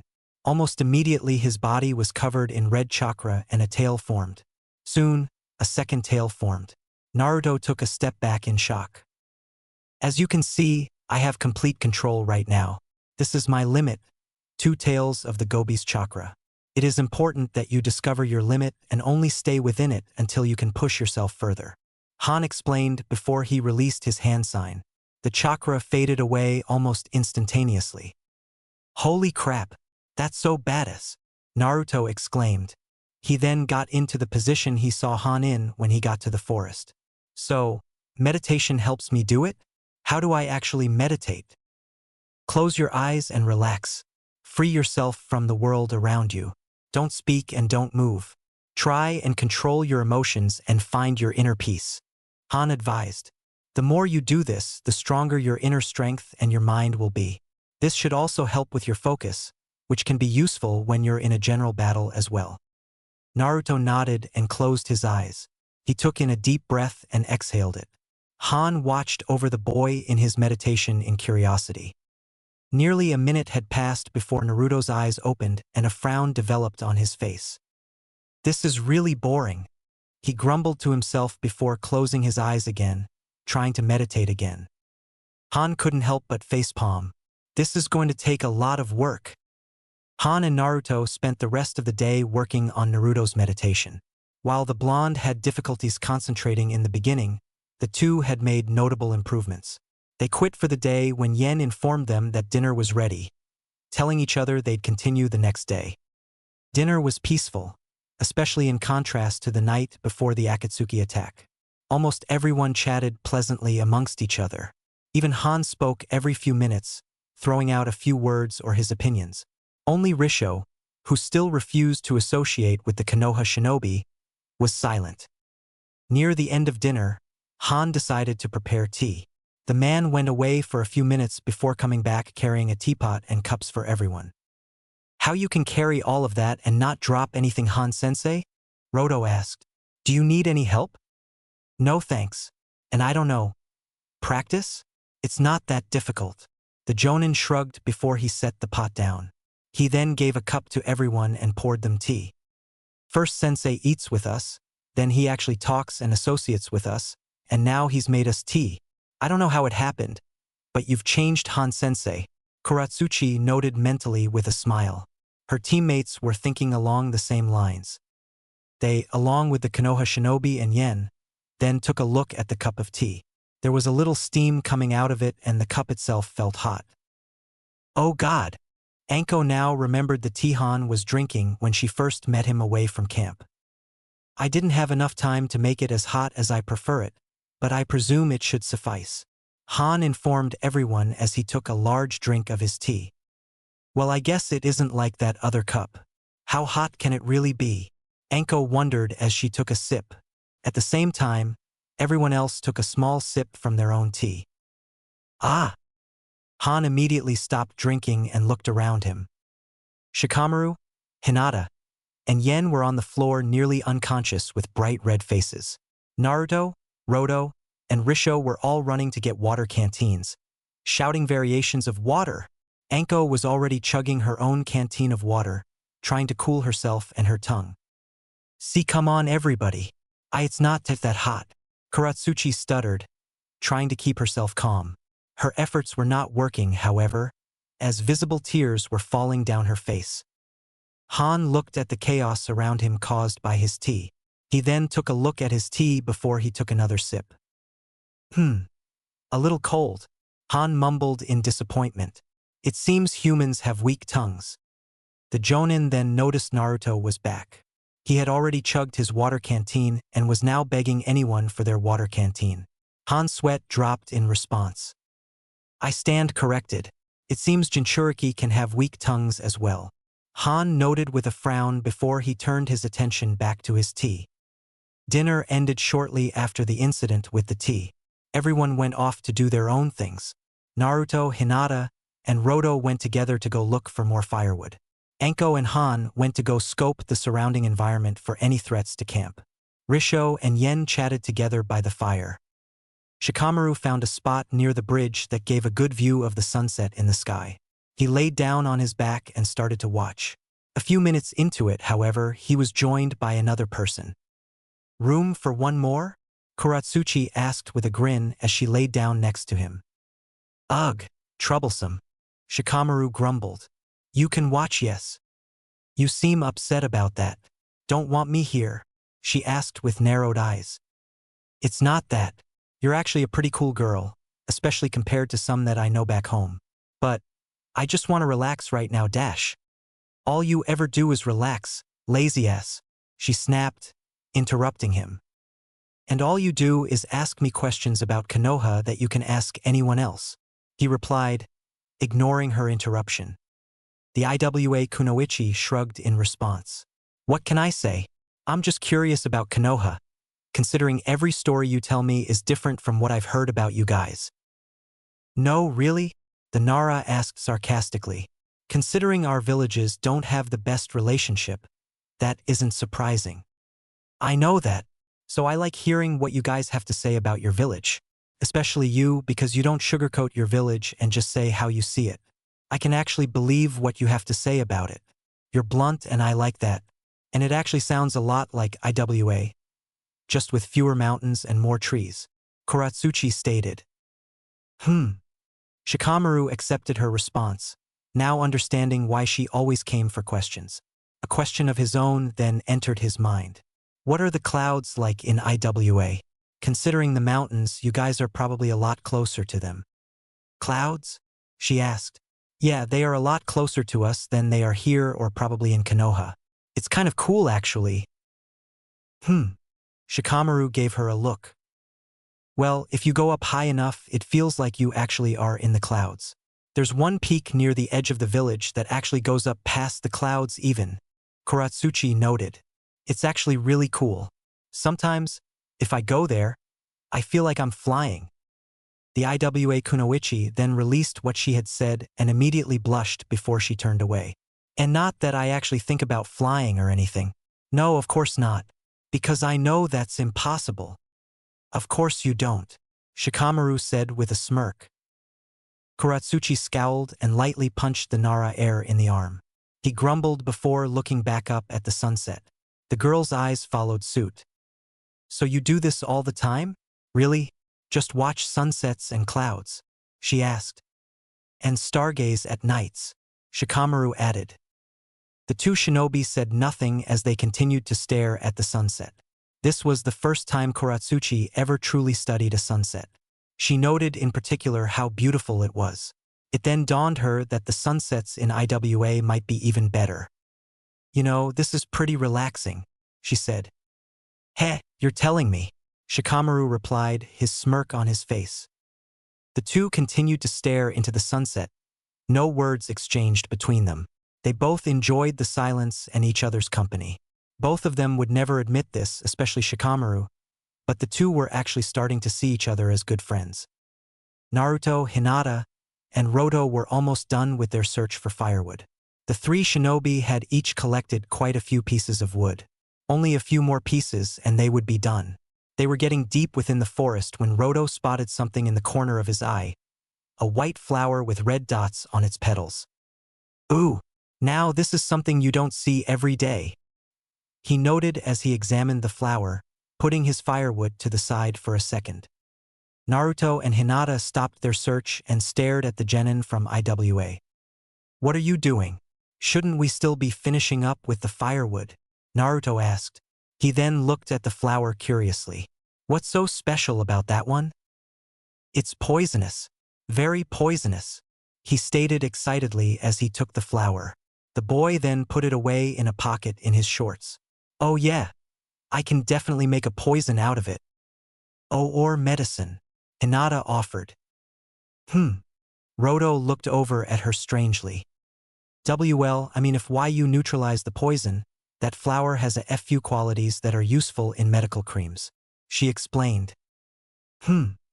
Roto took out the flower and examined it closer. Yeah, you're right. I guess it could. Interesting. Shouldn't you be more careful with the flower if it's that poisonous? Naruto asked.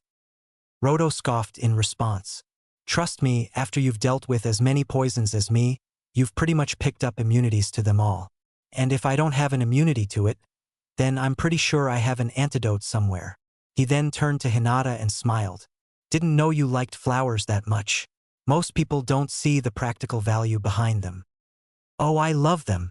I actually love to press flowers and I use some of them for medicine, she said excitedly. You're not like a lot of girls I know, Roto said as he stared at the girl for a second. A blush soon came on his face. Not like them at all. Hinata failed to notice the blush on his face, but Naruto caught it. He also caught how much the boy had been staring at Hinata. He had occasionally stared at her throughout dinner. The blonde scowled. He didn't know why, but something about all the attention Roto was giving Hinata bothered him. We can look at the flowers once we are done. Let's get this firewood stuff over with first, Naruto stated. Hinata nodded in agreement with her crush. Roto only sighed as he agreed, picking up his firewood. The search continued only for a few more minutes before the three shinobi returned with plenty of firewood. About an hour later, everyone ended up going to bed. Anko and Han rotated with the watch duty during the night. Day 1 was officially over. The remaining 2 days went by similarly and quickly. By the third day, everyone was back to nearly 100%. It was then time for both teams to leave. All right, take 2. Let's hope this time nothing happens when we separate, Anko joked. Indeed, Han noted. Yen walked forward and gave the Konoha shinobi a large smile before he started to speak. Anko-sama, Naruto-sama, Hinata-sama, Shikamaru-sama. Thank you all. You've gone beyond what I paid for you. You are all extraordinary people and shinobi. I was truly blessed to have been given you as my escort. The merchant thanked. If any of you are ever in Tsuchi no Kuni, mention my name. Come by my shop and take whatever you want for free. My door will always be open for you all. I think we'll remember that. I will at least. Anko laughed. It's been a pleasure, Yen.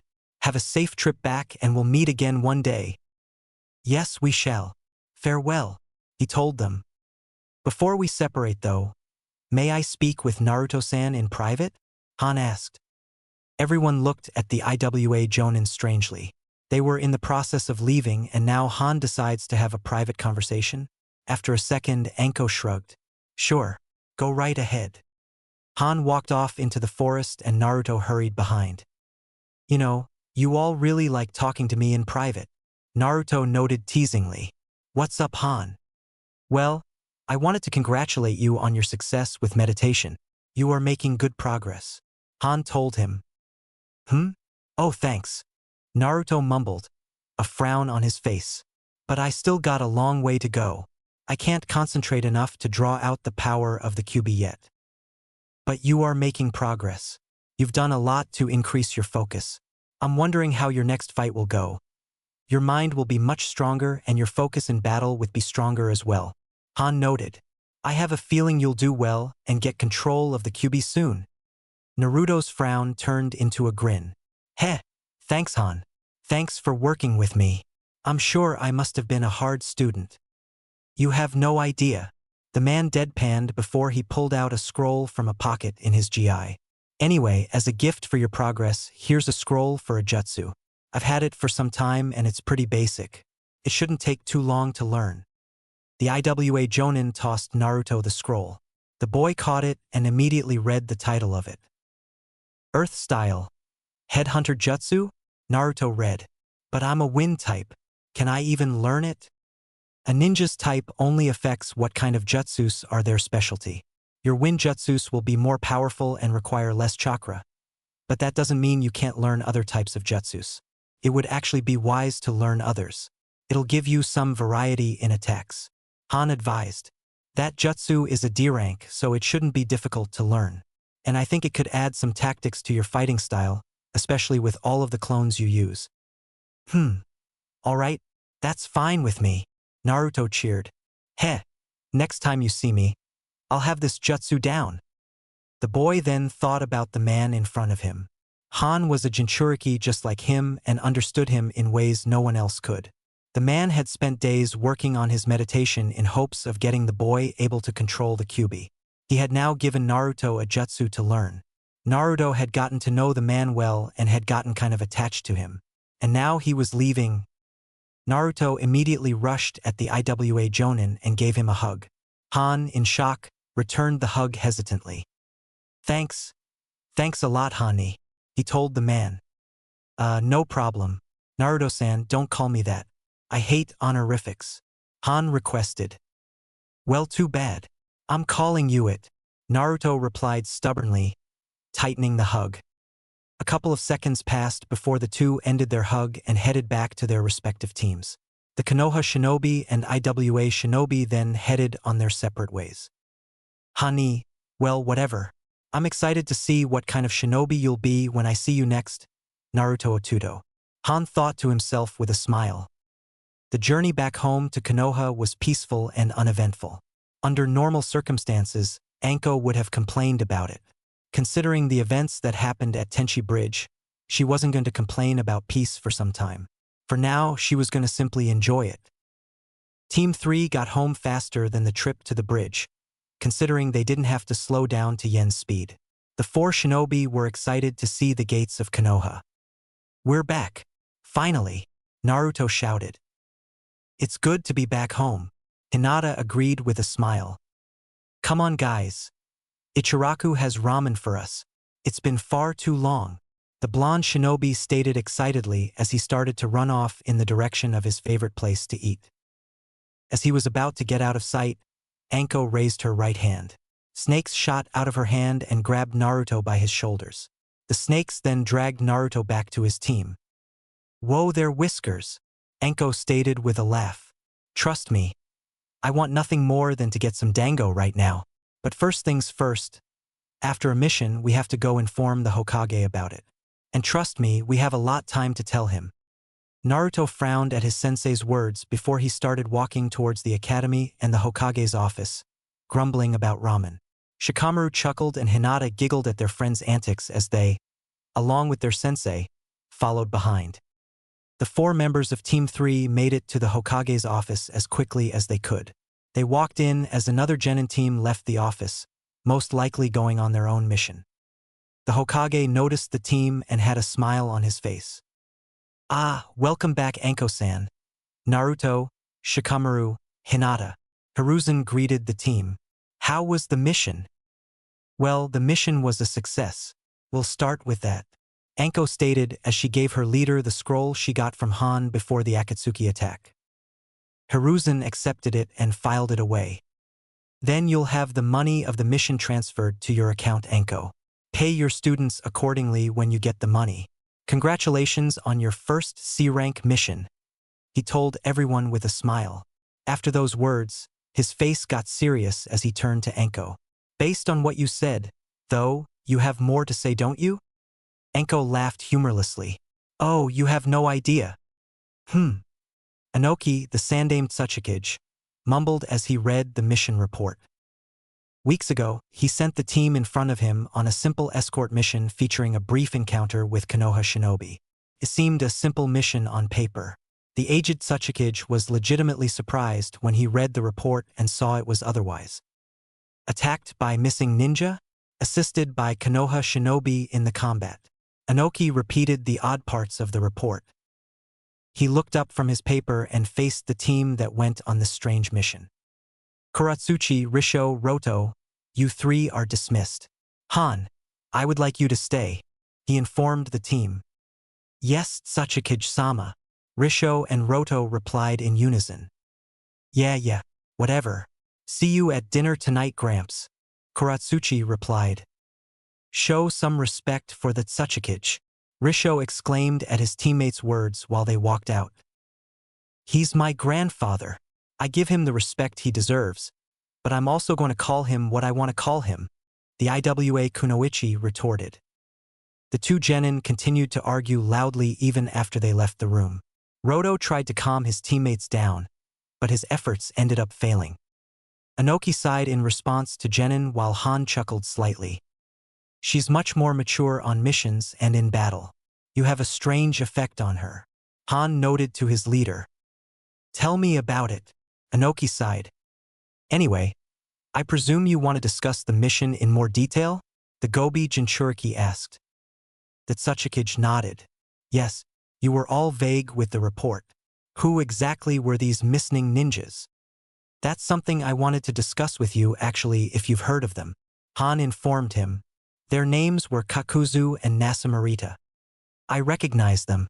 Kakuzu is an S-ranked missing ninja from Taki while Nasamurita is high A-ranked from Kumo." The Sandaime noted with a frown. He didn't like the idea of 2 powerful shinobi like them attacking his shinobi. "I believe they belong to some organization called Akatsuki." Han added more information. "Akatsuki?" Inoki's eyes widened in surprise. "I recognize that name. They're a mercenary group that I hired for some jobs here and there." The old man rubbed his head. the news seemingly frustrating him. So those two missing ninjas are part of Akatsuki. Huh? Why would they attack you? Why would they attack any IWA shinobi? They were after the Gobi. The IWA Jonin answered simply. Inoki's eyes widened further for a second before they narrowed in anger. He slammed his fist onto his desk, nearly breaking it. Damn them! For their sake, they better not step foot in IWA again asking for another job. I will personally murder them all. He then took a deep breath in an attempt to calm himself down before speaking again. So you're telling me you were able to fight them off? And Konoha Shinobi actually helped with this? Correct. I'd go as far to say that without the Konoha Shinobi, I'd have been captured. Han answered. I see. Inoki frowned at the news, uncertain how he should respond. Why do you think Konoha assisted? They shouldn't have helped. Based on the details of the mission, they already completed their part. They had no reason to assist, and our villages in particular don't get along. They helped because they that saw we needed help, the Gobi Jinchuriki replied. And based off some conversation I had with the Jonin sensei, Mitarashi Anko, I believe Konoha wishes to mend the relationship between our villages. Inoki's eyes narrowed again in suspicion. Are you certain of this? Yes, and to be honest, I feel like we might benefit from that. Han gave his opinion. Inoki's eyes widened again, especially once Han continued to speak. The war has been over for over a decade. It's time we try and move past it for the sake of both of our villages. We are lacking in allies. Making an ally out of Konoha might be for the best. Besides, I owe them my life. I'd rather have no other village have my back. Your opinion is noted, Han. You may leave, Inoki ordered. Han nodded as he left the office, leaving Inoki alone to his thoughts. The aged Tsuchikage had heard a lot about Konoha. Every bit of it contradicted what he knew from experience. He wanted to ignore Konoha's aid, but he couldn't.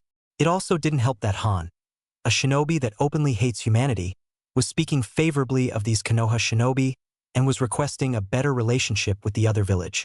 None of this made any sense to Tsuchikage. Inoki needed a lot of time to think a lot about everything he heard. The Gobi Jinchuriki continued to walk out of the office and out of the mansion. As he stepped out and into the village of IWA, he was stopped by an old man. The man had red hair in a ponytail at the very top of his head. He also had a red mustache and a red beard. He wore a light red shirt and pants with a black mesh armor underneath. He had a brown sash on his waist with a pouch attached to it. The man also wore an Iwagakure forehead protector over his head in the shape of a crown. Good afternoon, Han. You were in there for a while. What questions did that stubborn mule for a Tsuchikage ask you? The man joked. Good afternoon, Rashi. He asked me questions about my most recent mission, particularly how Konoha was involved with it. Han replied. Typical. Very typical. The man, Rashi, said with a sigh. Well, did anything interesting happen? Well, anything I would find interesting. Han nodded and actually smiled at the older man. Yes, a few things you would. Especially considering I met another one of us. Rashi gave the man a surprised look before a smirk appeared on his face. Oh, another Jinchuriki? Well, I guess I am interested. Come on. Let's go get some tea, my treat. You're going to have to inform me everything about this. Han nodded in agreement and the two men walked off together to a nearby tea shop, ready to engage in discussion of the most recent events in Han's life. 8 silhouettes appeared on large stones surrounding a statue in the center. 7 of the silhouettes were staring at the 9th stone, noting that someone was not here. And look, Kakuzu returns alone, one of the figures stated with a laugh. His silhouette had a visible ponytail. Kill off Nasamurita, didn't ya? The former Taki shinobi glared in response. He's dead, yes. And if you keep pissing me off, you'll be next, Deidara. Before the figure identified as Deidara could respond, Kakuzu turned his attention to the leader. Nasamurita was killed in combat. The mission was not as any of us anticipated. The leader's eyes narrowed on him. Explain. The Konoha shinobi interfered in the mission, something none of us failed to take into consideration. One of those Konoha shinobi also ended up being Konoha's Jinchuriki, the Kyubi container. Nasamurita was killed by the Kyuubi Jinchuriki. I was forced to retreat, as going against 2 Jinchuriki and 6 other shinobi alone was suicide. Kakuzu explained. The leader nodded in understanding at Kakuzu's words before he closed his eyes and thought to himself about the situation. Kyuubi, huh? Isn't that our target Itachi-san? Another figure spoke. The one speaking looked similar to a shark-human hybrid. Heh, if he was able to kill Nasamurita, maybe he'll be a fun hunt. Your hunt will have to wait, Kisame. The leader spoke up as he opened his eyes and ended his thinking. All missions involving testing or capturing the Jinchuriki will be put on hold for now. Let me guess, with this mission against the Gobi a failure, both Konoha and IWA will bring back news about the attack. This, in turn, will alert the other villages, putting them on guard against any threats to their Jinchuriki. Another figure stated. He was a large figure with a gruff voice that looked almost metallic, even as a silhouette. That is correct, Sasori. We are going to have to be careful for the next few months or so. I will inform you of all of your individual tasks, he stated before turning to face Kakuzu. We have a new partner for you. Make sure you don't waste this one. And be careful, Kakuzu. You, in particular, have probably generated a lot of suspicion. It should be expected that you'll be a target to the shinobi villages as a threat to their Jinchuriki. Kakuzu, if he was a weaker man, would have glared in response at his leader's words for reminding him of his failure and for the subtle insult about his failure. The man, however, was not a weaker man and knew he couldn't respond that way to his leader. Understood, he simply said. This meeting is dismissed. Await my orders. The leader informed everyone. The silhouettes disappeared without a trace. Storm style. Lighting rain. Shit. Everybody get out of here now. Enko ordered her students. Enko's words came too late. Blue lightning rained down from the sky and struck the 4 Konoha shinobi. All 4 members of Team 3 screamed in pain before falling to the ground, blue static surrounding their bodies. The 4 shinobi tried to get up, but found that they couldn't. The lightning had paralyzed their bodies. What? What the fuck? Enko questioned as she struggled to get up. Give up. It's useless. Nasamurita replied nonchalantly as he approached the Konoha shinobi. That technique of mine paralyzes anything it hits. Granted, it's only for a short time, but you all will be dead before it fades. No. Body, move, damn it. Enko ordered herself. Nasamurita walked over slowly to Hinata and picked her up by her jacket. The girl started to cry. He wasted no time in stabbing the girl through the throat. The tears that had run down her eyes mixed with the blood dripping from her throat. He then tossed the corpse of the Hyuga heiress over to the side before walking up to Shikamaru. Hinata! Enko screamed as she tried to get up again. Why you? Stay away from my students. Shikamaru continued to struggle against his paralysis, but his efforts failed. Nasamurita grabbed him and impaled his lighting rod straight through the Nara's head. Shikamaru! The Tokubetsu Jonin screamed again. Nasamurita then walked over slowly to Naruto. The blonde tried similarly to Shikamaru to get up, but he too failed and was grabbed by the former Kumo ninja. The boy was then stabbed straight through the heart before being tossed to the side. No! Naruto! No! Enko cried out. Nasamurita walked slowly to Enko. The Tokubetsu Jonin kept trying to get up, but her efforts were not working. Gee God! Damn you! She hissed to the approaching figure. The former Kumo shinobi grabbed the woman by her throat. His face then immediately changed. Instead of Nasamurita, Enko was now looking into the eyes of her former sensei, Orochimaru. I must say, Enko-chan, I'm impressed. Even I wasn't able to kill off all my students. You really are a sensei beyond comparison. Orochimaru taunted her student as he licked his lips with his snake-like tongue. Enko didn't have time to react. Orochimaru had already stabbed her in the chest with the lightning rod. Her vision started to fade. Ah! Enko let out a blood-curdling scream before she got up, her eyes completely wide. The Tokubetsu Jonin looked around at her surroundings frantically. Instead of the battlefield by the Tenchi Bridge, she was in her bed in her apartment in Konoha. There was no battlefield, no missing ninja, and no corpses of her students. She sighed in relief. Okay. Everything's okay. They're okay. They're alive. She told herself, breathing hard. Damn it. That nightmare gets worse each night. Ever since the battle against Kakuzu and Nasamurita, Anko had been having nightmares. They all involved her students dying at the hands of Nasamurita and always end just as the man is killing her. The nightmares got worse with each subsequent one. This one in particular surpassed the others when the image of her former sensei, Orochimaru, appeared in her dreams in place of Nasamurita.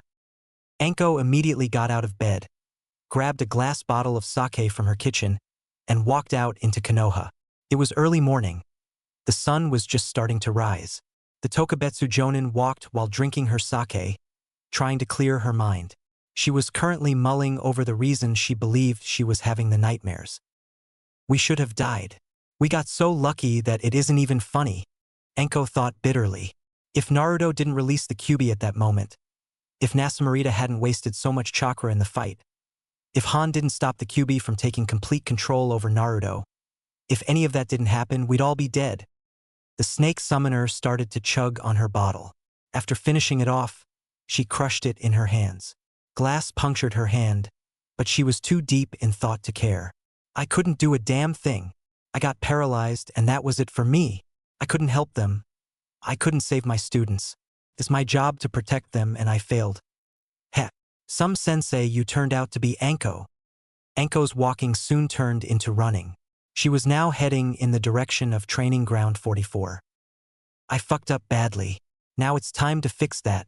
I have to make sure I can get stronger so something like that can never happen again. I have to get stronger to protect them, and I have to get them stronger to protect themselves. Anko thought. All of the rage over her nightmares and the incident were converted to determination. Her speed increased as she continued to head to the training ground, ready for a workout of her own before she met up with her students. Naruto, Hinata, and Shikamaru could tell there was something wrong with their sensei. She was acting funny when they met up for their daily training sessions. On a usual day when they arrived early, the members of Team 3 would sit and chat before starting the warm-up. Today, Anko immediately had them start their warm-up. Anko herself didn't look to be in good shape. The woman had bags under her eyes and bruises on nearly every part of her body. Her right hand was bleeding as well. The woman seemed to not notice her condition, or she didn't care about it. She was more focused on the warm-up. The warm-up in itself was also odd. Anko had doubled the work she traditionally assigned. It could be compared to the work guy assigned to his team. This caused her students a lot of pain. The three genin were in the middle of push-ups when Hinata fell to the ground in exhaustion. She didn't have time to rest, however, as Anko had tossed a kunai right in front of her. We aren't over yet. Keep up the work, she ordered. Eep, Hinata gasped as she continued her work, breathing hard and being very slow with it. Give her a break, Anko-sensei, Naruto said while doing his push-ups. After all the running, the sit-ups, and all the other crap you've had us do, we are exhausted. The enemy doesn't care if you're exhausted. Hell, they'll be excited. Makes you an easier kill, Anko retorted, giving her blonde student a glare. Now stop yapping and focus on the work. Naruto had nothing else to say. He just continued silently with the warm-up. After another good 10 minutes, Anko had stopped the warm-up.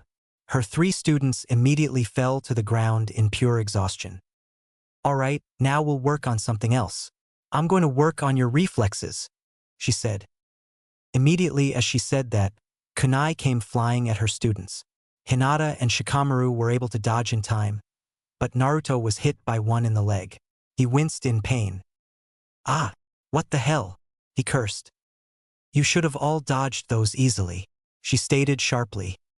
We're exhausted, Naruto retorted back. And like I said, enemy shinobi don't care. Now back to work.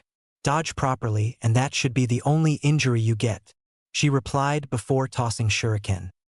Her students then immediately got up and started to hurry out of the way of the attacks of their sensei. By the end of the session, Anko knew her students needed a break. Hinata and Shikamaru were close to passing out from exhaustion and Naruto was starting to take too many injuries. All right, take an hour to cool down, Anko ordered her students. They didn't have to be told twice. Shikamaru promptly took a nap right on the spot. Naruto and Hinata then sat down and tried to ease their tired muscles. Maybe I'm being too hard on them, Enko noted to herself. I'll work on something I think they all will enjoy for the individual stuff, and I'll try to take it a little easier tomorrow. But I'm not going to soften up too much. I need them tough. An hour passed by quickly. The three genins stood up and got ready for more training. All three were still incredibly sore, but were feeling better than they had earlier. Enko immediately made 2 shadow clones. Okay, I'll be working with Shikamaru. Naruto and Hinata, you both have my clones. Now, let's get to work. The 2 shadow clones immediately went off with their respective students, heading in their own direction. Shikamaru was left alone with his sensei. Okay, she only calls us by our names and not those troublesome nicknames when she's being serious. Something's up with her. Shikamaru thought to himself out of concern for his sensei. Okay, lazy ass, it's about time we finally worked on something I can legitimately teach you. I worked on your reflexes, your strength, and your mind each time, but now let's work on something to give you some variety, Enko told him as a smirk appeared on her face. And now she's back to the nicknames and smirking like a little kid. Enko-sensei, you are too troublesome to figure out. Shikamaru rolled his eyes. So what exactly will we be working on? Shikamaru asked. His sensei nodded in response. It's about time we started working on your jutsu other than your shadows. This'll also give you some offensive attacks other than just spamming your explosive-tagged kunai. Now watch my hands. Enko then ran through a few hand signs before she shouted, Fire style. Phoenix flower jutsu. Multiple fireballs were released from her mouth. The fireballs made direct contact with nearby trees, lighting them on fire. Enko smirked before she used a water-style jutsu to put out the flames. You see that? It's pretty easy to learn as far as fire jutsu go and also packs quite a punch. I also know quite a few who use the fire to cover shuriken. You can come up with a few different tactics for it. Shikamaru actually grinned at seeing it in action. I could work with it. You better. Anyway, were you watching the hand signs? Try and do it, Enko ordered. The Nara nodded and made the same hand signs he saw his sensei make. He then took in a deep breath and attempted to breath out fireballs. Instead, however, he only caused his mouth to get very hot and smoke to come out. The Nara immediately started choking.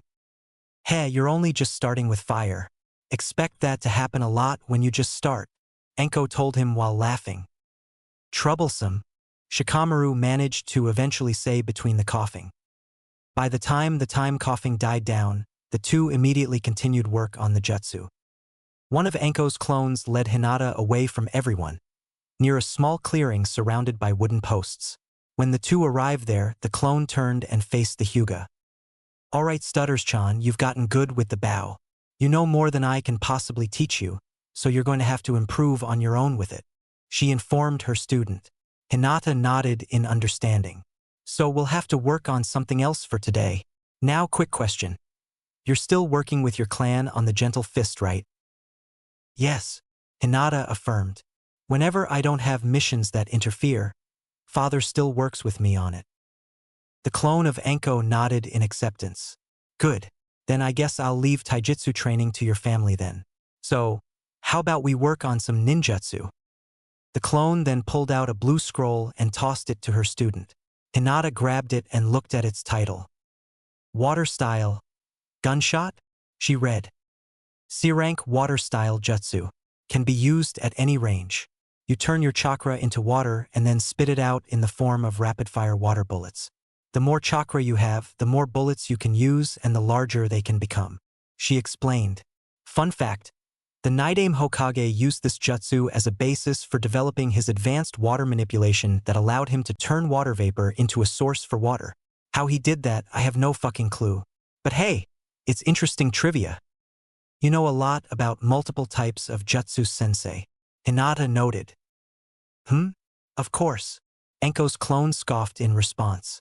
Fire is my specialty, yeah, but I don't want to stay behind in the other elements. It's good to have a few different tricks up your sleeves in case you fight certain opponents. It also just makes you a balanced shinobi. Hinata nodded in understanding before she turned her attention to the scroll. She was already studying the basics of it and the required hand signs. Heads up. You will fail the first time you try. It may be C rank, but it's pretty complex. It's going to require you to concentrate a lot of chakra in your mouth and solidify it into water. She informed her student. Keep practicing though. The important thing is that you get this jutsu down eventually, so don't stress if it's taking time. Right. Hinata agreed as she placed the scroll down and made the necessary hand signs. Water style, gunshot. The Hyuga heiress concentrated her chakra into her mouth and attempted to create the jutsu. The end result caused the girl to go into a coughing fit, losing concentration on her jutsu. Yeah, that sounds like your average first attempt on that jutsu, just like if you just starting working with fire jutsu. Anko's clone joked as she watched her student continue her coughing.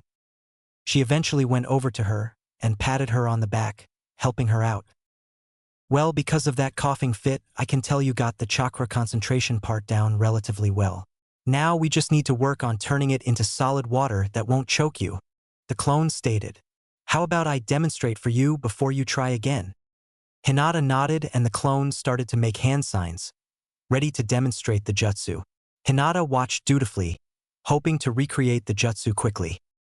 The second clone of Anko led Naruto to an empty part of the training ground that was barren. No trees, no training posts, nothing.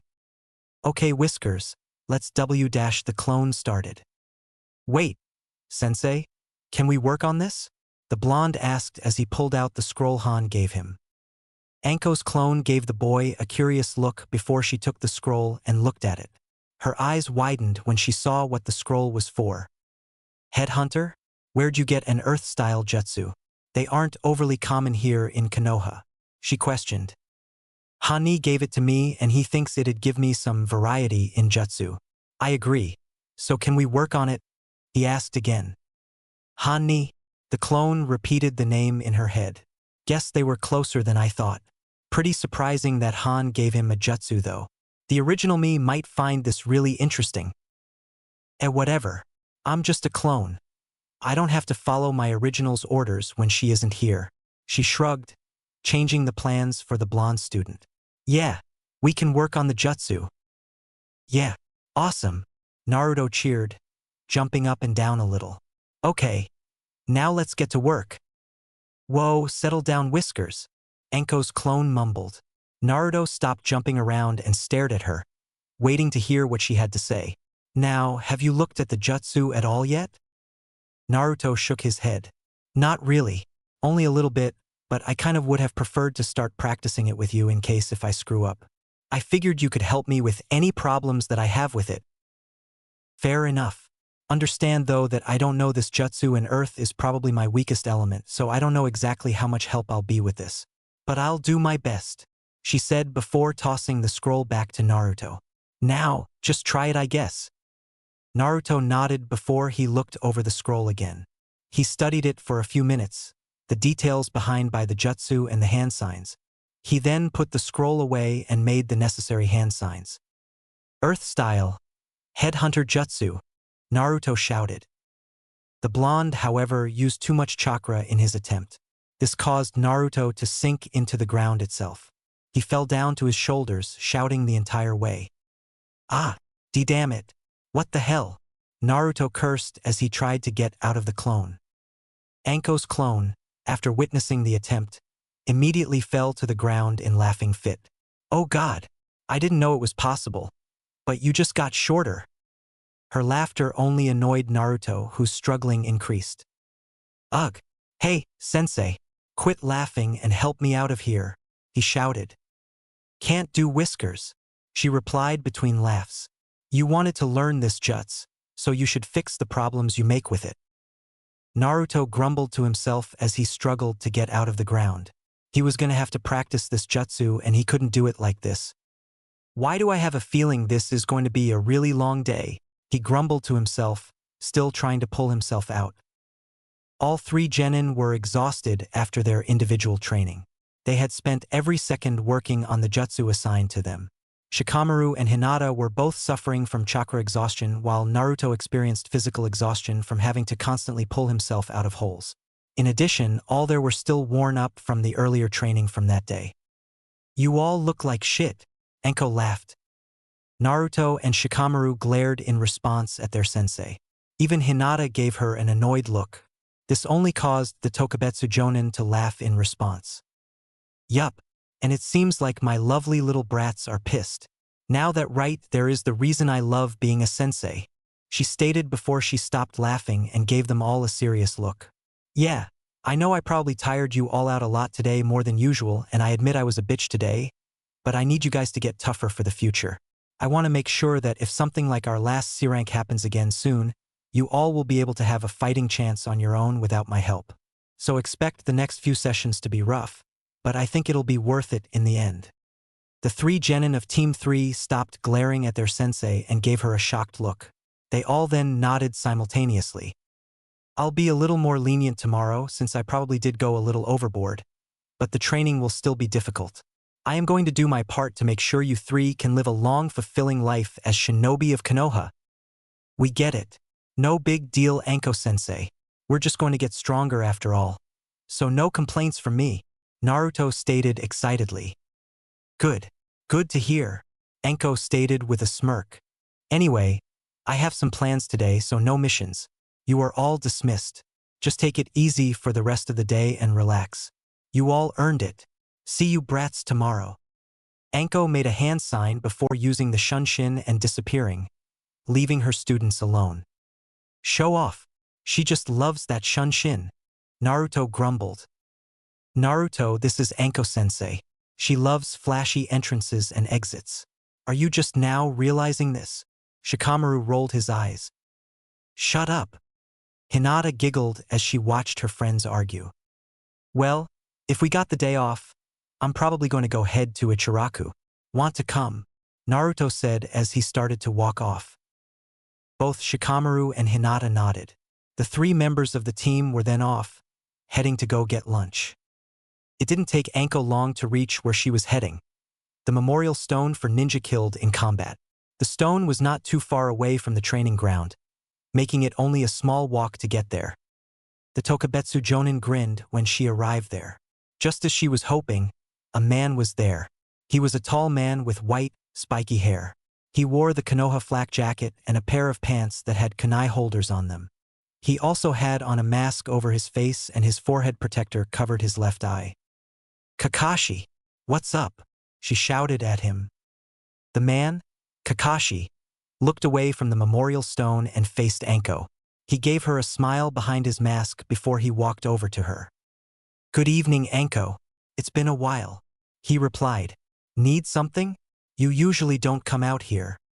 "You would know. You're out here every day," Anko noted. Kakashi shrugged. "True. I feel that I should be though. There are many people here who don't get as much respect as they should." Anko nodded with a frown on her face. The mood of the conversation had taken a rapid turn from positive to negative. "Yeah, I understand. We both know quite a few people on there, don't we?" "Yeah," the white-haired man replied before he gave another smile to the woman. "Anyway, you probably didn't come to talk about stuff like that. What did you want to ask me?" The Tokubetsu Jonin immediately perked back up. "Spar with me." Kakashi gave her a strange look. "You heard me. I'm looking for a sparring partner, and I want to know if you'd be willing to be my partner," she explained. "Odd. Why me? Aren't you closer to someone like Kurenai? Wouldn't you rather ask her?" he asked. "Because you're good. Real good. And don't deny it," Anko stated sharply as she noticed that Kakashi was going to interrupt her. "I spar a lot with Kurenai, yeah, but I need someone a little tougher. I need someone who will push me beyond my limits. I figured you probably would be the best person to come to." "I see," Kakashi noted, rubbing the back of his head in slight embarrassment at the praise from his colleague. "Well, I'll be free in about 4 or 5 hours if you want to spar today. Where do you want to meet up then?" "Your training ground will be fine," she replied, a large grin on her face. "Thanks a lot, Kakashi." "No problem. We haven't sparred in a long time anyway, So maybe this'll be fun, Kakashi told her with a smile behind his mask. Anyway, I'm probably going to have to go soon. I'll see you then. Where are you heading? She asked curiously. What are you running late to now? I'm supposed to meet up with my Genin team, he replied simply. Anyway, see you later, Anko. Kakashi waved goodbye before he disappeared in a shunshin, leaving Anko alone. A Jonin sensei showing up late to his Genin's training sessions. Typical Kakashi. Anko scoffed. Well, whatever. Not my problem. Anyway, I ought to prepare myself. Our spar is probably going to hurt. Anko then hurried off to go prepare for her spar. She was excited that he had said yes and was ready to see if the spar could help her improve on her skills. Ita de Kamasu, Naruto shouted loudly before he started scarfing down his ramen. Hinata and Shikamaru were much quieter and slower as they ate their food. In 30 seconds, the two of them had only gotten through a small portion of their bowls while Naruto finished his off and was requesting another bowl. Ah, I missed this place. If there's anything I missed from being out of Konoha, it was ramen, Naruto mentioned with a content smile while he waited for more ramen. Go figure. Shikamaru chuckled as he took a second away from his bowl to talk to his friend. If I were to say what I missed most, it would be my bed. I forgot how much easier it is to sleep on a real bed. That would be what you miss, lazy ass. Naruto stuck his tongue out at his friend. Hinata giggled to herself as she continued to eat on her ramen. She loved moments like these where Naruto and Shikamaru argued amongst each other. They amused her a lot. Shikamaru was about to respond to Naruto, but Tucci came forward from the back and gave Naruto another bowl of miso ramen. The blonde immediately turned his attention solely to the bowl and started eating again. Have we done that comparison between you and Anko-sensei on who is the faster eater yet? You and your ramen versus her and her dango? Shikamaru asked. We haven't, but we should. I know I could take her down, Databeo, Naruto said proudly between slurps. Speaking of Anko-sensei, did you guys notice something off with her? Hinata questioned her friends. Naruto stopped eating and faced the Hyuga heiress. Well, yeah, she even admitted it. She was being really tough on us to work on improving our training. Yeah, but it goes beyond that. Shikamaru spoke up. Her mood seemed to change over and over again, more often than usual, and she seemed stressed still. Still, Naruto and Hinata said in near unison as they gave the Nara heir a strange look. You haven't noticed? He questioned. Well, ever since that fight with those missing ninja on the mission, Anko-sensei has been acting different.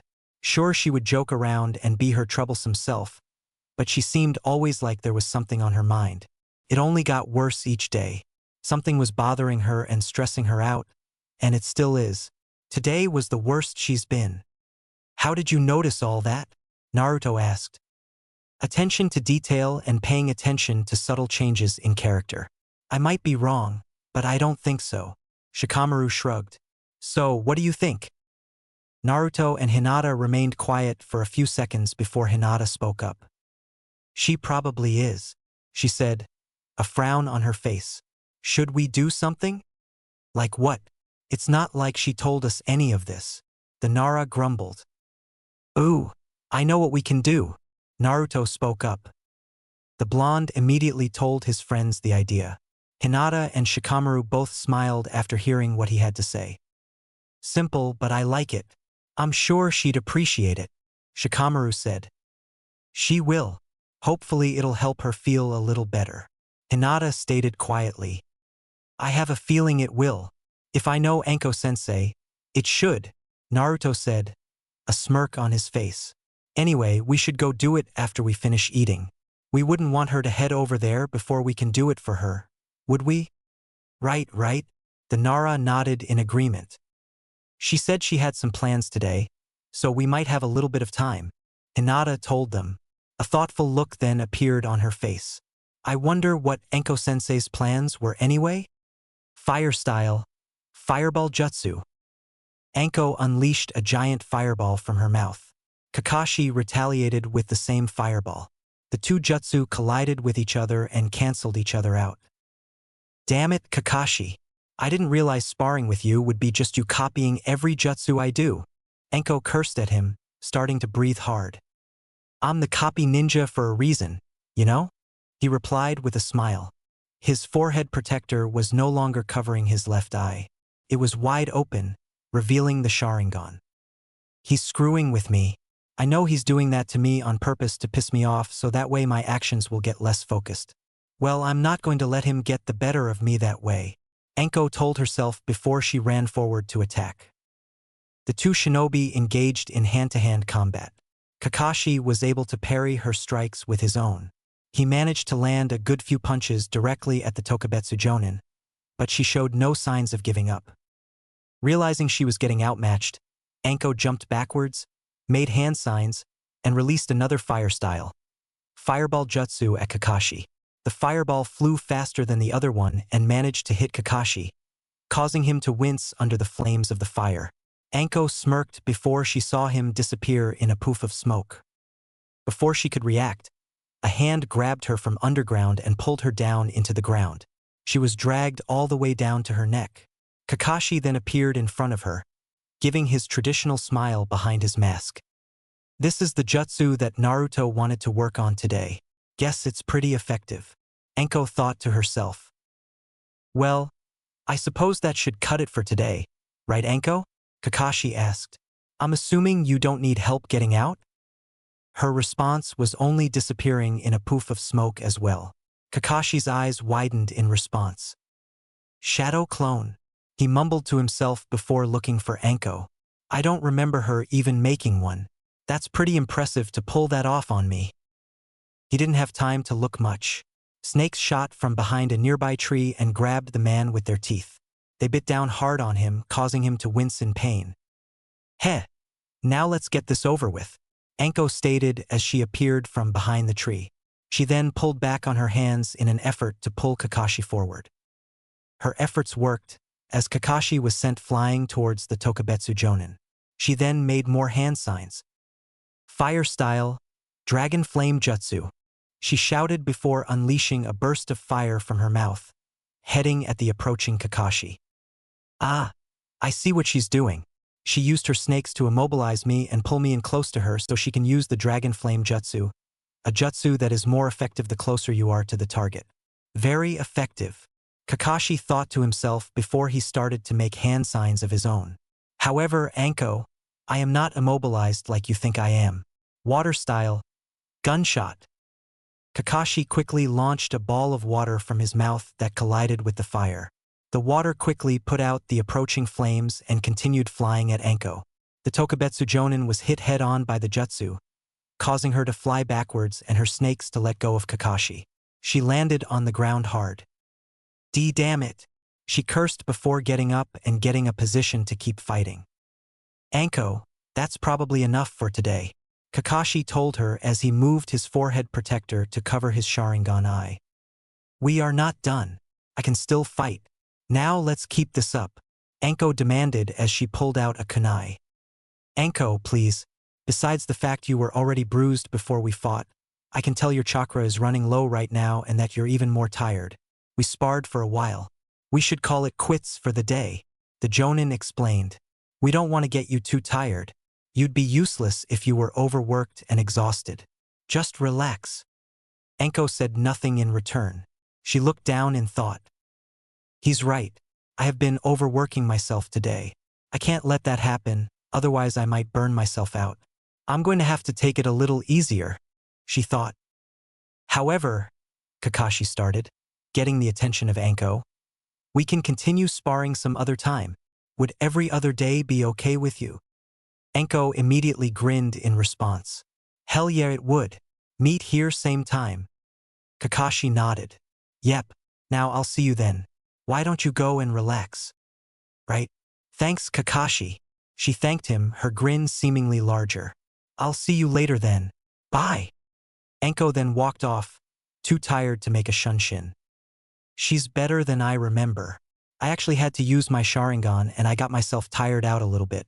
And if we keep sparring like that, we will both get better. These sparring sessions will be pretty useful, Kakashi noted before he pulled out an orange book from a pocket in his pants. Anyway, Back to where I was when I left off. The Jonin giggled to himself with a blush on his face as he walked away from the training ground himself. After sparring with Kakashi, Anko went out to go get Dango. The sensei of Team 3 ordered a large plate of her favorite food and a cup of tea. As soon as she got her desired meal, the woman immediately started to eat at a rate that would cause Naruto to gasp. Every time I'm away on a mission, Dango gets better by the time I come back, she noted in her head as she continued to chew on her food in contentment. Anko was alone in the restaurant other than the workers. She took her time eating and tried to keep her mind focused solely on the food. She made an effort to avoid thoughts on her nightmares or her role as a sensei. She was able to relax. By the time she finished her meal, she was smiling peacefully and playing with a few of the sticks that her dango were on. Okay, I feel better now. Kakashi was right. I needed to rest a little bit. I need to stop stressing myself out so much, she told herself. A clerk came over and took the plates away from Anko. She then turned her attention to him. Hey, so how much was it today? I know I went a little overboard on how many I ordered. Anko asked sheepishly, rubbing the back of her head. You? Nothing, the clerk informed her. Ha! She gave him a strange look. Look, don't screw with me. How much do I owe? As I said, nothing. 3 young kids came in today and paid a good amount of money and put it under your name. And you didn't eat as much as they paid, so you don't owe us a thing, he replied. Ha! Anko's eyes widened. Yes, a Hyuga, a Nara, and a blonde-haired boy were the ones who paid for you, the clerk replied. They seemed to really look up to you and wanted to do something for you. We warned them how much it would probably cost to cover one of your meals, but they didn't care. Anko's eyes seemed to widen even further. Her students had paid for this meal? They had done something like that for her, especially after she was being, as she put it, a bitch to them? Okay then. Thanks a lot, sir. Anko told the man before she walked out of the shop and headed back to her apartment. Anyone who saw the Tokubetsu Jonin that night would have seen a sight rarely seen. Anko was walking down the streets of Konoha with a smile on her face. Not a sadistic smirk or a mischievous grin. A plain, sincere smile. I'll have to pay them back somehow. Those 3. They're fine shinobi and great kids. And I'll do my part to keep them alive. Anko thought to herself with pure determination in her eyes. That night when Anko fell asleep, she was not greeted by the same nightmare that was tormenting her.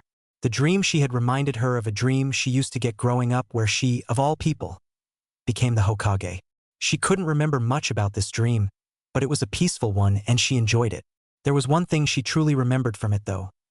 Naruto, Hinata, and Shikamaru were alive and were proud Jonin of Konoha. The snake summoner knew she was going to do everything in her power to make sure her dream did come true. Time fell into a pattern for the members of Team 3. Days turned to weeks. Weeks turned to months.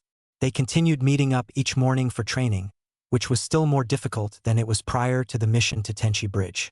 Slowly, the 3 genin became used to the new training method and encouraged Anko to make it more difficult. Their slightly sadistic sensei was more than eager to add to the difficulty. One notable change that occurred from before the C-rank mission was in the attitude of Anko. The woman seemed more attached to her genin. She occasionally joined her students when they went out to lunch at Ichiraku. If someone ever stopped her and asked her about her team, she would shower them in praise and say nothing but good things about them. It was true. The infamously sadistic Mitarashi Anko was becoming a softie for her genin students. Not that she would ever admit that to their faces. No, of course not. As the members of Team 3 improved from training, they improved in their mission-taking skills. They took more missions now and went through them quickly. They had been able to complete 22 D-rank missions and 8 C-rank missions. A record very impressive for rookie genin. Things were becoming routine for the members of Team 3. No matter what any of them would say, the 4 members were secretly hoping for something to take them away from the same activities. Their secret hopes were answered when a bird wearing the crest of a Wagakure flew into Konoha, carrying a scroll on its back. Sarutobi Hiruzen knew he was getting old, so he felt the need to read the scroll twice. He then read it over a 3rd time to make complete sure, and then a 4th time to fully understand what was going on. Iwagakure had just sent a notice to the Hokage that the village was sending 2 genin teams to participate in the Chunin exams that were being held in Konoha this year. The Sandaime lit his pipe and looked out of the window in his office, staring at the Hokage monument. The Chunin exams are coming up. They'll be here in 2 weeks. And it'll be the first time IWA has sent a team to a Konoha exam in over 30 years. Hiruzen thought to himself, breathing out smoke from his pipe. Something tells me that this year's exam will be very interesting. The 3 genin students stood in front of their sensei, panting heavily. The team had just went through another rough day of training and were now awaiting whatever orders Anko would give them now. Brats, aren't you all used to this already? You guys shouldn't be so tired. Anko laughed. Used to it, kind of. Doesn't change that it's physically exhausting. Shikamaru pointed out between breaths. Whatever. Anko shrugged. Although, despite the fact that you guys shouldn't be so tired, I will say you all are making great progress. I can tell you guys are getting tougher. And by now, I can say that the jutsus I've been working with each of you in your private sessions and the jutsus we've been working on together are pretty much spot on now. You've all made noticeable progress, so good job. Naruto, Hinata, and Shikamaru gave their sensei a wide smile despite their heavy breathing. So yeah, why not you guys take a break? Relax. No missions for today. Anko informed them, a smile on her face as well. Besides, I got something I need to do today as well. What? Hinata asked for the group. Anko put her finger to her lips. Just tell us, Naruto demanded, giving his sensei a dirty look. Whatever. Sure. The snake summoner shrugged. Basically, the Chunin exams are coming up in less than a week. I'm supposed to go to a meeting and say if I think you all are ready to take it. All 3 genins stared at their sensei in shock and anticipation. The 3 of them seemed to no longer be tired. And? Are you recommending us? Naruto asked. Well, most likely. In the end, the decision belongs to you guys. But I'll give you all the permission to take it because quite frankly, you all can take it. Anko stated. Heh, awesome. Naruto cheered excitedly. Once we pass, we'll be Chunin. That's 1 step closer to being Hokage. Hinata smiled, both at her crush's excitement and at her sensei's words. Troublesome, Shikamaru mumbled. Unlike his friends, he wasn't as excited about the exam due to all the work involved with it. Don't most genin have at least a year of training before they take it? I don't think many rookies take the exam. Most don't take it the first time, but I know plenty of teams back in the day who took it fresh out of the academy. Anko responded. Besides, I proctored the exam the last time it came to Konoha, so I kind of know what it takes to get through the exam here, and I believe you all are ready. Trust me. I wouldn't give you permission to do it if I didn't think that you guys could do it. I'll honestly be shocked if you can't get to the 3rd stage of the exam. The 3 genin members of Team 3 looked at their sensei with shock evident in their face. They were surprised at how much faith she had in them. If you say so, Shikamaru replied, a smirk now on his face. Maybe this won't be that bad. We won't let you down, Anko-sensei Databeo, Naruto shouted with a grin on his face. Now, get on over to your meeting and recommend us. I know you won't, their sensei replied before making her favorite hand sign and disappearing in a poof of smoke. I hate it when she does that, Naruto grumbled. We need to corner her the next time we see her and force her to teach us the Shunshin. Or you could just learn it yourself. It can't be that hard. Shikamaru shrugged. The blonde Uzumaki replied by sticking his tongue out. A few seconds of silence passed by Team 3 before Naruto decided to speak. Well, I'm off you guys. I'm gonna get some ramen. I guess I'll see you both tomorrow, he said as he started to walk off. And Naruto-kun? Oh, 1 second. Hinata spoke up. The boy turned back and faced Hinata. The girl was playing around with her fingers and had a red blush over her face. Well, the girl started, shaking her head in embarrassment due to her stuttering. Well, we have the day off. Would why you like to go somewhere together and eat or something? Shikamaru immediately started to cough. Seriously? Of course. Naruto's eyes lit up at the question. Hinata's embarrassment turned to excitement as she gave her crush a large smile. It's been a while since the three of us just hanged out somewhere. I'm game. Hinata's excitement immediately faded away, realizing that Naruto misunderstood what she was asking. Shikamaru noticed her disappointment and decided to step in. I can't. Dad wanted me home as soon as possible today for some clan stuff. Sorry. The Nara heir shrugged. You guys have a good time without me. Really? Damn. Naruto cursed before he turned back to Hinata with a smile. Well, I don't mind if it's just us if you don't mind. Hinata's excitement came back as she gave the blonde a smile so wide that she had to close her eyes. I don't mind. All right then, so where did you want to go? This was your idea after all, the blonde pointed out. Her nervousness about Naruto's answer now gone, Hinata could speak freely. I wanted to show you the bakery I always go to. You haven't gone to it yet after all. Oh yeah, that's fine with me. Let's head on out, the blonde stated. Later, Shikamaru. Bye, Shikamaru-kun, Hinata stated. She gave the Nara heir a knowing look. Thank you so much. Later, the boy replied while giving Hinata a similar look. You're welcome. Naruto and Hinata walked off on their own, Hinata leading the way. Shikamaru watched the two for a few seconds before he walked away in his own direction, a smirk on his face. Heh, Hinata really has changed. Good for her, Shikamaru noted. Naruto and Hinata headed off to the bakery Hinata was talking about.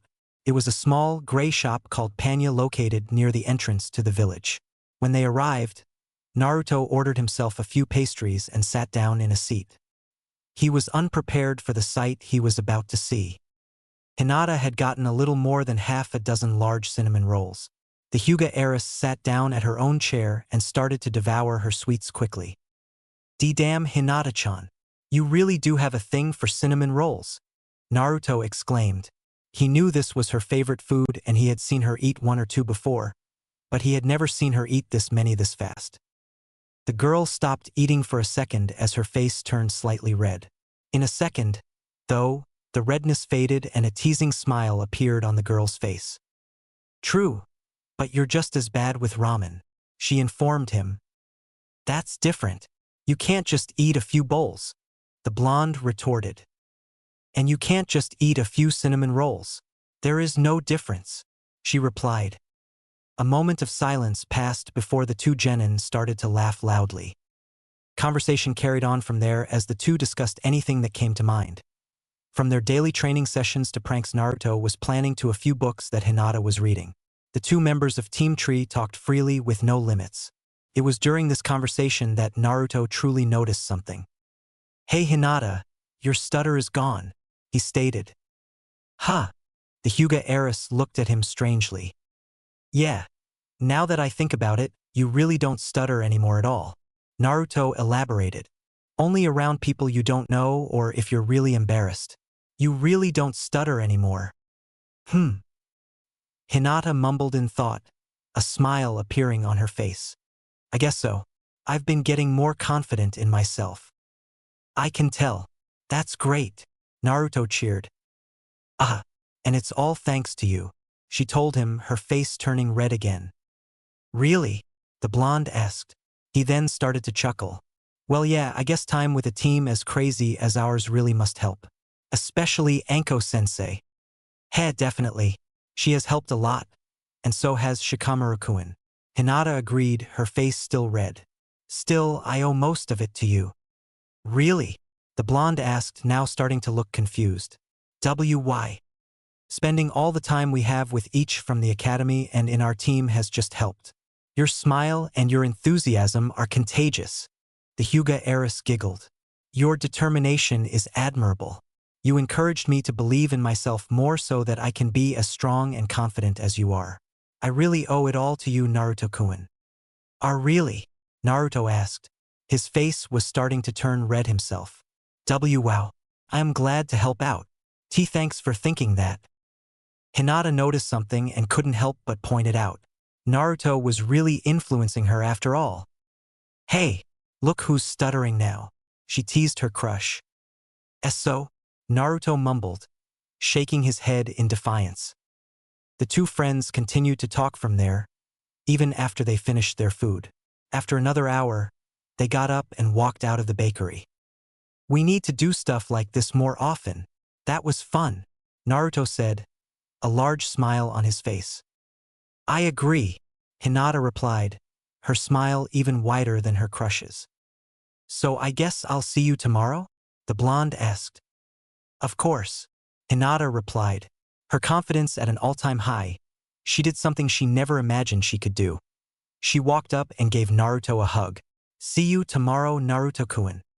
The hug surprised the Uzumaki, but he quickly returned it. See you tomorrow, Hinata-chan. The two genin then walked their own way back home. Hinata's face was slightly red and she had a smile on her face that showed no signs of ever disappearing. I can't believe it. I just asked Naruto-kun out on a date. I just hugged Naruto-kun. Hinata cheered in her head. A few months ago, her actions and these feelings would be enough to cause Hinata to faint. Hinata, however, was not the same girl. She was now much more confident. A strong, proud kunoichi of Konoha. I know Naruto-kun probably didn't see it as a date. I know he probably doesn't like me like that. But this is a good start. Hinata's smile somehow grew larger. Maybe it's a sign that one day he will. Nothing could happen that day that would ruin Hinata's mood. Anko was one of the first to arrive to the meeting room. She took a seat in the back and waited impatiently for it to start. Seconds turned to minutes. The room started to get filled. She was soon joined in the back by Sarutobi Asuma and, to everyone's surprise, an on-time Hatake Kakashi. When the time finally came and everyone was here, the Sandaime Hokage decided to walk to the center of the room and speak. All right, everyone, I think it's about time to start, Sarutobi said.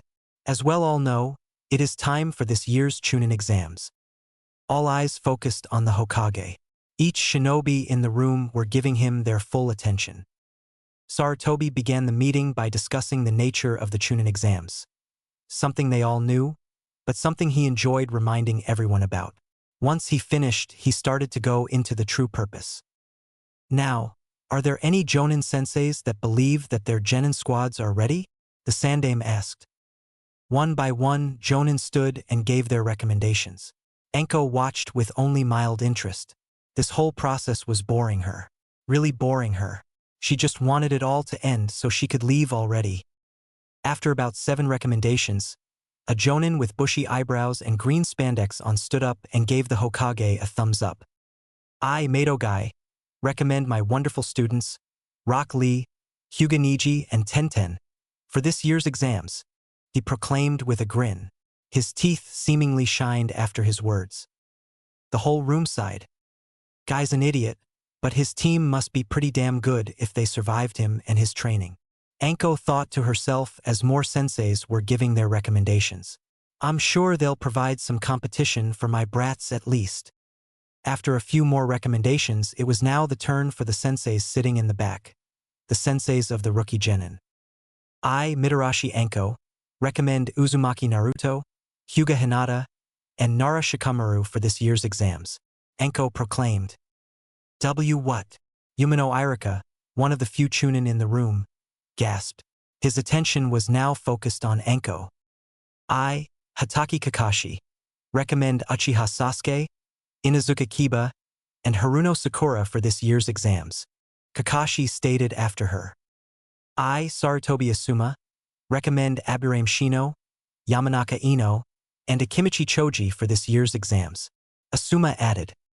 Heh, looks like I wasn't the only one. All rookies are coming in, Anko thought to herself.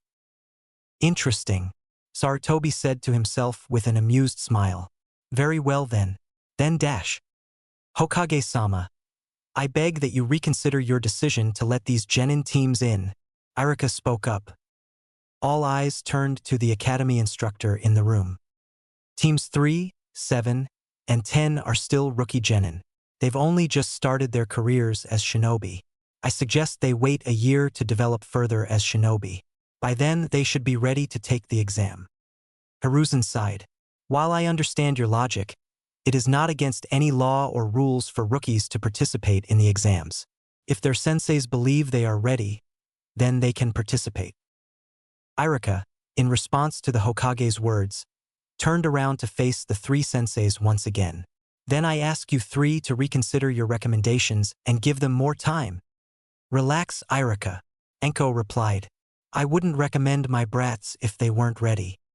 They're kids though, he retorted. I was younger than them when I earned my promotion. The snake summoner shrugged. Same, Asuma spoke up, helping Enko's point. I was around the age of your youngest students in the academy when I passed the exams. Kakashi added nonchalantly. They aren't you. They aren't like any of you, Irika shouted. Naruto's not, Sasuke's not, Shino's not.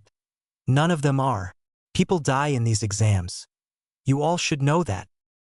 Anko noticed that Irika's words were more filled with concern than anger. The Tokubetsu Jonin was about to respond and try to quell his worries. But Kakashi spoke up first. Irika, the second they passed the true Genin exam, these kids left your authority and are now under ours. Team 7 is not your team. They are mine. If they are ready, then I would know it. Don't act as if you know better than us. The one-eyed shinobi spoke sharply. Irika's eyes widened. He opened his mouth to speak, but no words came out. He had no argument. Harsh, Enko whispered to her friend. He needed to hear it. Irika's a good guy, but he has to realize that they aren't his students anymore and that he shouldn't coddle them. Kakashi told her. I think that's enough of that. Hiruzen spoke up, gaining everyone's attention. The Hokage continued to discuss details of the exams to everyone. After he finished, he decided to tell everyone one last bit of information. Before we end this, I would like you all to let your genin know to be on their best behavior. Shinobi from other villages have already started to arrive in Konoha, he told everyone. With those words, the Hokage walked out of the meeting room. Everyone was dismissed. Naruto had left the bakery in a very good mood. He had spent with Hinata before, but this time was different. He didn't know why this time in particular made him so happy, but it did. He had fun hanging out with her. A lot of fun. The blonde was in such a good mood that he wasn't really paying attention as he walked back home. The Uzumaki bumped into someone. A boy that had war paint on, wearing a black full-body suit with a hood, and was carrying on his back some object wrapped up in white bandages. Ugh! Naruto grumbled to himself before he turned to the other guy. Sorry about that.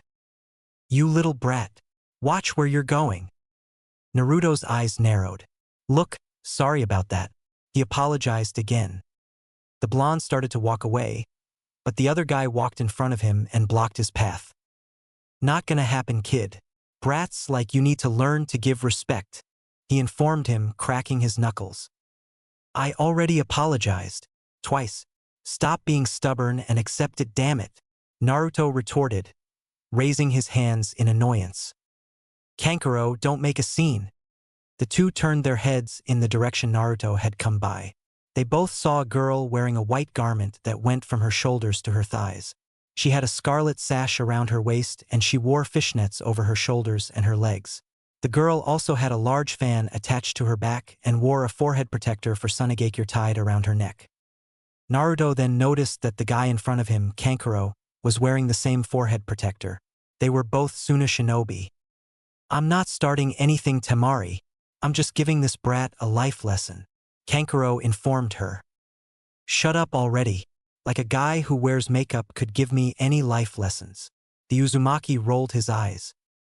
Kankuro turned back to the blonde boy, his eyes red with anger. He immediately moved a hand to the object on his back and started to unwrap it. Naruto, in response, got in a fighting stance. He then cleansed his mind and started to pay attention to the environment around him, ready for any possible attack. It was at this moment, in this state of mind, that he felt the presence of a third figure. Just asking, though, is that guy with you? He asked the Suna shinobi, pointing to a nearby tree. Kankuro and Temari took a look at the tree and were surprised at the sight. Standing underneath a branch on the tree was a boy wearing a black full-body suit with a white sash over his shoulders and a gourd attached to his back. Gee Gaara, Kankuro gasped. Kankuro, you are an embarrassment to our village. The boy, Gaara, spoke in a monotone, cold voice. The war paint-wearing shinobi was about to respond, but Gaara cut him off. Shut up, or I will kill you. Kankuro said nothing, only shivered in response. He and Temari both turned away. Naruto watched the scene with an urge to throw up. What the fuck? This guy reeks of killing intent, he thought. The boy with red hair disappeared in a spiral of sand and reappeared on the ground in front of Naruto. Up close, the Kyuubi Jinchuriki noticed that the boy had the kanji for love written on his forehead. I apologize for my brother's stupidity, he told the blonde. It's okay. No worries, Naruto replied, rubbing the back of his head nervously. Who are you? My name is Sabaku no Gaara, the redhead stated. I'm curious about your name as well. Mine? The blonde questioned. I'm Uzumaki Naruto. Uzumaki Naruto. Gaara repeated the name. I'm also curious how you were able to sense me. Very few shinobi have that ability. I have pretty good senses. Naruto shrugged. I meditate a lot. I can sense things better than most ninja my age. Meditation. Gaara seemed disappointed with the answer. He continued to stare at Naruto until a small, sadistic grin appeared on his face. I sense something in you. You are like me. Ha! Naruto gave him a strange look. Why is he smiling like that? Are you participating in the Chunin exams? Gaara asked. I think so, Naruto replied. I look forward to seeing you then, the redhead stated, his grin wider than before. He then turned away and started to walk. Kankuro, Temari, we're leaving. The other Suna shinobi nodded obediently before following him. Kankuro made sure to glare at Naruto before he and the other shinobi disappeared. What the hell was that? Naruto asked himself. The blonde continued to walk towards his apartment. Even when he arrived home, his mind replayed the events that he just witnessed. That Gaara guy was my age. How does he have so much killing intent around him? And what did he mean we are the same? I saw nothing like me in him. Shikamaru didn't lie to Naruto and Hinata. His father did want him to come to discuss some clan business. However, only lasted 30 minutes. Shikamaru left his clan's compound after the meeting and went out into Konoha for a walk. Nothing unusual happened at first, leaving Shikamaru to his thoughts, just as he preferred it. He was about to head to an open field to take a nap in when he heard some noise. You shouldn't even be here. Just get on out. I'm here for the exams. You and your little dog can go shove it. Shikamaru stopped his walk. That voice. Was that? The Nara changed directions, heading towards the source of the commotion. A few steps later, he arrived at it. Two shinobi were arguing with each other. Both of them were very familiar to the Nara. One was Inuzuka Kiba, a classmate and acquaintance of the Nara. He was accompanied by his dog, Akamaru, and the other, Kuratsuchi. He spoke up. The two ninjas stopped arguing and turned to face the Nara. Kuratsuchi gave him a surprised look before a grin developed on her face. Lazy ass, it's good to see you, she exclaimed, causing Shikamaru to sigh. Man, I'm starting to hate that nickname. Shikamaru, you're just in time. Come on. Help me get rid of this trash. Kiba shouted at the Nara. Akamaru barked in agreement. Kuratsuchi immediately turned her attention back to Kiba. All right, shut the hell up, mutt. Can someone tell me what's going on? Shikamaru asked, rubbing his head in annoyance. An IWA ninja got in, Kiba exclaimed dumbly, pointing right at the brown-haired Kunoichi. So what? She hissed. I already told you. I'm here for the Chunin exams. You know, those things that happen twice a year where genin go to get promoted. I'm not a kid, you know. I know what they are. The Inuzuka growled back. What I'm saying is that Konoha would never allow an IWA shinobi to take the exam while it's here. Newsflash, kid. They did. Now mind your own business. Kuratsuchi shot back. Damn. Shikamaru was almost impressed with the level of tension in the area. Not fully impressed, though, because it was giving him a headache. All right, you guys. Shut up. Shikamaru grumbled. Both shinobi turned to face him. Kuratsuchi, you have proof, right? Like a passport or something? Well, duh, she grumbled, raising her right hand. She was holding on to the passport. I've been trying to show it this guy, but he just won't accept it. Kiba, if she has proof, then you can trust her. She's here legally. Shikamaru told his fellow Konoha shinobi. The Inuzuka gave Shikamaru a surprised look, both from his apparent relationship with the IWA Kunoichi and from him saying that she could just stay here. This look soon turned to a scowl. I knew you were lazy, but I thought you were a decent guy, Shikamaru.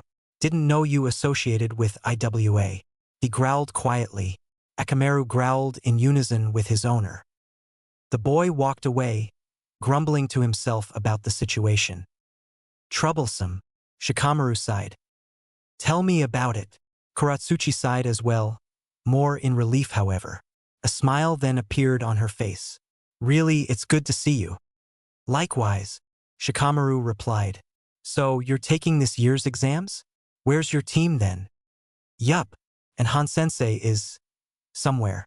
I have no clue where he ever is, but my teammates are in our room at the inn. Risho didn't want to associate with the Konoha shinobi. For too long, and Roto was uncomfortable with all the looks the people here were giving him. She replied. It was then that Shikamaru noticed all the eyes on them. Citizens were walking by and glaring in their general direction at the Kunoichi.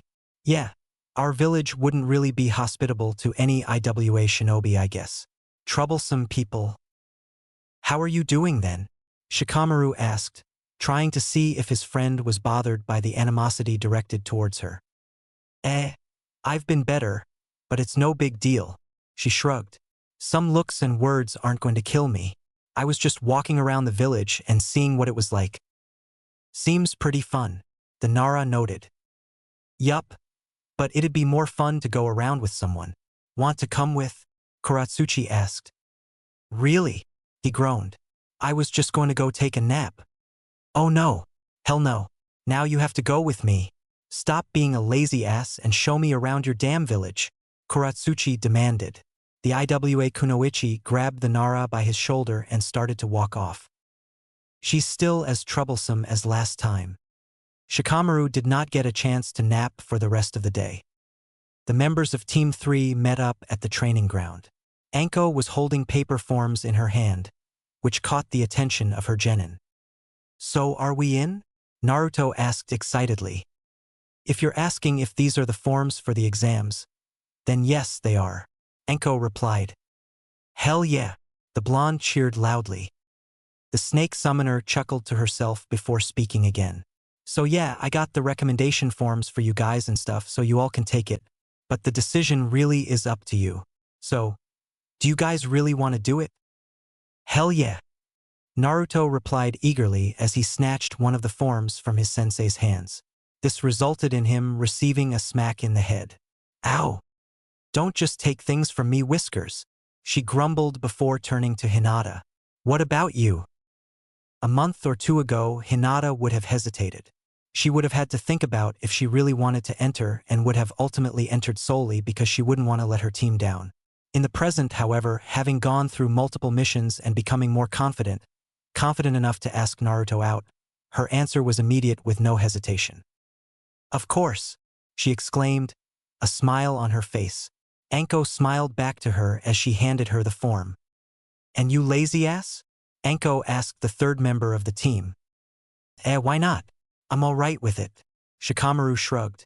He took the form from his sensei as well. Good. Glad to see you are all ready, she told her team. Anyway, the exam is in 5 days, so we don't have much time until then. So, yeah, let's get training started. And trust me, this will be brutal. The smiling and excitement stopped. All 3 genin of Team 3 merely shivered to themselves. 5 days of hellish training passed. The genin of Team 3 walked up the academy, the location for the start of the Chunin exams. You all ready? Naruto asked as he opened the doors. As ready as we will ever be, Shikamaru answered. Hinata merely nodded in agreement. The 3 friends walked inside and headed up the stairs towards the 3rd floor. Hinata noticed a genjutsu on the 2nd floor. So the three continued walking up another set of stairs and avoided the commotion on the second floor. On the third floor, they found the room of the exam. They also noticed another person standing outside. Their sensei. Anko-sensei? What are you doing here?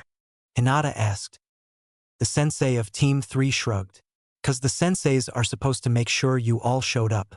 I don't really know. Waste of time for me. I knew you'd all show up. The three genin sweat dropped.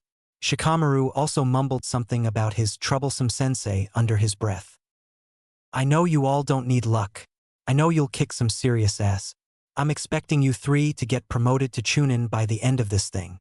Their sensei stated, a proud smile on her face. So get in that damn room and show them what you're made of. Don't embarrass me, brats. Anko then used her shunshin and disappeared in another poof of smoke. Naruto grumbled under his breath about his sensei's obsession with that jutsu, which caused Hinata to giggle. Well, we heard her. Let's get in and do this thing. Shikamaru spoke up. His two teammates nodded in agreement. The genin of Team 3 walked. It was now time for the Chunin exams. Omake 2, the Chunin exam proctor. 2 weeks prior to the Chunin exams. Shit, I am late. I am so late, Anko cursed in her head. The Tokubetsu Jonin was sprinting throughout the village heading towards the Konoha Academy. On her way, she barreled past any person she ran into without a second thought. She was just focused on getting to the academy. Ibiki is going to be so pissed, but how I was supposed to know that the meeting was today? Nobody tells me these things anymore. She ranted in her head.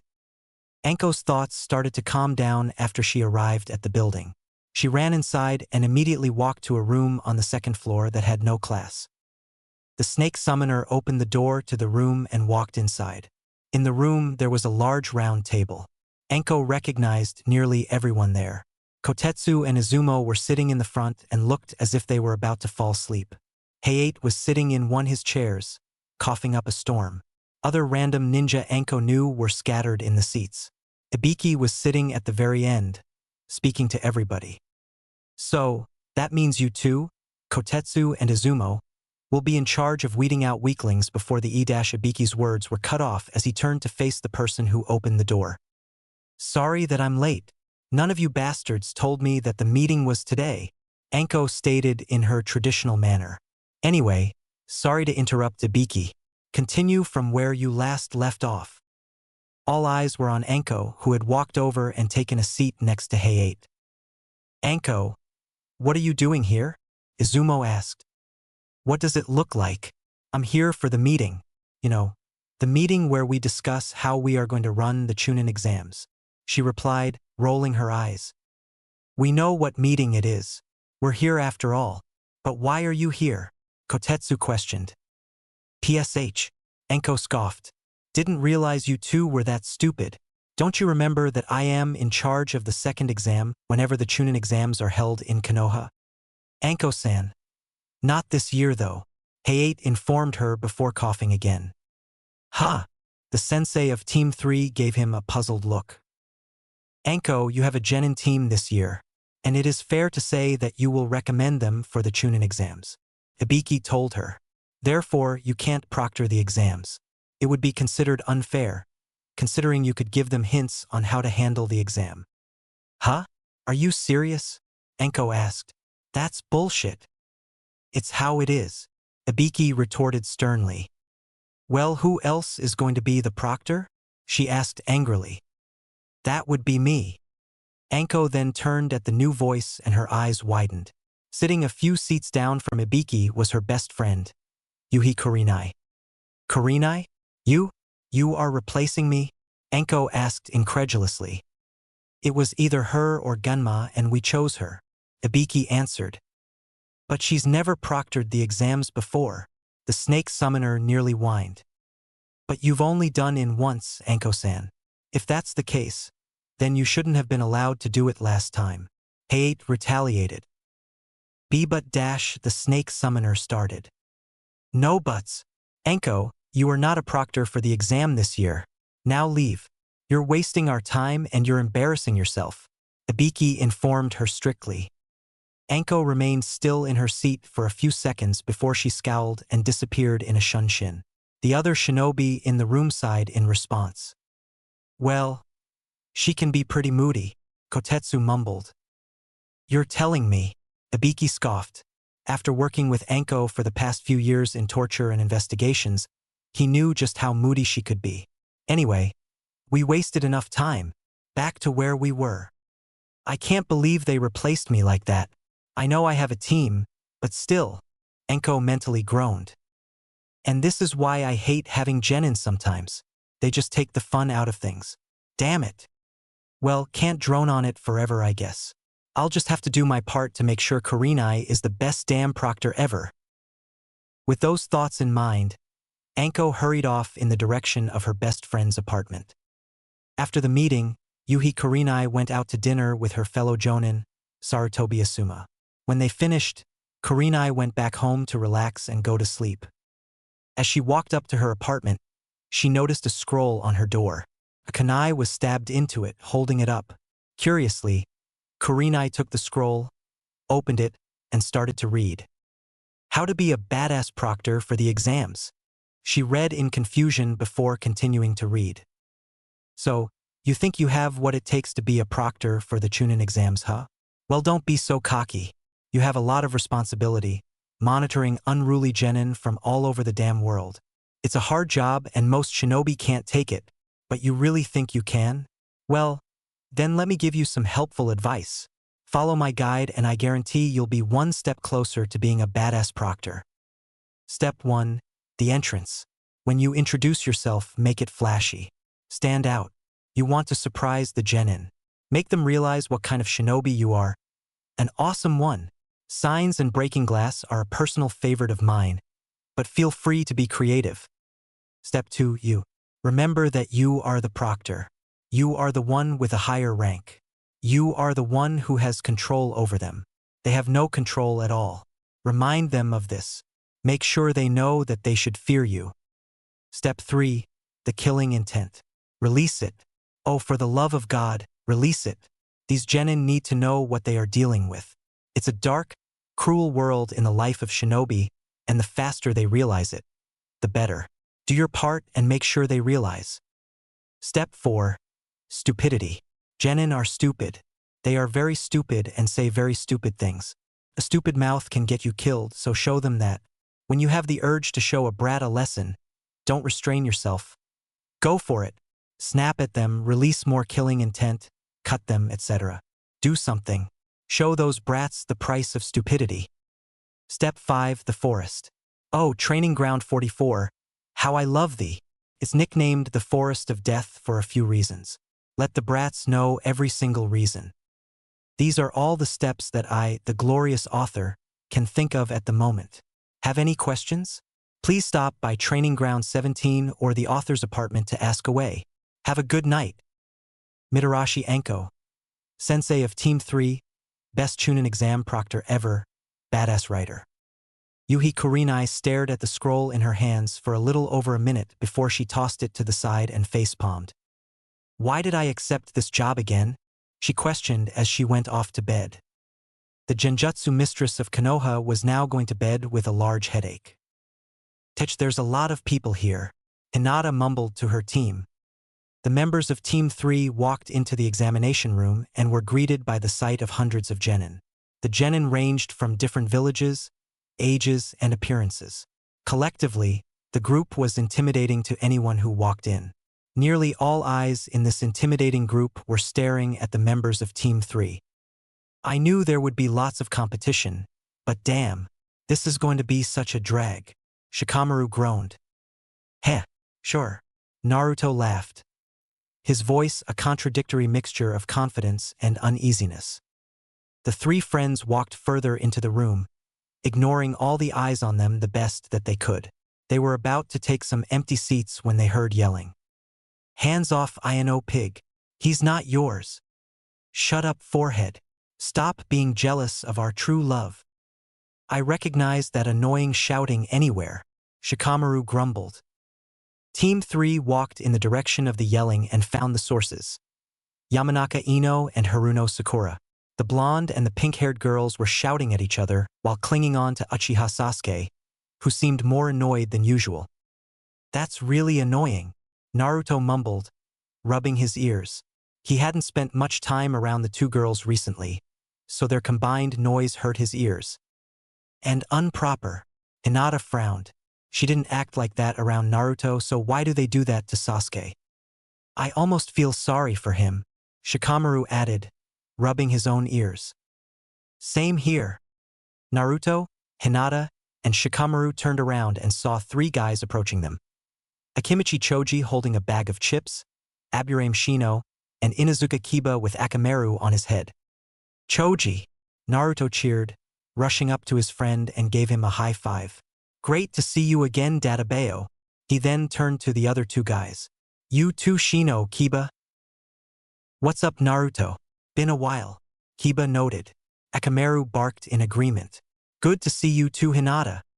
Shikamaru noticed that Kiba didn't greet him. Probably still pissed at me. At whatever. The Nara shrugged before walking over to Choji to talk to him.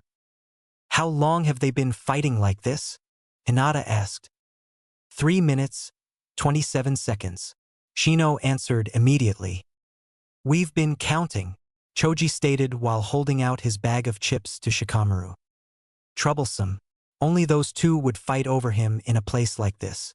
Shikamaru replied as he took a chip from his friend's bag. The Akimichi laughed in response. While the group of 6 talked, Sasuke was watching and progressively getting more annoyed. It was starting to show on his face. Not that the two screaming kunoichi attached to him noticed. He wasn't one for conversation. But if it meant getting away from the screaming girls, he would talk for hours. With that mindset, Sasuke pushed Sakura and Ino off his arms and walked up to other 6 rookie genin. Look who got away, Kiba laughed. You all right? Humph, Sasuke grumbled, which the Inuzuka translated to, I'll live. Long time no see, team, Naruto said, a smirk on his face. The Uchiha returned the smirk. Dope. Will you guys keep it down? Everyone, even Sakura and Ino who had just walked over to the group, turned to face the new voice. It belonged to a Konoha shinobi wearing a purple shirt, a white undershirt, dark purple fingerless gloves, and dark purple pants. The shinobi was also wearing a pair of glasses. You're rookies, aren't you? You're making a lot of noise and drawing a lot of attention. I'd try and be a little quiet if I were you, the glasses-wearing shinobi recommended. Some of the other genin, like the ones from AIM, are a little bit antsy and are looking for a reason to get in a fight. And you are? Sasuke asked the stranger harshly. I'm Yakushi Kabuto, he greeted, a smile on his face. Kabuto-san, you seem to know a lot about the exams, Sakura noted, talking much quieter than before. Is this your 2nd time taking them? Actually, it's my 7th, Kabuto answered, rubbing the back of his head sheepishly. 7th? That says a lot about your skill, Shikamaru mumbled under his breath. The glasses-wearing shinobi was able to hear the Nara's comment, causing him to frown. Don't say that. These exams are tough. Most people don't pass their first few times, and a few of them actually die. The exams, as well as the competition, are pretty overwhelming. Seriously? Choji gulped. Yeah, the exams are tough. But hey, maybe I can help you guys out a little, Kabuto said as he pulled out a set of orange cards from a pocket. With my ninja info cards. What the heck are those? Sakura asked. Ninja info cards. Kabuto chuckled. They're chakra encoded and hold all the data I've acquired from my past exams. They have everything, from information on the exams to the number of genin from each village to information on the other genin. The eyes of the rookies widened as they gave Kabuto their full attention. Naruto was the first to speak up. So, can I ask you about someone? What do you got on Sabaku no Gara from Suna? He asked. Ha! Shikamaru and Hinata both looked at their teammate with confusion. Naruto/Naruto-kun. Who is that? I'd also like to know about Rock Lee from Konoha, Sasuke added, interrupting Naruto before he could answer. Hell, if you're looking up people, do me a favor as well. What do you know about Kuratsuchi from IWA? Kiba asked. Shikamaru had then turned his attention away from Naruto to Kiba. The Nara then sighed. Yup. Still pissed off about that run-in. Kiba, you're troublesome. He inwardly grumbled. What? Kuratsuchi's here. Naruto's eyes widened at the information. Does that mean her team's here? Is Hani here? You all know the names already? That's boring. Kabuto sighed in mock disapproval. But yeah, I can get the information. First up will be the IWA Shinobi first, because I'm curious myself about any genin that IWA would send to Konoha. Kabuto pulled out a card and then put his chakra into it. He then stared at it for a few seconds and whistled in approval. Well then, this is interesting. Kuratsuchi is the granddaughter of the current Tsuchikage, Anoki. The rookies outside of Team 3 all had wide eyes after hearing that. Her teammates are Kurigane Risho and Yawamushi Roto, and her sensei is the infamous Yuga no Han. They've completed 8 D-ranked missions, 12 C-ranked missions, and 1 B-ranked mission. She has above-average skills across the board, with her main specialties being ninjutsu and tactics. She also possesses a Kekkei Genkai, the lava release. Damn, Kiba mumbled in shock. He didn't expect that IWA Kunoichi to be that tough. Choji, Sakura, and Ino agreed with Kiba's thoughts. She'll be competition. Definitely someone worth fighting to test myself. Sasuke noted, a smirk on his face. I didn't realize Kuratsuchi was that tough, Naruto mumbled to his friends. It makes sense though, Hinata replied, equally as impressed. Shikamaru only nodded in agreement. Something about the information bothered him, but it wasn't Kuratsuchi's skills. It had more to do with the information source and how he obtained said information. How the FUSK does that four-eyed Konoha guy know all that? Kuratsuchi hissed under breath. Han's genin team had been listening in on the conversation between the rookies and Kabuto. Nearly every shinobi in the room was. However, the second Kabuto mentioned her information, eyes were now directed on them. A couple of the various shinobi were glaring in their general direction. Some were sizing them up. The team had now received more attention. Something they did not want. If he has all of that on you, then he probably has that much info on all of us. Roto replied, shaking a little from nerves. That's kinda creepy and scary. How does he know all of this stuff? I've never even seen him before. Is he some stalker? Oh, I'm sure I'd enjoy cutting off his head. Risho growled, raising his hand to his sword on instinct. Risho, Kuratsuchi hissed. She and Roto glared at their teammate. Don't get us in trouble yet. Humph, the Kurigane grumbled. Wasn't going to, but you all have to agree that there is something wrong with him. He's more than just some nice veteran helping rookies. He knows things he shouldn't. There's more to him than it seems, and I don't like it. Roto and Kuratsuchi only nodded in agreement. And there we have it, Kabuto noted, putting away another card. The rookies were staring at the older Konoha shinobi with shocked eyes. He had just described the profiles of the other two ninja. While Rock Lee seemed to moderately impress them, Sabaka no Gara had a completely opposite effect. The Tsunagenin had taken no injuries during his entire career so far, even during a B-ranked mission. All 9 rookies were stunned at that revelation. How is that possible? That's not right, Naruto questioned in his head. Gaara had unnerved him earlier with his attitude and killing intent, but now, the boy was downright terrifying. If I run into him, I'll probably have to actually use the fox's power. Wish I could use more of its chakra, though. Naruto barely listened into the conversation going on. He heard Kabuto discuss more exam protocol and talk about village. He also caught a slight comment about the size of Otogekure, a newly formed hidden village that had sent only one genin team to the exam. It was then that Naruto stopped paying attention completely. He saw something that distracted him. The Oto genin were approaching them from in the crowd of the genin, and they looked ready to attack. Hey Kabuto, watch out, he called out. Kabuto turned to Naruto for a second before noticing the Oto genin approaching. He dodged a kunai that was tossed at him from the spiky-haired Oto ninja and barely avoided a punch from a genin that was wrapped in bandages. You seem pretty anxious, Kabuto noted as he adjusted his glasses to study the genin more. At that moment, his glasses shattered. HRK. The elder Konoha shinobi then fell to the ground and clutched his stomach. Add this to your cards. The team from Otogekure will become Chunin at the end of the exams, the bandaged-wearing guy stated. Naruto's earlier fears were dispelled. He was now simply angry. Angry at a group who would attack a fellow Konoha shinobi for no true reason than to show off.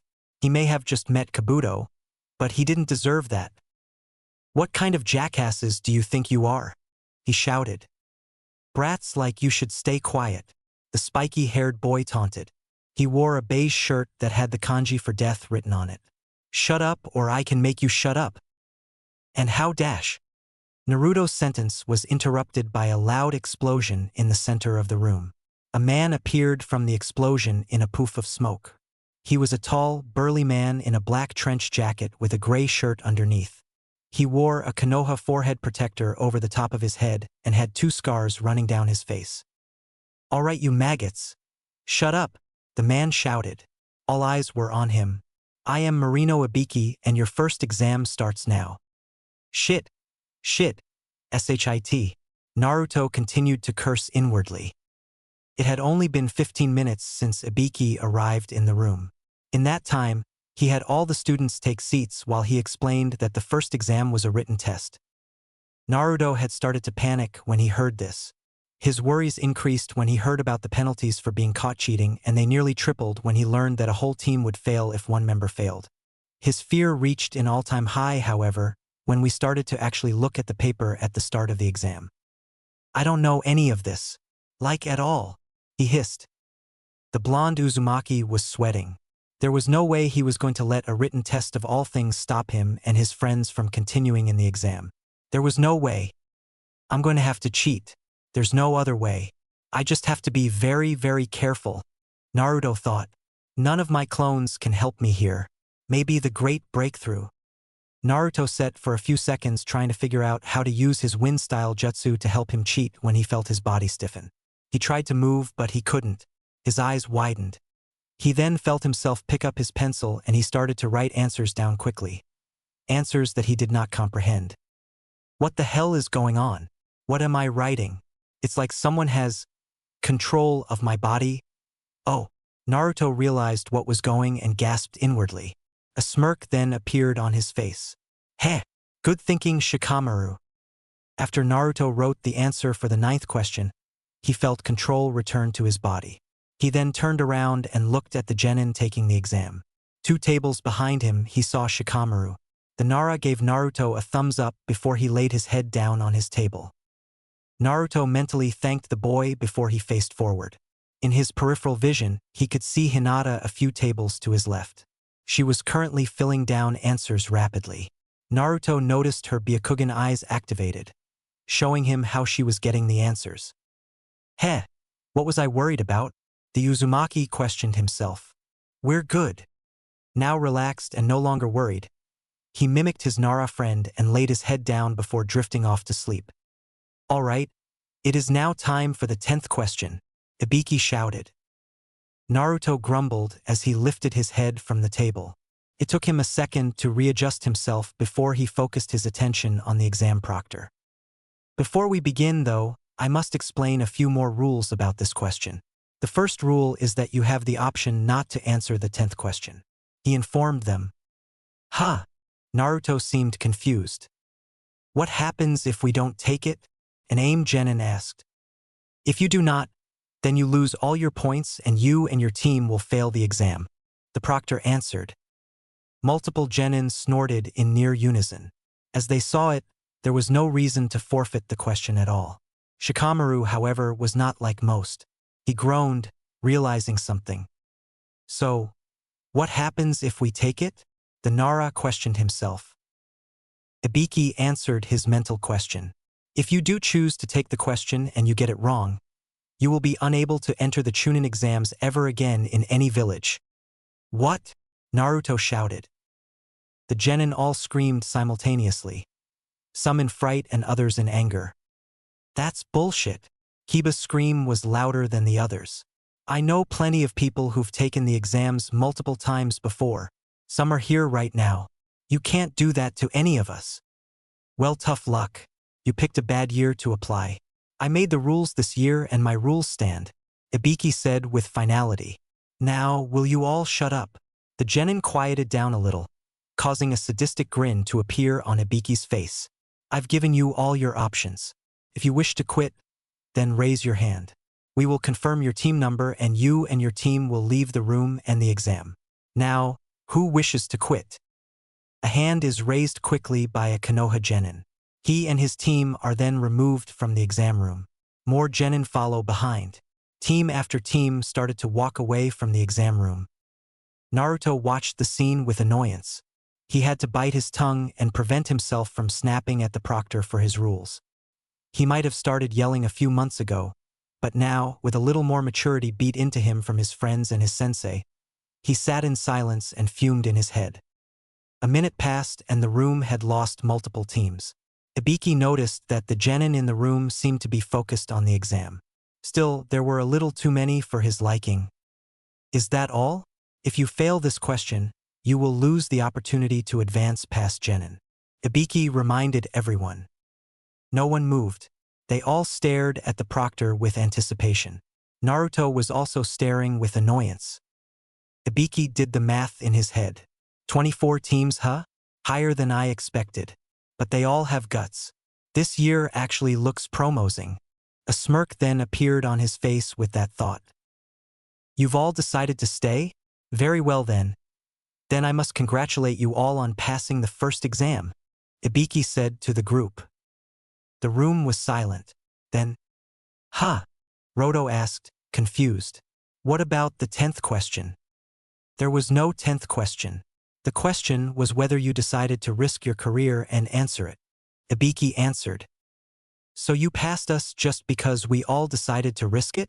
Temari asked, confused herself. Correct. The ninja world is full of risks. In the future, as Chunin, you will be assigned missions with little information about the situation. Would you take the mission, risking yourself, or would you play it safe and take safer, easier missions while letting your comrades risk their lives? Anyone who would not take the risk, and anyone who would not answer the 10th question, has no right to call themselves Chunin, he answered bluntly. So that was the point of the exam? Then why did you waste our time with the first 9 questions? Kiba asked with annoyance. I did not waste your time, Ibiki glared, causing Kiba and his dog to shiver. Those questions had 2 purposes. Weed out weak-minded shinobi, as well as test your skills as information gatherers. The questions were designed to a level that no ordinary genin could answer them on their own. You would need to cheat to stand a chance. That was a test as well. We put in a few Chunin plants to be sources of information and were trying to see if you all could gather the information needed for the test. Ah, I see. That explains a lot, Naruto realized. He then frowned, remembering how he got his answers. I'm going to have to work on some more techniques. I can't rely on my teammates too much. I'm impressed, Ibiki-san. You're pretty good at explaining those lessons. Hopefully these genin take your words to heart. A new voice spoke up. The genin gasped and started to look around for the source of the voice, trying to figure out who was speaking. That voice. Is that? Hinata's eyes widened, recognizing the speaker. You can come out, you know? No point to hide under your genjutsu any longer. Ibiki noted. As if on cue with his words, the corner of the room started to change. Originally, there was nothing. Now, there was a large banner with the words, Yuhi Kurenai, second exam proctor on it. Standing in front of the banner Kurenai herself. I was right, Kurenai-san. Hinata recognized her immediately. She's pretty hot, most of the male genin thought. Kiba and Kankuro were nearly drooling. You have a banner? I thought you were above things like that. Then again, considering who your best friend is, I'm not surprised. Ibiki sighed. I just wanted to stand out a little. Kurenai answered, a polite smile on her face. Ibiki-san, I must ask a question though. Did you go easy on them? Because I was honestly expecting less genin. Nope, you saw me at work. The first exam proctor had a smirk on his face. We've got a good crop of candidates this year. The second exam proctor studied them hard. We'll see. I'll take your word for it. But after my exam, the number will be down by half. A shiver went down the backs of the genin. Half. Hinata repeated the word. This exam gets better and better each second. Shikamaru groaned. Well, allow me to introduce myself to you all. I'm Yuhi Kurenai, proctor of the second exam. Kurenai introduced herself, pointing to her banner. Now, the second exam will begin in approximately 2 hours. Meet me at Training Ground 44 then. Anyone late will be disqualified. With those words, Kurenai and her banner disappeared in a poof of smoke, leaving the genin to themselves. They had passed the first exam, but they were far from over. Welcome to Training Ground 44, the Forest of Death, Kurenai stated. The genin all stared in awe and a few in fright at the forest in front of them. Tall, overgrown trees covered the area entirely. It was impossible to see past the trees in the front of the forest. A wire fence surrounded the entire fence and blocked it off. There were gates scattered throughout the fence with locks covering it. The sight of the fence was intimidating to the genin. The second exam will begin shortly.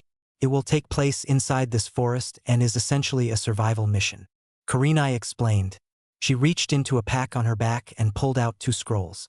One scroll had the kanji for earth on it while the other possessed the kanji for heaven. Before you enter the forest, each team will be handed either a heaven or earth scroll. Your goal is to reach a tower in the center of the forest after collecting a pair of the scrolls. You must obtain the opposite scroll through finding another team with the scroll and taking it from them. There are 24 teams here. Therefore, there will be 24 scrolls distributed.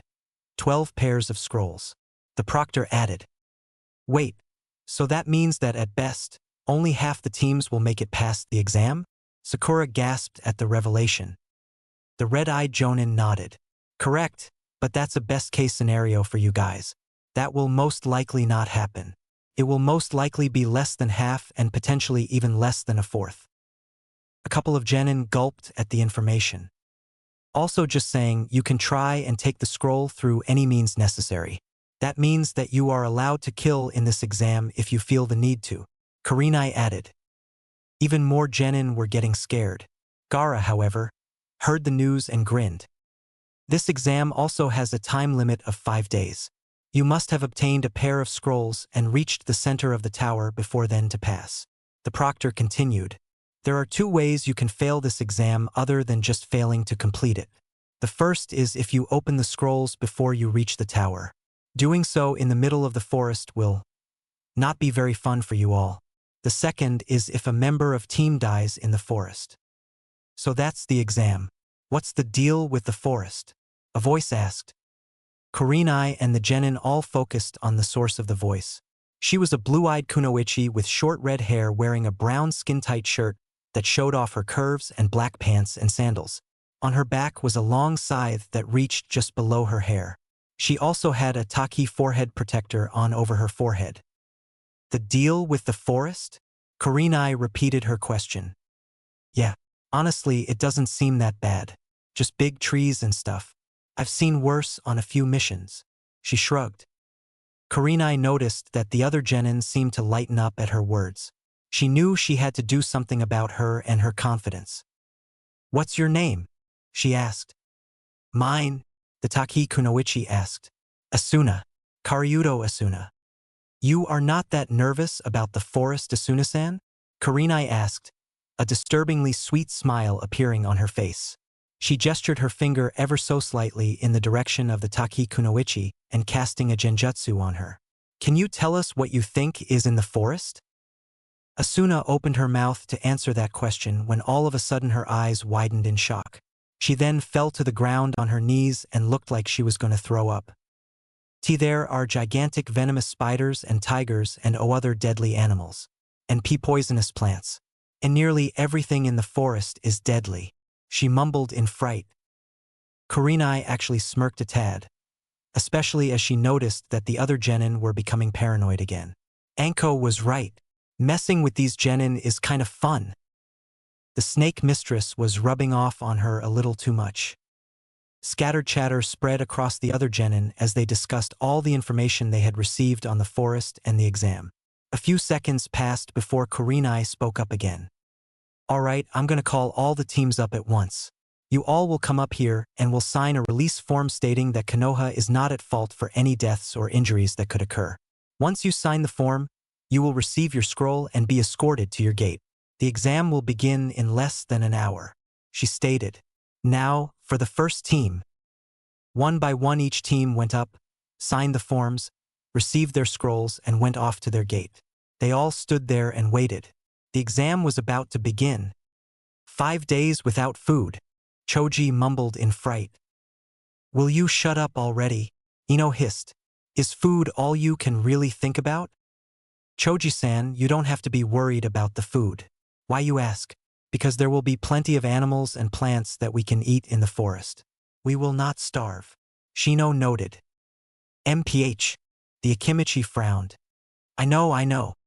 So stop moping and help us think about how we are getting another scroll," Ino stated. "It would be wise of us to lay a trap. I believe I can set up one in the forest, since I am familiar with and can work with many of the insect species that reside in this forest." Shino offered his 2 cents. If you say so," Ino shivered. Even after months of working, she was still bothered by her insect-using teammate. "Alright guys, let me lead. This is my specialty," Kiba informed his teammates. Akamaru barked in agreement. "I'm fine with that. You use your nose and lead us to another team. Then we ambush them and take their scroll." Sasuke smirked. "It's a simple plan, but it should work." "Right?" Sakura agreed. She saw the logic and agreed with it. She also knew that Kiba was not weak. "After the mission in Wave, we can handle anything. This exam will be cake," the Inuzuka proclaimed confidently with a grin. "Stay out of my way. I'll handle this exam," Gaara ordered his teammates. "Alright, of course Gaara," Kankuro replied nervously. Tamari said nothing. She only sighed in annoyance and boredom. There was no reason for her to do anything. Gaara could take on every genin in this forest. This was too easy and boring for her. "Thanks to that stupid Four Eyes guy, I think we have enough of a target on us already," Risho grumbled. "Honestly, there's no need to try and hunt someone down. They'll find us first." "Yeah, I know. Sucks too. 'Cause I was looking forward to testing out my stealth." Roto sighed. "Oh well. Not that it matters much in the long run. We can take anyone on." "Of course." Kuratsuchi nodded in agreement, a grin on her face. "I'm excited. Let's bring it. Let the action begin already. We're going to have to be careful. We'll have to watch each other's backs at every second." Hinata noted with a frown. Naruto nodded. "I'll make a couple of clones when we get in and scout the area around us. They'll keep us alert about the other teams and deadly animals and stuff." "Not too bad of an idea, Naruto," Shikamaru agreed. "They'll give us a better idea of what's going on around us and help prevent us from being ambushed. Hell, they'll probably help us ambush someone else." "I'll also have Byakugan active," Hinata added. "Right? No one will sneak up on us, Databeo," Naruto grinned. "I'll also see if I can make some false scrolls," the Nara said as he stared at their earth scroll. "Maybe some rigged with exploding tags?" "Whatever you can do would be great," the blonde agreed. Team 3 continued their discussion, working out their plans for the exam. The remaining teams continued to discuss with their teammates about their plans on how they would obtain the opposing scroll. Only one team was an exception, a team from Kusagakure. The kunoichi on the team was staring into the forest with anticipation in her eyes. No thoughts about the exam crossed her mind. "First things first, find Sasuke and his team and give him my seal. Bring him and his eyes one step closer to my grasp," she laughed to herself. "After that, I may go stop by and see what kind of team Anko-chan has trained. I'm sure they will be entertaining at least. Hehehe. Such a busy day," she continued to laugh in her head.